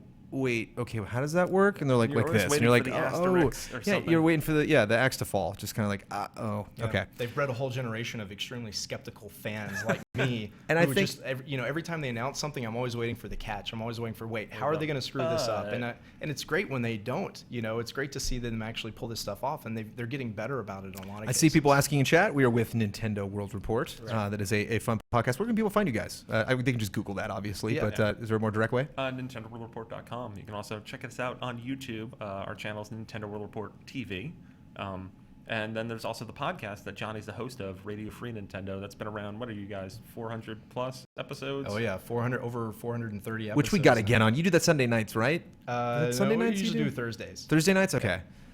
Dude, it's. I know. I really feel bad. Like I'd love. We literally just keep going back and forth, and like we were so close one time to actually doing it, but then of course you get like anything like a month before E3 is just like absolutely hands off. But it's I keep thinking up new ways to be pissy about Amiibo, and I just thought of a new one, and I'm really happy about it. But it's a good example of like what's wrong with that system. Like I went to go check out Skylanders Supercharged for the first time. I sat down, and they were basically like, vehicles. I'm like, oh, cool, let's do it. I get it. Like you can give me the fine details, but you literally just say that, that word, and I got it. I can imagine. Skylanders basically great at that, where it's just like, here's the one in traps, giants, swapping the characters, which is really cool.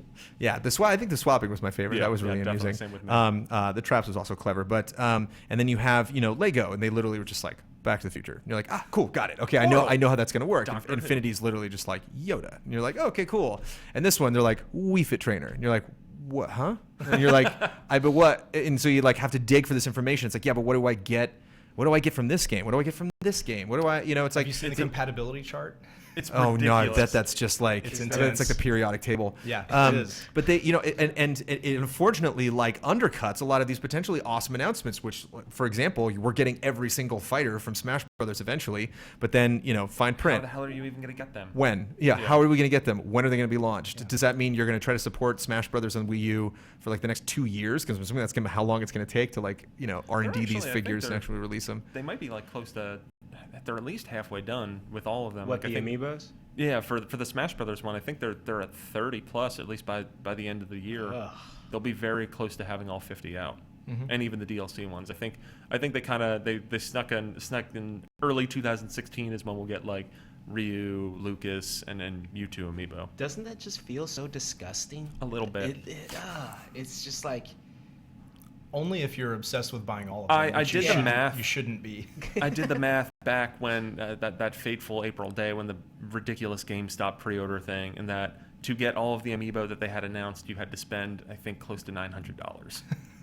Yeah, but that that was not even half of the Smash Brothers characters. So probably if you want to get every Amiibo that's been announced so far, you're probably looking at $2,000. Don't get it twisted. The Amiibo world is rough out there. If you're trying to find some Amiibos, it is rough. They price gouging. Yeah. Oh boy. But guess what? We're back to talking about acquiring. That is Amiibo. When you talk about Amiibo, that's what you're talking about. Is what you're getting. How can I get it? Nintendo price gouging? No. I didn't pay $600 for my Wii or anything. Yeah, I that's kind of the disappointing thing about like this digital event. People were a lot of criticism about the way Nintendo handled that, and it's weird because if you think about it, they have the most control over how they handle their their press conference alternate substitute.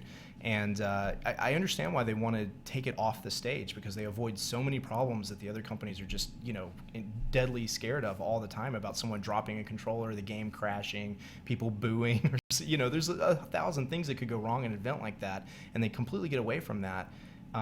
But what are you doing with it? You know, you're making these puppet videos that are very, very cute, but they take up a lot of time. A lot of production value in those. Yeah. I mean, it's a cup of money. Yeah. Absolutely, but like, is that selling games? Is that getting people more excited for games? To doing a puppet show? I don't think it is. Is the Nintendo World Championship getting people excited for Nintendo games? Yes. How was that? I thought that was excellent. That was. Do we want this to be a tradition? Just everything. E3, Yeah, E3 absolutely. starts I Sunday would be morning down now for that. officially with You know, the Nintendo kicking their championship off. What I would do is do it every year and open it up much more globally, you know, rather than have almost, I think, all but maybe one contestant were American. I think all of them. Maybe were. all of them. Yeah, that's maybe there was like terrible. one Canadian snuck in. I Yeah, don't know. but I mean, it's a kind of a pilot program. If you look at it that way, it's like, okay, I get it starting small, expand it out, make it a bigger deal, promote it way more in advance, give people much better opportunities to qualify for it and participate, and then maybe just show your digital event video to that audience while they're there,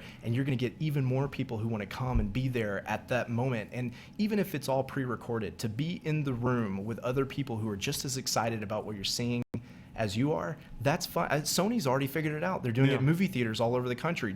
People just want to sit down and watch these videos with other people. Have you applied for Nintendo? Have you applied yet? No. Please, PR department. No. You know, there's a lot of very smart, good people working at Nintendo who have these same ideas. I mean, I'm not telling them anything that they haven't heard before, and they're always fighting with Japan. You know, That's the challenge. It's always working with Japan, and I know. I think I've heard this a couple times where it was comparing like them to Sony, who Sony's also another Japanese company, but the way that Sony runs is that each, like, you know, Japan, Europe, and America, they're all kind of separate entities, so to speak. They have autonomy. With Nintendo, everything goes back up to NCL, and then Nintendo of America and Nintendo of Europe have to run everything up that ladder. Do you see other journalists that have like company-focused websites or magazines or podcasts or something that maybe are attempting to use that as a way in? So if I'm working for unofficial PlayStation magazine, is it like, yeah, it's a day job, and yeah, I'm a journalist, I'm trying to break into the industry, but specifically, it'd be great if I could get a job at Sony. Like, did that ever come up, or did you ever? You know, I think that happens, but I don't know that most people are really planning for that. I don't think that's the intention. I mean, you know, we're a volunteer site. I've been doing this for 15, 16 years as a volunteer. I'm not in it for anything other than what I'm already getting out of it. As I like to do it. It's fun for me. I like to play the games before they come out. I like to talk to the people who make them. I like to write things. I like to be involved. I like to talk with other people who understand these things and who are interested in all the minutia and all the strategy.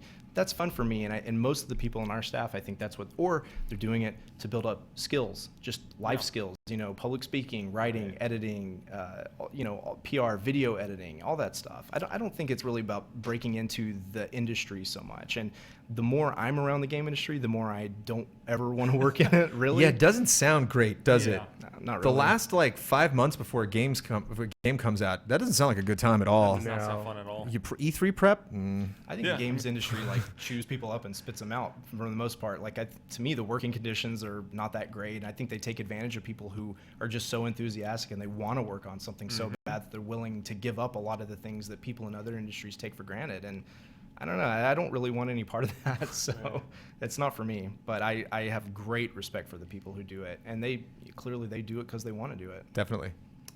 I would say that just look right behind you, right here. I can or you can look right here. No, look there.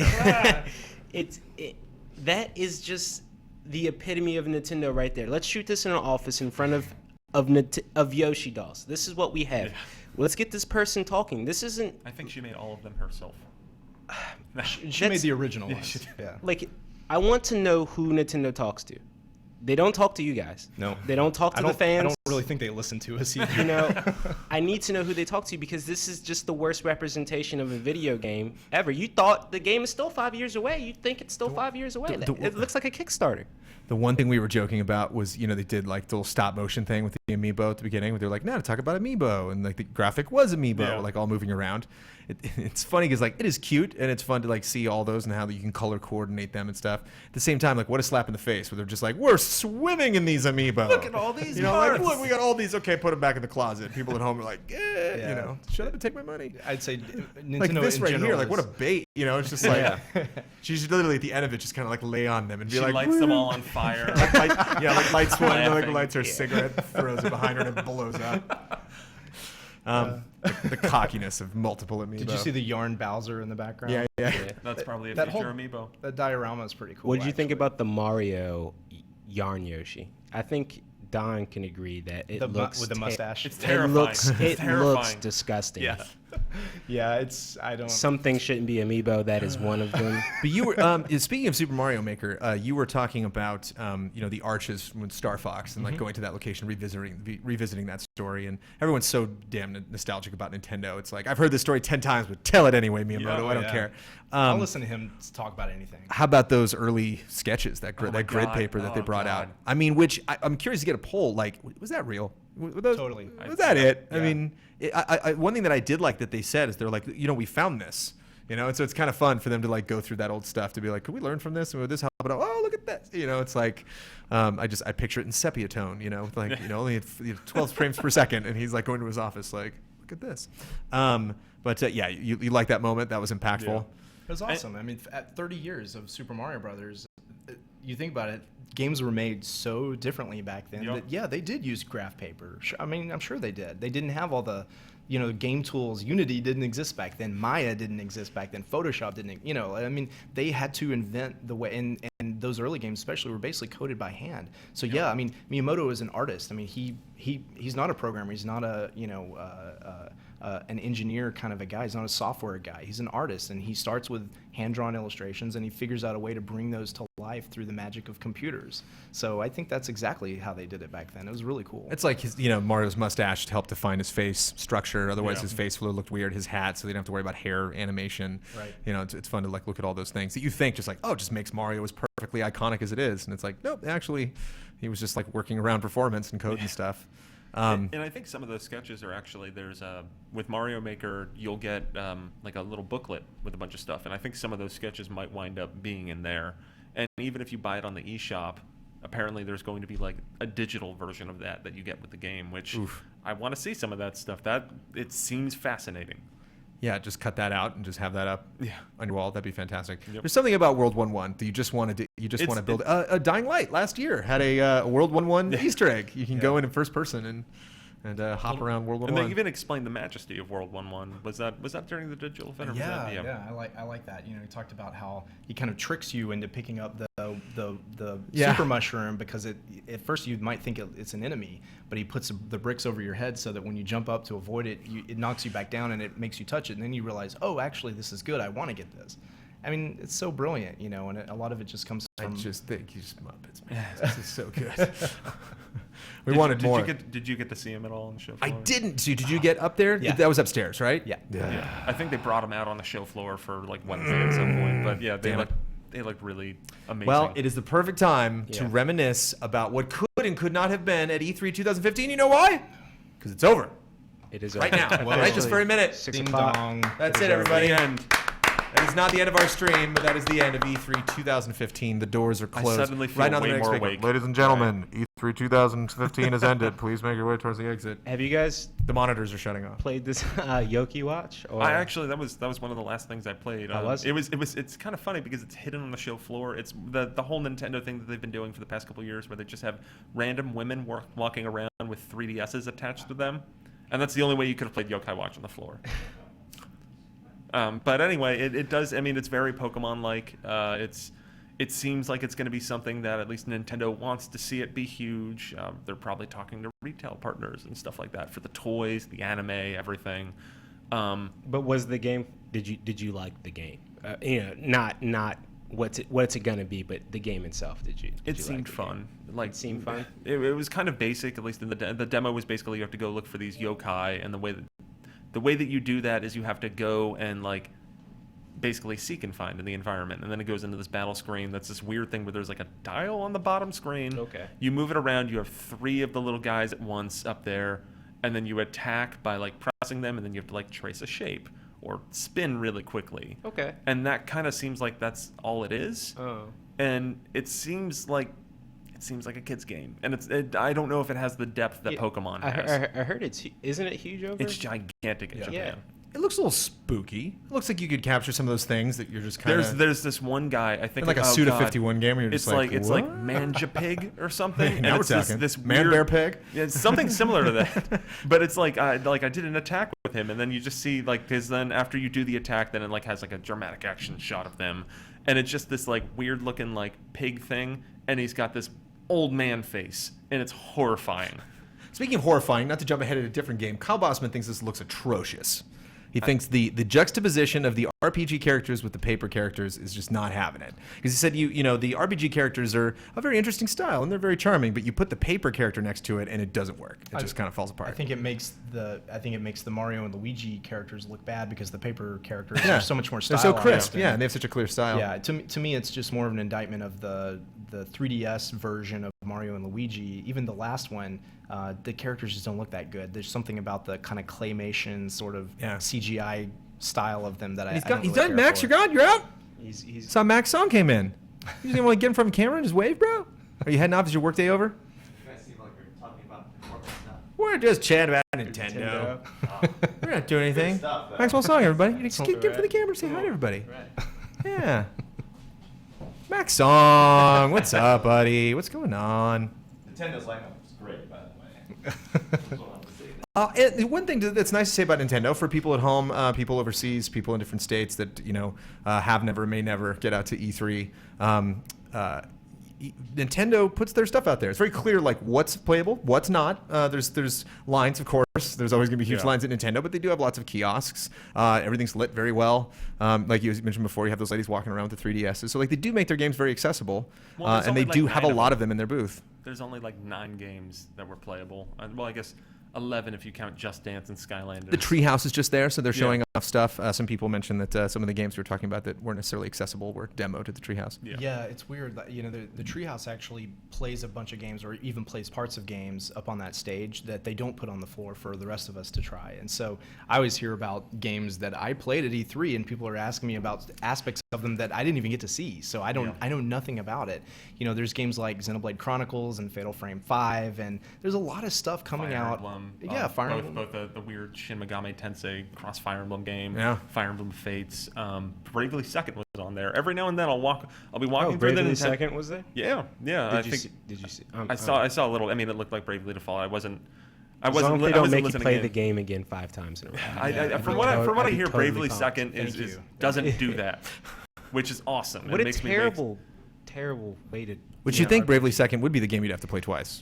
Yeah, but I mean, we'll see if they learn from that. Twice would be an understatement. Would be an understatement. Actually, a lot of people griped about that before I played Bravely Default, and so I knew that going in, and so it actually didn't bother me much. So I kind of knew how to approach it. It's a really great game. I kind of picked and choose. That's a damn good game, and it's something to be said for just like, I needed that. I needed an awesome, character-driven, not really hung up on previous Final Fantasies, so you don't have all these tropes that you have to stick to. That I can go at my own pace. Automating the battle and speeding it up like 8 times, like. Yeah, like the Bravely Default system in that game was awesome because it did make everything kind of run smoother. Everybody had their favorite classes and their little setup and stuff like that. You can break that battle system in a lot of ways, and it's really fun to figure out how to do that. And it allows you to do it too. That's what I like about it. And it seems like with the sequel, they're doing more of that. Yeah. So if you're just tuning in now, if you guys are, I imagine that IGN and GameSpot have wrapped up their streams because they got to get out of here. They're gonna kick them off the show floor. But we are still going strong. We have Nintendo World Report here. What's your schedule, guys? We're gonna hang out for a little bit? Oh yeah, totally. We're still waiting for everybody to come back from the show floor. If I could get a water, that'd be amazing. Copy that. Get these guys a water. Thank you so much. Thank you. But yeah, I think one thing to keep in mind about Nintendo at E3 is that they never show everything that they have. I don't know why, but they pull back a lot of the stuff that they have coming out that might be more interesting to people like us who pay the most attention to it and are looking for all the little details. And we're interested in the niche games, stuff like Bravely Second and Xenoblade and Fire Emblem. And, well, Fire Emblem's not that niche anymore. It's getting a little more popular now. But, they always choose kind of a handful of things to focus on, and their whole presence at E3, from the video to the demos to what's up on the Treehouse, everything that they do is all focused on these handful of games. And if those aren't the particular ones that you're the most excited about, it can make E3 feel really dull and barren and kind of antagonistic towards your interests. And because Nintendo is trying to cast a wide umbrella and they're trying to be, hey, we're for you and you and you.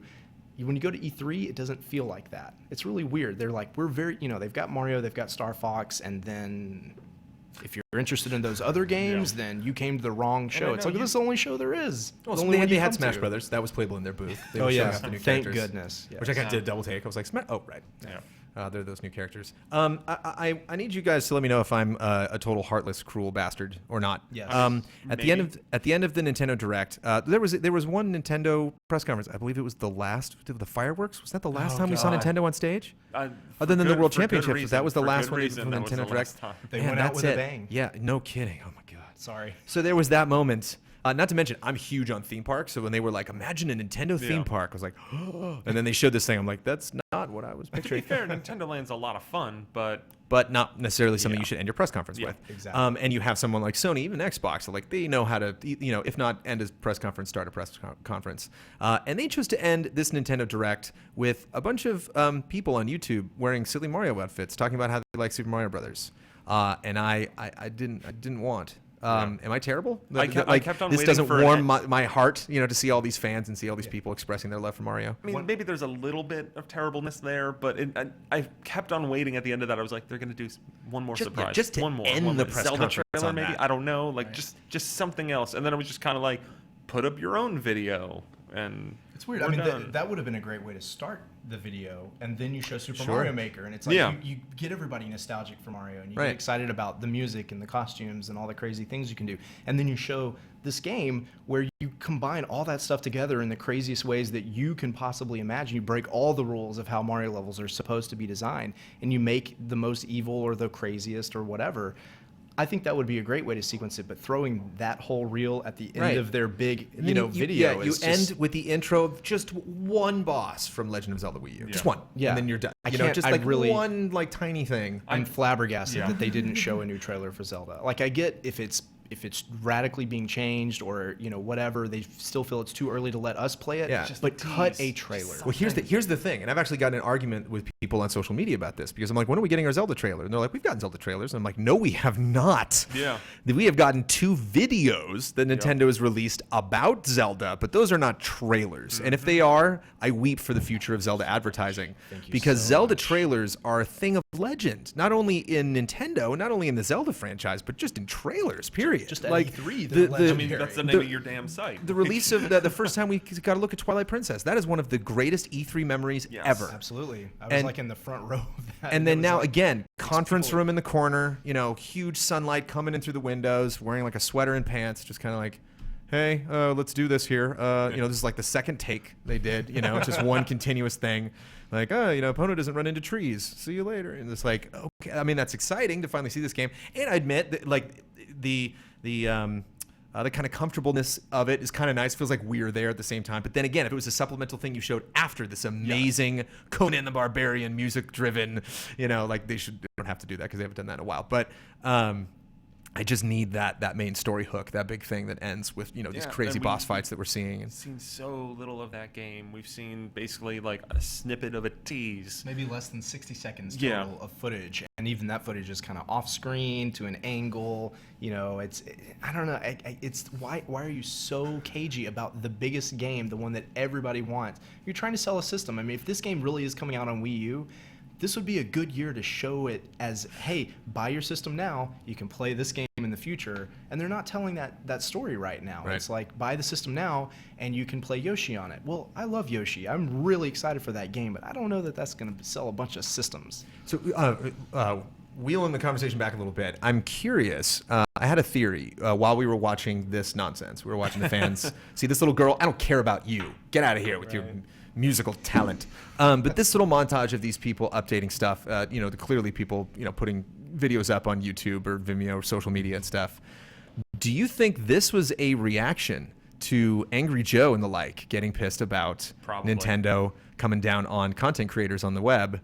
And so this is the kind of Nintendo making a move where they're like, we love you guys. See, look at all these people that we love. They've been doing a lot more on YouTube. Just in, I guess maybe the past year or two, they've been getting a lot more social media, YouTube, and everything. And it seems to be a direction that they're pushing in, but they want to have everybody kind of do it on their own terms with the whole creators program and how they are pretty restrictive about putting up videos. And Nintendo are control freaks. Yeah. About everything. Absolutely. Yeah. So yeah, Neil's exactly right. I mean, they're catching up. They're slowly learning, but very, very slowly. 5 years behind, man. Yeah, they're 5 years behind. No, I mean, and sometimes that's not the worst thing. Like I think a lot of their games are still fantastic. There's a reason why I run a site called Nintendo World Report. I love their video games, but they are. I look at Sony and Microsoft. We can talk about Xbox if you want to. I mean, we don't have to. I don't want to pigeonhole you guys. I don't want you to typecast. I can sum up with the Xbox thing is that I have a Rock Band. I have Rock Band 3 on my 360. I don't have an Xbox One yet. That with the Rare Replay collection, exactly. I'm getting one by August. Yeah. Exactly. Yeah. I mean, we watch Microsoft's press conference. We always do. We watch Sony's. I own a PlayStation 4. I'm gonna buy an Xbox One. I mean, we play everything, you know. And yeah, I saw that press conference and the Rare Replay thing, which Nintendo really, I mean, Microsoft should have done that 10 years ago, talking about being behind the times. That did not need to happen in 2015. Right. But we played it. It looks great. The games are emulated really well from what we can tell. There's some amazing stuff on there. They're bringing back Blast Core, which I've been asking for that since I totally the spotted 90s. Blast Core on the side when they brought up like a bunch of different pictures. Like I was looking for it. Yeah. I mean, I'm Blast thrilled Core and that- Body Harvest, man. They're the 64. God, 64. Man, Body Harvest is a pretty good pull, actually. Yeah. That is made by the GTA 3 guys. Oh yeah, DMA Design. It is a weird game and really cool. Like DMA Design is not a title you think of when you think about Rockstar, but they were same people. And that in Space Station Silicon Valley, which is also a really interesting, crazy N64 game that it's hard to find now, but worth looking for. So so we have our direct. We talked about Star Fox a little bit. We talked about Amiibo at great length. Triforce Heroes. You guys were a fan of. You dug that. Oh yeah, I like it. I don't know when I'm going to play Triforce Heroes because the single player, like, you're using dolls, and I think you have to switch between them, and that doesn't really sound that great. And I need to have that perfect situation with two other people that kind of know what they're doing, and unless I can wrangle two friends to play local multiplayer with me at home, or go online and then go on Skype and talk to friends. Like, it just like, I love Link Between Worlds, but with Triforce Heroes, I'm not as excited for it because when am I going to play that? It's like a PAX game. It's Yeah. a perfect convention game. Yeah. You just kind of get it. Like you meet your friends there, and they're like, "Well, we have it," and you're like the third one. You're like, "No, fine, I'll get it." You know, and they like sucker you and strong arm you But into download downloading it it right away. Yeah. Oh, that's right. Yeah. Yeah. And then what is that usually like? Just limited functionality, just like you can only play one part of the level, or Well, we'll see. We don't know yet. Okay. But it could be the whole thing. I don't know. And I know, like, back with Luigi's Mansion Dark Moon, that had, for that multiplayer, it was download play, and if you didn't have the game and you did download play with someone, then you still, as long as you didn't shut your 3DS, you could go and play that with other people. You can then share that multiplayer with someone else. Nice. Don, you don't own a Wii U, do you? I don't. I was saying I've been wanting to get one, and I had a dream. I was telling Kyle earlier, I had a dream before E3 that they announced a Caribbean Blue Wii U with a new Wave Race game. What does Caribbean Blue look like? That sounds just like really an aqua good. blue, like a light, beautiful Paint me a blue-colored picture. Wii U, and it was with a new, like, really great AAA-looking Wave Race. It didn't happen, but I don't have one yet. And Again, with Nintendo 64 Wave Race. Yeah. I'm Wave assuming, Race, that's awesome.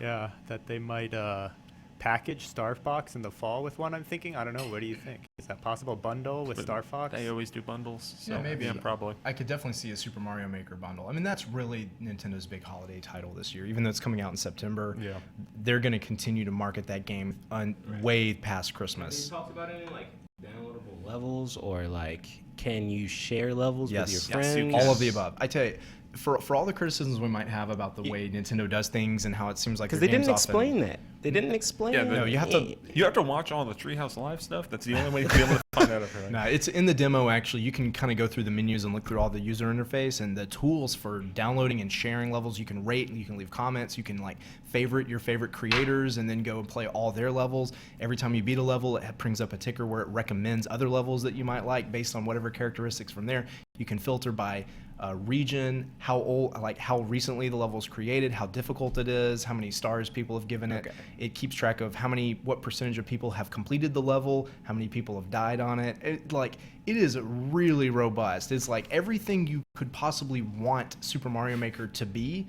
It seems like they've got it in there. I was so surprised by just how complete of a package it seems like. I mean, if you think if you imagine what a modern game would be where you like edit your own Mario levels and then share them with your friends around the world, it is exactly that. It has everything you would want it to do. Are we going to see? I didn't even think about this until this moment. Are we going to see copycats? Are we going to get like Mega Man Maker or like Castlevania Maker? Should. Or that'd be awesome. I mean, if Konami was still making video games, then maybe we could get Castlevania Maker. Is that a smart thing for Nintendo to lead the charge on that? To realize like a Mega Man Maker, if that came from Nintendo, I could see Capcom being like, yeah, sure, if you want to, I got a take question those from assets chat. and do it. It says, do you think Nintendo would have done better if they premiered Super Mario Maker at the digital event versus last year? Yeah, I think it would have been way more shocking, and because Mario Maker was playable last year. I played it a whole year ago, and it's basically the same thing now. It's just they've added tons more features to it. It's way more robust now, and it's a known quantity. If you're the kind of person who's going to watch a Nintendo digital event live right when it first goes up, well, live, whatever that means, but right when it first debuts, if you're awaiting that and seeking it out in advance, then you're looking for what's new. What do I not already know about? And there was not that much of that. Star Fox, great. I'm actually really excited about Star Fox. Other than that, really very little else in that digital event that we didn't already know about. And so people are kind of left thinking, I don't know, it seems like you guys don't have that much loaded to go this year. Chad is saying there was a Mega Man Maker and Capcom canceled it. Oh yeah, Mega Man Universe. True. I played that. It was I think it was playable at New York Comic Con years ago, and that was right. Inafune was there, and I think Inafune was left Capcom a couple months later. It was very weird. Did he use the Mega Man Maker to make Mighty Number 9? That's the question. No, but there is also the PSP game Mega Man Powered Up has a level editor in it. Okay, cool. Can you make your own worlds? That was an important question. Yes, you can Kyle. make a set of 4 levels. In fact, from what I can tell, you might even be able to create an entire game worth of levels, like 8 worlds plus bonus worlds. Oh wow, it's pretty robust, man. It's pretty cool. That's also a lot of time too. Yes, it would take a ton of time. I look forward to playing what people create. Oh yeah, it's not something I'm going to be doing. I'm totally a consumer with these kind of Little Big Planet and all that stuff. I'm just like, just show me what you made, because I don't have time to make a really good level. Which makes me wonder. We were talking earlier about Smash Brothers and Amiibo support. It's like, oh, we're going to be talking about Smash Brothers for a long time. We're just going to keep coming out with these figures that we're like, okay, time to boot up Smash Brothers and get back to it. It's not even the Amiibos. They're adding new characters, they're adding new levels, they're adding a tournament mode in August, right? So does that speak well for the future of Super Mario Maker, that they could keep, putting more stuff into it? Absolutely. Definitely. Nintendo way on the DLC train. So if you can think of a cool way for them to do DLC, and actually, the Mario Kart 8 DLC was fantastic. Yeah, and I think the Smash Brothers stuff is great. Well the priced. The Splatoon stuff is great as well. They're actually, I think, one of the best companies about DLC. For what you get, for what you pay, and it's always really high quality. They don't release it they don't have it ready to go on day one. It's always stuff they made later. Yeah. It's the way you would want DLC to be done. They actually are pretty good with their consumers, with their fans about that. I think it's something to be said. It's always fun to just grade everybody, to be like, you get a B, you get a D minus. But we've been talking about Nintendo for a long time, so there is a lot of stuff to talk about. Sure. So it does seem like a lot of people are saying there's not enough games on these consoles potentially, but there's certainly lots of things to talk about. Yeah, got another chat question from One Last Word. Once again, getting back on here. Seems like Nintendo spends so much time editing and producing a direct that tells you less than 45 minutes of Treehouse Live that comes on right after. Should they go back to live events, E3 shows, and such and such? I think they should. I think the video makes a lot of sense. Like I said, I think there's a lot of value to showing it to an audience of people in a room, especially at the tournament, would be great. But really, they just need to make those videos a little more dense. There's a whole lot of people just chatting, a lot of showing off amiibos and stuff like that. Show us new games. Let's if you're gonna have people talking about games, talk about new games, not the games that we already know about. I think last year's was their show last year was very strong, and Kyle said that was. They did the same kind of setup as they did this year, but they actually had kind of the games to back it up. Did Mega Man get announced last year in Smash Brothers? Yes. That was killer. think about like Ryu, who unfortunately got spoiled, teased, ahead of time. But I remember that, because he went through all of his moves in the trailer, and you're just like, like Leaf Man or like Leaf Powers. Oh my God, that was a very, very robust announcement. But yeah, again, we're being super picky. Like it was, on one hand, we can talk about. It was funny, like the Paper Jam, the Mario RPG, Paper Mario crossover. Everybody's being all picky. Kyle was like, I don't like the way those two things look together. It looks like an asset rehash. I don't know particularly what's the terminology that Bloodworth used, but it's like they have these graphics, they have these stills, they have these sprites. They made one of those games like 2 years ago, and all they did was add the paper characters, and it looks like it's the same thing. But at the same time, Elise Willems, who's just walked in the control room there, who's shoving pizza in her face. Cam. We were talking about Nintendo. Predictions beforehand, and one of us brought up Super Mario RPG. We're like, wouldn't that be great if we got another one of those? That would be so cool. And then we got one, and we're like, where's that? You know, it's like, So you can easily be pessimistic about Nintendo. And the Mario and Luigi games are great. I'm really looking forward to the Paper Jam. Dream Team was a little on the talky side. Sure. Do you ever get that from your fans, your community? Do you ever people reach out to you and they're just like, you're being too mean? Do you ever get really critical of Nintendo? Yeah, all the time. So on my podcast, people I think usually wish we would be even more mean.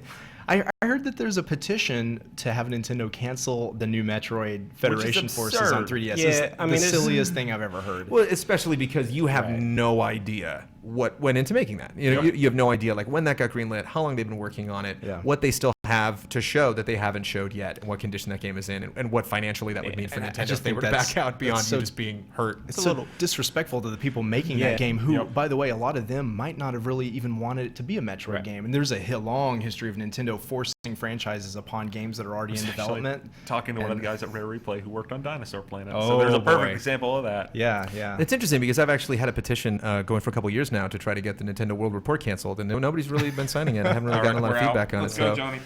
Just waiting to see more details on that. You can go to cancel Nintendo. No, I'm kidding. So, any more questions? I still got more stuff to talk about. Yes. More questions. What was your favorite non-Nintendo announcement at E3? Tom?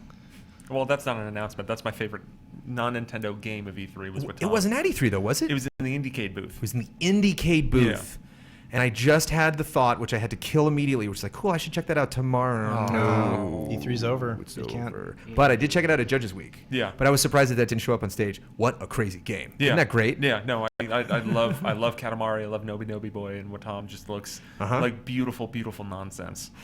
And the kind of game, it was funny because like we criticize GameTrailers, what we're planning on doing later tonight, like going through media and being like, try again. And when Watam's first trailer came out, I was like, what is that? He's like putting on the top hats. And I'm like, I mean, this is cute. Nobody's not saying that, but it's like, I'm not getting any game from this. I don't know what, it's like, surely whatever premise they had for their game, they could have sold better than this. And then I saw the game for 45 minutes and I took it all back. I was like, I don't even know how you begin to sell this game, because it's a game you have to watch for at least a half an hour to get it. And you think back to that trailer and you're like, oh, that's probably the best way you do it. Right. I'm really excited for Recore, the game that's being made by Keiji Inafune and Armature Studios from Microsoft. I mean, gosh, the cojones to say from the creators of Metroid Prime. And they do this the day before, and everybody's kind of hoping Nintendo's going to show something from Retro Studios, and then they don't. Right. Wow.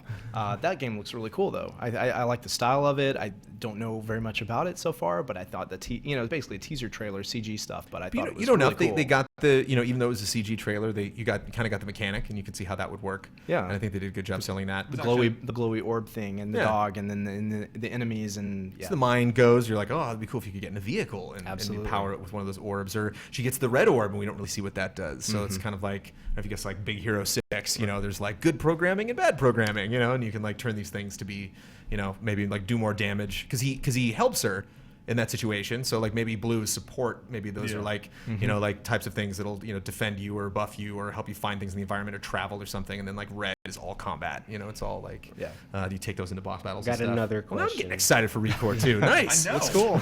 Got another question. Okay, this is obviously about the NX console, which they didn't talk about. And I know you guys are Super Nintendo fans. So I don't know if you guys saw, like probably about like a year ago, the plans sort of got leaked for the NX, or their concept plans for their system. They were saying possibly 3D, taking your 2DS games and being able to put it into the console. That was what I read. I can't find the article, so don't quote me on this, chat. Don't kill me. But you could put your DS games into the console. Now they're saying that you're going to be able to there's going to be some Android OS kind of maybe system on it. What would you say? What would you say? I think it's going to be something that's kind of merge the home console stuff and the portable stuff into one. Like, So you could believe the DS, putting the DS in the... Yeah, okay. and also the Android OS. I think it's going to play nice with their mobile stuff that they're going to do and their new Club Nintendo successor. But I think that they can't support both Wii U and 3DS. I mean, last year, they announced a lot of great Wii U stuff at E3 and didn't really talk about 3DS that much. And this year, they kind of reversed it. Without third-party support, they're doing it all by themselves with a few indie developers. And they can't support a Wii U and 3DS, and even more so if they throw in mobile and quality of life or whatever the heck else they do. Right. So to me, it makes sense that NX is really multiple hardware. So it's like iOS. It's a platform. Yeah. And so there's the iPhone, there's the iPad, there's the Apple TV, and they basically all run on the same core OS, right.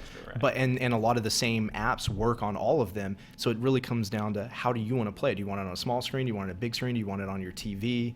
Do you want to stream it? Whatever. Do you want it to connect to your phone? And maybe it's just a way for them to basically develop a game once and have it run on multiple systems, and you can buy it once and play it on multiple systems. You still are buying the hardware, and Nintendo wants to sell you hardware, and they want to sell you multiple systems potentially. So I think NX will probably end up being multiple things, but primarily it will definitely be portable. It is absolutely. See, everybody's worried about like how are they going to replace Wii U. Nintendo's worried about how are we going to replace 3DS. That's where they make their money. Yeah. That is the big business, and 3DS sales are dropping like a rock. Even with not something I pay attention to that closely. So interesting. As someone who does kind of pay attention to that a little closely. 2013 was a good year for 3DS. 2014 was horrible. 2015 coming back a little bit, mainly because of the new 3DS, but we'll kind of see if that'll actually carry to the fall. New 3DS? What's that? New 3DS XL. Oh my Wait, gosh. are there games for that? Are they? What does it do that the old one doesn't do? Why would I buy that? Is this like a segment from your show? Is this like a thing you guys Chronicles do? 3D. Yeah. No, I mean, I was absolutely shocked that Nintendo didn't announce something for the new 3D. You know that system that they released 4 months ago that they want people to buy? That brand new hardware that Nintendo has that they... Where's the new 3DS?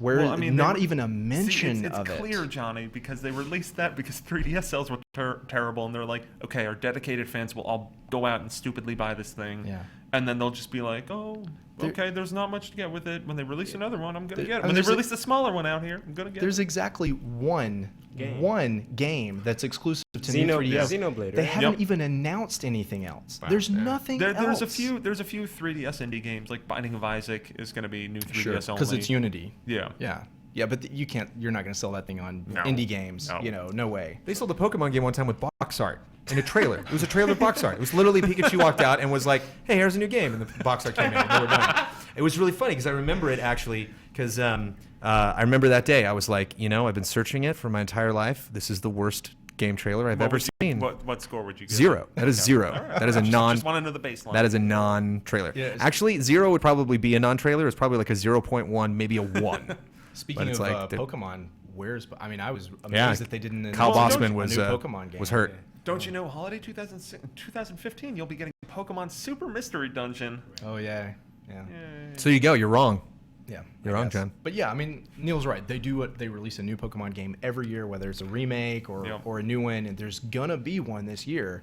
E3 seems like a good place to announce that, but maybe Pokemon's so big they don't need E3 to announce it. But it's interesting. You have somebody, you have like Microsoft, which came out beforehand, and they're like, just FYI, no Crackdown, no Scalebound, no Quantum Break. Yeah. These are 3 titles that you're going to see at Gamescom or at other events. They don't have room for it because they've got so many other announcements. Whereas Nintendo's like, no Zelda. We probably could have fit it in there, but we just don't have anything to show. But no, the balls on Miyamoto being like, we had some really awesome Zelda footage, but we didn't show it. Did he say that? Yes, that is a thing that happened. You don't say that. Man. You don't do that. Yeah, you can't. No. That's like a friend. That's like a friend that like doesn't hook up with someone, and then like later they're like, "Well, I could have. I probably would have done it, but didn't." I was and you're tired. like, "Stop it." I didn't want to hurt her feelings. Yeah, exactly. I just, I had to get sleep that night. I was just hanging out with the boys. I couldn't leave them. One more question. All right. All right. This is a 2-parter. I know that first part was a little bit long, but the second part is, since they're going to announce it next year, the NX or whatever, how much longer does the Wii U have? Like 2 years? Year. Oh. Me and my girlfriend are really trying to buy one. I'm like looking up the prices. There's still a lot of really good games there. I'm scared because I'm like, next year they're going to announce a new console. I think, maybe it'll get delayed, but I have a feeling that like the plans for NX are probably 2017 at this point. Well, we're definitely going to hear about it in 2016. They've said that multiple times. It could come out next year. Yeah, and there's that chance. And I think that, I mean, Zelda might end up being, Twilight Princess, and that we'll see it on Wii U and NX. I mean, they've been pretty adamant that it's not going to leave Wii U, but that doesn't mean it's not also coming to NX. But I think that it might work out like the Wii, where in 2011 we got Skyward Sword, and that was basically it. There wasn't much else coming out on Wii, and then 2012 was just a year of sadness on that console until Wii U came out. Yeah, I mean, my advice on Wii U is just this. If you look at the games that are already out and the ones that we know are coming, the ones that were shown here, Xenoblade and Super Mario Maker and Star Fox, if those don't convince you that it's worth buying a Wii U, then you don't really want a Wii U. Because, obviously Zelda's out beyond that, but this time next year, there's probably going to be 6 months with basically nothing coming out on Wii U until Zelda, which is the same thing that happened on Wii. It's also the same thing that happens every year. You just have to deal with that, John. They legitimately, be from honest with yourself. Splatoon to Mario Maker, there are no games coming to Wii U from Nintendo outside of some eShop stuff. Right. 3 months with no new Wii U games. And that's not the first time that's happened. It's for some reason Nintendo of America just like hates July. They just hate the summer. They have a big they have a calendar there in July. It's just crossed. It's like a 13th floor in building. They just don't. Well, they have Splatoon. I mean, Splatoon is basically still being released over the next couple of months. It was a pleasant surprise. That definitely turned out better than they were going to say. Okay, so I have one more game, guys. So we talked a lot of Nintendo games that they covered. We've had a little chat about all of them, but we've neglected the game, the big game, the big thing that everybody was talking about, the shock, the earthquake, the tremor, Mario Tennis. I was like, oh man, what was it? Massive, meaning massive tennis players. Yes. You can that's be it. small and then you're big That's and then all you're I'll small say. again. Can I tell you a quick story? My first E3, 2000. Okay, this is my 15th E3 this year. Bummer, mine was 2002. Everybody's beating me by like 1 or 2 E3s. Don't worry, you beat me. For me, it was 09. Yeah. My very first E3, 2000. I was playing N64 games and Dreamcast games that year, and I saw a PS2 for the first time, actually at a party. Someone had imported one from Japan, and there was a game called Mario Tennis on N64. They showed a new character called Waluigi, who I immediately thought was hilarious, and I still love Waluigi a lot. I'm definitely on the Dan Reichert camp with that one. And my friend Ben and I, who I met at the show that year, we just went back to Mario Tennis over and over and over, and we played it so many times. We had such a blast, and I bought that game the day it came out. I was living in the dorms in college at the time. We played a ton of it. That was 15, 16 years ago. That's the same new damn demo. It's the same game as that, right? They just keep making it over and over, and there's really nothing new in it. I don't understand. It's just tennis. Tennis is not that complicated of a game. I don't know how you can make 18 different tennis games. It's just tennis. Do a new sport, or just don't do it. Just do something different. Between baseball and soccer and all the sports that Nintendo's attempted over the years, do you have a favorite? No. I like golf. Yeah, I like the Striker series. Oh, okay. The soccer one. I guess I would say tennis. I actually think that N64 tennis game is my favorite of all of them. Yeah, but I'm not a big sports guy anyway. So yeah, I don't know why you're still making the same thing over and over again. What's the point? And they've made so many sports games, and that's the thing. Like we used to do, we haven't produced like a huge one in a long time. But we used to do just giant, massive retrospective series. We would do like multiple episodes of like Final Fantasy, Resident Evil, Star Wars, and stuff. I love those. And thank you very much, sir. But when we produced those, a lot of people reach out and they're just like, "Oh, you should do Mega Man," and they're like, "Well, okay," or they're like, and everybody's always like, "You should do Mario." It's like that would have to be a 20-part, 800-hour thing. GameTrailers and just be like, well, this is what we're doing for the next year. But not only that, like one of those episodes inevitably, because like I've thought about it, I broke it up, just kind of like, okay, what would each episode be and what would you focus on? You'd have to do a sports episode, and just that episode would be 30 minutes, because you imagine doing every single sport they've ever done. Soccer, down to the Game Boy and NES, Yeah. Like I remember playing, baseball. Virtual Boy even. Yeah, definite Virtual Boy action. Oh my goodness. We got a full house, everybody. We got Ian in the control room. Let's go on the control room cam. Dom cam. We got Ian's shirt in there. They just see your shirt. Get in there. Yeah, there he is. There's proof. If we go to the couch is full. We got Kyle Bossman, Elise Willems. We all made it back safe and sound. We've got Omar. Omar, how was your show today? Tiring. Tiring. I'm mostly concerned about Brad Ellis. I hope Brad had a good time at the show today. Brad didn't make it back. Why are you? Brad was just an E3 casualty. Sorry. He's lost. I was always worried he was a little weak. Yeah, he belongs to the show now. Consumed. He's been absorbed. You look super tired too. I'm tired, man. Oh, no, Dude. I'm tired, yeah. but I'm enthusiastic. That's me too. I think if you're not tired, you didn't do it right. Right. Exactly. Were you asking why am I nervous about Brad? Yeah. Because Brad worked really hard this week, and Brad actually brought it to my attention that he was like, when can I, go to the show? And I was like, oh, right. Yeah, maybe Thursday. Like hopefully the Thursday we're gonna have some time. So I just hope he had a fun time. I hope like he got enough in, to warrant, having a pass and going down there and seeing stuff that he wanted to see. I would say Brad's work pales in comparison to John Michael's work, who also didn't get to go to E3. Oh, that's cool. That's cool. Just turn off the mic when they say that. That's cool. John didn't get to go at all. Yeah. Everyone's work. Hey Kyle, my belt was supposed to go to E3. What happened? You forgot it. Here's a Don fact. Your belt? Don fact. In other parts of the world, they hold a Don 3. That's true. I've seen some good ones. I commented in chat earlier, and everybody was like, "Hi, Brand Don." I'm like, nice. You have to understand, we've been doing Don puns all day. I threw some Don puns in there. Oh my god. Dawn of the Planet of the Dons, I think is my favorite. Any Don puns? Is that what we're talking about? Anything? Top of your head, Don pun? Have you guys heard of the game called Sneakin' Love?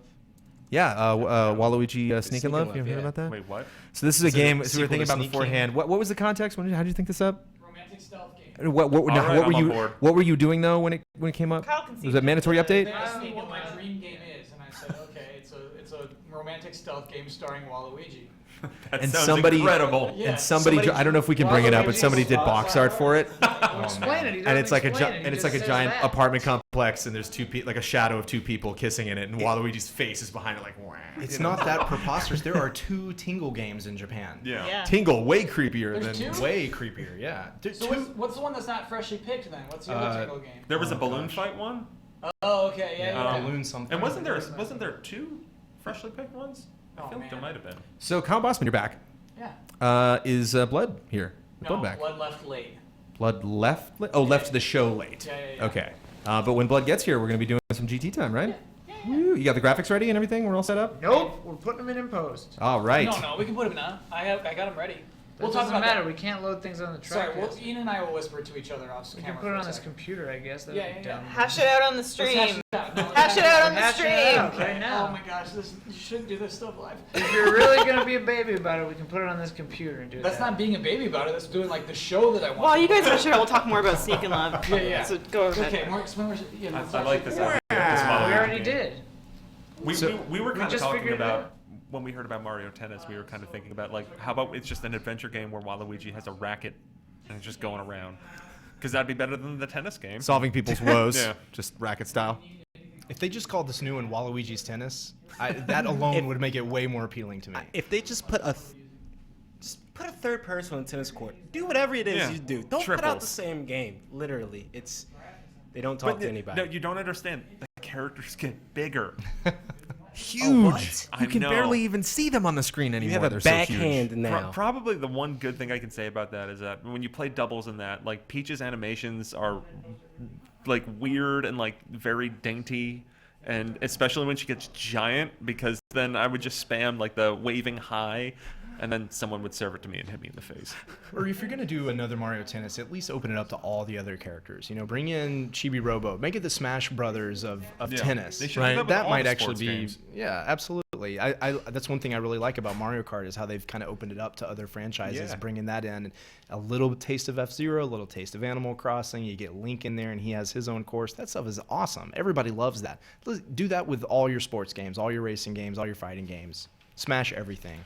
Elise, you want to talk about Twilight Princess HD a little bit? What? That'd be cool. Did you want some Twilight Princess HD? I had a big dream to see 3. I had a feeling that Nintendo did kind of abandon the Wii U. They clearly are focusing on what's coming next for them. Oh yeah. But I That's thought correct. maybe the Wii U's last swan song will be some like HD remasters. Like, we got Wind Waker. We're getting Ocarina of Time and Majora's Mask on the 3DS. And I thought maybe we would get either a Super Mario Sunshine HD or Twilight Princess HD, which were my dreams. And everyone told me it wouldn't happen, and they were right. I wish for that.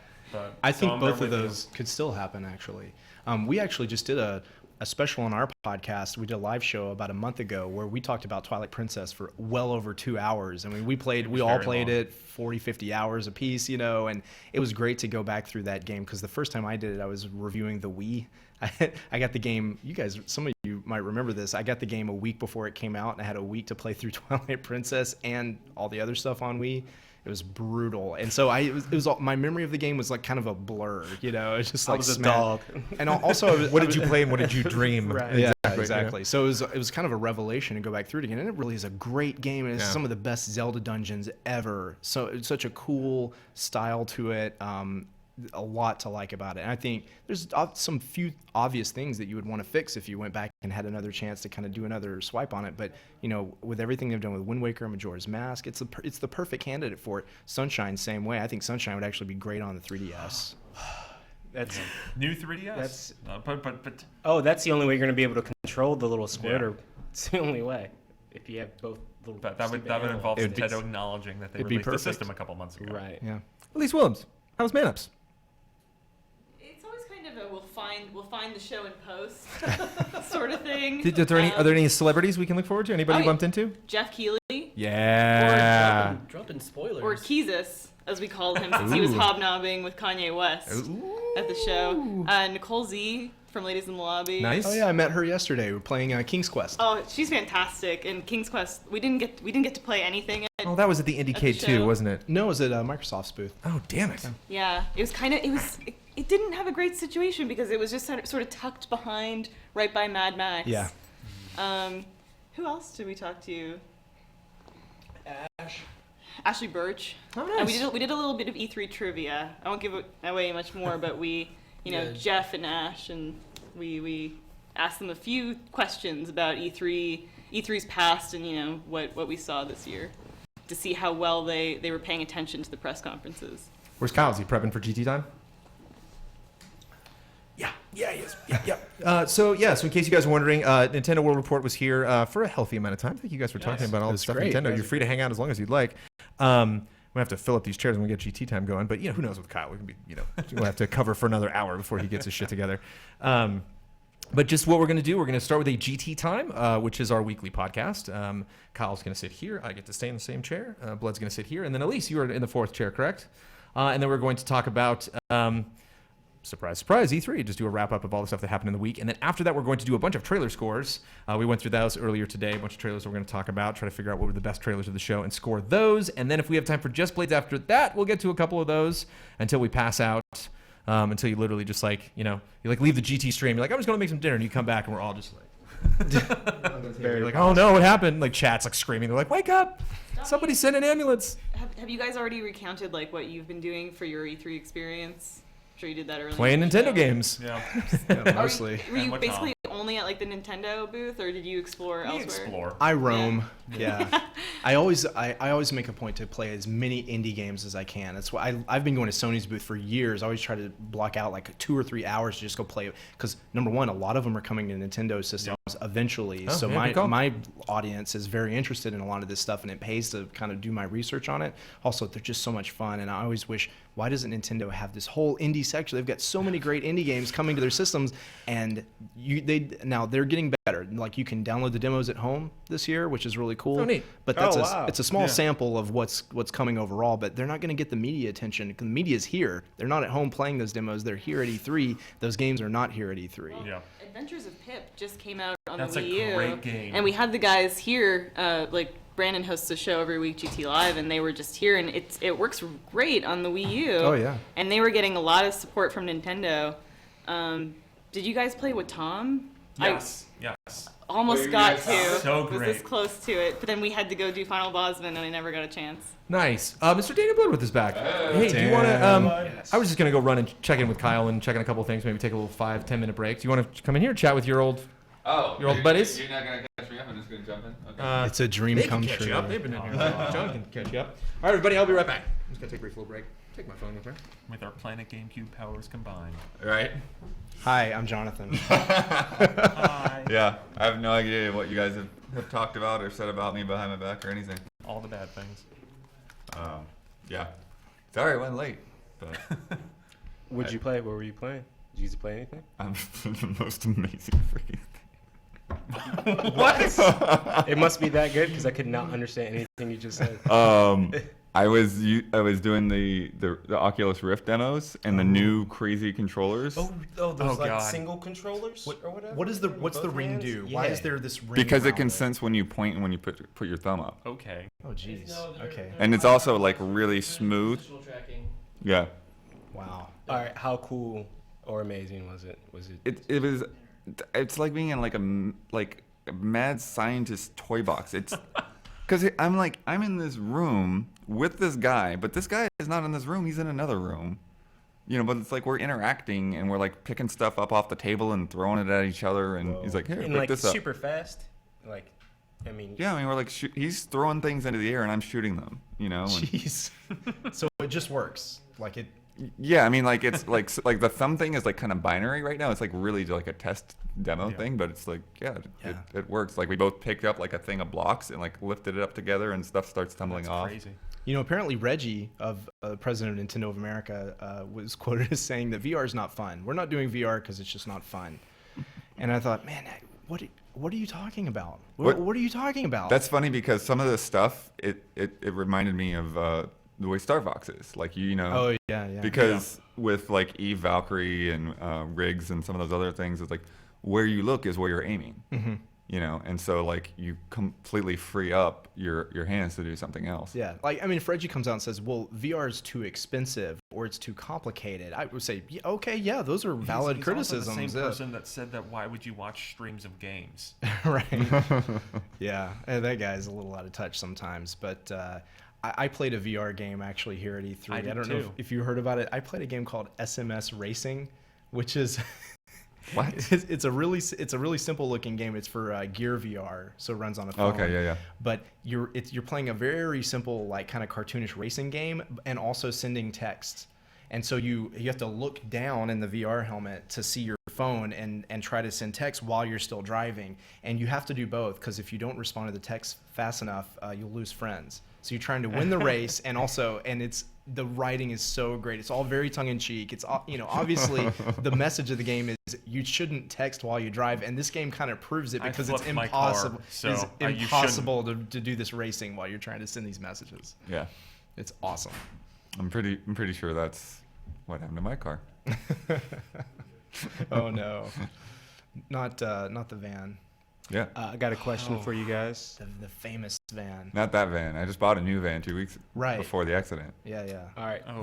Did you guys get to play Earthbound at all? Any of you? A little bit, yeah. The new one. The new one, Earthbound Zero, Earthbound Beginnings. It's new to me. Yeah. Yeah. I did play a little bit of it on Sunday night. It is like 8-bit Earthbound. It's exactly that. If you like Earthbound, I think you should check it out. The writing's maybe not quite as sharp. Just it was a different translation, different localizer back then, around 1990, 91, I guess, when they did the original Mother. But it looks like Earthbound. It sounds like Earthbound. It plays like Earthbound. It has all the same kind of charm and sense of humor. Is it the same game? No, it's no. very similar, though. It is a different story. Okay, yeah. Cool. Yeah. It's another Earthbound, and now it's in English, and you can download it for like what $7, like $6.99 something like that. Something like that. I mean, you have to keep in mind it's a very old school, 80s, late 80s style JRPG. So it's brutal. Like you have to grind a lot.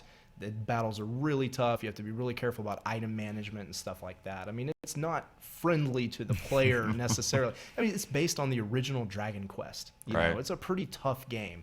But if you like Earthbound, I think you're going to like it. I was really impressed by what I saw. And I've played Mother 3 too, and I think that's next on the hit list. They've got to bring that out. Yep. Now that's going to have to be a matter of time. They don't necessarily have a translation just sitting around for that one like they did with Mother 1. Mm-hmm. But Mother 3 is a great game, totally worth bringing over, and I think the interest is there. They should do right by those fans, and I think they're probably just testing the water right now for it. Good. Yeah. Chad, if you have any more questions for Nintendo before they get out of here. Nintendo World Report. Not actually Nintendo. Right, my bad. We've gotten that a lot. It's kind of weird. Yeah, no kidding. They will just read the first word and be like, "Oh, you're with Nintendo." I'm like, "No." Except sometimes I say yes when it's when it's to my advantage. Yes. Yeah. Yeah, no, I had a lot of people back in the day that thought I wrote for Nintendo. Like, no. All right. So I got some more questions. All right, you guys all played Star Fox? Yeah. All A right. lot, yes.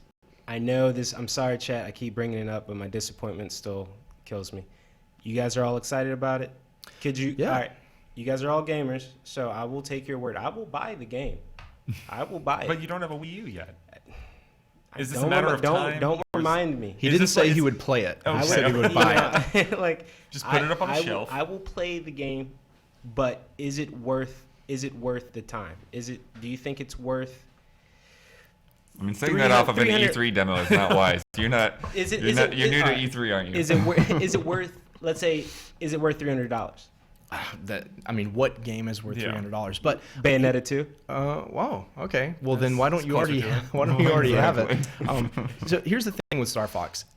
This is, I believe, Nintendo's at least partially developing this game internally, which would be the first time for Star Fox since the 90s. From my understanding, Platinum's basically just doing like the art assets for it or something like that. And that's the other good thing is the part that Nintendo's not doing themselves, Platinum Games is doing, and I have a lot of faith in those guys to pull it off too. Of course, they made Bayonetta 2. I mean, they make a lot of great games. There's been a long string of bad Star Fox games, or just Star Fox games that are so far off of what we loved about the series in the first place, and I understand all the skepticism about it. But from what I played at E3, I think this is a new Star Fox game that plays like you would want a Star Fox game to be. Now, the controls are confusing at first, very complicated. It's hard to coordinate all the different, because you're using both sticks and a lot of buttons and motion control at the same time, and sometimes you also have to change and look at a different screen. I mean, it's kind of intense when you're playing Star Fox. Wonderful. But it controls really well. It's a deep, complicated game. You can transform anytime you want to, and that totally changes how the game plays. And that first level is at least 15 minutes long. It's a pretty long level. Which is like half of the original game's length. So to me, they're kind of building it up to be, it's going to be a big, meaty, single-player adventure with a lot of replay value because you can select different vehicles, you can use the transformations differently. You can select different vehicles? Yeah. I mean, not transformation in different vehicles. Well, I think some of, at least I need to go back and watch all the Treehouse Live footage to make sure I have this right. But I believe that through each stage you'll be able to pick a different vehicle. Like for some it might not work out, but you'll be able to, take the Landmaster into a level, and then you can transform, and then it's like that kind of like hover tank thing. A bigger tank. Yeah. Okay. There's a drone also that's just like, it's like a helicopter. You can send it in any direction, like really fine movement. You can imagine the kind of 3D environments where you might have to be flying around lasers and barriers and like go into all the nooks and crannies and the things that you could never do in the R-Wing, because it's just that thing's a space jet. It just goes super fast, straight forward all the time, So to me, it looks like there's a lot of variety, but they're not doing the things that they've done so horribly in the past. It's like put you on foot and make you run around as a character and be, shooting things way up in the air and, jumping with bad controls and stuff. I mean, to me, this seems like redemption for Star Fox, and that's why I'm excited for it. All right. You say the same thing too, right, Blood? You played it, right? Yeah, I mean, it plays to me like Star Fox 64. It's just you have to get your hands around like where all the buttons got moved. Did you have some trouble with that too, with the aiming and everything? I actually didn't have much trouble with the aiming, but it was like, okay, just finding like, where's the boost, where's the barrel roll, all that kind of thing. Yeah. They put a lot of stuff on the second joystick, which they've never had in the past for Star Fox. And it makes a lot of sense. It's intuitive. Like once you know it's there, it's just if you played Star Fox 64 30, 40 times, it's another story. The second time I played the demo, it really clicked, and I felt like I was in control. I could do whatever I wanted to do, and I was playing Star Fox, and that's really all I wanted. Only disappointment I have with Star Fox is that they aren't rendering those characters in the puppet style, which they teased. I mean, why do all the puppet stuff in your digital event if the characters in the game don't look like that? And that's what they should look like. It'd be great. I mean, if it's based on Thunderbirds, do it like Thunderbirds. That would be so cool. And that's kind of the little extra bit of style that game really needs, I think. Good. All right, you guys can have. I'm 60-40. 60-40 right now, okay? I'm 60% against getting it, 40%, but hey, I was at probably this morning, since I've talked about it all day, I was probably at like 10%. So, what can slowly I but say? surely. Yeah, slowly but surely. I'll probably be rolling into Star Fox here. I had a question. Did you guys, either of you, get to check out For Honor? No, I don't even know what that is. Oh, really? For Honor? But it's For Honor. No, I don't It's know. from Ubisoft. It's okay. It's a multiplayer like Is that the sword one- combat game, but it's by the guy that did the Red Steel games. 2, yeah, Jason Vandenberg. Oh, okay. Yeah, so it's really really cool. Like I got to check it out today. Huber and Brad got to check it out. It's great because it's like you have to like move your position of your sword to block cool. and attack and. You playing with a gamepad, just a regular controller? Yeah, I liked a lot of what they did with Red Steel 2. So if that guy's making something similar to that, I'm gonna have to pay attention. Yeah. Red Steel 2, huge improvement over the first one. Yep, definitely. Yeah. We've got 4 minutes till our next segment here. I would like to say thank you guys for answering all of our questions. Of course. Chat, if you have any more questions before we leave, please send them our way. But as far as, did you guys get to play any other games from Nintendo? What's a Fatal Frame? Did you play? Fatal Frame on the floor. Not at the show. Was there a trailer? There was a trailer. There was a trailer. I saw one play in the background there, so yes, there was. Okay. Yeah, but not playable. Xenoblade not playable. It was really sad. They just have random TVs that game's out in with Japan. Xenoblade just playing on it, but you can't actually play it. That game's finished. It's out in Japan right now. My friends are playing the retail game and like getting close to the end of it. Why don't you have an E3 demo? I don't get it. Why isn't that here for people to try? Is the translation probably not all the way through? I mean, that's probably what's holding it up a little bit. It. This was actually the trailer that they showed during the digital event was the first time we've seen a Xenoblade gameplay with localized text in it at all. Yeah, but that game is going to be awesome. Yep. Yeah. I'm so Coming pumped this for that December. game. All right, before you get out, what game do you want to see on the console, on the next Wii U or the NX? What do you want to see? If they're gonna bring one back, what do you want to see? I want a legit 2D Metroid. Ooh, like 2D. That's before this E3.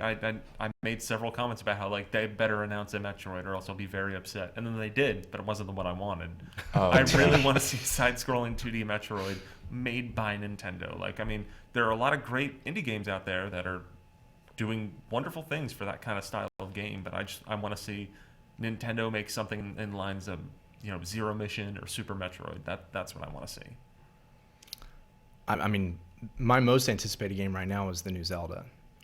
But I guess that's probably it. Well, I'll say it's going to come out on both systems, by the way. I think you're right. Yeah, I think it's going to be another Twilight Princess situation. Yeah. I think it will come out on Wii U, and if you want to play that on Wii U, you're going to be fine. But I think it'll probably also be a launch title for NX. Right. Yeah, and I think for a lot of the same reasons, it's like you can't invest that much money into a game and then yeah, nobody's gonna buy it. Well, people will buy it, but maybe just not enough for how long it's taken to make it and how expensive. I mean, that's going to be a massive game. Do you think they got voice acting in it yet? They gotta. I mean, that's behind the times. I don't know. Yeah. Well, as we said earlier, 5 years behind. They got it because it'll look completely ridiculous if they don't. I mean, again, playing through Twilight Princess again recently. It's completely ridiculous there. It's insane how much text is in that game and how they're trying to tell a story. They've got characters and they're doing facial expressions. They're trying to build relationships with these characters and they don't talk. Even if it's just everyone but Link talking, that's fine. Yes. That's fine. Okay. But you don't have to give Link a voice. No. Yeah. He for could just sure. be like, hi, yeah. Yeah. That's perfectly fine. But if you're going to have other people in this world, then they've got to talk.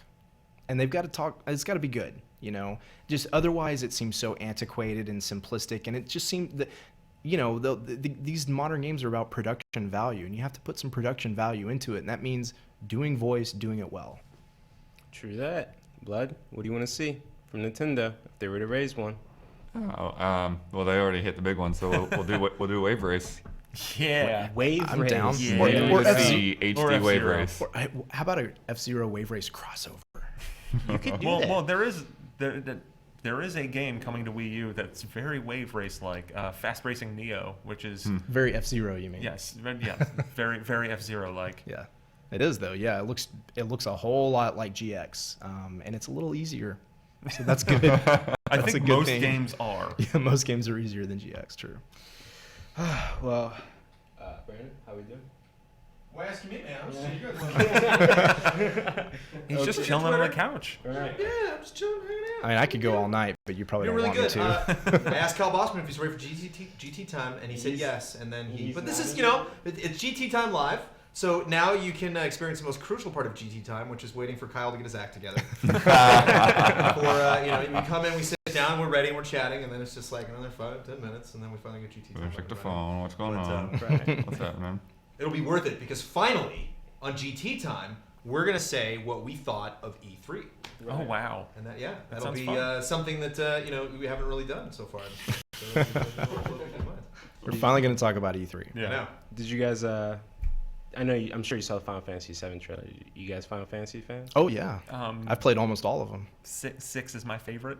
So. Oh, there we go. Brandon right there said the same thing earlier. 6 is his favorite. And that's like I wish it was just a remake of 6, but I understand seven's got the cachet. Yeah. And I'm curious to see how they do that. Yeah. Like I don't know if it's like I've played through 7. Kind of like I think back in the 90s I really enjoyed 7. Today, But I really want to see what they do with this. Speaking of games that need voice acting, Final Fantasy VII remake. That's going to be interesting. It's going to be a lot of voices. A whole lot. That's probably one of the things that's kept them from doing it so far, I think. Yeah.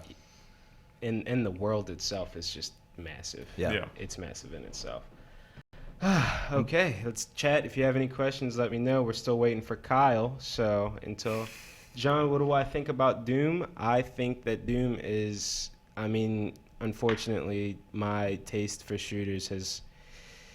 it's dribbled down a little bit. I like Doom. I love the way it looks, but I probably really won't play it that much just because everything I saw in Doom, they were in the very beginning of the level, and then it looked like you got to the very end of the game, and you're still fighting the same enemies. So to me, that makes me think that there's no real enemy variety that much. It's just fun. Yeah, I don't want to fight the same. I don't know. All I can go by is just the demo, so don't crucify me, but that's just how I feel. When are we getting a new Rave Race? Probably not going to happen. We can dream. We can dream. I wouldn't say, I think it's possible. Nintendo releases a lot of racing games. They kind of jump from, franchise to franchise. They did Excite Bike a lot for a while. Mm-hmm. I think they did F-Zero for a while. I think they'll probably jump back to Wave Race at some point. Oh, Wave Race is a classic. It's one of those kinds of games that, like how it's just like F-Zero. F-Zero didn't get a game for how long? What, 10 years probably? It's been more than 10 years since the last F-Zero game. Yeah. Wow. But it hasn't. Yeah, that wasn't a big gap between them, really. I'm pretty sure that the last F-Zero game was Japan only, and I think GP Legend. No, what was it, Climax or something? And I think Blood, you reviewed it for Climax came before GP okay, Legend. Okay. Yeah, GP Legend was. I think the last either way, one. I think you might have reviewed that for Nintendo World Report. So anybody who wants to see that. Actually, Dan named a Nintendo World Report. All right. Yeah. Somebody asked me if I would rather have a new Bayonetta game or new Devil May Cry from Platinum Games. Theoretically, obviously, I don't know. That's hard. I like Bayonetta too. From last I heard, Devil May Cry is probably not going to get another game because of the sales from DMC. And their Capcom, as stupid as it sounds, is judging the sales of the remake to make another sequel. They're like, oh, well, if this sells good, then I guess we'll make another one. Yeah. So... Especially with a game that came out, like a year and a half before that remake came out. Another in a long line of bizarre decisions by Capcom. Yeah.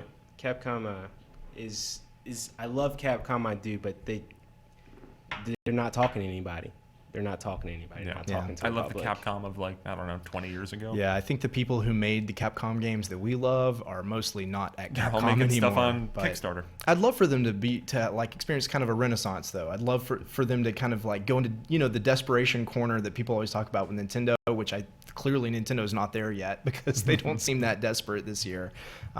They just seem like they're coasting until the next big thing is ready. But Capcom, I feel like, is definitely on a downward trend, but maybe they get to a point where they're like, okay, we got to pull ourselves together and we got to make our Final Fantasy or whatever it is and really just kind of come out punching and blow everybody away. And it could happen. Yeah. They still haven't announced Dragon's Dogma Online for the West yet. Oh, yeah, I forgot about that. Yep. Yeah.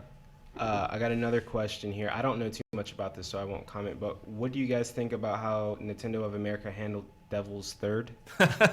or they didn't. Yeah, that's it's kind of funny because the leading up to E3, out of nowhere there was just a weird trailer with Itagaki, he might have been a terrorist, I'm not sure. But it announced the release date for Devil's Third in Japan. Mm-hmm. The next day, Europe and Australia also announced release dates for Devil's Third in their respective regions, all coming out in August. Nothing out of Nintendo of America. digital event rolls around, nothing out of Nintendo of America. Neil, E3 is not the time to announce games. We even That's right. We even asked people in Nintendo of America, being like, "What's up with Devil's Third?" And they're like, "Oh, we're not commenting on that game." I'm like, "It's literally coming out everywhere else in like 6 weeks." And I have no idea what's going on. It's probably going to be another situation like logistics, like Disaster Day of Crisis, where it just never shows up in America. Oh my gosh! But they got 18 new amiibos coming, so please look forward to Please it. understand. But you can't touch the Yoshi. Yes. I did touch him. Oh, they wouldn't let me hold the Yoshi, but I got to touch him. Right, and right. He's soft. Yeah. Like you'd expect. Mm-hmm. Those get dirty pretty fast. Yeah. Let anybody touch those. Did you guys get to go see the puppets? The puppets yes. are awesome. Yes. Oh, I didn't know about We that. conned our way up to see the puppets. Oh, puppets are gonna be in man-ups? Yeah, there's puppets in man. Yeah. They're pretty great. We were trying to do a fake interview with the puppets, but they wouldn't let us. Oh, Kyle showed up. They were very talkative. Are we ready, Kyle? Oh yeah, I'm ready to go. Oh! Kyle is ready. Everybody, Kyle's ready.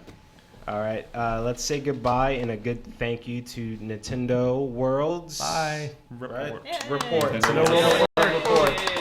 Thank you guys. Thank you very much for having us. We had so much fun. All right. I'm getting off the stage for the first time today. Thank you. Wow, that's endurance. Hey, you can get another chair. Hold on. Get my shakes on. Thank you, sir.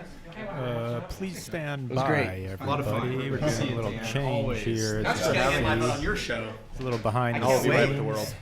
You can enjoy this. Enjoy this behind the snes look. GT. Yeah, I think so. I don't know if we have. I've actually. This works out well because I've been watching a lot more GameTrailers. This is a behind the scenes look at the changeover. Do that thing. Get up on that desk. Oh, yeah, hi, everybody. At least it's Are coming. these mics on? No, they're not. Okay. Not on? No. Had to turn that off. You ready, Kyle? Get up on yeah, I that can hear myself. desk. You gotta get up on that desk. Brad No, said to actually. me, he was like, "Is that a fanny pack?" And I said, "Hands free at E3." That's the way to do it. Oh, it's a long Well, it was funny because I got to an appointment early, hoping to like get in there and get it over with and just keep going. Yeah. And they're like, "Oh no, we can't. You know, we got this thing set up this way, whatever." Ooh, I see what you did there. Look at that. That's not me. That's a fan. Oh, Don't we have But- creative fans? oh man, we got the best friends. So cool. But Sorry, it- go on, Blower. So yeah, so anyways, it was like, oh, I got my lunch in my bag, so I just sit down right there in front of their room and ate my sandwich, and that was it. Lunch was taken care of. By the way, are we live right now, Don? Oh yeah, Okay. we're live, baby. So, We're live. hello everybody. You're now watching basically how we set up for GT Time, which is Game Trailers weekly podcast. we don't have to do, for next week. Yeah. Okay. Do you know what the bet is? No. All right. So I'll warn you ahead of time what the bet is. How many names? This is a funny one. How many names will appear in the opening credits for Batman Arkham Knight? Oh, and Origins did have opening credits. I can't remember if the other ones did. Yeah, absolutely. Oh man. They're always so cool, the opening credits. So go ahead and write How down many names. words? How many names? How many names? Yeah. So a name. So first name, last name, like Yep. a whole, just like an That's a entry in the person's credits. Unit. Yes. In the opening credits. Yep. And so yeah, normally we always write down the bets ahead of time so that we can all reveal them without adjusting them as we go. Adds to the drama. Blood, how are you doing, man? Doing good. You missed my stories, but whatever. Yeah. I missed your stories. Are you mad I missed your stories? No, I mean we'll talk about them again whenever. mad. Yeah. But no, some really cool, crazy VR stuff. Like it just, I don't even know, man. GR. VR. Oh, No. VR. Yeah. Get up on that desk. You gotta get up on that The desk. fact that Lucky Palmer is doing those demos himself is just He it's is? weird. It's like I said, it's like being in some mad that scientist toy box. Toy box? Exactly. Blood, did you do research on this one? No. Oh, I How love the could idea. how could I have done research? None of us have done research on this one. I like that. Okay. Ooh, good. Okay, I got it. never seen him do that before. You know, Kyle's trademark thing where he goes, get. Oh, I can kind of see chat. Okay, this will be a little Put the difficult. chat here Don't for break me. your cable. I kind of just brought my laptop so that way if we want to fact check anything, we can quickly. Oh, no, do that's that. perfect because we need to monitor chat for a bet for this week. Okay. And also we Oh, need yeah. to, well, you're the one who started this conversation. It's going to be live from chat. We're going to Ooh. just pull from chat for that. So definitely way to do this. interactive. Okay. So everybody who said you're the one who started this conversation from last year's GT Time, they're screwed. What do you mean by that? People, I'm assuming, in the comments of the last episode of GT Time said, well, you're the one who started this conversation. yeah. What about this topic? Honestly, it was And only those one. are just lost to the wind. Yeah. Well, a lot of them do get lost to the wind. I'm sorry if you submitted anything. Let me test this. Let me see if we got the music going. Cool. That's going to work. Okay, how's everybody feeling? Awesome. At least how you feeling? Good. Kyle, this is another thing, too. Kyle asks this every time. He wants to make sure everybody's feeling good. You're right. Just feel the room before we get started. Oh, yeah. A little behind the scenes on GT Time. Yeah. E3 number 14 is over. This was number 14. Yeah. Kyle, you're For seeming a me. little fast and loose tonight. 14 blood right there. 14, boom. I've never felt more confident in my ability to stretch than after these past 4 days. Yeah. Like having nothing and just making videos out of nothing. Smite didn't show up. Whoa. So They smoted yeah, we got us. smoted. What a so yeah, bunch definitely of had to cover for an hour. But That's a strange thing to not show up. They're usually really, but just really eager to get involved. Just the wonderful power of E3. There's so much to talk about. Still so much to talk about because we're doing a GT Time on it. I was thinking E3 about wrap that. up. I was thinking about basically like CNN, like live news, and how much they just have to like recycle what they talk about all day. During E3, there's enough new stuff to talk about to like not reiterate yourself throughout the day, which is so weird and cool. Yeah. But yeah, because usually they're just trying to put the same spin on the same news. Yeah. A billion times, or it's like well, let's reach out to the third grade teacher of this person. Yeah. Right. Well, Any you know drawing what? straws. We kind of did that. We were talking to like basically our third grade teachers. Yeah. Today. I mean, no offense, but John being on the stage is kind of an unexpected thing that probably shouldn't have happened. No way. He's I think awesome. He's cool. Yeah, Well, no, the he's best. cool, but I'm saying just like from a production standpoint, like that wasn't his role to like suddenly jump on our stage. Yeah, John was hired to be behind the scenes. Yeah. But he came super clutch with helping me out earlier today, as did Don. Let's see some Don cam. Don's the best. But we can't hear you, Don. Not there. There. Nice. So Don, are you cool with being the Ian for this week's GT Time? I'm all in. Okay. Let's do this. All right. This means you might have to be judged in case it comes down to that. Okay. Those are heavy responsibilities. Yeah. And because I'm using my phone for music, I'm actually going to have to look at the clock to see how far we're going. We're already 14 minutes behind schedule. I hope not to keep it that way. So shall we start? You all good? Uh-huh. Cool. All right, let's go. And now, officially, everyone, we're beginning GT Time. You'll hear the music start. We're not going to speak for the first... Okay, I'll just go.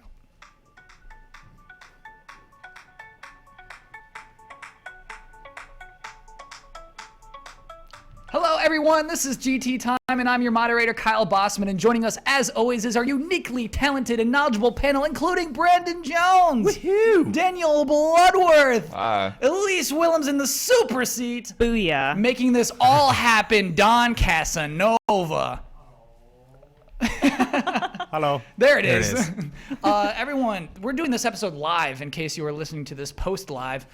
We are streaming this episode. We got our chat over there on the computadora. So you might notice a little extra energy from us because or lack of in some cases. Yes, it is E3. Oh my gosh. It was E3. It's I'm over. still feeling it. We're No, done. it's not over We're yet. wrapped. It's not over till this is done. The show floor is over. The show floor is closed. If you want to get into the convention center to check out E3. Oculus did not care. I mean, I was in a meeting room, but like they were still doing appointments after me, and I left it like after 5:30. Bless them. Must be nice. Must be nice. Elise, you were in the super seat this week, officially. So we have a question for you.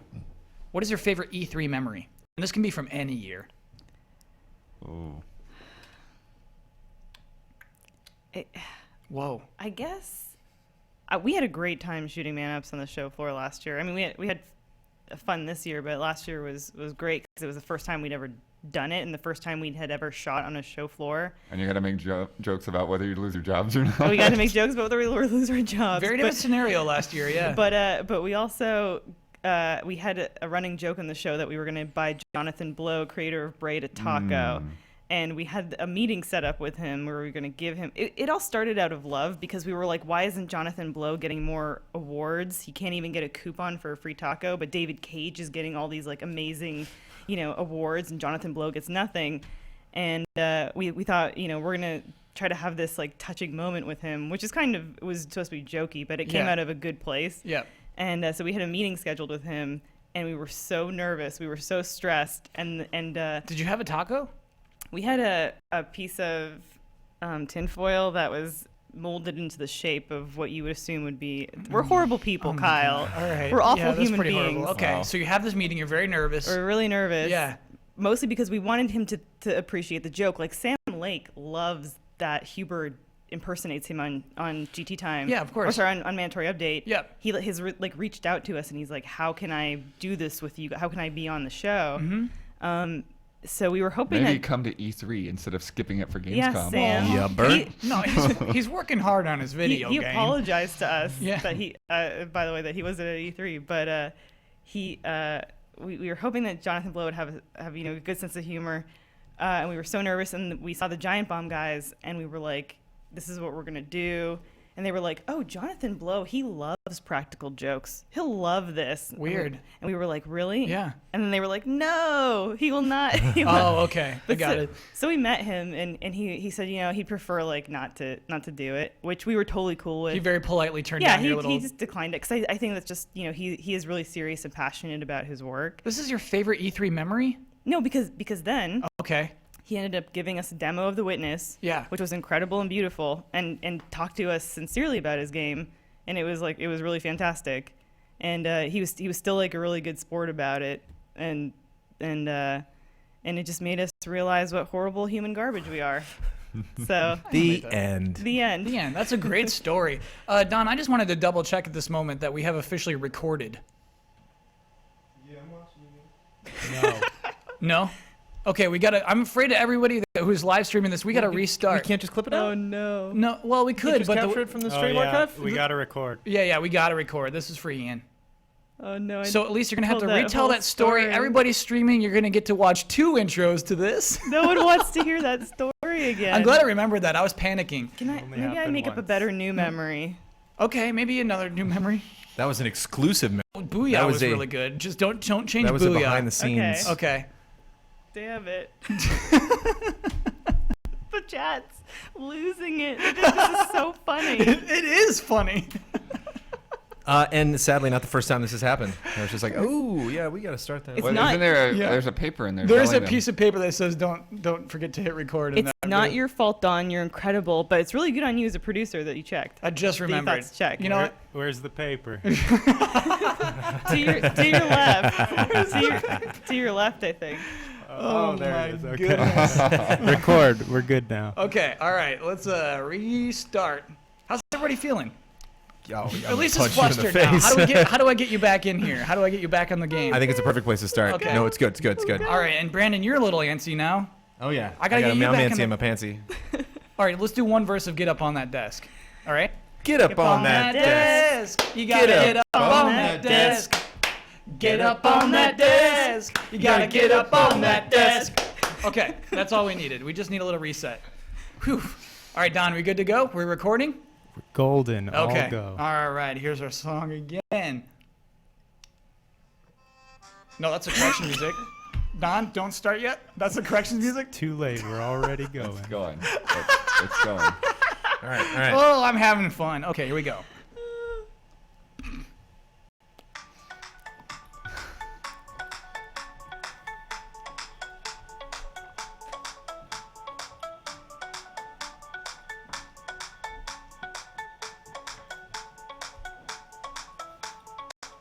Hello, everyone. This is GT Time, and I'm your moderator, Kyle Bossman. And joining us, as always, is our uniquely talented and knowledgeable panel, including Brandon Jones. I have deja vu. Daniel Bloodworth. Hello. In the Super Seat the this week, Elise Willems. Booyah. And making this all happen, Don Casanova. Hello, world. Oh my goodness, we're doing this live. If you are just listening to this as a recording, you should know that we have streamed this episode live, which would explain the audio quality of the music and also like our certain E3 energy.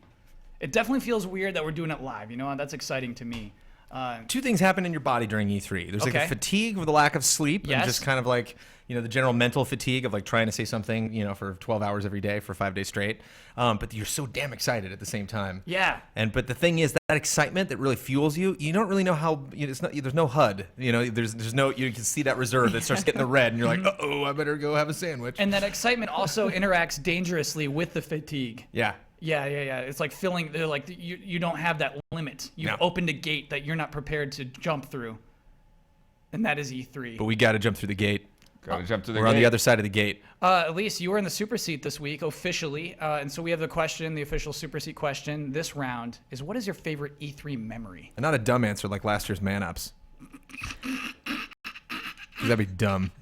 How dare you? Wow. How dare you? Probably it would have to be this E3. This is really fun. Is that a cop out or is that real? Do you really feel That's that way? That's a cop out. Oh, okay. No, last year meeting Jonathan Blow, not giving him a free taco, but instead getting a really beautiful demo of his game, The Witness. Favorite moment. Was that demo of The Witness better than the demo from this year? Whoa! That was uncalled for. To throw it at the birds. Didn't he like lose all his money and you're making fun of him for this? I'm not making fun of him for that. I'm just I don't know the bringing story. up Throw it at a bird. I'm all goofy now. I'm super silly because I'm so tired. We're so tired. E3's so good. No, but like us getting to like talk about Waluigi Sneak and Peek. The game that you made up as much Sneak as and we Love. have. Sneak and Love. Sneak and Love. Sneak and Peek's a sequel. Sneak and Peek is a little gross. We collaborated. I wish you wouldn't always say I made it up. We collaborated on this. Yeah, but the core concept was yours. A stealth romance starring Waluigi. So I'll take created by, you can have like an EP credit. Thanks, Kyle. All right. Can I do the voice of Waluigi? Let's audition you. We should all audition maybe for Waluigi and Sneak and Love. Okay, cool. Or Waluigi. Okay. And now Bloodworth, please slate for Waluigi. Waluigi. That's better. Wow, that was very good. Brandon Jones. Waluigi. Okay, this is Kyle Bossman as Waluigi. Waluigi. And Don? And Judge Don Casanova. No. Oh, yeah, he's the judge. I'm Waluigi. I think Don's a clear winner. I think we can move on from that one. Of course. I mean, chat probably named him the winner. So, Don, you'll officially be the voice of Waluigi in our game. We should move on quickly to corrections music. Let me pull that up, I have a page full of Nintendo announcements right here. Is it bad that I want that Don-voiced Waluigi? I want that game. Sneak and Love. I want that game. Absolutely. You can keep your Star Fox. I want that game. I brought it up for Way to Nintendo just to like, hey, this is how easy it could be to make a new cool game. Don't do a Mario. It'd be so rad if you like actually printed out the box art that we got for that and like put it in a Nintendo case and then just like dropped it on the show floor like in the Nintendo booth and then somebody like, what? Especially like behind closed doors. If you got like to where the puppets were and you just kind of like put it on the table there. Oh my gosh! And then somebody tweets that photo. Oh yeah. We need to accept Reggie. So I think it's started. His idea. It's definitely already started. I like that he thinks it's his idea. Yeah. So he comes into work on Monday and is just like, hey everybody, how about we do this? Yeah. He has to think it's his idea. That's the only way it'll happen. He needs a game. Sometimes I think about interviewing Reggie. My first question for Reggie is, what was the first time at Nintendo where you felt like you had a good idea? Like it's a Super Seat question. Yeah. Yeah. Oh, you're right. It is basically a Super Seat question. Yeah. Let's move on to corrections. Begin corrections music, Kyle. This seems like a different edition of it. I like this. Here's our corrections from last week. It was confirmed recently that online players can't attack your mother base in Metal Gear Solid 5, but they can affect your forward operations base, 2 different bases to customize in Phantom Pain, so you won't need to play the game offline. Cool. And maybe the microtransactions have more to do with that base than the one in the single-player game. Who knows? We don't know still. George Washington was not the captain of the USS Constitution. He merely named it the USS Constitution. The cord used for the PS4, Xbox One, and most Android smartphones is micro USB, not mini. Yeah, it's easy to get mixed up. And also, we got a lot of corrections about what Bloodworth said about saves on the Xbox One. Let's just say Bloodworth was wrong about this one. It was an update, I'm sure. And I'm sure I probably read that update and was like, oh, cool, they updated that, and then forgot about it, as most updates go. And correction music.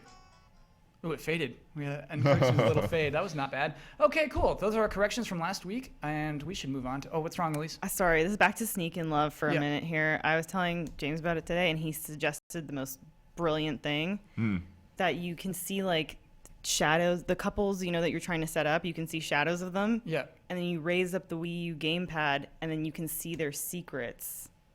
Like, so it's their almost, secret desires. Yeah, it's almost like you can see behind a curtain. Yeah, I'm okay with that, but I think we have to work for their secrets a little more than that. Do you know what I mean? Oh, no, I know exactly what you mean.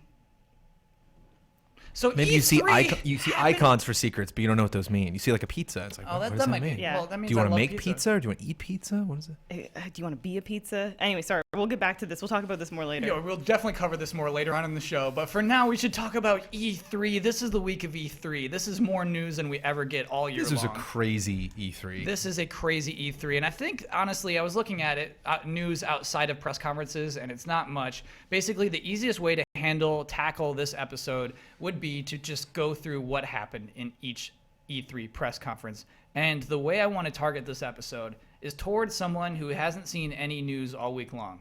Do you know what I mean? And so I don't want to just be like, oh, it was crazy when that thing happened. Yeah, when that happened, okay, let's move on. I want to describe what happened. I want to go through the things that occurred this week. Do we block out 3 hours for GC time? No. We're still going to do it in an hour. We're going to do 8 press conferences in 1 hour. We're going to do this. I got it. Those 8 press conferences took like 12, 13 hours. Yeah, dude, especially with PC at 3 hours. So let's get right into it. First, we had Bethesda on Sunday night. First ever Bethesda press conference. Pretty good. Yeah, very good. What made it pretty good, Blood? I think because, even though Bethesda doesn't have a ton of games to show off, they, can't do a giant montage that, rattles off 15 games or anything like that. They played to the strength of, you can actually show a lot of this, and I think that was one of the great things with Fallout 4. We had all these questions, and a lot of them were answered. You saw a lot of Fallout 4, everything from creating your character into how, the combat works and this crazy crafting system they have going on to the mobile stuff, and, and they covered a lot of that game, which, considering it's, tracking to come out this year, it makes sense to just blow it out. Todd Howard came out at the end of this presentation, the Bethesda press conference, and spent a half hour talking about just Fallout 4. They want a little bit of Fallout Shelter, but just a half hour talking about Fallout. That's crazy. You can't do that in any other press conference, and that made this press conference unique, and I thought that was very cool. I think that's one of the biggest takeaways from Bethesda, and I hope we've kind of seen a new era of the way you can possibly make effective press conferences, which is people looking at, do we want to have, because Sony was kind of like the opposite of the Bethesda press conference, but they were both really great, but Sony was just like curveballs, secret, surprise, realization, dream come true, crazy announcement, crazy version of this franchise coming back that you didn't know. Right. Whereas Bethesda was just like, these two things, you want them both, you're getting them both. We're going to do tons of material just on these two things. We got Elder Scrolls and what's the other thing? And what Dishonored. are these two things? Doom and Fallout. Yeah, so what's Doom?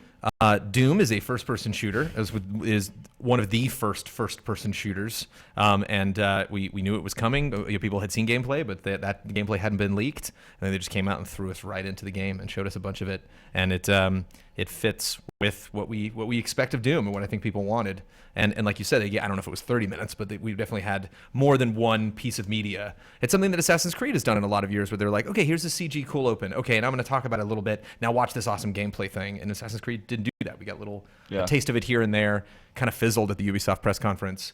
And it's just an interesting, I like studying press conferences, and now I have this new tactic of a press conference where it's like, maybe we just take all of the things off of our plate that aren't amazing, that aren't something that we can talk about for a long time, that we can't just go up there and do smoke and mirrors. We can actually give just, a ton of detail about Fallout. And it wasn't just, random off-topic stuff. It was like customization, building weapons, how your dog works, this cool new Fallout Shelter app that we made that you can download right now. It's just like every new thing, that awesome Pip-Boy. It's like everything that they announced. What is that awesome Pip-Boy? If you pre-order it, you get this plastic Pip-Boy you can put your phone in that basically operates as the Pip-Boy and connects to the game. No, that's a collector's edition. That's not a pre-order bonus. But there's also the app that you can. The app's free. You don't need that. Yeah, you can download the app and you can use it in game. And yeah, the way this app works is basically the way your Pip-Boy works in the game. Like it's your menu.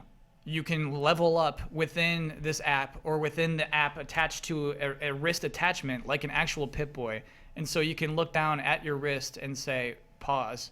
I can see the inevitable jokes now where people get duct tape and they like duct tape their iPhone onto their wrist and they're like, I got my Pip-Boy. You know. You're right. That's And that's they like get the that's app. on It's the front happening. page of Reddit. I know it is. It's coming. Should do it now. Elise, did you love anything from this press conference? But Dishonored 2, I think, was the biggest surprise. Next to the Pip-Boy and like Fallout Shelter, and so I'm definitely like intrigued and looking forward to playing as like Emily and Corvo. I thought this press conference was quality and quantity. Like we saw fewer games, but we saw a lot of them, and they looked really, really good. And this Bethesda's press conference was kind of the only one where we sort of got a game that we could play now, aside from Nintendo releasing Earthbound Beginnings. Like Fallout Shelter, say what you will, it's a mobile game, it's a tie-in, but Fallout Shelter looks pretty cool. I don't have an iOS device to play it on, but a lot of people are going nuts over it. So what is Fallout Shelter? I mean, I guess it's just you design your own. I haven't gotten to play it, but you design your own like A base Fallout Shelter, simulation, essentially. yeah. Do you remember how Todd Howard described it? No. Oh well, yeah, maybe I wrote it down. I'm sure it was some expletive. He just said he didn't want to make a boring, dumb iPhone game that just wants your money. And he said a lot of things that, Yeah. if you play a lot of games on mobile, you appreciate, where he's like, it's free to play. We have some purchase stuff in there, but it's not stupid stuff. It's stuff that's just going to make stuff move a little bit faster, but it's not, I can't remember. There was some category of something that's like typically screws you in mobile games. He's like, we're not doing that. Yeah. And honesty is a big thing that I like to seek out at press conferences and at E3 in general. And like everything that Todd Howard was saying really felt like it was genuine. He And killed that it. went a long way. He was He slaying. dropped the mic. I'm telling you, he's gaming's Michael Bay. That's what he reminds me of. Whoa. He just doesn't care, and he's like, this is what's up. And it's I don't know if you cool. know this. Michael Bay is very bad at public speaking. You remember when Bay like walked out? Was that CES or something? Wasn't there somebody who was just going to show off like a curved TV? Oh, yeah. And like then the he just teleprompter left. didn't work, and he was just like, I'm out of here. But I feel like Todd Howard, if he was in a situation like that, he'd be like, Oh, yeah, he'd just don't waste roll. Todd Howard's time. No, Todd Howard would rip off the microphone and just project to an audience. Yeah. Todd Howard's a I whole guess- different guy, I feel like. I mean, maybe they just look similar to me in the face. Maybe that's where I get it from. But I just think that they both kind of are like, they're matter of fact, and they're like, this is what it is, and this is why it's cool.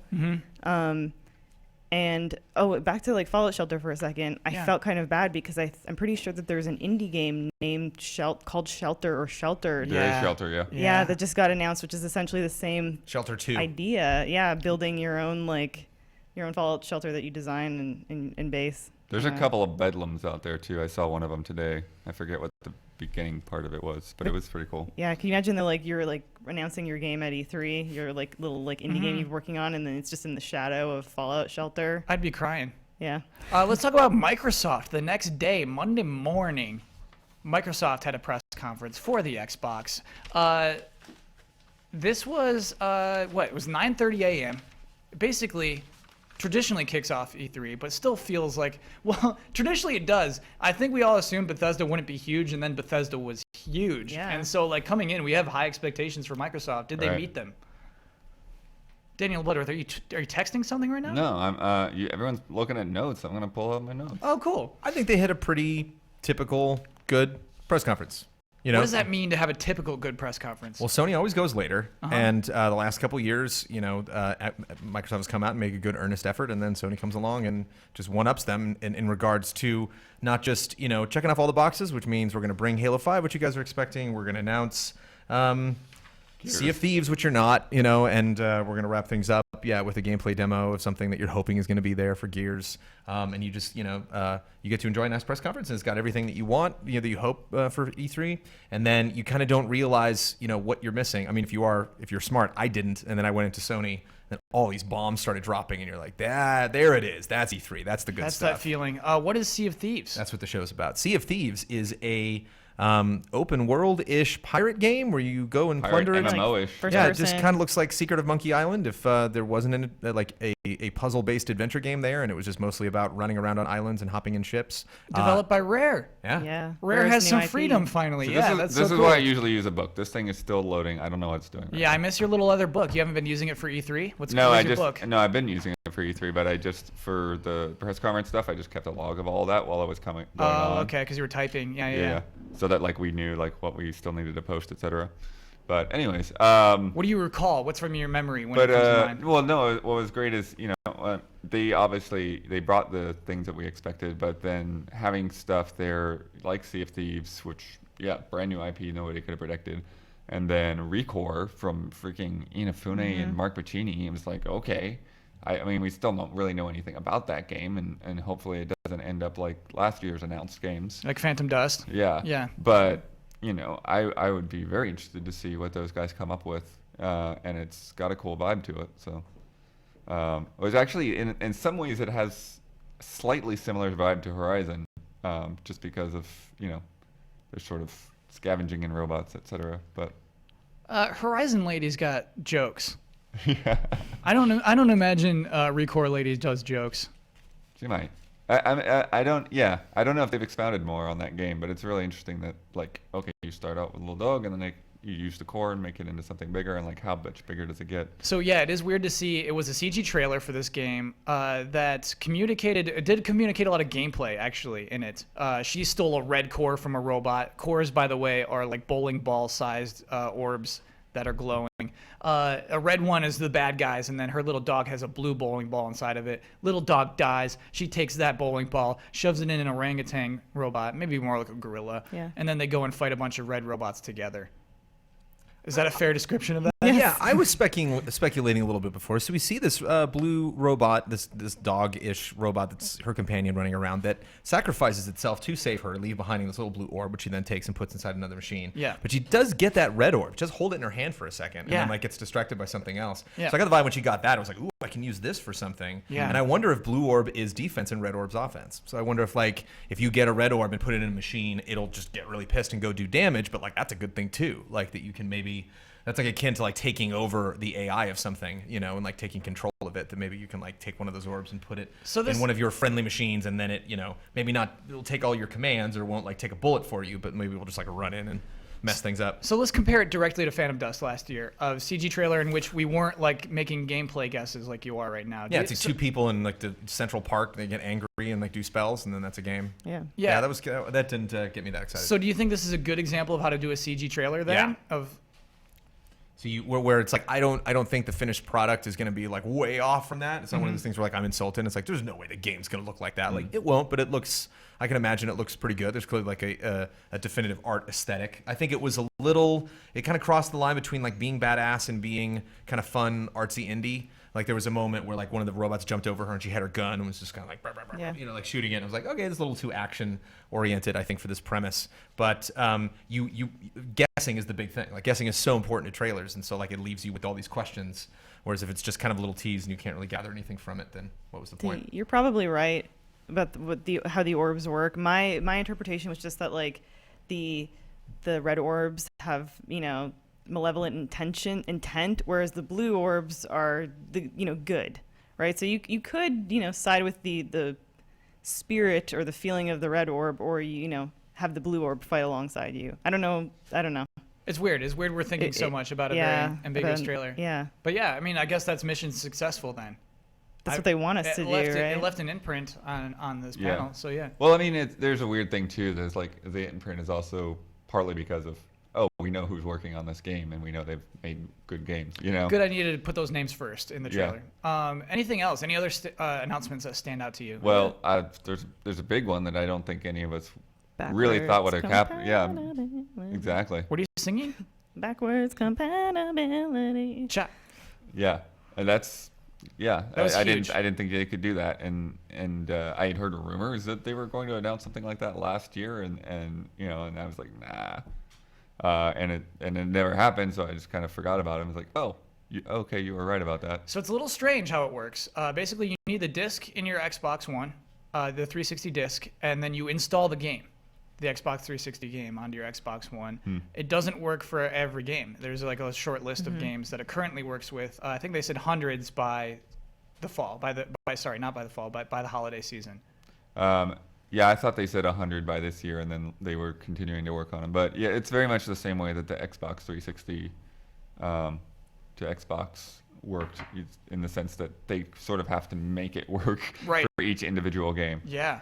And so you're gonna have to check a list, and it's like, well, this work, and before I buy the used copy off the shelf, PS3 as well, but PS3 worked less and less with old games, PS2 games. Yeah. Hopefully my old PS3 doesn't die, because I definitely use that for PS2 games. Oh yeah, well PS2s are cheap, man. Yeah, $50. It's E3. Why are we talking about PS2s? Another thing is what I feel like at this press conference, I feel like Halo 5 wasn't a big deal at this press conference, and I feel like I don't understand why they have that feeling. It was brief. Yeah, it was very brief. Yeah, compared to previous Halo outings. To really making a statement, blowing it out. And they've got a lot to show, yeah. Yeah, compared to Doom and Fallout. Like, you think Halo would be something that they'd be able to spend that much time, just like Bethesda did, on a franchise that's so important to Xbox. And it was just it was there. We were playing as Spartan Locke, but I didn't really pick out anything that was like significant about it being Spartan Locke. And I get what you mean, yeah. I also thought they were going to like elaborate more on the narrative between those two characters, and they didn't. Like, 'cause they've been pushing that whole hunt the truth thing, and we didn't get any more insight into that. Maybe they want to keep us guessing, but I think none of us were intrigued enough to keep guessing. No. But of course, I think that I think it's one of those in the interest of time kind of things, because they didn't just keep us guessing. They had a lot of stuff. We went to 3 separate Halo experience things.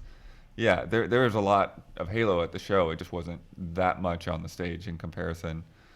Which is, again, like if we go back to comparing press conferences, like Bethesda had all of that because they had less things to show off. Before we move on, I want to talk about 3 things very quickly. The Elite controller. Yeah. This is a controller that was announced for $150. Is fully customizable. Has like bumpers on the bottom, so you don't have to actually move your thumbs off the analog sticks to do things. Yeah, I can adjust the gyro controls in Star Fox. I can adjust to like moving my head around and smashing buildings.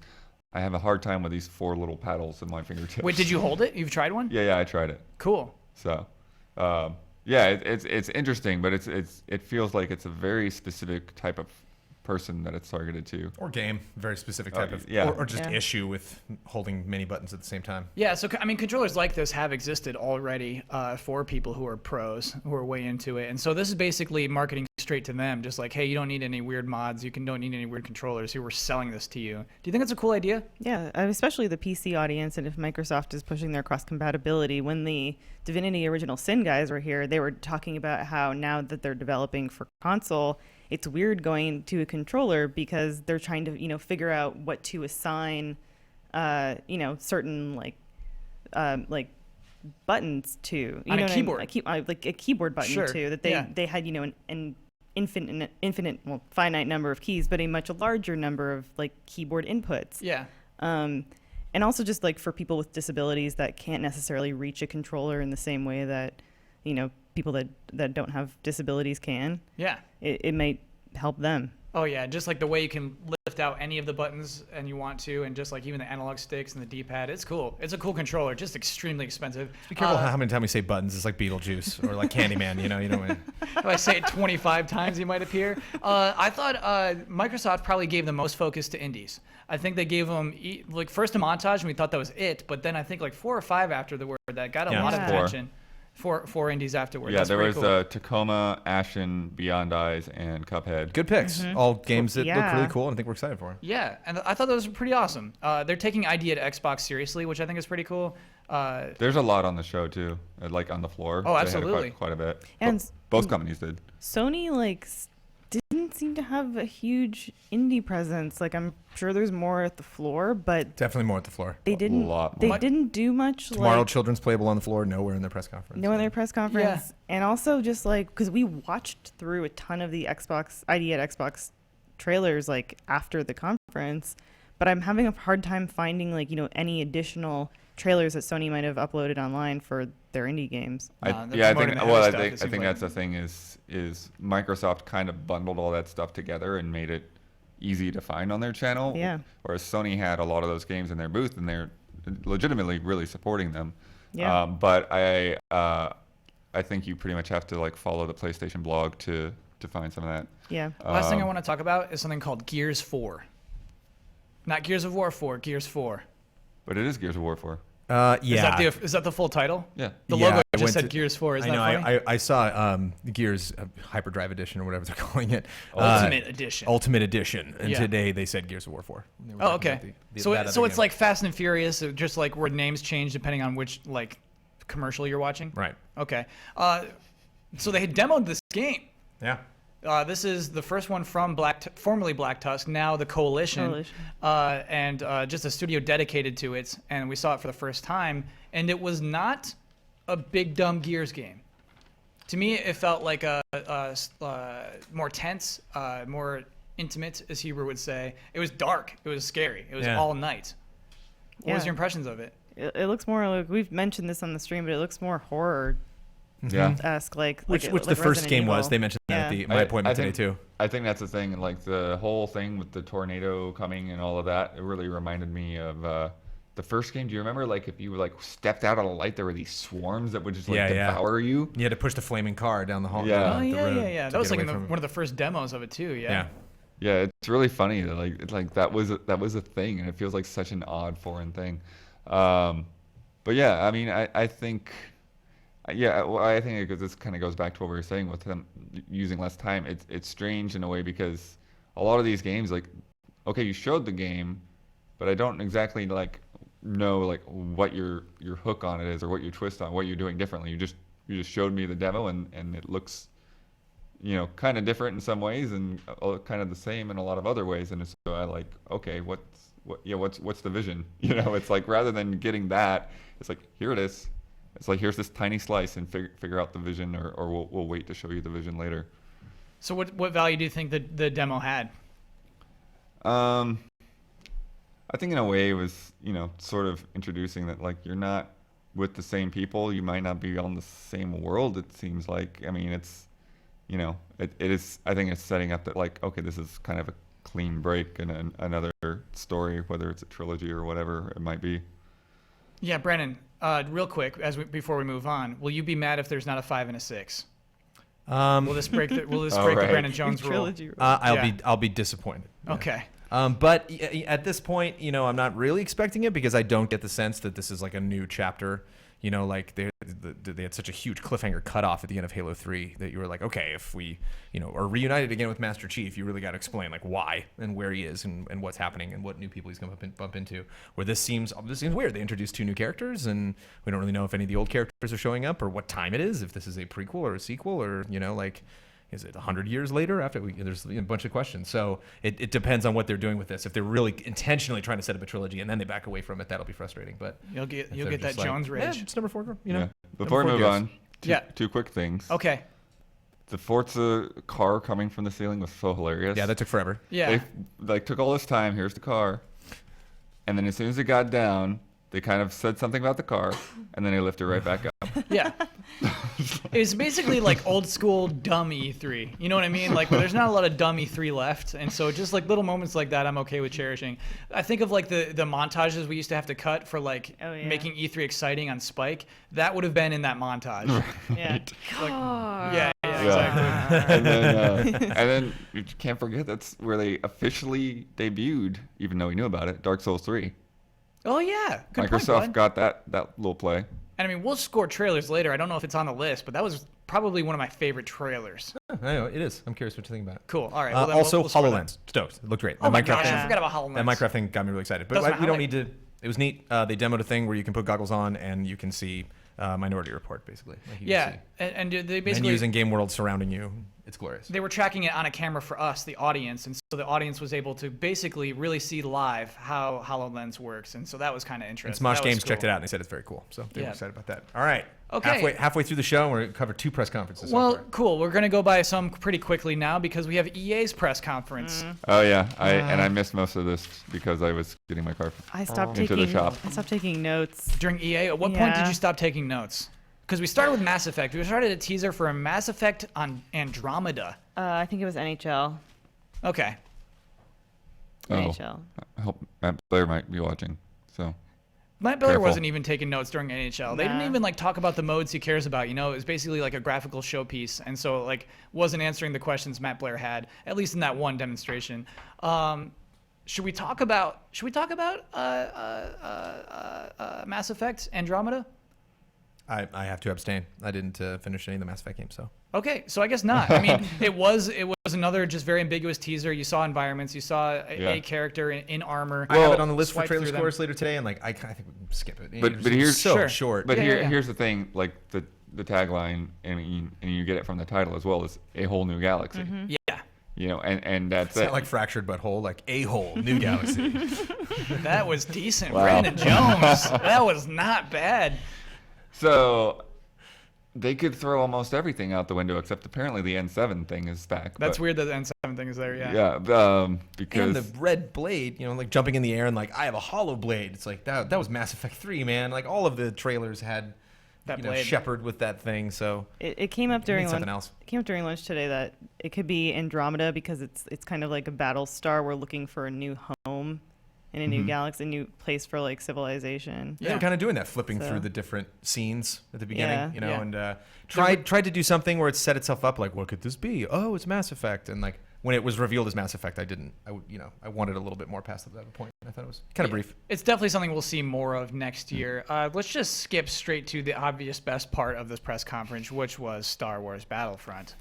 What a demo! It took a little while to get to be the best part.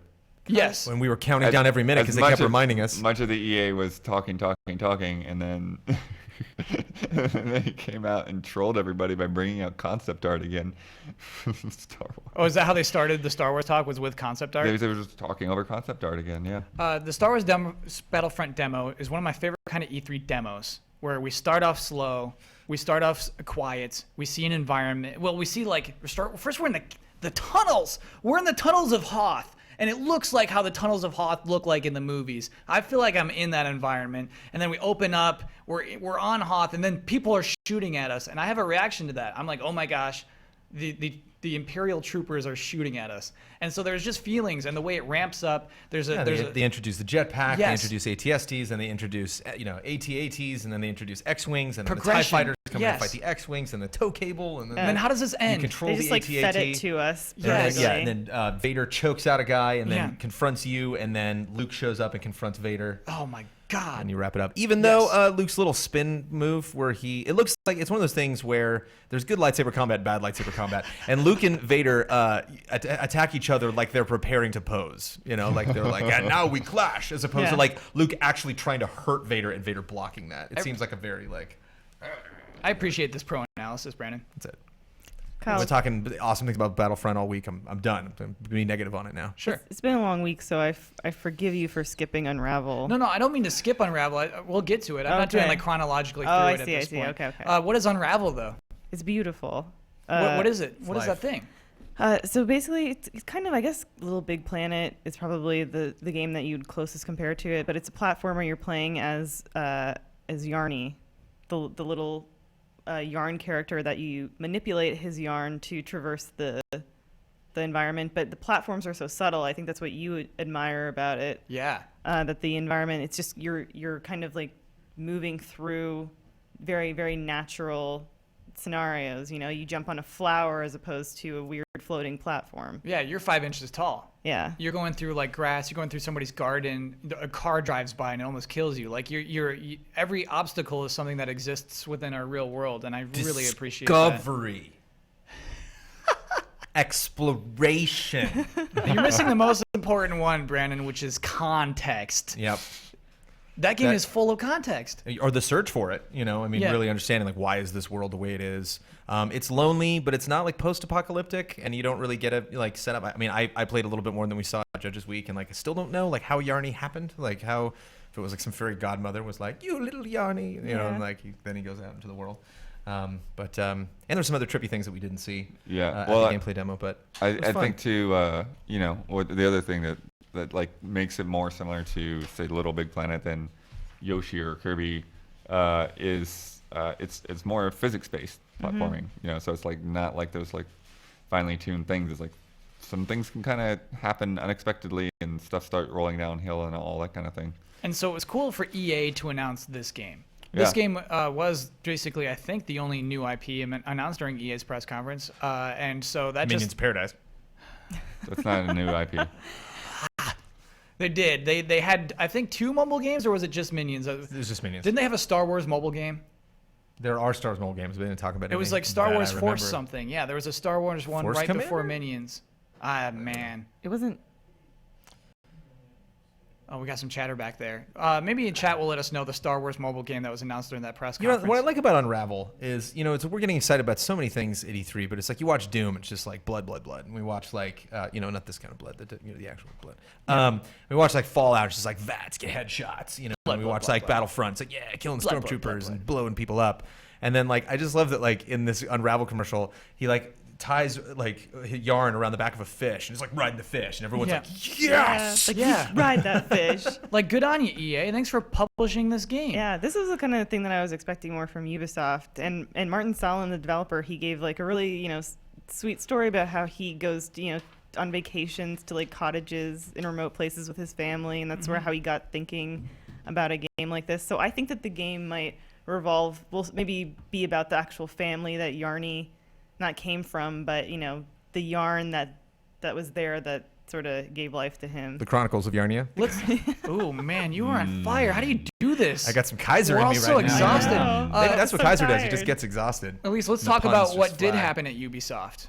So there's no cool art games at Ubisoft. There's no typical thing like Tales of Valor. What is it called? Valiant Hearts. Valiant or Hearts. Child of Light. I've been a broken record on this all week because I was really looking for a UB art. But remember, this show is engineered for people who haven't seen any of that. Yeah, and you didn't get a UB art game. Spoiler.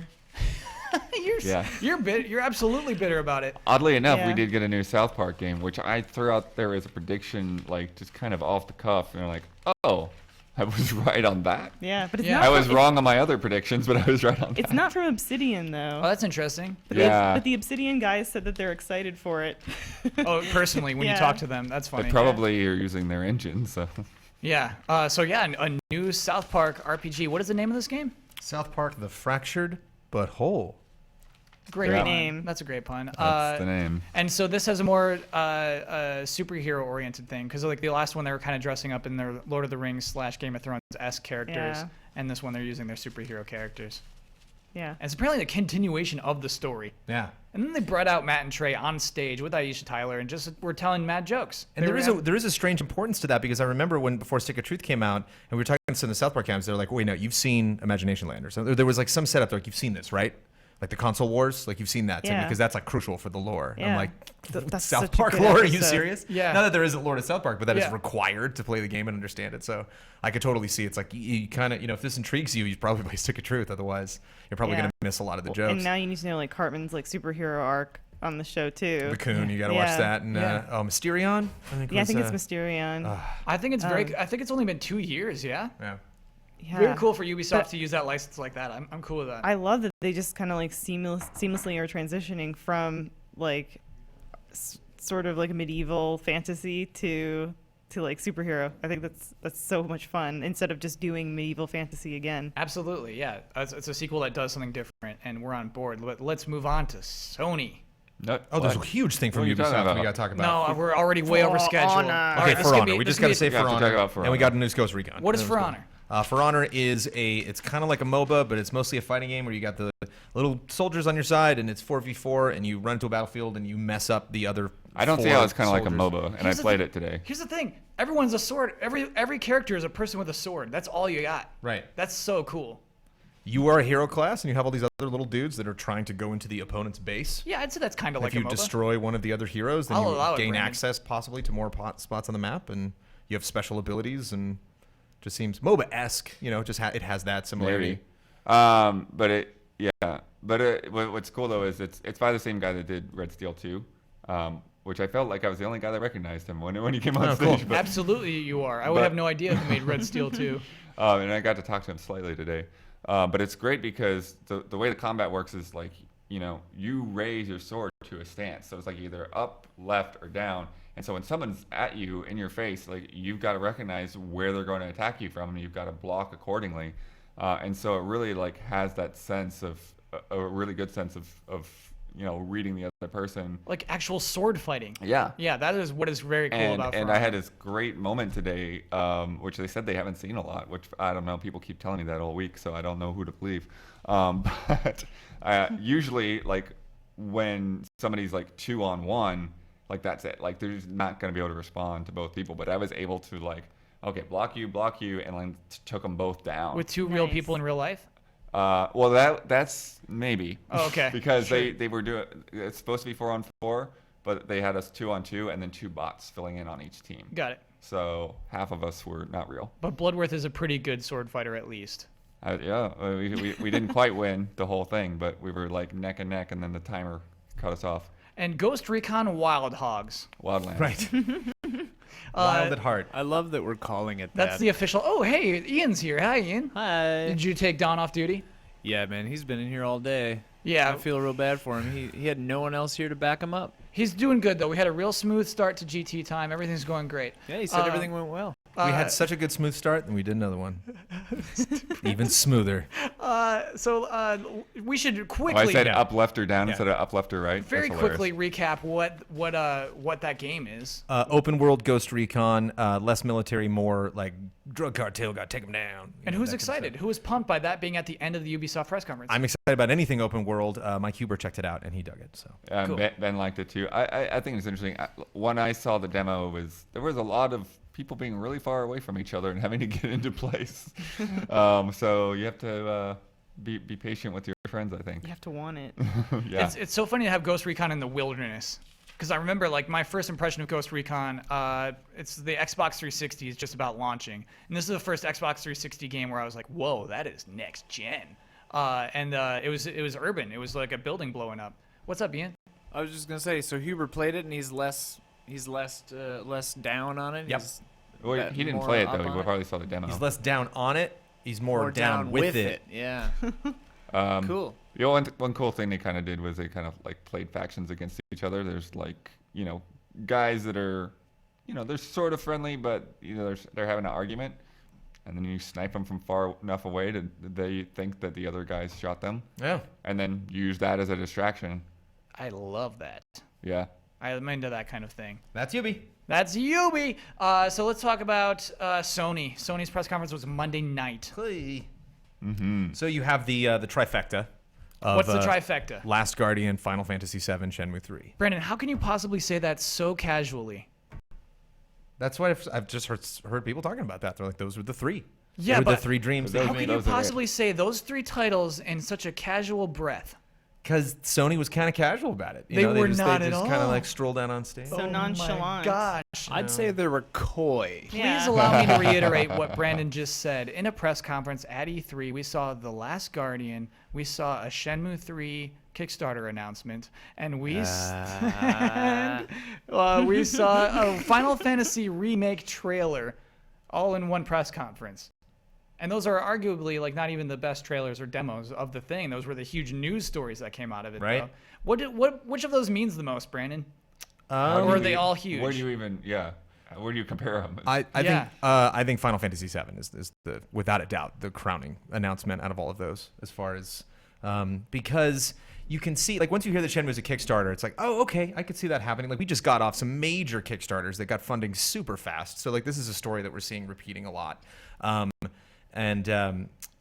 Last Guardian was I think I felt pretty good that it was going to be there. We had a lot of rumors leading up to it. It was a game that was already shown at E3, so that kind of took away from stealing the thunder. Not to mention that the demo we saw was the trailer that we saw before, and so when like the platform was falling apart, it was like, oh no, we've seen this. It was like we kind of knew like what some of the beats that were going to happen in that segment because we've already seen the gameplay of that before. Where 7. What could have just been an announcement, could have just been a screenshot, could have just been somebody on Square Enix coming out and being like, no, Adam Boyes isn't bullshitting you. This actually is going to happen. Yeah. But clearly showed a very interestingly packaged trailer that just ends with like, it's presumably an engine. I don't know. I mean, there's just so many. Ends with the word remake. Yeah. That's the most significant part to me. Remaster. Right. There's no question about what this game is with that one word. It's not a classy word to put in your trailer, but I freaking love that they did. Just no questions at the end. Well, what I love is everyone sort of had different moments of recognition, and it's like, but then there's also like that weighted with disbelief. Yes. Because it's like as soon as I saw the live stream or whatever like on the screen before they even cut to the trailer full screen, I'm like, what? No, what are you guys? Why are you doing this? I got angry. Yeah. You got Yeah, you got angry when. And you I'm like, saw I'm just over there yelling at the screen. And then Matt Blair is like, I still don't even know what this is. And I'm like, dude, come on. Calling him out. That was my favorite thing about. Oh, sorry. No, go ahead. I was just gonna say that was my favorite thing about both the Last Guardian announcement and the Final Fantasy remake announcement. Probably tempered or like made more prevalent because of how they did that. PCs coming, the PC remake. We're porting that to PS4 thing, back at PSX. Because when he started talking about Last Guardian, he was like, it's about companionship and about all this, and like everyone in the audience was like, all right, and everyone's opinion was just like, don't you mess with us, don't do this again, you know. And then when Final Fantasy, we were like, oh my, if you're doing this again, I swear. And then it just made it all the sweeter because it was just like, yeah, you did it. And you know what's interesting in opposition to those two is the Shenmue announcement started with the word Kickstarter big on screen. Yeah. So that one actually prepared you. I almost like, this is a Kickstarter straight from the top. Shenmue 3 is coming, but it is a Kickstarter. Is that unusual? Is that weird for that to be in a press conference? Yeah, because it was almost like they just announced a Kickstarter and not an actual game. Do you know what I mean? Yeah, I mean, if I were to bet on it, I would say you would lose a bet if you said that game was announced. It's basically the exact opposite of what, what's his name? Iga Rashi did with Bloodstained, because he said, hey, we're doing a Kickstarter, and we're doing this to gauge interest. We have a lot of other backers, but they want to see the money and the interest before they help us back. This is basically Sony implying, hey, we're making Shenmue, but we also want you to show that it's a good idea and like back it, It's like exactly the same but backwards. It's so weird because a good thing is happening. I want to be clear, a very, very good thing is happening, that Shenmue 3 is being made. A game I thought would never be made is being made. Just so weird to announce it at E3 during a press conference. Like, what if it didn't make it? Like, what a strange thing to put in your press conference. I mean, maybe they're just being nice. Maybe they want the most attention to it. But Sony already does have some investment in it because they've already said it won't come to Xbox One. So they paid money for that to be an exclusive to help with development and everything. It's weird. It's honestly a weird deal. I'm still stoked about it, but it feels weird. Why didn't they just say, we want to know your feedback. We want to know if you want a Shenmue 3. Head to PlayStation.com/save Shenmue and $3 million free dollars. I think Ian hit that. Yeah, absolutely. And advertising. Yeah, I mean, that's the thing is, like, they could have just done that. Well, yeah, before they actually got to the reveal, I was like, man, like whoever got this Kickstarter just got a free pass. Yeah, and isn't that what do you mean by that? By being on the Sony stage like that when everybody is watching them. Oh, yeah, but honestly, I think there are actually very few games that could do that. And that's why I'm not too scared about it. I think that there aren't a lot of other games that you could put a Kickstarter in your press conference. The whole thing was very intentional. Yeah. Like, Kickstarter at this point almost isn't even a funding source anymore. It's an advertising source where people pay you to advertise to them. Actually, you know what? Maybe if like Silent Hills did a thing, it would be a similar, just kind of. Like, absolutely. Oh yeah. Absolutely. Yeah. But honestly, I think there's a very limited amount of titles that have that kind of prestige, where if you do that Kickstarter, it gets funded immediately. And it doesn't make you look completely like a scumbag. Right. Yeah. I bet Silent Hills would be funded even faster than this. Sorry. Yeah. Yeah, I agree with you completely. I'm most excited for Last Guardian. That's perfectly in my wheelhouse. Like a story of like human-animal companionship. And so was that so weird? Excited. Was that weird to just see it? It looks exactly as what we remembered it. Yeah, right? And I think that's intentional. Mm-hmm. I think like the frame rate on those feathers, that's intentionally like done to make it look as similar as possible. Because otherwise, we're gonna be like, what the hell were those guys doing for 10 years? But on the other hand, what the hell were those guys doing for 10 years? Because like the game announces and they're like, it's coming out in 2016. They got held up. They had. They've answered that question in interviews. Yeah. I What mean, did they say? Like, it's as vague as you would expect it to be, but apparently, like, the project reset, I think, in the year 2012. That's, when it was clear it wasn't going to work out on PS3. Okay. And so they had to build it from scratch at that point. But, exactly. Because, like, what Brandon said is, like, the demo we saw was the trailer that we saw, kind of. And I mean, that's obviously, like, a little bit of a simplification, but, like, on the other hand, it's like, yeah, show a new area or something, because Yeah. At this point, I'm like, is this all that's done of this game? Because damn. Yeah, it's not. It is. I honestly, I think it's a tease. I think it's meant to be a tease, and as much as possible. And I'm ready to not see any more of it until the game comes out. 2 more big things. Yeah, absolutely. Horizon. Yes, that's a huge thing. Horizon Dinos. Zero Dawn. What's funny is we talked about this weird like concept art and On this very show. Yeah, it looks so bizarre, and I think a lot of us kind of forgot about it. I know I forgot about it. And when people were like, I think right before the show, people were like, why didn't you bring up Horizon? And I'm like, well, what is it? And then I saw it, I was like, oh, yeah. Yeah. I remembered when I saw the satellite brachiosaurs or whatever they are. Mm-hmm. Dinosaur robots, basically. Yeah. Robots that are infused with, or dinosaurs that are like basically run off technology. It's the craziest looking game. Not just visually like, oh, this is gorgeous, but like a neat idea. And introduced as post-apocalyptic, which we're way used to. However, Post-apocalyptic. Yeah, what'd I say? Post-apocalyptic. Sorry, it's post. That's what they said. That's what they call it. That must be why Which it's I gorgeous. love. It's like Yeah. it's visually nice looking. It's not a nasty dark world. The It's Earth like has a reclaimed beautiful it. world. Yeah. And just some environments. And the leak was that it was an RPG. So I was like looking at it through this lens of I'm looking at an RPG right now. And so the environments look like towns and things like Yeah. that. I'm super into it. Can I tell you my favorite part of that whole trailer? Please do. When she's crouched, creeping through the like shrubs and bushes toward the beginning, just because I think it looks so good. Like the Robo-Dinos are cool. It's all cool, but I don't know why. I just look at that and it looks so gorgeous and like fluid as she's moving. Well, like stealth is fun. It's getting really fun as foliage gets more dense and as games get more detailed, because like a lot of old games we played, they're like, go into this grassy area, no one will be able to see you. And like you just know that because you know what grass looks like, not because like this person actually wouldn't be able to see me. But you have games now where it's like, no, I wouldn't be able to see that at all. No. You know, if the wind was just kind of moving over the leaves and you shuffle a little bit, like you'd vanish in that foliage. So I'm so excited about it too, because for my whole life, plants have always been like one of my favorite things in video games, because they can really transport you. You know, they really set the setting well. Yeah. And I'm really excited. Yeah, that game looks phenomenal. Somebody said, no way Horizon is open world. It's totally open world. Definitely open world. No loading screens or anything. Yeah. They made a point to say that. Yeah, I saw It's the pretty demo cool. today. They Chat's put all that stuff saying, it's a strawberry. It's a what? Monty Python. It's a Holy strawberry. crap. And another awesome announcement. It's going to fly over my head. Oh my goodness. that surprisingly didn't happen the following morning at the Square Enix press conference. New Hitman. Sorry, that's your second big thing? That's my 5th big thing from Whoa. the Sony press I conference. thought you were going to No Man's Sky. Or Uncharted 4. Yeah, Uncharted 4, sure, yeah. Sorry. Whoa! Excuse me, sir. Well, we finally saw Uncharted 4 gameplay that we were expecting, whereas no one was for sure if we were going to get a reboot of Hitman. So I think purely like goodness. a takeaway from.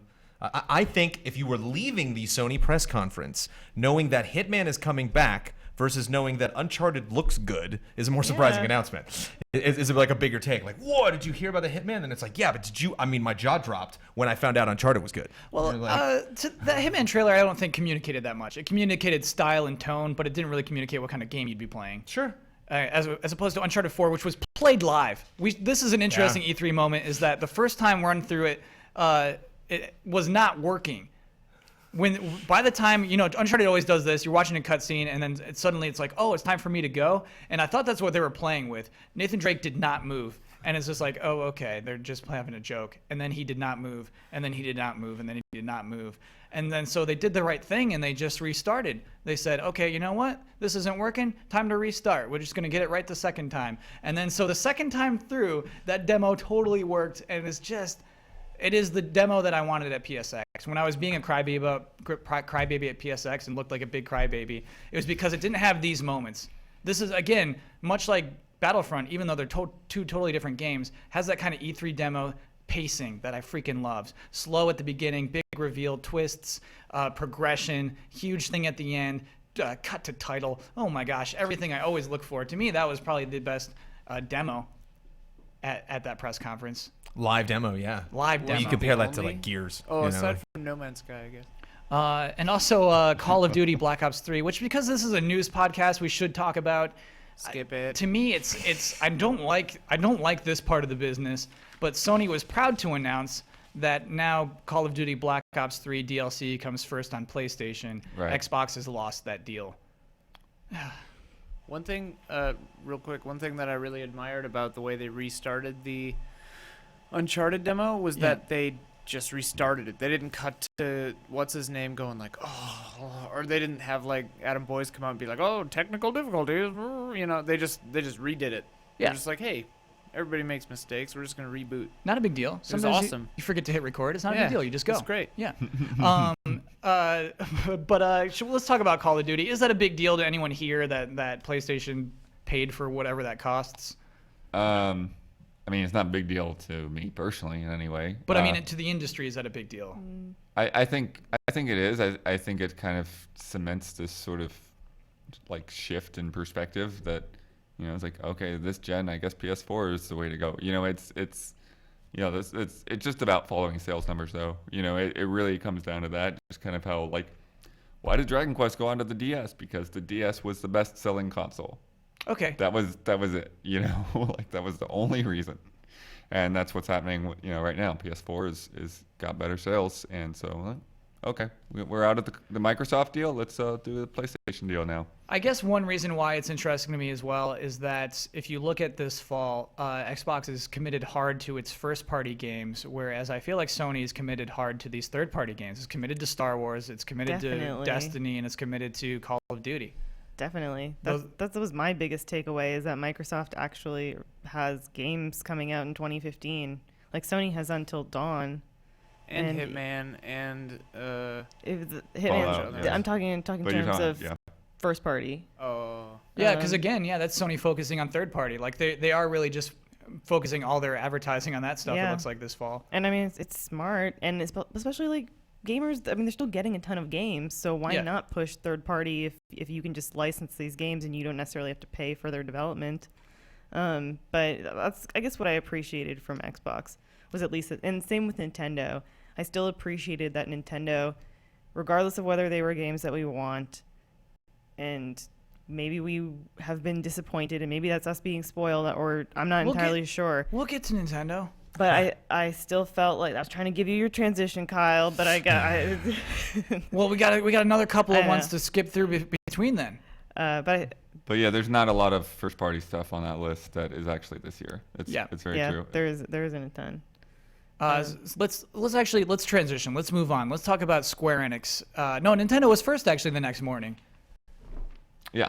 That would have been it. They started with she the knows puppets. her business. No, she can at least transition I just had those two business. things completely misarranged. I know. It's been a long week. Yeah. I thought Square Enix came first. So, of course, Nintendo came first, and Square Enix was scared out of the time slot a few weeks ago. Totally. So it was Nintendo's digital event that went live 9 a.m. on Tuesday.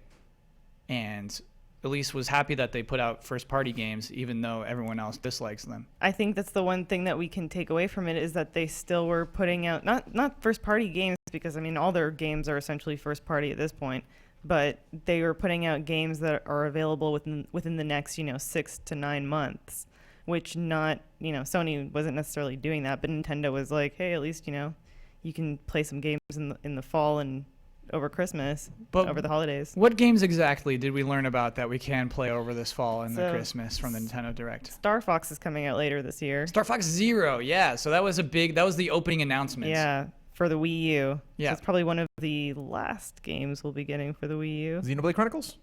Or is that next year? That's coming out this year. Absolutely. Yeah, this year for sure. December, yeah. Yarn Yoshi coming out this year? Yeah. Well, it's actually coming out very soon everywhere except North America. Mario Tennis is this year. Yeah. And Mario Maker. Yokai Watch, Legend of Zelda Triforce Heroes is this year. Yeah, did you see? I wish I had a high-res version of that timeline. What timeline? Nintendo has this timeline thing at their media check-in desk, and they sent it out in an email too, but it was postage stamp size. I don't know why they did that. But yeah, it's it just got all the titles on a timeline. It's this is when these are coming out, all in a nice little row, so that you can understand what's coming out by the end of the summer, what's coming out by the end of the year, what's coming out after that in 2016 or later. Why I wouldn't trust that, Daniel Bloodworth, is that very same timeline last year mentioned Zelda Wii U and Project Giant Robot and Project Shield. Project Guard. Well, yeah, but you know what I mean? That's why do you nonsense. always get that name wrong? Because I don't care about it. It's like you remember the names of the people you care about most, but just Project Shield or Guard, it's so irrelevant to me. It's a very good point, Kevin. You beat me to it. Oh, man, Ian's even Well, smarter see, than but you Brandon. took the angle of supplanting the name. I was Yeah. gonna be like, yeah, good point. Yeah, good point. Yeah. Brandon, are there any games that Nintendo announced that you're gonna play? I was thinking about this because Star Brandon Fox, games. maybe, right? Star Fox is good. Brandon, you playing Star Fox? Star Fox Zero? Probably not. Was there anything that Nintendo had to offer you? Oh boy, Yarn Yoshi, me and the missus will definitely be playing Yeah. for sure. And that game is actually pretty challenging. Omar and I played it. Yeah, it's a cool game. She's way down with that. Like some of these I should, it's like Fire Emblem. I should probably play the old Fire Emblem on my 3DS. Really, no excuse. No, that's probably a really great game. I'm very ashamed, but there are parts of Happy Home Designer that do. No. I'm not going to let you play that one. Oh, my God. Don't do that to yourself. But yeah, that's it. Star Fox, I gotta be honest. I'm probably not going to play that. Why not? What do you think is missing from Star Fox? Graphics. Ooh. Ian, what do you mean by that? I'm just trolling because that's what everyone's gripe is. Okay, Brandon, what do you feel like you're missing out on in that game? What's the appeal that's like that sting that's missing? I've never been that attached to Star Fox. Maybe that's it. I played on the Super Nintendo, but I didn't play the 64 version. Oh, I didn't play. wow. I played Okay. Assault for like This 5 is seconds. very Star but- Fox 64. Right. It looks exactly like it. Yeah, that's why I think you need to have like huge nostalgia for 64 Star I Fox. think it was to be into this. intentional. Maybe, yeah. But also cheaper. Yeah, I mean, so let's frame this. Let's frame this with the way Reggie started this presentation. Of course, the puppets were great. We saw puppet versions of Reggie Fils-Aimé, Satoru Iwata, and Shigeru Miyamoto. Elise and I met those puppets. Yeah, so those puppets are made by like Jim Henson Company. They are legit puppets. It's worth looking up if you haven't seen them at least. They're beautiful. And so this presentation started so jolly, so perfect. We are just all on board. They started turning into Star Fox characters. We of course see Star Fox, but anyway, after that, Reggie comes on and he says, "Nintendo is transforming this year. The theme of this is transformation." Like Metroid. Yeah. Metroid. Well- and then I'm thinking Twilight Princess HD. To me, when he started citing those things, because he said, we're doing our theme parks with Universal Studios. Yeah. We're teaming up with DNA for our mobile initiative. I'm like, whoa, he's going to drop some huge news. And then he says, we're not talking about NX until next year. And then that was it, And then from there on, we saw that Nintendo hasn't changed. We saw that Nintendo doing the exact same things it's been doing with lots of games of reused assets. They did some kind of weirdo things. Give me some weirdo things, Blood. Skylanders? What did they do with Skylanders? Mario. Like they have, they have Amiibo are turning into Skylanders and vice versa. Yeah, Bowser and but they're Peach. they're Skylanders first with Amiibo functionality. How does that work? There's like a switch on the bottom of them. So so basically it looks like Activision or whoever they have do the actual toys, made them. They're made for Skylanders. And the Skylanders have the vehicles, so they have vehicles as well this year. And which Nintendo characters are made into Skylanders? It's Donkey Kong, and what's the other one? It's Bowser. Donkey Kong and Bowser. And they're weird versions of them. Bowser's holding a hammer and he's got weird, Skylanders-esque armor. Yeah. Basically, they're made to fit in the world. It's turbocharged Donkey Kong and Hammer Slam Bowser. Thank you for those notes, Elise. We need those names. Those are so good. And they each come with a Elise, vehicle, too. Do you know if the cars by themselves function as amiibo as well? Mm-hmm. The cars are not going to be amiibo, but they will be Skylanders. Oh, they won't be Amiibo, but they'll be Skylanders. Because I know they're amiibo, but the cars aren't. They're just for Skylanders. Exactly. Okay. Yeah, good point. Yeah, and each one comes with a specialized vehicle, too. Man, what a cool collaboration. You're right. Blood, that was probably honestly, the biggest surprise is that, hey, they're teamed up with Activision. Yeah, that was a huge surprise of that event. What are the other weirdo thing is probably the whole Metroid Prime Federation, whatever. Who wants to play that game? Federation Force. Yeah. Well, I had the name, but I just didn't care at that point. Oh, much like me and Project Guard. So what is that game? What is Federation Force?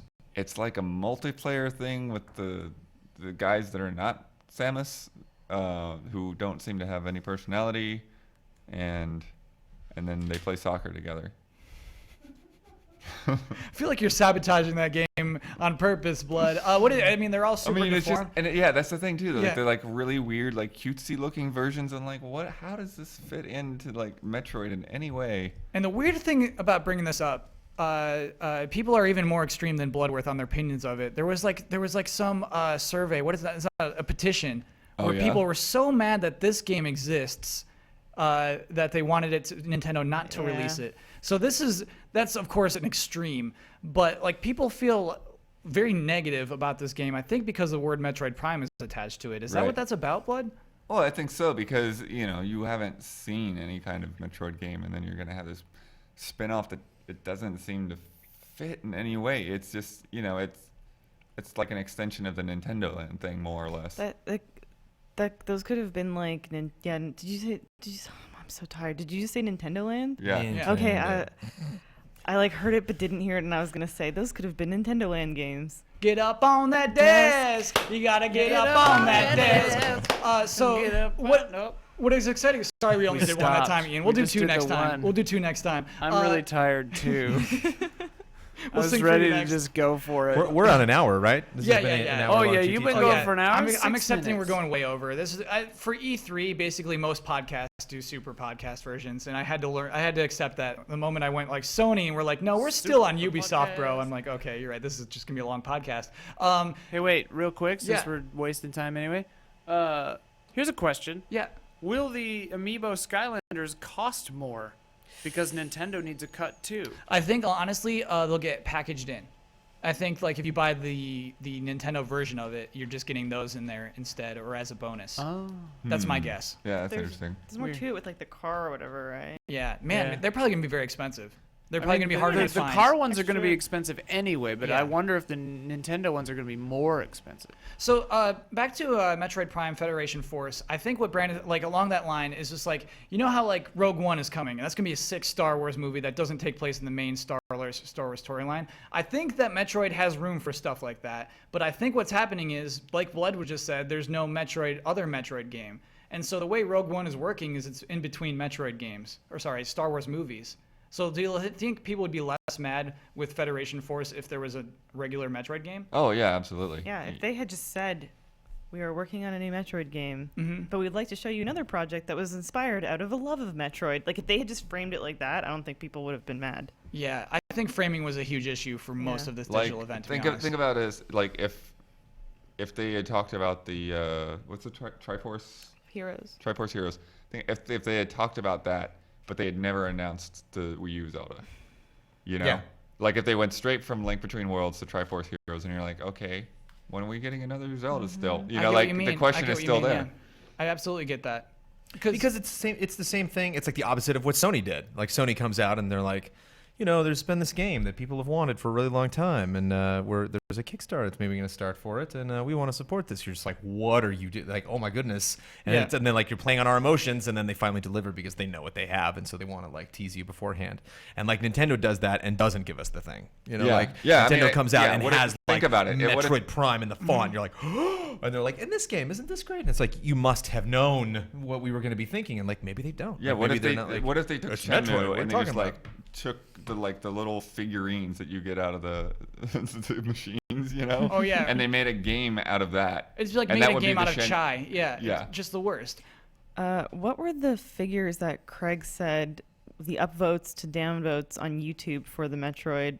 It was 29,000 downvotes and 3,000 upvotes, I think. For that trailer. For that That bums me Federation out. Force The trailer. game doesn't deserve that, and I think it's really anger at Nintendo more than the anger at the game. Well, that's the thing. Because here's the thing too is, it's like Nintendo's afraid to put a new IP on it, but it really shouldn't be a Metroid game. Like I would love for that to be a Metroid game. No, it could be. That game could perfectly be whatever it is, without being Metroid. And hey, that's cool. It's a new little IP, a little multiplayer game, but it's getting more anger because it is called Metroid. But like Rogue One could just be a sci-fi war movie, but it's like Star Wars Rogue One, and it actually like helps it. And I But feel the like difference is Metroid- that it's exactly what you guys were saying before. They have announced the plan. Yeah. It's Star Wars Prime off game or off movie, Star Wars Prime 2, off movie, Star Wars Prime 3. Like Yeah. we know, so We we're need not some Metroid afraid. Primes, is what you're saying. And we're also, pretty sure that Rogue One is going to be a badass movie. It's written Amazing. by Gary Whitta, who Yeah. wrote Episode 7. Like, we've already seen a teaser that was released at Star Wars Celebration that was awesome. It's like, it's dealing with really cool subject matter, like in between, the old Star Wars movies. So, And like, none of just that based was- on what we know now, it's kind of setting up for, like, lots of curious things. And this is, like, nothing. There's nothing we can learn about Samus or Metroids or is it Metroids? Yeah. For plural? Yeah. Absolutely. Or the universe or these three guys, like these, If it was just Federation Force, would we have cared? If they just dropped the Metroid and It called would the have kind game of been like Federation Force. Codename Steam when that was first announced, where you're just like, well, we'll see more of this. Yeah. See what this ends up being. Before we wrap up on Nintendo, I do want to say that if you like JRPGs, there's some legit games on Nintendo consoles. Like They're saying what I didn't do episode 7, but I don't know. Who's they? The chat. Oh, okay. They're all screaming. Said what? What? Let's look it up. This Wii U has Said Xenoblade what? Wait, Chronicles what? X. Wait, okay. who? Oh, well, we're really digging into Well, this. live chat is boy. really affecting the potential What did you for just next say, week's Bloodworth? corrections. They said that he wasn't writing episode 7. I don't know. That Gary Whitta did not write episode 7? Oh boy. Okay, we're gonna need live fact checking. I got to move on though. I'd like to know who was writing episode 7 then. I thought it was Gary Whitta. Gary it Whitta up has look it up on your tweeted phone. multiple times that he's writing it. Look it up on your phone. I didn't know. Check that on your phone. Don't wait for chat. She's doing it. She's doing it. Okay, Xenoblade Chronicles X is coming to the Wii U. Fire Emblem Cross Shin Megami Tensei, the other way around, Shin Megami Tensei Cross Fire Emblem is coming to the Wii U. That's crazy. It to has a me. weird name that I didn't even bother writing down because it's so weird. You know what's dumb about the digital event? They played the Japanese version of this trailer without even putting on subtitles. They just had us listen to Japanese voices without even explaining what they were saying, and then showed us a Japanese title that we can't read. Right. That to me is insane. that is just like beyond It's this level of very weird. Oh, yeah, I lied. misunderstanding. I'm sorry, Lawrence Kasdan, who wrote The Empire Strikes Back. Yeah, So I think Gary Whitta is writing a side story. Yeah, he was writing Rogue One. I thought he was writing Okay. both of them. Sorry. Got it. Whoops, corrected. Live correction. We don't even need to bother with that next Live week. Star Wars correction. This is fun. We should have chat live correct us every week. But yeah, so I mean, it's not all dismal from Nintendo, but we should move on. Let's look at Square Enix, which One had second. Yes, before what's you up? move on, I think Is it it's really 1 second? It's important to note, I think, that Iwata apologized It's also for that That digital press event. conference. It's also after. important to note that Reggie in interviews afterward Really? assured everyone that Iwata did not apologize. Really? Yeah. Oh my gosh. He didn't say I'm sorry. He didn't Yeah. apologize, but he Yeah. said we'll try to do better next time. Yeah. Basically. And then Reggie Fils-Aimé's reaction to this whole hubbub is just so different. I'm paraphrasing, Sorry, obviously. To Sorry Gates. He said, look, a lot of times we'll show games and people don't get it.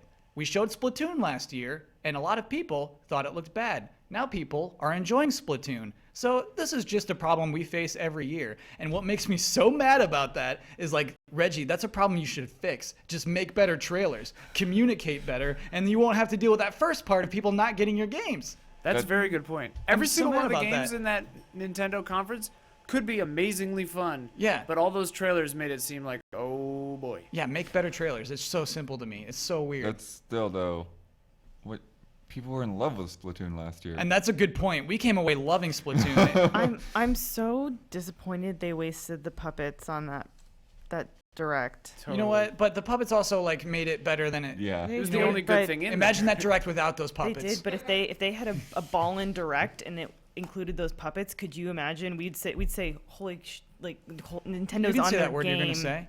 Holy shivers, Nintendo is on their Thank you. game. Yeah. And what's so funny is the puppets were strutting at the beginning. They Pup were strut. so The confident. puppets made a promise that the rest of the Nintendo Direct didn't keep. Yeah, Exactly. Let's talk about Square Enix, which happened immediately afterward. This is such a funny press conference. This press conference. So actually, I missed a correction earlier. We're watching the trailer. I can't watch. This is media blackout. Sorry, if you're just listening, we have our monitors running trailers nonstop. It's so fun to see everything that was shown at E3 nonstop throughout the day. I really, really love it. Anyway, Square Enix actually did have a press conference in 2006. I was wrong. This was not their first ever E3 press conference. Wait, you thought it was? Yeah, I absolutely thought it was their first. okay. So yeah, they had one in 2006. Anyway, this looked exactly like that. This was a podium in a small little auditorium, and it was very help me with words here. Stockbrokers meeting? Yes, thank you. Those words are perfect. Didn't seem like the press conferences we've been used to of the last 5 or 6 years. What do we think of that?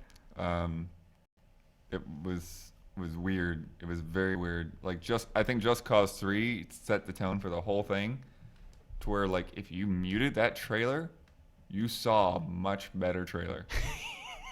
I agree. What does that mean? What did they say over this trailer? It was like somebody reading the bullet points off of a fact sheet who had never played a video game in their life.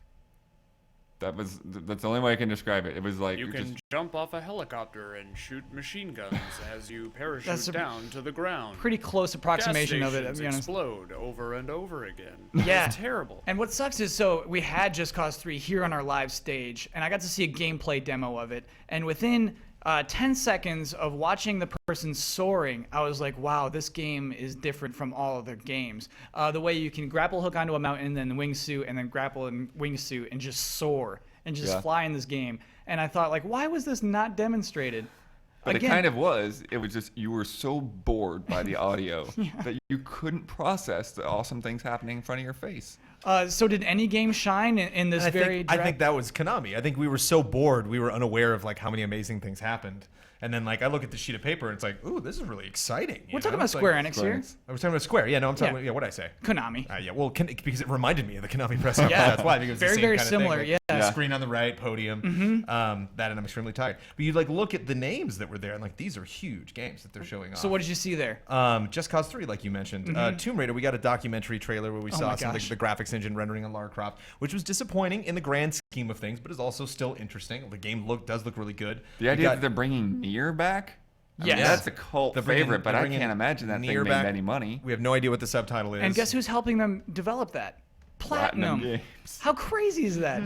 We finally got gameplay of Kingdom Hearts. Oh yeah. We've already gotten like some little. Well, we've had gameplay, but snippets, like this was like a huge jump. Yeah, we have a because honestly, when they showed that first gameplay, like I was not impressed. I was like I was the most cynical person in the room. I'm like, this just looks like the freaking Vita game. Whoa.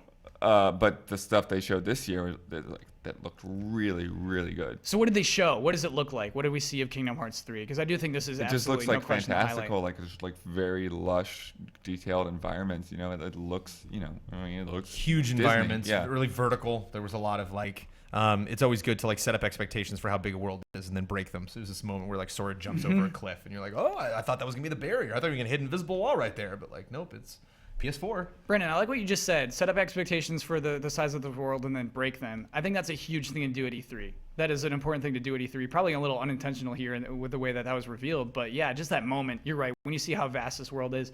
And so actually before that, they had the director of Tangled come on and say, hey, we're heavily involved this time. Disney, we're trying to make these worlds look like that. And I remember when Tangled came out, they said that we're going for a real painting style, a very particular kind of painting, and then said that's the style we're going with. And so that translates to some worlds in Kingdom Hearts that just look mind-blowing. Just so colorful and just, the way they're lit. It's just, that game looks outstanding. That was a highlight of that, no question. And more gameplay. Yes. We saw Hitman being played. Yeah, kind of. Or we saw gameplay from Hitman. Right. We saw gameplay from trailer, Deus Ex, basically. Mankind Divided. Yeah. And we saw trailers that we'd seen the night before. Yes. Yeah. But again, so that's the Final like Fantasy VII one, I was totally down to watch again, no question. But just the pace of it, because that was just like so slow, and I'm explaining things like everyone just picked the most boring way to do it. But then again, you look back in paper, and it's just like, whoa, it's Star Ocean, like. Finally got gameplay of that, They announced, a whole new IP, Project Setsuna. Like, wow, I gotta go watch the, Square Enix press conference and see that announcement. Not just that, but a new studio, right? Yeah. RPG focused. Tokyo studio. RPG Factory. Yeah. But 3 screenshots and then you're done. It's like that. You should have been later. I do you should like, have saved that for TGS. You're right. They saved it as one more thing, which got me way too hyped for what ended up being announced. But I do like that they're doubling down on RPG development. Do you think if that one more thing, instead of being Project Setsuna or whatever, if it had been exactly the same, but it was called like Project Chrono, so it like really tipped it? Oh yeah, we'd all be peeing our pants. We'd all be going insane, right? Yeah. The people were going insane. People they think really it's a thought Chrono it was game. going to be Chrono. Yeah. Elise, what would you tell them to do next year? Let's say Square Enix is saying, hey, we're doing a press conference next year. I mean, there's some obvious advice to give them, but what do you tell them to do? Don't do a press conference. Ditch that podium. Yeah, I guess if you're going on the same day as Nintendo, like do a digital event. It's tried and true, and you can be a little bit more succinct with your presentations. And I've said this before. I was really hoping that there would be a game that was just dropped at E3, and I think that if you're trying to make a big impression, a publisher that's a little bit new to the press conference circuit, like Square Enix, doing something like saying, "Hey, here's a game," or "Here's a," maybe not like a PT, but something akin to that you can actually check out right now. Would would kind have been amazing. Beyonce. What? Sorry, I didn't mean to interrupt you. But I mean, I'm certain that no more than that trailer exists of the Final Fantasy VII remake. But can you imagine if they had put out a demo of the remake? Right, everyone would have lost their minds. Or put out a level of something. Put out a level of Kingdom Hearts. Oh you yeah, know? Like that could have blown everyone's minds, like for Square Enix. I've been gathering questions for you for Look Who Started This Conversation. Okay, before we... Oh, that's so nice of you, Elise. But before we get to Look Who Started This Conversation, that's like, look who's talking now. We should talk about the AMD Presents PC Gaming Show. Montage Brought Due. to you by PC Gamer. Brought to you by Montage Due. Heroes of the Storm expansion. What is that? The most bland. An expansion to Heroes of the Storm It with new wasn't a press characters. Yeah, that was cool. That was not a press conference. It was a late night talk show about graphics settings. I was hoping we'd see more Project Blue Streak. Cliffy did come on stage. They showed a video that they've already released, but we didn't see anything new. Yeah, announcements were slim. Phil Spencer came and announced that several Xbox One exclusives are coming to PC. Killer Instinct, Fable Legends already mentioned, and Gears of War Ultimate Edition all are playable on will be playable on PC. That was a huge deal. As Elise always says, they're doubling down on Windows 10. So that was cool for him to show up there. I hope people like Windows 10. Blood's not on it. Wow, what does that mean? I just wait and see. You know, whenever they have a new Windows, it's like, I'm fine with what I got. So you better actually deliver on this. That's smart to be cautious. Yeah, it was definitely strange. It was... I mean, what's it, day 9? But what is it in real name? Something Plot. Sean Plot. Yeah, he came out and he just said, "Look at my stack of note cards," and he did. Like, you know, like Jimmy Fallon will have like 4 cards for his interviews on his show, and just poor day 9 had a 3-inch stack tall. What was funny about that is we were making fun of the stack of cards right before he made fun of the stack of cards. So we were like, oh, okay, maybe this won't be boring. That's the thing, is he was a delightful host, but he was just put up to this impossible task of like keeping a 3-hour show entertaining where it's just interviews. A 3-hour very poorly planned And it was show. the longest press conference in the smallest venue. Yeah. So Well, I think Square Enix probably had a smaller venue. it was just kind of like it was like he was at like the Comedy Factory or something. It's like, That- hey everybody, what's up? Be that sure to to tip me- your waitress. yeah. It's like, That there's to that me kind of scale. That felt like if you were like a PC developer and you were just going to like a conference, like a 3-day conference in Las Vegas that was just you and your fellow industry people, not the one that was being streamed or, you know, kind of like... Yeah, it felt like a Q&A. Yeah. Yeah, that's what it felt more like. Not something that like a fan would want to tune in and watch. Next year, I would just say, obviously, just make it shorter. Say no to more people. Keep it more compact. It's really nice to include everyone, but we see what happens if you include everyone. And your ratings dipped. It was not, like, on Twitch at least, as huge as the other press conferences. Yeah, it started at 180,000, and I think it just bled about 10 grand every 10 minutes. What did it end up at? I think it ended at like 140 or something. So it wasn't literally every 10 minutes. But 140 ain't bad. Maybe it was lower. I don't know. But Okay. the chat. Someone described the chat as a cancer, because every single comment was negative, just Z's and like boring and like that sleeping guy. And I bet like Half-Life 3 happened like every 10 seconds. Oh yeah, Somebody yeah. in chat. Well, and everyone was freaking out about that fake website too. Yeah, and the chat was also Oh, trying yeah. to troll new people that arrived in the chat by like making up announcements, being like, "Oh my god, I can't believe they just announced like." I mean, Half-Life 3 right now because my brain's not working. No, I but think that is extremely funny. Team Fortress 3. Yeah, stuff like that. I'm totally down with that. That is the right thing to do during a boring show. But anyway, that is all the press conferences. Gosh, what an E3. 8 press conferences. Do we hope there's 8 next year? Yep. Yeah, I certainly do. I hope there's 9 or do? 10 next year. Yeah. I freaking love what Bethesda did. I love I that love what Bethesda Bethesda did, gave yeah. those games as much attention as possible. I think that's what Square Enix should do next year. Just blow out a game for a half hour or 20 minutes. I'm happy to do that. I think if you don't have the games though, don't do the conference. Because Square shouldn't have done one this year. They did. Square Enix does have the games. They do have a Then Doom they should have blown and, out Kingdom Hearts 3 more. You know, Yeah. they should have done a Right. Fallout 4 to Kingdom Hearts and 3. Hitman. Like, just blow that out. Oh, Just Well, do I it. mean, that goes back to it. I mean, did Square do anything that couldn't have been done on a pre-record video? Like, they didn't really demo game. No, not one. So that's like, that's game part of demo. the problem. You know, like they didn't get up there and play anything. That's what I'm saying. If they had come out and they did like even just a 5-minute Kingdom Hearts like demo and they said, and the rest of this level is playable right now. You can go check it out. Like people would be like, oh no, my god, go play that right now. Okay, let's move on. Sorry to do that. I was just reading questions. Oh no, go for it. No, that was like I felt like just That was a weird moment to say okay on. Whatever. It's so late. Let's move on to, well, you're the one who started this conversation. E3 edition. This comment comes to us from, Button's the best. This was legitimately, I looked at the question first. I like this. Does the table think that fans being allowed at E3 again made for a better show? I think that there's a slight misunderstanding is that like fans weren't openly allowed into the show. But I guess my question would be, do you think allowing fans into the show would make it better? Okay, so clarify what actually happened, because I'd heard about this, but I don't really know what they did this year. The way I understand it is that exhibitors were given a certain amount of tickets to give away to fans. And so I think total maybe 3,000 fans were invited altogether. The number that I heard was 4,000 to 5,000. Okay, so around that range, But in previous years, couldn't you buy like a premium pass that was like $500 or something ridiculous? Expensive. Yeah, trying to weed and out. you still can. But yeah, so this was like, there was 3,000 to 5,000 fans here. Do you think it made it a better show, and do you think more can make it an even better show? Should fans be allowed at E3? I didn't notice a difference. To me, it just seemed like if you're a developer and you're getting this pass that you can give to somebody, you're probably going to give it to somebody that's into gaming. So like most of the people there just seemed like us, and we seemed like fans when we're there anyway.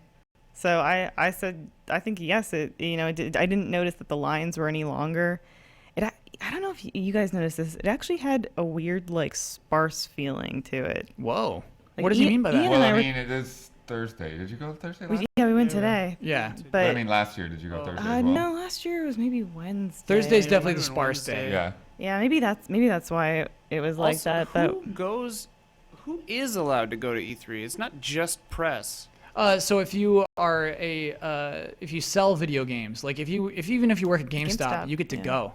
Okay. If you are, But they have like a limited number of passes. Like not every single person at GameStop can go. Right, and the reason people from GameStop can go is that exhibitors want people who will sell their games. So they want Walmart there, they want Target there, they want people who will sell their game and support it there.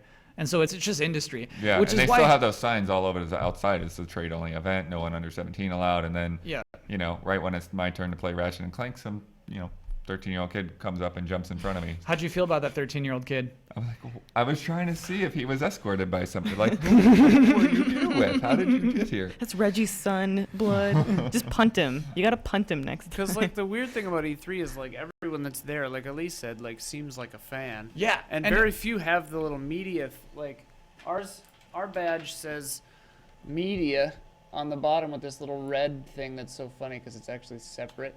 Yeah. But like not many of them actually say that. Yeah, actually, I saw a weird thing today that I hadn't seen in years past, and they always do weird security things. But I would be walking up with like other people, and I don't know what their badges were, but like they would get ID'd. Yeah. And but they would see I had a media badge, and they just let me go through. Yeah, last year I got ID'd. This year it was smooth sailing, baby. It was so weird. I don't understand what that was. But anyway, to this point, I do feel like E3 is strangely engineered toward fans, because if you are on the floor, there's so many like photo opportunities things. There'd be like groups of people screaming to have something free thrown at them, and that's just like, what? Who? These aren't professionals. Who are these people? But that's always been E3. I mean, there was that weird lull when they went to Santa Monica, and then they kind of brought it back slowly over a couple of years. Yeah. But I mean, E3 was crazy before that. Yeah. There was, I mean, like we would fill up bags with swag and then send them to the staff members that couldn't make it to E3. It was. And so I'm torn on whether I'm cool with that part or not. Do you know what I mean? I'm cool with whether it makes sense for them to build a big dumb statue for XCOM 2 or not. Do you know what I mean? Right. And so on one hand, it is exorbitant. It's a stupid waste of money. But on the other side, it's like a celebration of video games. It makes this thing actually feel more special than it did before. Yeah, I mean, we didn't have I didn't hear about crazy celebrities and stuff like Activision one time had a gigantic skate ramp with Tony Hawk skating on it. I remember that. That's awesome. People would have Mr. T and Paris Hilton and just come over here and see William Shatner. You saw then the Snoop Dogg that one year that I had to go do. It's just. So you're saying this is actually even scaled back to where it once was? There's some of that. They had Teddy dance floor whatever at the Atlas booth, but it's not as crazy as it was. And yet it seems like they're opening it up to more people that, more or less don't belong there, I disagree with that though. I honestly think it won't hurt to add more fans and more fans. I think if they're going to move that direction, number one, they probably need a bigger convention center. Number two, it needs to be modeled after Gamescom. Well, was it you earlier who said earlier today, Kyle, or whatever your name is, that somebody was, or maybe Elisa, you said this. Somebody was thinking of that they would extend it one day, and then Friday would be open like to the fan public. day. Yeah. That would be good. That would be good too. That's so That'd smart. be cool. And like you charge whatever, like Comic-Con charges $100 or whatever it is for a ticket. Yeah. I'd be cute. Yeah, that's what sell a Gamescom certain does as well, number, right? Yeah. Well, what Gamescom does is they have an early media day. Yeah. And then the lovely part about Gamescom is that they have an lovely. entire, like, 2 halls that are just business. So you go in there, you have like, just very plain office space looking spots with coffee and water and all of that. And it's quiet and air conditioned. And you go in there and you see your demos and you talk to your people and it's nice and you can sit down and all of that. Whereas the halls is just this flood of people, just like BO wall to wall pushing through each other. Yeah, that part terrifies me, to be honest. Yeah, and that's what you don't want out of E3. You don't want to say, oh, I'd like to play Ratchet and Clank, but the line is 45 minutes. Yeah. And that still kind of happens, but you don't want it to get worse. And like I think even the Halo 5 thing, they told me at 10:30 in the morning that they had to cut off the line because they weren't going to get through any more people that day. Yeah, so maybe that's why we keep it from 4,000 to 5,000. So maybe just do what they did this year, maybe. Yeah, unless they're ready to go. I think a public day would be good. Yeah, I agree. That sounds great. Thank you for your question, suggestion. Button's the best, but now it is officially time for bets. Here's what happened last week. Here's the bet for this week. This is gonna be fun. So Elise, you actually have to do some work with this one. Actually, no, sorry. We have this week's bet to handle first. We'll do that first. Okay. So this week we're betting on Batman: Arkham Knight is coming out next week. That's a game that's coming out on Tuesday. Don't I know it? Oh my gosh, I'm so excited. It's weird that you come out of E3 and it's like, oh, it's time to play that game. Brandon reviewing that game. Here's the question: is how many names will appear in the opening credits of this game? Elise, you are first to reveal as a super seat. What is that number? 30. For listeners. 30 names. Daniel Bloodworth, how many names will appear in the opening credits of Batman Arkham Knight? 12. Brendan Jones, how many names will we see in the opening credits? 16. Okay, and my bet? 28. Oh my gosh, so embarrassing. Really small. 28. Very, very Oh, because you know why it's small is because it wasn't confident. Wasn't confident. I'm not sure You about can't 28. See that. This is you a can't really see that on that camera. And what's really nice is none of us, I think, watched the opening credits of the last game to even do the proper research this time, which is nice. Those are all blind dumb guesses, yeah. Yeah. At least yours is a blind dumb guess. I just assume that like these things are overbloated, so more and more people feel entitled to Oh be yeah, included. you have the high one, right? Yeah. You have 30. Okay, let me lock those in. By the way. I guess I have the low one. Yeah, I've got it Good covered. sound effect there, Kyle. Yeah, we got to do live sound effects. Got to do live music. So let's talk about last week's bet. This I'm very excited about. I'm getting some support here. this? People rooting for How's me in this chat. gonna I work? appreciate it. Thank you. Okay, so I'm going to come up with a password. I'm going to write this down and make sure all of you agree with it. Don't make me do it. At least you got it. Or Elise. Blood. You ready? Are you willing to be a judge? What? Are you willing to be I the have judge? Yes. Maybe at least if you judge it's our What computer. are we judging? Okay, Wait, so here's how this works. We're giving a password to everyone watching this live. Okay. Okay? The first person to type out the password is going to be the person who determines the winner of this bet, because we're going to count the characters in that person's username. And we all bet on how many characters will be in that person's username. Brandon is feeling excited. So a lot of people are rooting for me, which is a bad idea, you guys. This is bad. You're setting yourself up. Okay, so I'm actually not going to reiterate what we bet last week, just so like it's not. I will not be The Last Guardian. I will not be Shenmue 3. All right, so Dreams will not come true here. But one of the things is we did say that we would all agree on the criteria for what the password would be. So I'm Right. going to show a password to you all. If you don't like it, we'll come up with a different one. But here's Okay. what I'm thinking. Okay. Oh, okay. Interesting. Pass that down. Just keep passing that down. That's not a word, is it? It's not. I love it. Okay, so we all agree with that. Okay, so everyone, I'm going to just let you know now, this word has 2 capital letters in it. We need to see it as one word, one congruous word with the 2 capital letters and the... Don't we have to bet first on how many?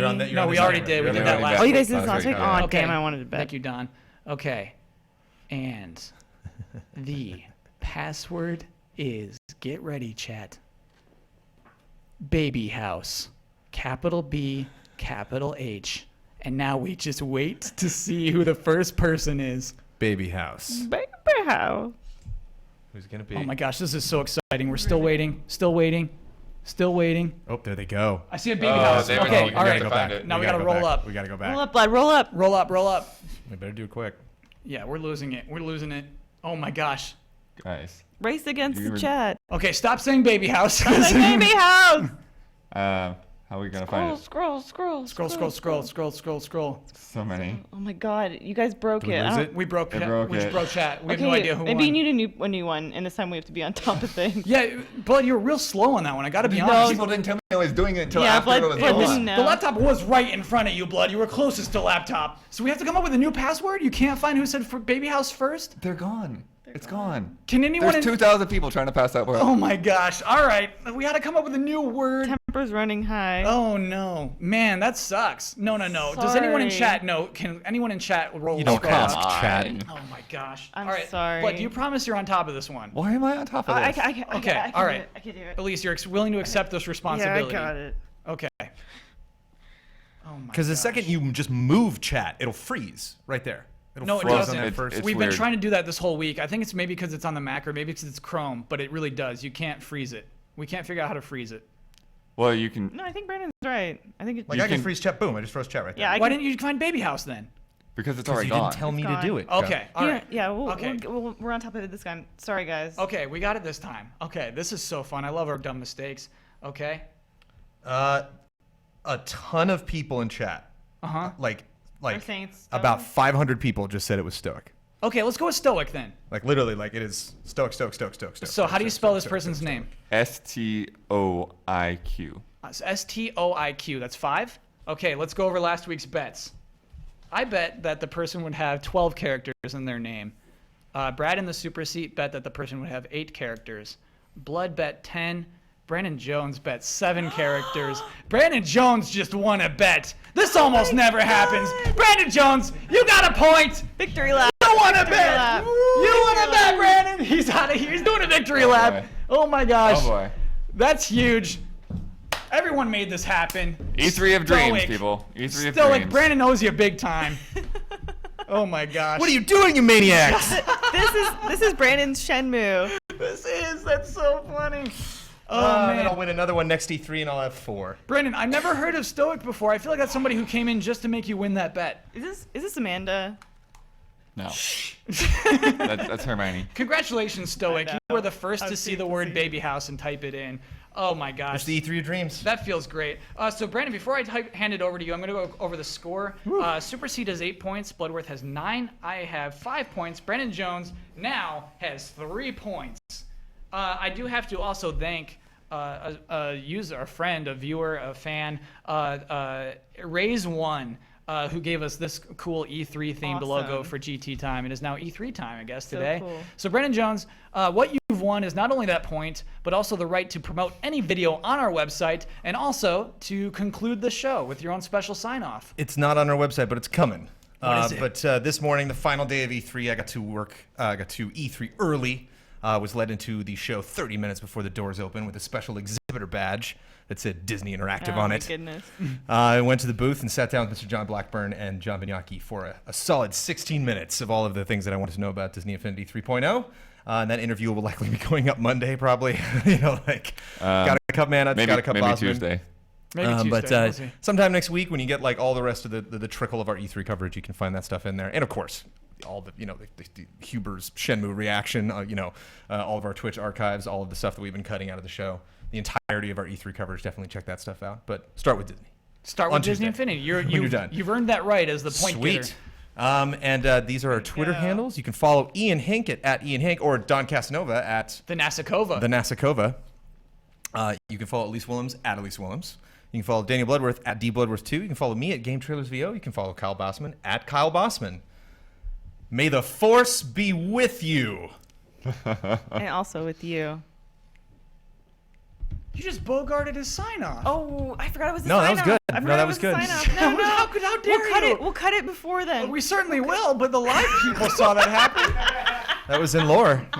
We certainly will. I'm sorry. I'm so tired. Brandon. It's okay, I always win. I think that's a legit good sign off. If Yeah? you just say "May the Force be with you" every time you win, I think that's not bad. It's better than be the Batman. And maybe, God, and maybe on like GT Live, you could just say "May the Force be with you" as you sign off. Okay. That's pretty cool. I think. I don't mind that one bit.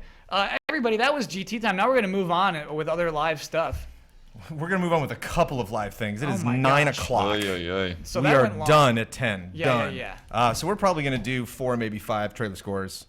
And then we're going to wrap this nonsense up. The key is we need to hear these. So we need to put our headphones on. We need to watch these trailers, specifically Metal Gear. I still have not seen all the way through. Yeah. In 6-minute trailer. In one swoop. So yeah, we're going to watch these trailers, and then we are all going to watch them together so we get them fresh in our minds. And then Mr. Bossman and Mr. Blood and myself are going to score them. We should congratulate Stoic as well again. Oh yeah, well done, Oh my Stoic. gosh, Stoic. You saw that baby house. I don't know if you're real, but hooray. And I imagine like the competition was so fierce that baby house was just pounded out in an instant, you know? Like, or maybe it was like reading my pen strokes. Man, that's crazy. Well done. By the way, what is trailer score? What is that? Trailer score sounds like what it is. It's a show we do where we score trailers. And it's I think it's kind of a fun way to wrap up the show, not only because we're GameTrailers.com and it's something we should be talking about, but because it's interesting when you look at E3 to kind of separate those two things. Like we know we're excited about this game because the game looks amazing, and we know we're excited about it because it was a huge announcement and it looks incredible. Shenmue 3, we've been waiting forever. Shenmue 3 is a great example. Huge moment from E3. The actual trailer itself is okay. It's a documentary trailer. So it's important to consider. You got to separate the quality of the trailer from the impact of the actual announcement itself. And the science behind the trailer. You know, like what went into this trailer. And I have a bunch of picks. You guys can see here. I got a whole list of stuff. Not getting to these because we do not have time. Oh, man. So I have some that are the best that I definitely want to talk about. You mentioned Dark Souls 3. You dug that, and you want to go through I'm and gonna watch give this that. a high score. Hopefully that one will be a little bit a shorter trailer score because it's a short trailer. Sure. Dishonored 2 I definitely want to talk about. Hitman, the debut trailer, I thought was really good. Horizon Zero Dawn was an excellent trailer. Metal Gear Solid 5, The Phantom Pain, and the Final Fantasy VII Remake. Okay. So, Brandon. These are specifically the trailers. Good news or bad news? Well, a little bad news. So the way we're set up currently, the stream can hear them, but you guys won't be able to. Okay. We can run a brief test if everyone will just bear with us for a hot second, and I can see if there is a way. Okay. But it might have some echo, so we'll need chat. Fun game you can play at home. Tell us if this has an echo, if you can hear it at all. All right, we're testing this right now. Yeah. Cool. So let's see here. Tra-la-la, tra-la-la. Let's do that. Tra-la-la. Can you water guys hear bottles that? in the studio? I'm not hearing anything. I'm gonna get my open water bottle. This could get crazy. Hang on. Okay, that's bad. Just checking 9 o'clock. See if you guys are awake. Chat, I heard that too. You poor souls. Get prepped, All right, everybody. sorry about that. Okay. Can you hear this? All right, this could be bad. Hang on. Can you hear that? Nope. Okay. This is a fun game. There you go. Yeah. I heard Something that. happened. You can hear that. Very loud. Very loud. Very loud. Maybe a little lower. Yeah, that's good. I can hear that. Okay, and I can hear my own voice too. Is there a, well, this is a really hard trailer to tell because it's just crazy car noises. Yeah.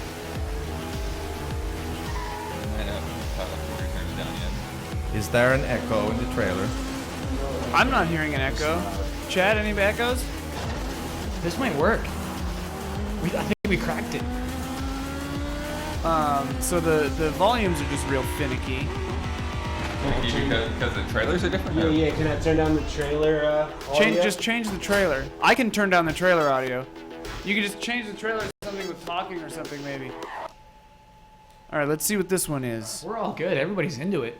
You're all into it? Okay, Yeah. cool. All right, we've solved a major problem here. I think my voice sounds a little echoey. Oh, Don, you I can would hear love the. that. That's you can hear just the big the room. standard, I think. Okay. Actually, weirdly, I'm not hearing an echo. Don, Oh, yeah. Can you fill that with water? That would be amazing. Don. I'm Casanova. Fine. All right, this is a real quiet one. And what do we have for dinner? Whenever I Pizza. get that. Pizzas? Yes. It's in Yes. this. All right, so I think we're cool. We got that mic on for some reason. We don't need that one. Yeah, I thought John was talking to me for a second, but he wasn't. Cool. So we're gonna want to hear each of these trailers full volume at first, and then we just want to loop them until the conversation's done, no volume. Okay. Or he's in like charge- super quiet. He's in charge of the looping. Okay. We're gonna queue up a trailer. We're gonna like request trailers. So we want to watch a trailer looped, but the first time that we watch it, we want to watch it with volume, and then we want the volume down, and then go back to another trailer with volume, and then. Volume gone? If just down. Down would be nice. Okay. Yeah, and I'll let you know How when loudly you are turn you it guys down. hearing these? Because you're almost entirely off on the mixing board. I can hear the trailers very well. Yeah. Okay. Oh yeah, no, Wow, that was perfect. That's crazy. Okay, so that was what that Bless loud you, noise Don. was that you all heard. It was that this is just blasted out if I turn it above -40, Yeah, okay. which is hilarious. You Well, shouldn't really be able to hear Yeah, it. don't do that. Don't do that. I won't do that. Okay, so let's say this was our volume for this trailer. The chat should be hearing it full volume. Nate. Okay. Come on. Like pretty well, and you guys could hopefully hear it pretty well too. Nate, come on. Give me a hand. Cool. here. Yeah. And there's no echo. Okay. No echo in chat. Is Ben Moore still around? Is he like at his desk doing work, or did he take off? He said they said they'd stick around, man. Okay, because Ben Moore, our last trailer will be Metal Gear Solid 5: The Phantom Pain. Ben Moore wants, Kyle Bossman wants to drop out of that one, but Ben Moore would like to step in. So this is just the three of you for this. This will be the three of us for the next 4 videos. All right. 1, 2, 3, so 4, 5 videos. Does John know the videos we're doing? I will just tell him one by one. Dark Just Souls tell 3. him one by The one. All right. How long you think before Rafe gets here? When you're ready. And now you can't hear that. The Dark Souls 3. I Now can't hear it now. Perfect. That's gonna work, Ian. That's You really can good. or cannot hear I it? cannot hear anything now. Yeah. Perfect. Okay, cool. So you're the same as the chat. So John Michael, all we need for now is just Dark Souls. Just Dark Souls 3. We'll just go one by one. Just have that looping. So kill the playlist, I guess. So Brandon, are you gonna do this like we've been doing Just Plays and like make these each individual shows? Yes. Okay, cool. All right, so I'll just roll on this whole thing, and then you'll Mhm. chop them up later. Mhm. Do you want me to make time code notes for you? Nope, I got it. I can figure it out. Okay. I freaking and let's go full screen when we watch the trailers. Sure, sure, yeah, naturally. I love giving everyone this background insight on how we do our shows. Well, we don't normally do them quite like this, but yeah. Yeah, pretty much. GG time was pretty close. This is bizarre because we just do we don't shoot this trailer score in here. We just do it in my office with so, one mic in the middle of the table. John, you'll have to start it over in just a sec. Tell me when you guys are ready to go. You ready? Ready to go. All right, so I'm going to record now. And start it over now.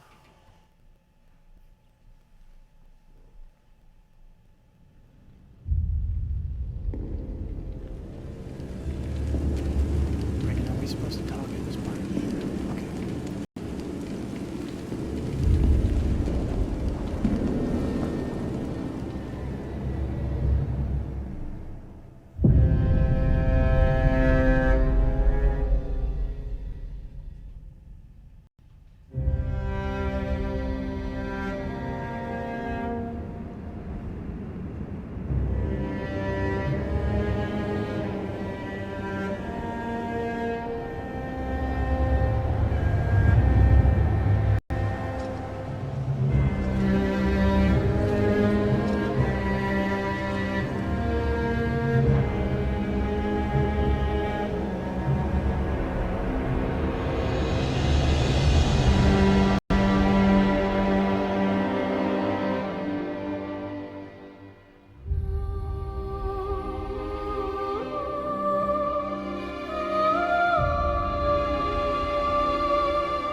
that, Dark Souls 3.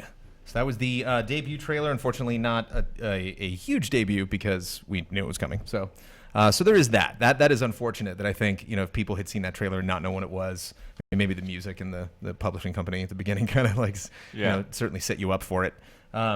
But yeah, I think it's pretty cool. Kyle, I'm probably going to throw it over to you because you really had a big reaction to this trailer, and I'm curious what that reaction was. This trailer is paced so differently from almost every other trailer we watched at E3. This has shots that are willing to last for longer than 1 second, which is very nice. I appreciate the story told here, mostly through visuals and the pacing, and it's all told in a certain order. The things we see, the visuals are unlike things we see in any other trailer. And so it all feels unique. When you have a third game, it's very important for it to feel unique. And this pulls off all of those things in such interesting ways. And of course, honestly, just like sometimes you just think something is cool. I think that last shot of the giant is cool. And then it screams, and then its fire, its hand just flames up. And just like you feel an impact there, and then cut to black, and then fade up on the logo of Dark Souls 3. Gosh, I freaking love this trailer. And we've talked to Brad, and Brad mentioned that the crown has significance. Seeing what these titans, is that what they're called? Giants. Giants. We usually don't have Mr. Ian Hank here on Trailer Score, so especially. Am I involved in this? When we're at Dark Souls, you are. Oh, all right. Specifically have a Dark Souls question. Yeah, you don't get a vote, Ian. But if we need Dark Souls information, we will check in with you. But there is things that we recognize, and that maybe would be my one criticism of it is that I don't recognize them. Like I saw a crown and was like, ooh, wait, I remember that the DLC for Dark Souls 2, they were crowns. Like crowns of the Burnt King and the Ivory King, and so seeing that crown, having played Bloodborne, there was lots of weeping female characters, in that. So seeing her like hunched over, like seems like a very Souls kind of thing. And from the demo, we saw lots of prayer going on, like in the gameplay demo. There were lots of like emaciated, people like kind of bowing to things in the gameplay demo that they showed off.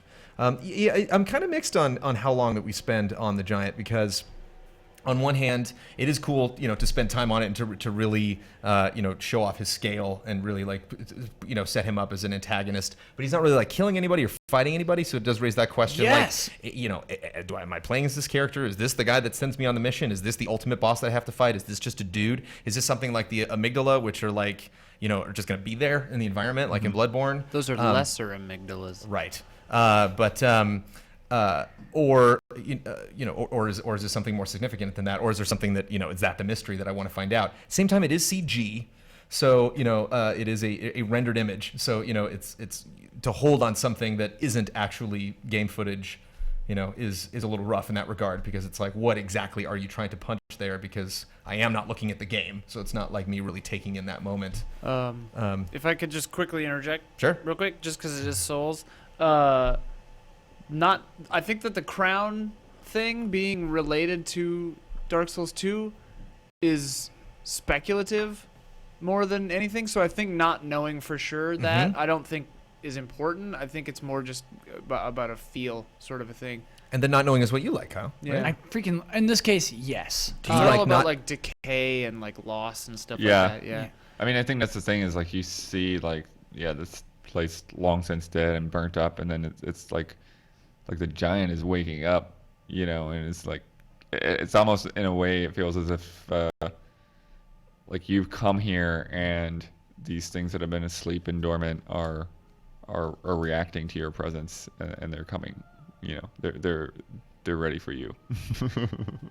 And just some of the imagery, Brandon, that I really love is when we see the huge landscape and these castles that barely exist anymore. One of my favorite things is how dusty the air is, and you see that through the light shining through it. Yeah. Gosh, it's effective. It evokes a feeling.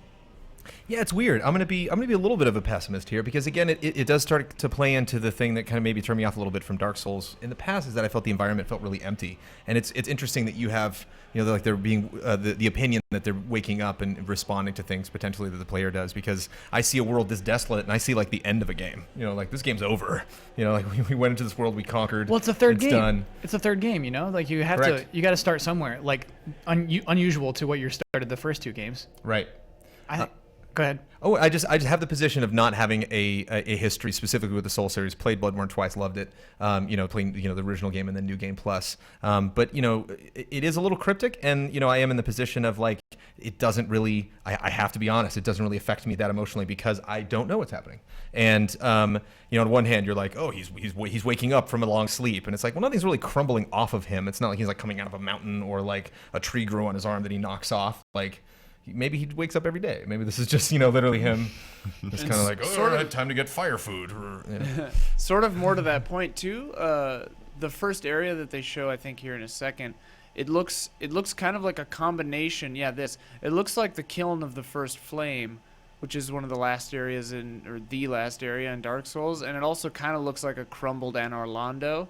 And like that bridge in the distance is reminiscent of several areas. So like it is calling upon these kinds of these ideas. Yeah, the idea of Anor Londo just in ruins is so interesting to me. Something like Anor Londo. I'm jazzed about it. I will compliment this trailer greatly in that the music for everything associated with the series is just the best. Oh, I mean, yeah. and even though I haven't had times with the Soul series, Dark Souls has been featured in a lot of the countdowns that we've done, and so you know, bless Blood for finding all these soundtracks and throwing them up on our shared servers so we can access, you know, music for a lot of the projects that we do, and just going through these soundtracks, like every track, it's like hard to pick, you know, like what track I want to use for this countdown entry because they're all so awesome.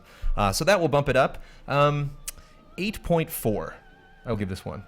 Should we do our normal order? Yeah, in a normal order, I go first, and then Mr. Kyle Bossman, and then Mr. Daniel Bloodworth, even though we're not seated that way. I'm giving this one a 9.5. I think this is a very special trailer. Maybe because it's E3 and it stands above everything else you see at E3. But like you said, you know how I rank music really high. Just its use of music is so great. The woman starts singing as soon as you see that shot of the crown, and you know, it just has everything I love. Just that pacing and that progression in a trailer. Just this intrigue. Like, what a way to reveal the title of your game. Obviously, they would have liked to have this have been the reveal of Dark Souls 3, but I think it works. I'm excited to see more of this.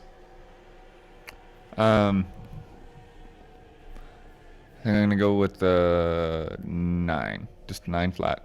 9 flat. Yeah, I think it is kind of emotionally powerful, and it, you know, it doesn't really tell us a whole lot other than setting the mood and the landscape.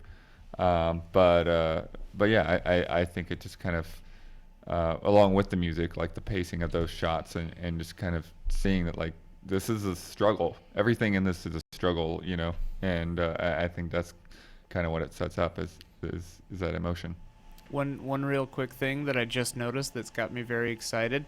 In the shot with the woman, I think, kneeling in front of the altar or table with the crown on it, I assume, the archway, the like circular thing behind her that's crumbled off on the right side, very reminiscent of the dark sign that all characters in the Dark Souls series have from the beginning of the game. It's the thing that makes you, it's like the curse basically that makes you wake up again after you die. It looks kind of like that, the way it's shaped. It's very cool. Very cool little detail. I don't know if that's intentional, if I'm just drawing that myself, but I don't know. It's not going to affect its score. I got to be honest. No, it's just something I just noticed right now that I had to talk about. And it was not intentional for me to drag the score, the shared score, the trailer score for the Dark Souls 3 E3 2015 announcement trailer into the 8s. But you guys both gave it a 9 something, and I gave it an 8.4, dragging it down to an 8.9. 8.9 is a good score, for the trailer score of the debut of Dark Souls 3. I will say this, though, based on this trailer and then based on the demo that we saw, I'm very excited about Dark Souls 3. So as far as E3 as a whole, I'm definitely excited about this project, and I think they did a good job selling it. But there it is. There's the trailer score for Dark Souls 3, 8.9. There we go. Everyone in chat wants a score from Ian. So now that we have the official trailer score, we should at least still get Ian one now. Whoa. Yeah, I'd probably give it like a 9.4, 9.5, because I love it. I love the music mostly. I just want more. I want Dishonored, John, next. Dishonored. The longer one. Dishonored 2. The Dark Souls 2 trailer was so awesome, and Blur did it, and it was a lot longer and had like a lot of little details that you could pick over, you know. And I think this one has more stuff ingrained in the background that I'll probably notice later, but yeah, I loved it. I don't know. And on we go. Cool. To the next one. So can I just play it, Ian? Yep. Cool.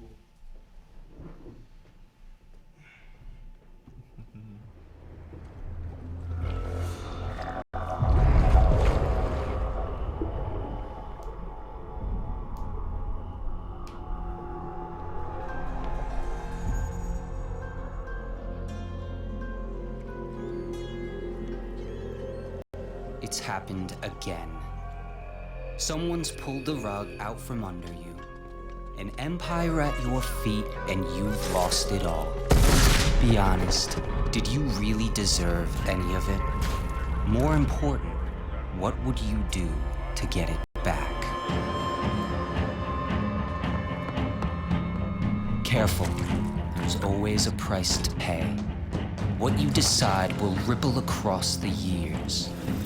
Blood in the gutters and corruption on the wind. It'll be fun watching this unfold. What will you do with the power I've given you? How will you make your mark on this wretched world?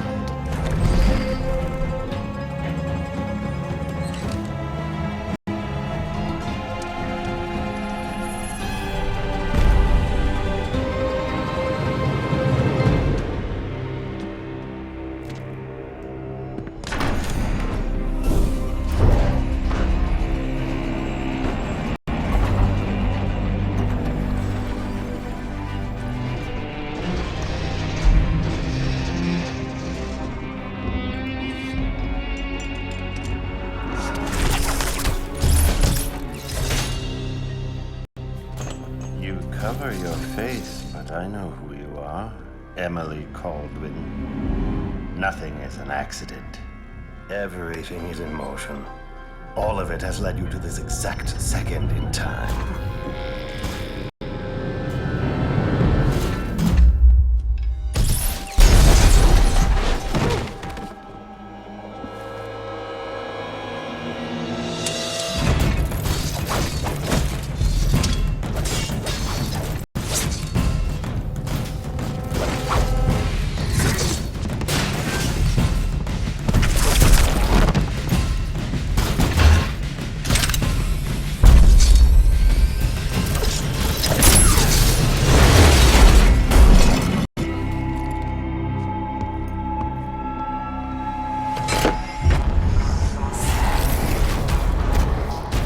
Before you strike. If you kill me, you become the assassin we claimed you were. You become one of us!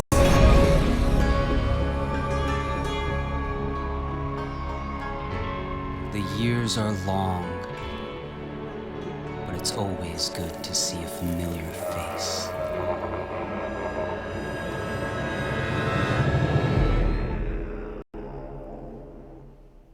No pre-order now. No pre-order now. So yeah, so it's tough to compete with Fallout and Doom. We got that trailer also at the Bethesda press conference to kick off E3, and I enjoyed it. I'm excited about Dishonored. I like the first one. I'm looking forward to playing the second one. I thought that my first impulse was that it was a nice twist on the first Dishonored trailer, which followed the same thing. We were Corvo Otano. We saw him in prison. We saw him get his powers from Dowd and then put the mask on. The mask was definitely shown very heavily. It was like a very focal point of the first trailer, and then he runs out and finds a guy and goes to kill him. And the guy, you think he's going to get away, but then Corvo, because he's awesome at magic, sneaks in, kills the guy, manages to escape. And this was kind of an interesting play on that. They kind of try to take all the aspects of the first Dishonored trailer, and I can go beat by beat what those are and just up the ante of everything. But I just thought it was kind of cool. And then throughout the week, just people kept bringing up Dishonored. They really, really liked this trailer. And, I could see, one negativity is, we're at the Bethesda press conference. We're seeing tons of gameplay of Doom. We're seeing tons of gameplay of Fallout. And we're just getting the CG trailer for Dishonored.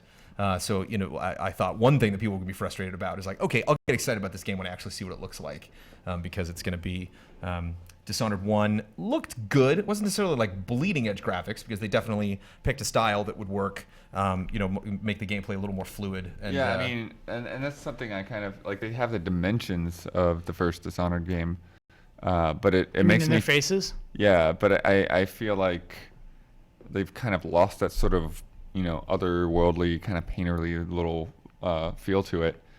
So I don't know if that's just for the sake of the trailer or if they are taking a slightly different change in art direction for one reason or another. I do think it's interesting that even though it is a CG trailer, they do seem to show a lot of gameplay hints here in terms of, how she blinks seems to be slightly different. The wasps seem to be significant. That seems to be something you can probably use in combat. And then this weird, crazy, giant, smoky beast at the end that you can transform into. And I like when she turns into the smoky beast, it is from a first-person perspective, so we don't see what this thing looks like. You know, we all of a sudden we become this threat to this guy, and we kind of fear for this like poor man. We don't know. We don't really know what this guy did. You know, they don't tell us, which is interesting because like a Hitman trailer or something would really set that up. Or like a crime drama or something where they're like, this guy's real bad, you gotta go get him. And like, we don't know. Maybe this guy isn't, you know, maybe she's worse than him. Who knows? Because they had two different endings to the first Dishonored. You could be, you know, a good guy or a bad guy, and your decisions would ultimately influence this character. And she would change based on your actions. You know, if you were mean, she would kind of start to get aggressive, and you know, or you could, you know, turn the story in that opposite direction. So how did this turn out? What ending did they pick? And there's in that first game, there's no indication of what her smoke monster form would be. I don't remember smoke monsters. I don't know that she would have any of that in the first game. Did she? No, no, there was no hint that she had powers. Yeah. So here's a funny thing. And Corvo didn't have powers. He was given those by someone else. So this is Dowd basically choosing it's her. called an outsider, is that right? And I believe it's the same voice actor for Dowd. That sounds familiar. Brandon, you ranked the BioShock trailer as the best game, greatest trailer of all time. Yes. I think that first-person CG trailers are scummy.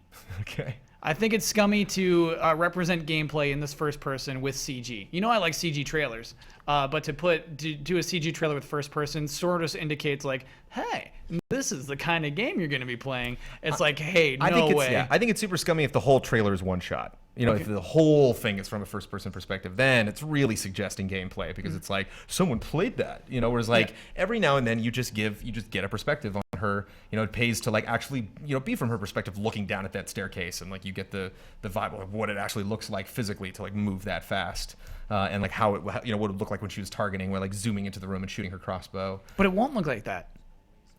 It won't be. No matter what, it will look worse, and that's what's so crazy to me. Do you know what I mean? Like, okay, the version of the game we're gonna get will look worse than this. When we see a transforming room finally in the game, it's gonna look worse than this one in the trailer. The transforming room, I have a problem with that. I love transforming rooms. I don't secrets. Like secrets.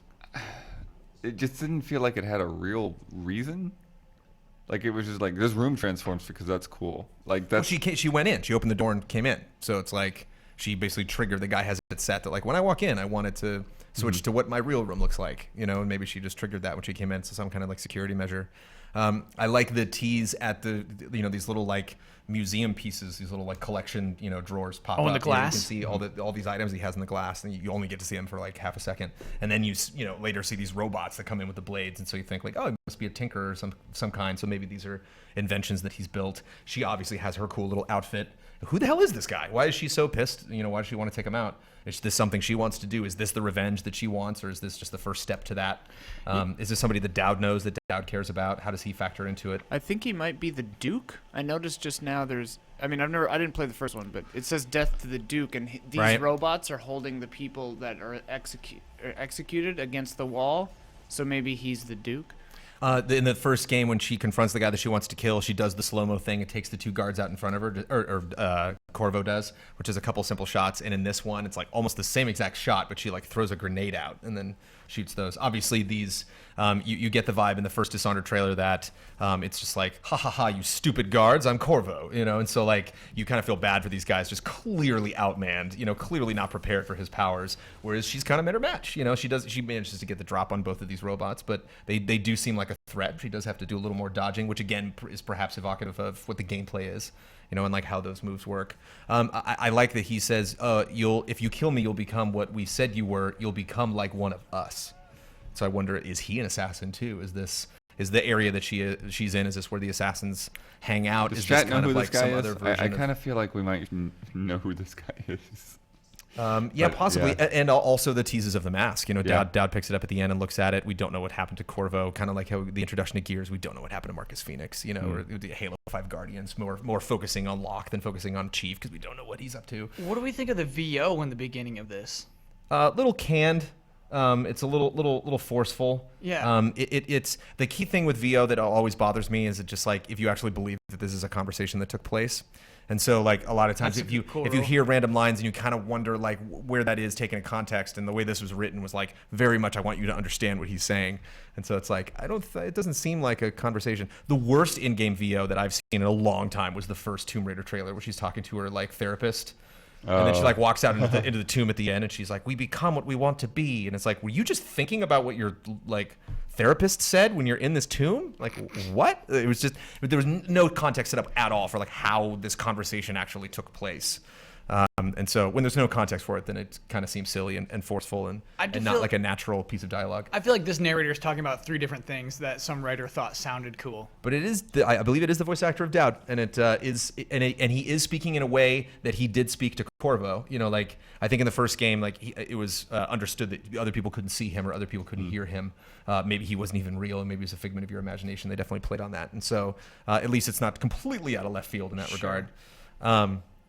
And again, I just like, I know the transforming room is weird, but I just like how it just plays on your expectations. But somebody in the room said, "Whoa," when that happened during the Bethesda press conference. It was just kind of like, yeah. No, that's the cool part. I love that. I like that she just says, "Screw this robot," and just leaves it and goes running after the guy. Yeah. And I like that option of, she seems smart, she seems capable, but at the same time, she's has to perform well to pull this off.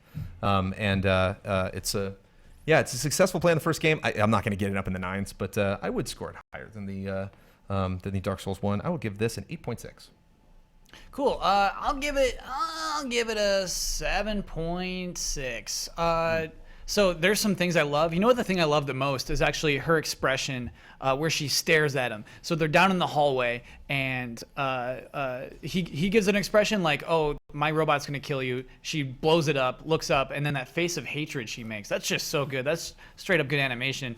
My beef with this is the story it tells. She walks into this guy's house, transforming house, and he says, "I knew you were gonna come here, Emily." And then like he had no good plan. Then he's like sometimes like surprised that she wants to kill him suddenly, just like, "Oh, my robots didn't work." Like, come on, man. Did you have a plan or not? Like, it's just kind of a stupid like little ride that we're on. And of course, I'm just butthurt at CG first-person trailers, so I think that's minus points there. But yeah, the reason why it's that high, despite all those hatred things, is that this is a good trailer that communicates a lot of things about the game. Like, that's a good thing to do with a launch trailer. A reveal trailer. Yeah, I think gives it like 8.4. Ooh. Yeah. I like it. It doesn't blow my socks off or anything, but socks still on. Yeah, I mean, I think it says a lot about where her character's at. I think, it gives you a hint that, choosing how to deal with people, will have lasting effects. And it shows a lot of potential gameplay capabilities. So I think it works out pretty well on a lot of different fronts. If we, people want us to know that it's not Dowd at the end of the trailer. It's the Outsider. The Outsider. Okay, I get those two guys confused. Oh yeah, Dowd's the guy that we played at in the expansion. The Outsider is the one that gave you his powers. My apologies. Great. Does not change the score of the trailer. Correction on that. Thank you for chat. Yep. But yeah, there we go. 8.2 is the aggregate trailer score for the debut of Dishonored 2. Lots of great debuts at the show. Thank you, Mr. Bloodworth. Thank you, Mr. Bossman. No problem. See you in the next episode of Trailer Score. I get to do one again? Yeah, while we're switching trailers for sure. I really love the way she looks. Mm-hmm. I really like that. And I really hate the big face on the back of the robots. Love that big face. Why is it on the back of the robot though? That's weird. It's meant to. I like their creepy face and their face. Mm-hmm. But I don't know. Whatever. But I'd say it's like an 8.6, 8.7 for me, just because from this trailer alone, I'm like, maybe I should play Dishonored and Dishonored 2. I'd like to finish it sometime. Yeah. That's crazy effective. Good music. Yeah, the music's. I love that time period. The look of it. It makes me want to watch the Guy Ritchie Sherlock Holmes movies, just because I like the combat or the costumes and the music. I like those movies. They're fun movies. I don't know. Tell me, RDJ, you got to come back. What's our next trailer? Our next trailer is let's do Final Fantasy VII. So I realize, Brandon, you haven't been saying at the top of these shows what this is. So when this goes online, we kind of just go straight into it. Yeah, we're not going to show the trailer beforehand in that video. We're just going to jump right into the conversation. All right. Yeah, I didn't want to intro trailer score every single time we're talking about this. I assume you've seen the screen. I'm just playing it in the middle so we can see you as you're talking. Is that what you want? Yeah, that's okay. Great. Cool. That works. Right. Yeah, the FF7 remake. Is that what's queued up? Hit it. Oh no. Let's do this. How am I going to score this? Oh, I'm scoring this. I'm ready.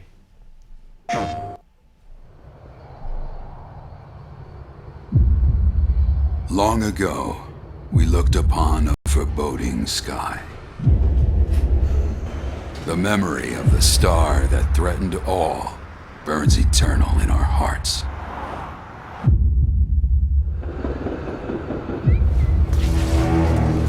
In its wake came an age of silence. Yet with each fond remembrance, we knew those encountered were not forgotten. That someday we would see them again. Perhaps it was no more than wishful thinking.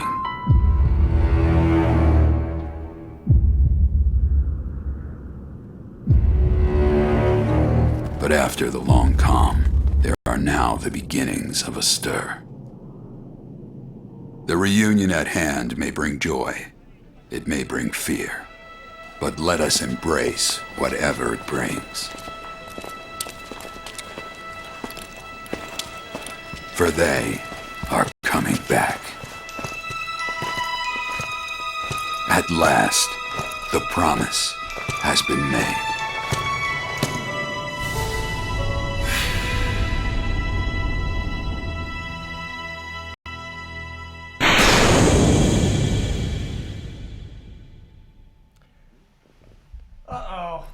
Yeah, it's good. We got a problem here. So this is Trailer Score. I'm joined with Mr. Kyle Bossman, Mr. Daniel Bloodworth. Yeah. We're here to talk about the trailer for Final Fantasy VII Remake. This is, without any question in my mind whatsoever, my favorite trailer of the show. This Jose Canseco came to the plate. They pitched it low and inside, and he put it right through some guy's windshield in the parking lot. I mean, one of the whole reasons why I just completely go bonkers for trailers is it's so obvious to tell how much work you put into it. And then if you didn't put a lot of work into it, is that because you're stressed out and you don't have faith in your product, or you have a bad marketing team, or you're choosing more to focus on your game? I mean, this is beyond legendary. This concept of bringing this game back. And it's the one thing that I kept thinking about that kind of made me easily settle back into the mood of like, this is never happening. We're never getting a remake. It's fun. It's like a fun thing to joke about. Yeah. And it would be great. To be perfectly honest, I'd rather have a Final Fantasy VI remake than a Final Fantasy VII. But that's another point. It's not like 7 hasn't gotten any love or anything. We've gotten like 8 offshoot games. Like, we got like Advent Children, which a lot of this seems based on. So like, what do you do? I mean, like, that is, if you really put like a bunch of Final Fantasy VII fans in a room and told them like, what would you have ideas for a Final Fantasy VII remake? And they would just spit all this stuff out about like, oh, you can make this better or this better. Oh, imagine that one scene, or, the train chase, or, like Aeris's death, all these things, like, it would be so incredible. It's like, okay, what about the trailer? And like, I don't think that would be as easy of a conversation. I think you would really have to rack your brain about like, oh yeah, what do we show? Like, how do we? And I think most people would go off the wall. That? Yeah. You look at each one of the Final Fantasy games is just the most amazing soundtrack ever, and it just goes from like good to just amazing. Some are better than others, depending on how you feel. But it's like you have all of these tracks. What do you pick? And from the dialogue that he's saying, the image that you're looking at, the music that you're listening to, and the cast, which is crazy, like to build anticipation with cast names, with credits that usually are saved for the end, but to just slowly drop those in. So it just keeps hammering home like, we're doing it, guys. And you keep wanting to say no. You keep thinking, no, it's something else. It's a movie, it's a TV show, it's a Kickstarter campaign. There's got to be some trick at the end of this, and there is no trick. It lands at the end, and it's like, down to the point that they're like, if there was any concern, remake. And it actually never says Final Fantasy VII, which is amazing. It even goes that far to know that like we can literally just show you this orb. It's a meteor. With the meteor with this, with the fire streaming off of it, and you know exactly what it is. And I think you know exactly what it is, just like how I feel when I see Dishonored and I pick up on these hints. The way you feel, Ian, when you see that Dark Souls thing and you pick up on those hints. The entire trailer is those hints. Yeah. Like the entire trailer is like a good horror film that is not like the killer's there. You see the killer in the back. You're like, yes, I saw him. Thanks, movie. You don't need to like, have a music trill and like have all the lighting point in that direction. Like, let me figure something out. Yeah. Well, and that's the thing too. Like, even the reveal. Like, if you didn't figure it out by now, it's still like it's the back. It's the back of Cloud and Barrett. It's that the sword and that gun. Like.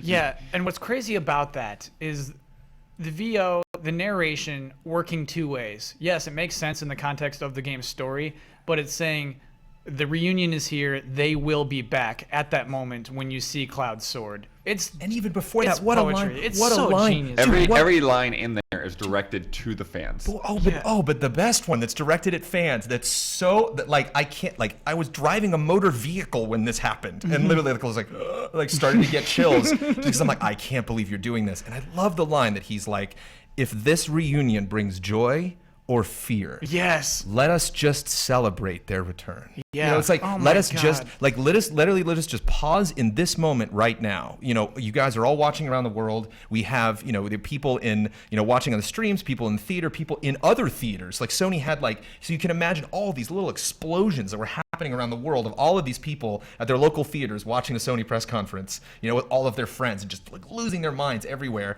And it just had this idea about like, just don't think about this too hard. So you're like really thinking about everything that could go wrong. Don't think about when you're getting this. Don't think about anything. Just know that like the promise has been made. Like we are coming out on stage right now. We are making that promise. And if this project doesn't happen, we are going to have to own to that. Yeah. We are all going to share this moment. We're never going to forget it. Let's sit back and enjoy this. The first thing you see is just this random subway. You see South Edge on the map, you know, and then they bring in one cast member, and the music is like, what's that? You know, you really got to know Seven to know, like, oh, that's clearly a Seven track. I mean, he obviously teased it, so you might know what it is going into it. And then we get the slide, you know, and then we get, you know, Midgar from a distance. And none of the shots, none of them that we're seeing are anything close to anything we saw in Seven. None of this is like, oh yeah, that one shot That's from what Seven. I love, man. All of it's recreated. It's not like all of it's it's like not like iconic. Like, ooh, we have to show them a chocobo. It's just like, no, these are all new things. Well, no, but I think that's what's interesting though, because it's, you know, when they did that PS3 whatever thing that like got people started on the whole remake train, you know, like they kind of they did a complete shot for shot. But what's interesting with this is it still sticks to Midgar. You know, it still keeps that feel and that vibe of the beginning of the game. It doesn't try to before the beginning. Yeah. You know, even, you know, that it's like, it's just about to happen. You're here. It's like, oh, it's like this, you know, like right when it went to black, that was it. That was the beginning of Seven. That was the beginning of this huge journey, which ends in Sephiroth and the live stream and all of this, you know, it's like, this is the launch point. Yeah.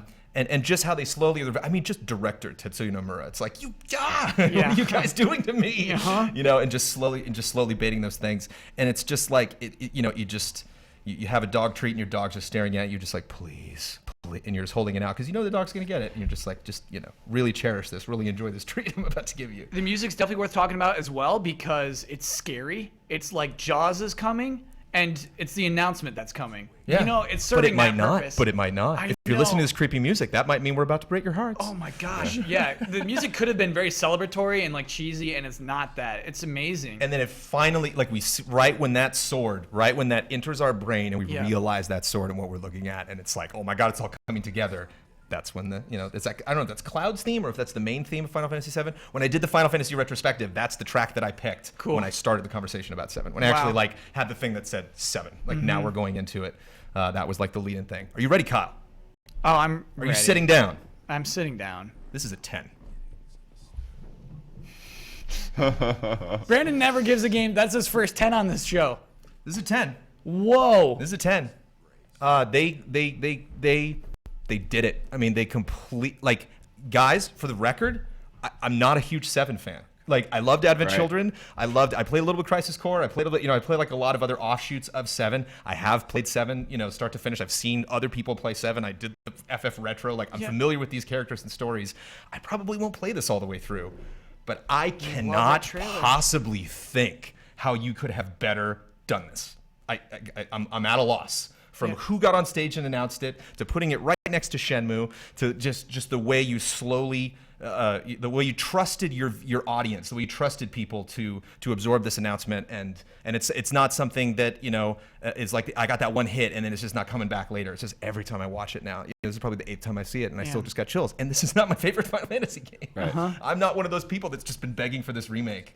And well done, man. I mean, just wow. Huber would be so happy. The writing, the titles. I mean, just the sound effect when remake at the end there. I mean, it's huge. Just everything, it explodes. Just everything. You know, all of a sudden, there's in one moment you're huddled in the corner, crying, shivering, pleading, please God, give me everything that I want, and then just in a second, you're in a jacuzzi with a fine beverage, and there's confetti and balloons, and the clouds part, and everything. I mean, it's just they had you in the palm of their hand, and then they raised you up to Valhalla, and all is well in the Final Fantasy universe. Yeah, fantastic. I mean, just the flower. I mean, there's just so many little touches, and it looks awesome, and who knows if it's an engine, they definitely make you wonder that too. Who knows? Oh, no. That's all CG, baby. Actually, that is sweet CG. Again, about not going too far and conjecturing. Like you could start all kinds of crazy threads about like what does this mean and what's it going to look like and etc. Brandon, I never thought I would see you give you 10 to any trailer. That's pretty crazy. I'm obviously giving this a 10. For most of the same reasons you just communicated, Brandon. I freaking love the word remake. I love the way this is handled. Basically, when you get a 10, you say this is an innovative trailer and it couldn't have been better, and that is what this is. And, it's not like it's flawless, but it's just like this is handling this announcement way better than I could ever imagined, and way better than most other people would have done. It's crazy this game is happening, but it's crazier how good this trailer was.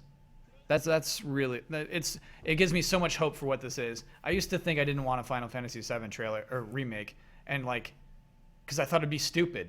And there's nothing stupid about that trailer. Do you know what I mean? They handled it so perfectly, so smart, so artfully. God, that's a good trailer. Mr. Blood, no pressure or anything. You don't need that calculator. Put the calculator away.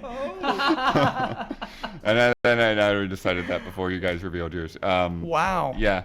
And hopefully we're trying to communicate really why specifically this edit, the conceptualizing, the storyboarding, the art, the music, the select. I mean, it's literally not just like, hey, this announcement happened. Like, it's not just we're writing that, the coattails of that announcement. And I'm in the same boat as you, and I actively disliked 7 more and more after a certain point in the game. So it's not my favorite, but there is something about the beginning of that game and the times that when it was first revealed and everything, there's it just grabs you so hard, and they've recaptured that in this, and it's I want to see all of it now. I just want to see this. Ladies and gentlemen, the very first 10. The Triple Crown. The Triple Crown. To Final Fantasy VII, wow. And I mean, I gotta be honest. On one hand, I feel bad, just I should have given it a 10. It's just don't do that lightly. On the other hand, what on earth could ever possibly come out and have the opportunity that this had? And I think maybe that's another thing that just satisfies me so much is it was such an opportunity. I mean, can you imagine once they actually inked that deal, whether that was 2 months ago or something when it finally happened, and they're like, yes, we Square was like, do it, put it at the press conference. We have this video that we're just finishing up. And from that moment that you piece this together and you have this idea, it's okay, here's exactly how we're going to do this announcement. It's insane, man. It's insane because it's better than Advent Children. You know what I mean? Advent Children's a little weird, and everything's a little weird. It's just everything is perfect and really calm. And and the Final Fantasy games are zany. They have lots of crazy characters and lots of cool stuff that they could do. I mean, just think about Killer Instinct when that got announced. That remake, and they were just Killer Instinct gameplay. Yeah. It was just there was nothing. There's no build or whatever. There's no logo reveal or picking the right character or sound effect. When the Doom teaser, when the door opens up, that classic Doom sound effect. And this, it's like acupuncture. It literally just hits all your high points. They just know exactly where they got you. Yeah. And they put it in there. Making history, E3 2015, first 10 across the board. Congratulations, Square Enix, on not only making people's dreams come true, but making the badass trailer that you did. Maybe we're spoiling that it might end up being the best trailer at our awards for E3. We'll see what the rest of the staff thinks about it. But you know what we three think. Thank you, guys. And see you next episode. Gonna need that Ian score. I'm gonna ruin it. I'm not even looking at chat right now. I'm gonna ruin it. Okay. Here's the thing. I love it. I think it's awesome. I hadn't heard any of it before because you guys could hear it. Don, can you go get Ben? Oh yeah, that sucks. Can you go get Ben Moore? See if he's around. Can you go get Ben? So this is the first time I'd ever heard it. The music blows me away. Yeah. When the piano starts, I'm just oh. The feelings. I love the setting of 7 more than anything. The game, it gets pretty freaking weird, and the story kind of falls apart a little bit. But oh my god, this game. But the things I don't love about this trailer are the rigging and the animation on some of the human characters seems a little stilted. What does rigging mean? It's like their bones and their movement, kind of. The face of the little girl going down the slide looks pretty rubber, kind of fake, not great. Her animation is not wonderful. The crowd isn't moving that fluidly. The soldiers look really good. Barrett and Cloud look really good. So maybe they had more points of articulation or something like that. They're just a more realistic model. The crowd doesn't look amazing when the camera's panning through it. I mean, this is kind of nitpicky. I think I'd give it a 9.7. Like the year it came out. At the same time, I also kind of like that because that first shot does seem to suggest like, yes, we'd probably Watch Dogs 2 or something. You know, it's no big, it's no big deal. But I mean, mean, in a city and there's people walking around. Her face looks kind of janky right there. Look at that eyeball, man. What are you talking about? Oh, dude, no. The eyeball looks incredible. That's the thing that's kind of... It's a little inconsistent. I'm not talking about that eyeball. It's a little inconsistent. Like, these guys move really well. So it's kind of weird to me. But, oh, my God. The look, the feel, the music, it's incredible. This is a stellar trailer. I got emotional again. Oh, man. That's Every time. weird. When they show that flower right there, and I realize... Oh, I'm not showing it, sorry. And this shot, oh, God. But, like, when they show the flower, and I remember that Eris has those flowers in that little room in the church or whatever, I'm just like, oh, God. Yeah. And then, like, the dude's dialogue is pretty on the nose, too, which is hilarious. And I don't love the sound effect on Remake, but anyway. It sounds a little better on the actual track. Those are very specific notes, Ian. I gotta drag you into a trailer score one day. Hey, when man. one of these guys I'm is a sick. filmmaker. Yeah. He can talk about rigging. Yeah, get Ian on some trailer scores for sure. Ben Moore is hopefully in the house. He's going to be joining us for I'm Metal excited. Gear Solid 5. I haven't seen this one. Yeah, it's I pretty- actually haven't seen it either. It's pretty messy, as I'm in excited. I'm gory, really as in excited. bad things happen to people. Don't bring it up yet, John Michael. Oh, okay, John Michael's going to head out too. So is that the last one? Is that the last trailer? We're going to do Metal Gear Solid 5, and then we're wrapping up our coverage. Cool. I'll hang around for wrapping up the coverage for Also sure. good. I wanted to do Hitman and Horizon, but Horizon's a little weird. That's more of a gameplay demo. It's a trailer. There's a trailer leading fine into line. it too. There's a fine line. Hoth is a gameplay demo. Horizon is a trailer. Like, it has a very clear narrative opening that has nothing to do with the fight that she's about to go on. You know, it's not like Uncharted where it's like the beginning of that sequence. Like, there's a clear story intro and then a story ending where she comes in and has narration and stuff. It's a fine line, but like I said, that trailer. Dude, I've been waiting for this moment. Look at this, man. Look at this. Yeah. Across the board. You guys got it right. Yeah, you would give that trailer a 10 as well. 10 out of 10. Yeah. Ben, Heard from Ben. you're watching that thing, it gives you chills. Got chills. Final Fantasy VII is being remade. Oh my God, we're getting Shenmue 3. And you know what else? What? Even more important than any of that. No, I don't. I won the GT time bet. Okay, well, all right. Okay. I'm really happy about that. No, Wait, good what job. was the Good bet? job. I wasn't in here. When that happened. We sent a secret word to chat, and the first person to type it correctly in chat, we counted the number Had of 7 letters in letters? their name, and it was 5. And I had the lowest bet of 7. Nice. So That's I awesome. I knew someone was going to have 4 or something, and I was going to be like, oh, God.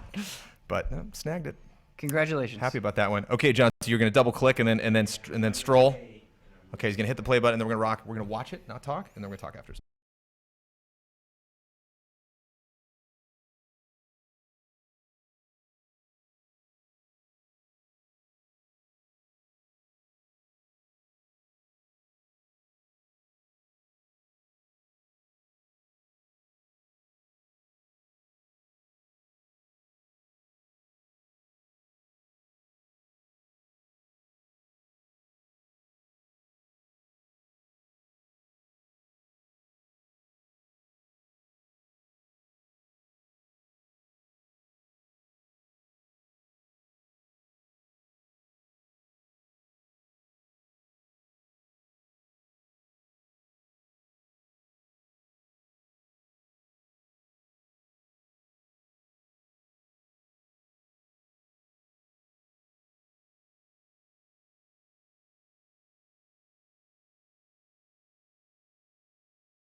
certain sequence, it all makes sense and it all ties back into that central theme of language.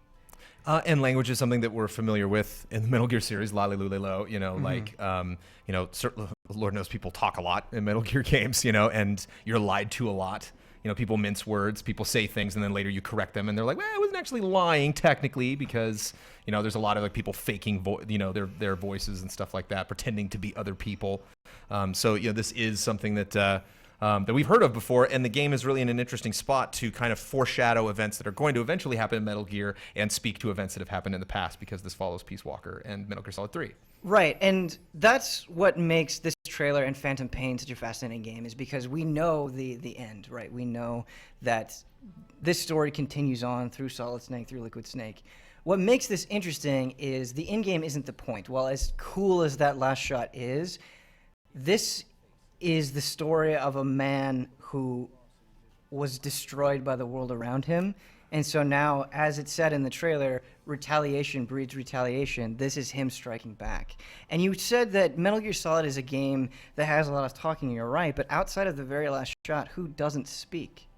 Yeah, Big Boss. Big Boss. And there's a reason for that. We'll definitely know when he talks, because it's Kiefer. You can definitely hear a very pissed off Kiefer, a deeper, creepier Kiefer than I think we're used to in the media that we've gotten from MGS5 so far. I think outside of the Metal Gear Solid 4 trailer, this is the trailer that I've watched the most. So I've put a lot of thought into this. I have my own theories, and I think I might be going overboard.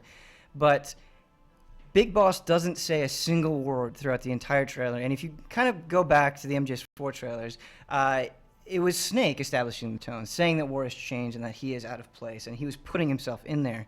But I think it's interesting that he speaks at the end, because I think what the trailer is emphasizing is that for him, the only thing that he cares about is avenging the people that he loves and striking back. There is no him left. The only part of him that exists is the will to coalesce into a force so he can have his revenge. And I think the reason that Kojima chose to have him speak at the end is that his twins, Solid and Liquid Snake, are giving him new life. So he can speak through them. And that's my theory on it. And that's potentially dangerous, to make a game in the middle here. It's like how I felt when I saw the Star Wars prequels. It's like, Obi-Wan would be a danger. And I'm like, no, Obi-Wan, don't die. You're just like, what's going to happen. Ocelot's fine. Like, everybody's going to make it through. Like, Ocelot is going to suffer a worse fate down the road. Mm-hmm. And so it could potentially take a lot of the, take a lot of the steam out of everything. Take a lot of the excitement out. Yeah. But I mean, so I like that they're really focusing on all of these new elements. Skullface, is that his name? Mm-hmm. There seems to be an uneasy alliance between him and Boss. They definitely set him up in the first trailers as somebody who's conspiring against Boss, or somebody that these two are definitely not working together. And then maybe they are, Well, Skullface is in Ground Zeroes. Okay. And it's made very evident that they are antagonistic toward each other. And that's kind of been the way that we've seen it this entire time. And so it's interesting that we see Skullface and Big Boss side by side. And if you think about the tone Skullface has throughout the trailer, it's not aggressive, it's not villainous, it is an explanation. It is like the way that he says it, it's like he's trying to make you understand something. And if you look at the shot where they're in the Jeep together, it's like they're having a heart-to-heart, which I think is interesting. How do they reach that point? I like the music in this better than the Nuclear trailer. Because as much as I like it, as hard as it can hit sometimes in a good way when Kojima finds that perfect song, and of course there's somebody who obsesses over his project so much. If Kojima's like, this song, that speaks a lot. You obviously want to listen to that and be like, wow, why'd you pick this song? This is an interesting match. But at the same time, you have something like the debut of Call of Duty Black Ops 3 where they paint it black and you're like, oh, okay, it's black, I got it. So you just grabbing a song and just kind of throwing it in there, a song that I might recognize. There could be potentially be a lot of things that could go along in your head that maybe he's not counting on. It's like some people have baggage towards certain pieces of music, and people can have memories of that track. I don't have any memories or any sort of baggage that I'm bringing into this trailer with the music. Mm-hmm. And I just really like they keep adding different instruments onto this like kind of like techno. It's not really like a techno, but it sounds like it's digital. It doesn't sound like an instrument. It sounds like a keyboard that's playing this. And the like you mentioned, the retribution. Like stakes are raising, and so this tune, the dun dun dun dun dun, it keeps looping and getting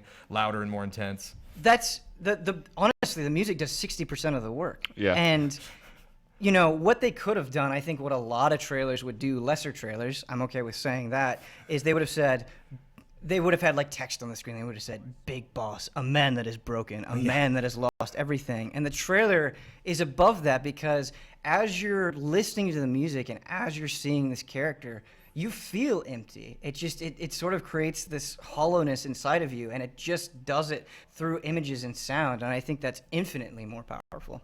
I have two stupid technical things, which is why it's going to bring the score down a little bit. And then again, this is just my apologize, Ben. These are just stupid things that I get obsessed about. One, I don't know who's talking, which is fine.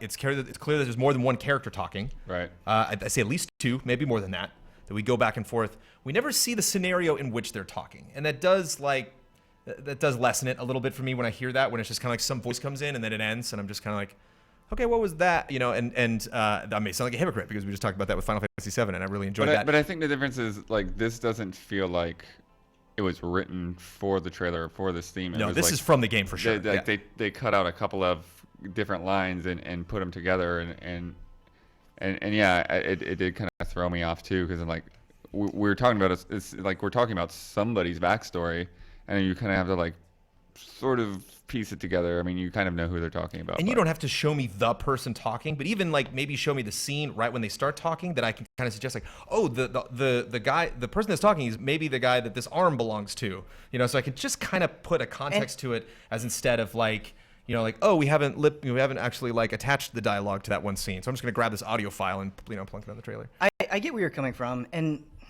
maybe what I will say next will sound super alienating, but I went on Reddit and I went on NeoGAF and because I was so excited about the trailer, I wanted to gauge other people's thoughts. And a lot of people said, I don't understand. Like you said, who is speaking?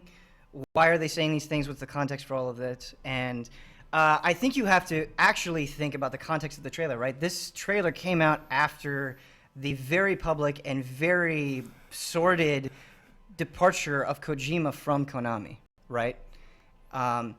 This trailer isn't trying to sell you anything. It's not trying to win over any new fans. And I think if you are absolutely diehard, like you bleed Metal Gear, this trailer will resonate with you in a way that it won't with other people. And I don't think any of his trailers has accomplished that quite as well as this one. And maybe that upsets people, but to me, this felt like Kojima was giving me a final handshake because I knew exactly who was speaking. I knew the context for it. I knew their backstories. And so everything that was supposed to make sense made sense to me. And I appreciate that. I think it's bold when you have a huge AAA game.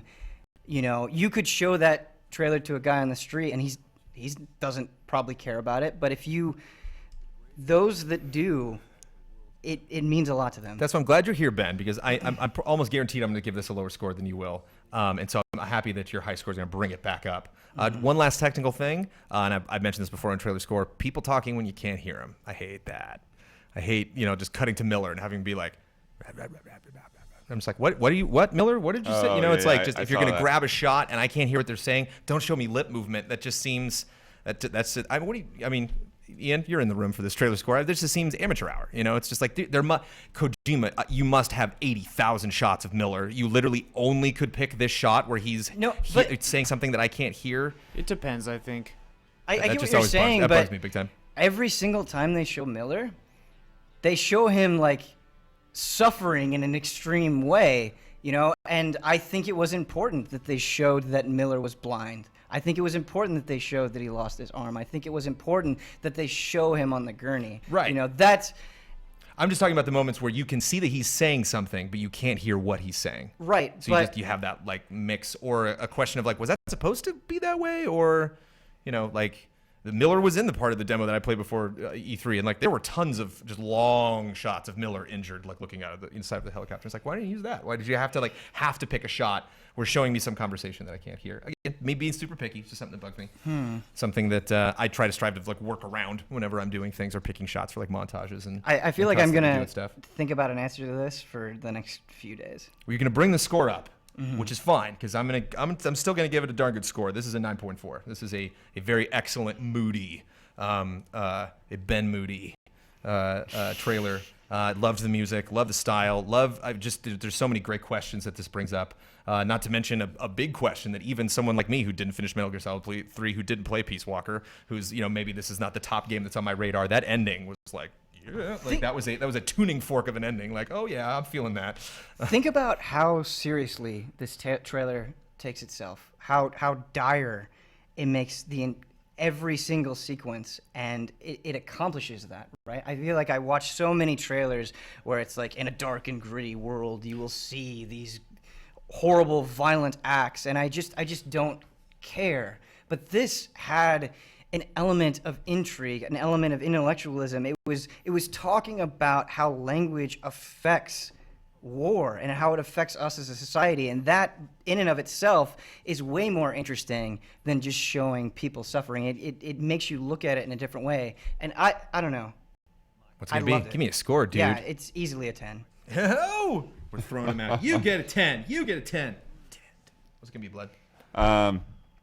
Yeah, I mean, I think some of the things that bothered you bothered me as well. I've never been a fan of Kojima constantly throwing titles and words up on the screen. Yeah, that's his thing. I was going to bring that up, but I'm just like, that's so his thing. Yeah. Honeyed espionage is the best. I love that. I'm like from Metal Gear Solid 3. Remember honeyed espionage? Like, what a guy. Yeah, it was like sometimes. It's like sometimes they fit, and sometimes they're like, what is that? You would have been better off without that title there. And then just sometimes the looks, whatever, of those titles. One last thing, repeated shots, also something that bugs me. Just kind of like the resuscitation scene. It was just like, ooh, we've seen this like 3 times now. Just a couple of shots that were repeated. And I guess the other thing is I mean, it's not really so much of a technical thing. Is I feel in a way that this does kind of spoil a lot. Like the stuff in here is freaking crazy that I would not expect from Metal Gear, even though Metal Gear is always freaking crazy. But what's interesting about it's spoiling a lot, that's your initial reaction. Like, man, I feel like I've seen too much of this game. But then you think about the interactions the characters are having and wait, what if it's under this context? What if it's under that context? What if this is their motivation? I feel like this trailer has so much intentional misdirection. And again, some people might be aggravated by that. They might say, oh, Kojima, all he does is constantly troll, and he never just wants to say the thing that he should be saying. But that's so much more interesting to me. This is a trailer that I can go and I can look at and I can analyze and I can think about, right? And I can look at it from so many different angles, and that's better than just having one interpretation, I think. Give me a score, Blood. Give me a score. I'm going to go 9.2. 9.2. We're still in the 9s. Ben, that's got to make you feel good. It doesn't. It's a 10 trailer. It's a 10 trailer. I do really like that music, though. It reminded me of the last Max Payne, and then I saw the date and it was like, oh, yeah, they were probably inspired by this. It's funny, I do the math. It's 100. It's not 10. I was like, what? That's not the right score. Oh, wait, I gotta divide that by 3, do the math, carry the 2. 9.5 for the Metal Gear Solid 5 E3 2015 trailer. How many more trailers are we getting for this, Ben? Maybe one more big epic one right before launch. For sure. Yeah. They'll probably do one before that, too. Yeah. This is the one that matters. Also, it does a great job. Silence is a character I'm not like that familiar with, but they've introduced her well in the media so far. Quiet, sorry. Mm-hmm. Don't tell me to be quiet. But it's kind of fun, like to put her in those moments and see close-ups on her and compare that to the dialogue, to the narration, and try to figure out like what kind of meaning they're suggesting there. Obviously, lots of stuff going on here. Kojima doesn't just like make a trailer. Like he puts lots of thought into it and produced it himself. And thankfully, his name is on it, which is something that we can take for granted. Thank you, Ben, for stepping in on this special episode of Trailer Score. Thank you, Mr. Bloodworth. And thank you guys for watching. We'll see you next episode. Do I get one now? Yeah, give me a score. I love the music. Oh my god, because I didn't like it in the other one. Can you get everybody? If there is someone who is employed by GameTrailers.com in the building, I want him in here right now. Okay. I mean, obviously Kojima's stuff is really bombastic. I don't like that it says. I'm fine with him saying trailer directed and edited by Hideo Kojima, but I don't like that it hard cuts in and hard cuts out right before a fade in the shot. I'm like, just either fade it in with the shot or keep it with. It's just an editing gripe, I guess. Yeah, 9.5 is fine. I like it. It's crazy. Parts like the first time I saw it, I was like, I don't know if I like all this stuff, like, because I'm gonna play this game, but I'm like, some of this looks like it's gonna take a long time, and I'm gonna have to sit and listen to these people talk for 100 hours. Also, I haven't finished Ground Zeroes yet. I don't know who the hell Miller is, so I thought you play Metal Gear Solid? What? Do you play the first, like Metal Gear Solid and PS1, first one? I only played half of it. He's like right in the beginning. Really? Yeah, he's a guy. He's like your old friend. It's like, oh, McDonald Miller. 2 and 3 are the ones that I. And he's got the sunglasses on in the codex, so that's why they make a big deal of the sunglasses. Oh, when they okay, put yeah, them I on remember him now. Yeah. 2 and 3 are the ones. Like I played 3, up, down, left, right, every way. But even that, just like Ben said, knowing that Miller is in Metal Gear Solid, there's like there's a whole lot more than that going on. So, you know, Yeah, so, like, because I thought that was like for part of it. I thought it was Liquid, maybe. I was like, is that Liquid? Probably just wrong, but. I mean, obviously wrong, but we have to like. I mean, obviously avoid the end. spoiling the original Metal Gear Solid. Spoiling a 1998 game. When did that come out? 97, 98? It was 98. Oh, that was 97. Because 97 was just such a stellar year, but I always forget exactly the games that came out then. So yeah, we want to get everybody back in here because we're wrapping it up, folks. So we have other trailers that we want to do trailer scores for. We have other games we're going to do just plays for. We have other just stuff to talk about. I mean, we're still going to be talking about E3 next week because there's still stuff to sift through. Got to go to other websites, you know. Got to go to like IGN and be like, "What do you guys do?" You know, like, I'm curious to watch Jeff Keighley's coverage of E3 and just like, yeah, what interviews did you get? Curious to watch our coverage of E3. I missed like half of it, you know, because I was at the show checking stuff out. I tried to jump in chat as much as I could and watch you guys on my phone. Little depressed how long it's taking people to come in. Oh, here we go. Oh, we got Kyle Bossman. He's casual Bossman now. Get up on that desk. Get up on that desk. Get up on that desk. Where's Elise? Is Elise still here? She left. Elise is gone. Get up on that desk. All right, everybody's getting up on this desk. John, Omer, everybody's coming up here. Brandon Jones. Yes. Before I give you this, he already has one. Yes. Okay. All right. First of all, story. Fan sought us out to give to us, to give to Brandon Jones. But before I give you this, I want you to explain right now why you're not going to finish Final Fantasy VII after you just gave it a 10. I gave the trailer a 10. You gave it a 10. Yeah? The trailer a 10. Right. Maximum hype.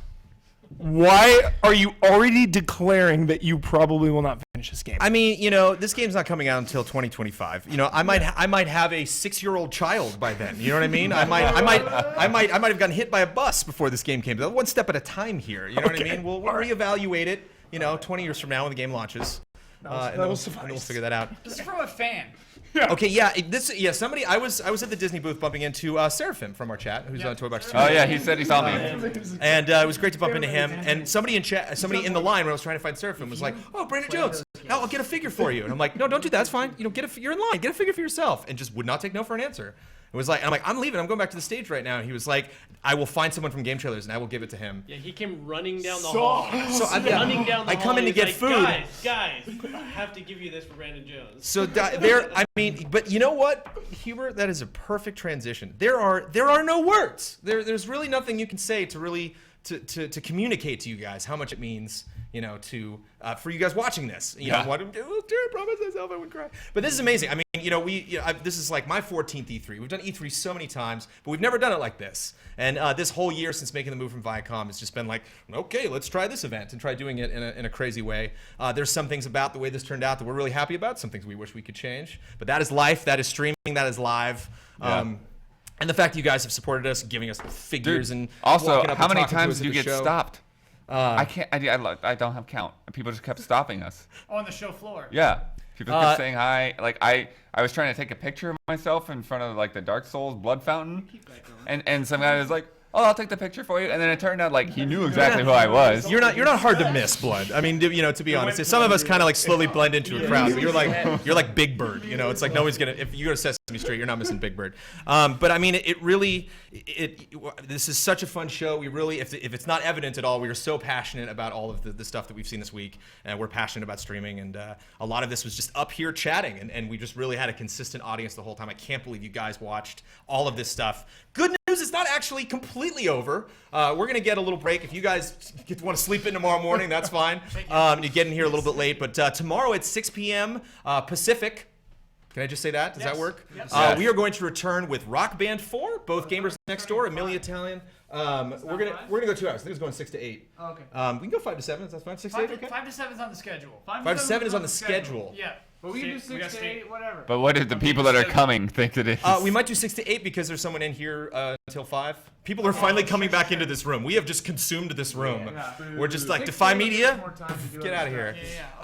So we might need a little more time just to set stuff up because we're going to have to clear those couches and put in Rock Band.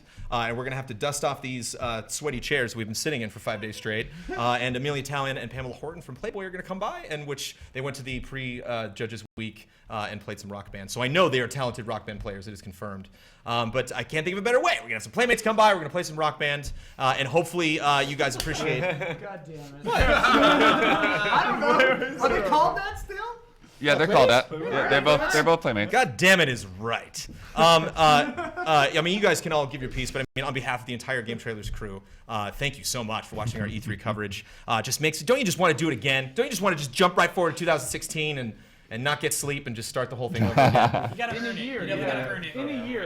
Omar shot a bunch of our stuff, cut some stuff. Played some was stuff. A big production powerhouse, and was not. Don Casanova, everyone. We'll get there. We just interrupted Omar. So you skipped Kyle, which I appreciate.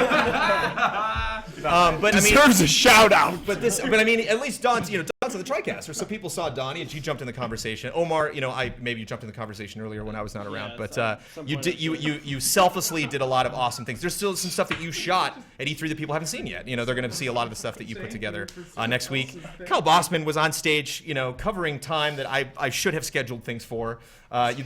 People should have come through that door and helped you more entertain our audience for the stream, but you managed to do it. There was like one point one night where I left and you were like, yeah, we got a 3-hour block here. I'm not sure what I'm going to do. I was just like, yeah, well, bye, Kyle. 5-hour block. 5-hour block. And I think that's just E3. We're just like so excited we can talk about anything. We resorted to playing a Gears of War remake. Yeah, I know. That's a low kind of point. Things got bad. Mr. Don Casanova, everybody. Don Casanova! Cutting things, rocking the TriCaster, fulfilling all sorts of crazy roles. Also speaking of Mr. Brad Ellis, who I might add looked the best out of all of us. I mean, it was ridiculous. Like I was like, okay, I'm wearing a suit. This is kind of nice. I walked in like, oh well, great. Brad's got a good suit. Nice. You really look good. Thank you for doing that. I think I'm the only person wearing a suit now. Mr. Daniel Bloodworth also didn't show up too much on the screen, but was also producing a lot of things that you're going to see later. Was organizing, all the stuff that you guys saw. Was booking those appointments. Was picking out what was going to be going up on the website, what's going up on YouTube, and ultimately the schedule for maybe trailer scores we're going to do next week or more Just Plays or something. Ian Hank on the TriCaster. Hey. Yeah. And in chat, you got up on the stage a couple times. Shot man-ups today. You're going to be cutting man-ups and Bossman and Huber Hype and all sorts of crazy stuff tomorrow. Don cuts Huber Hype. Wait, let me see if I can intentionally get it wrong. Mr. Mike Moore and Mr. Ben Huber going to the show floor. Really, I mean, just twisting their arm, going and playing Battlefront and Horizon and Metal Gear Solid 5, and you seeing demos of Dark Souls and all that stuff. I don't know how you guys did it, but I really appreciate the sacrifices you made this week. Dark Souls, so don't you even talk right now. I didn't play. I saw the demo. I saw the demo. Everybody demo. I don't get. They didn't give you hands on? I didn't get hands on with Dark Souls. I wish I got hands on with Dark Souls. Although I'd probably be embarrassing. Can you imagine actually playing that for the first time in front of people that made the game? But you guys checked it out, and that was awesome. And Mr. John Michael Burgess coming in and introducing the whole thing. Like it was basically we would need to bring you in right at the last minute because it's like we're all going to be doing very specific things, and you need to make sure we're all doing that. And it turns out you're quite a gamer, pal. Like you know a lot of awesome things about games. You helped keep the conversation going, and we greatly appreciate that. And of course, she took off and is now hopefully getting some well-deserved rest. But Elise Willems is. Without a doubt, the smartest person in the bunch, and is really great with the community, and hopefully was hilarious today with Man Ups. You will get that episode this weekend. So I could go on forever. This was amazing. Matt Blair. Oh, Matt Blair! Matt Blair. Apparently, I need to go on longer, Mr. Matt Blair, who is also not. Is Blair's desk or did he take off? Is he getting rest? He's gone. I honestly don't know what he's been doing today. Yeah, whether Blair is here but or at home, he's always working. Constantly been flowing stuff up to the website. Everything. Doing the job that is previously done at E3, GameTrailers.com by lots of people. Yeah. I mean, it used to be at one point, like, everyone would come home from the show floor and just, like, burn through stuff until the middle of the night. And now, like, Matt Blair can do that. Like, I'm so glad we're done, and yet I'm really going to miss this. This was really fun. I'm looking forward to next E3. I'm looking forward to PAX. I'm looking forward to the Toy Box Summit, to Comic-Con, to Gamescom, to Fraxicon. BlizzCon. Yeah, I'm looking forward. You guys have helped us really see our live coverage in a whole new light. So we may be seeing awesome changes coming in the future to GameTrailers.com about what we do on Twitch. If it is this gratifying, if 2,000 people can be here on a Thursday night after the doors have long closed, still talking about E3 and still hanging out with us. And you guys hung out with us all week, and it has been a genuine pleasure and an honor. Thank you so much.